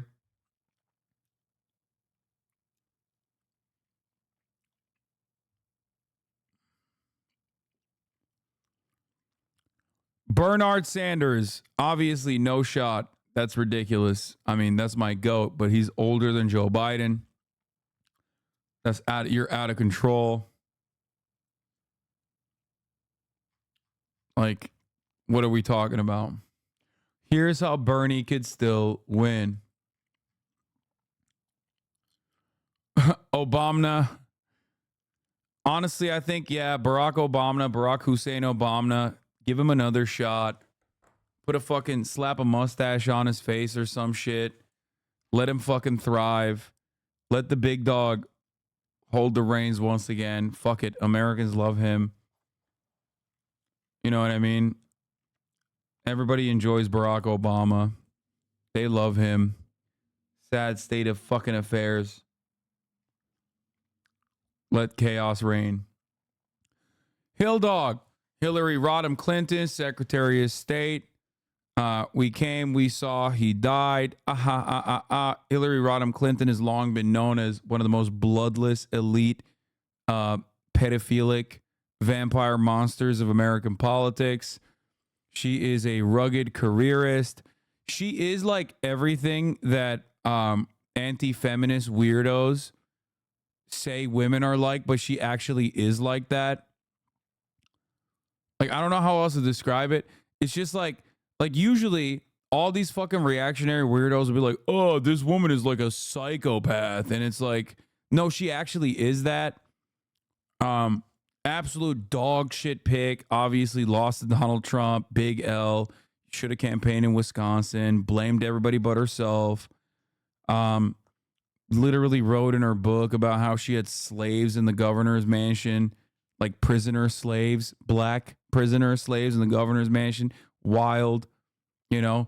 Talked about super predators. But so did Joe Biden. Really, really awful person. Just a surefire success. A surefire, a absolute lock for an absolute lock for an electoral defeat. She would kill Kamala to become the real president if given the chance. I agree. She 100% would do that. Holy shit, the Chapo boys are here. I'm about to do a fucking podcast appearance. What the fuck? Why can't I unlock the door? God damn it. Come on. Anyway, try again. I am so fucking annoyed. Responsible for everything since 2016. Yeah, she's awful, which is why I'm going to put her in the sure why not category. Fuck it. We ball. Elizabeth Warren, annoying technocrat. Hold on. I gotta unlock the door.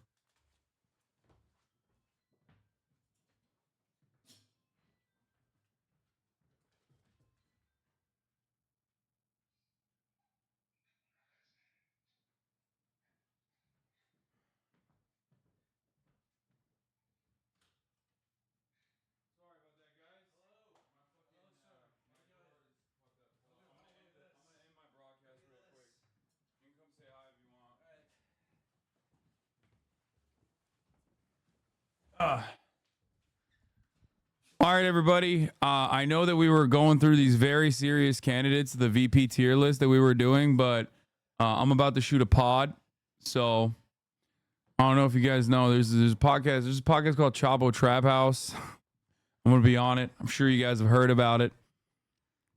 They're pretty popular. They're pretty popping.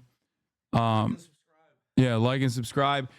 Anyway, question mark, Obama is constitutionally ineligible? No, you don't understand. I put him in the let chaos reign category because he's going to put a mustache on and it's going to be a different guy. Yeah, he's going to be Obama. It's a totally different guy. You don't get it. Anyway, but we'll continue this list tomorrow. Anyway, like I said, I got to go for now.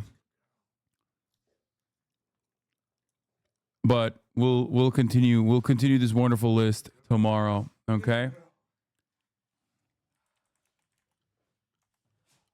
Hold on. Damn, you guys showed up on time for real. That's got to be a you thing, Will, I assume. There's no way Felix is showing up on time. All right, peace, everybody. See you tomorrow. Bye-bye. Sunny Los Angeles, California, says Hasan. The starlock to the starlock to the topic just begun. There he is again, Hasan is streaming. Hasan is streaming. There he is again. Hasan is streaming. Hasan is streaming. Reviewing the P.O. box, Uncle Uyghur's face.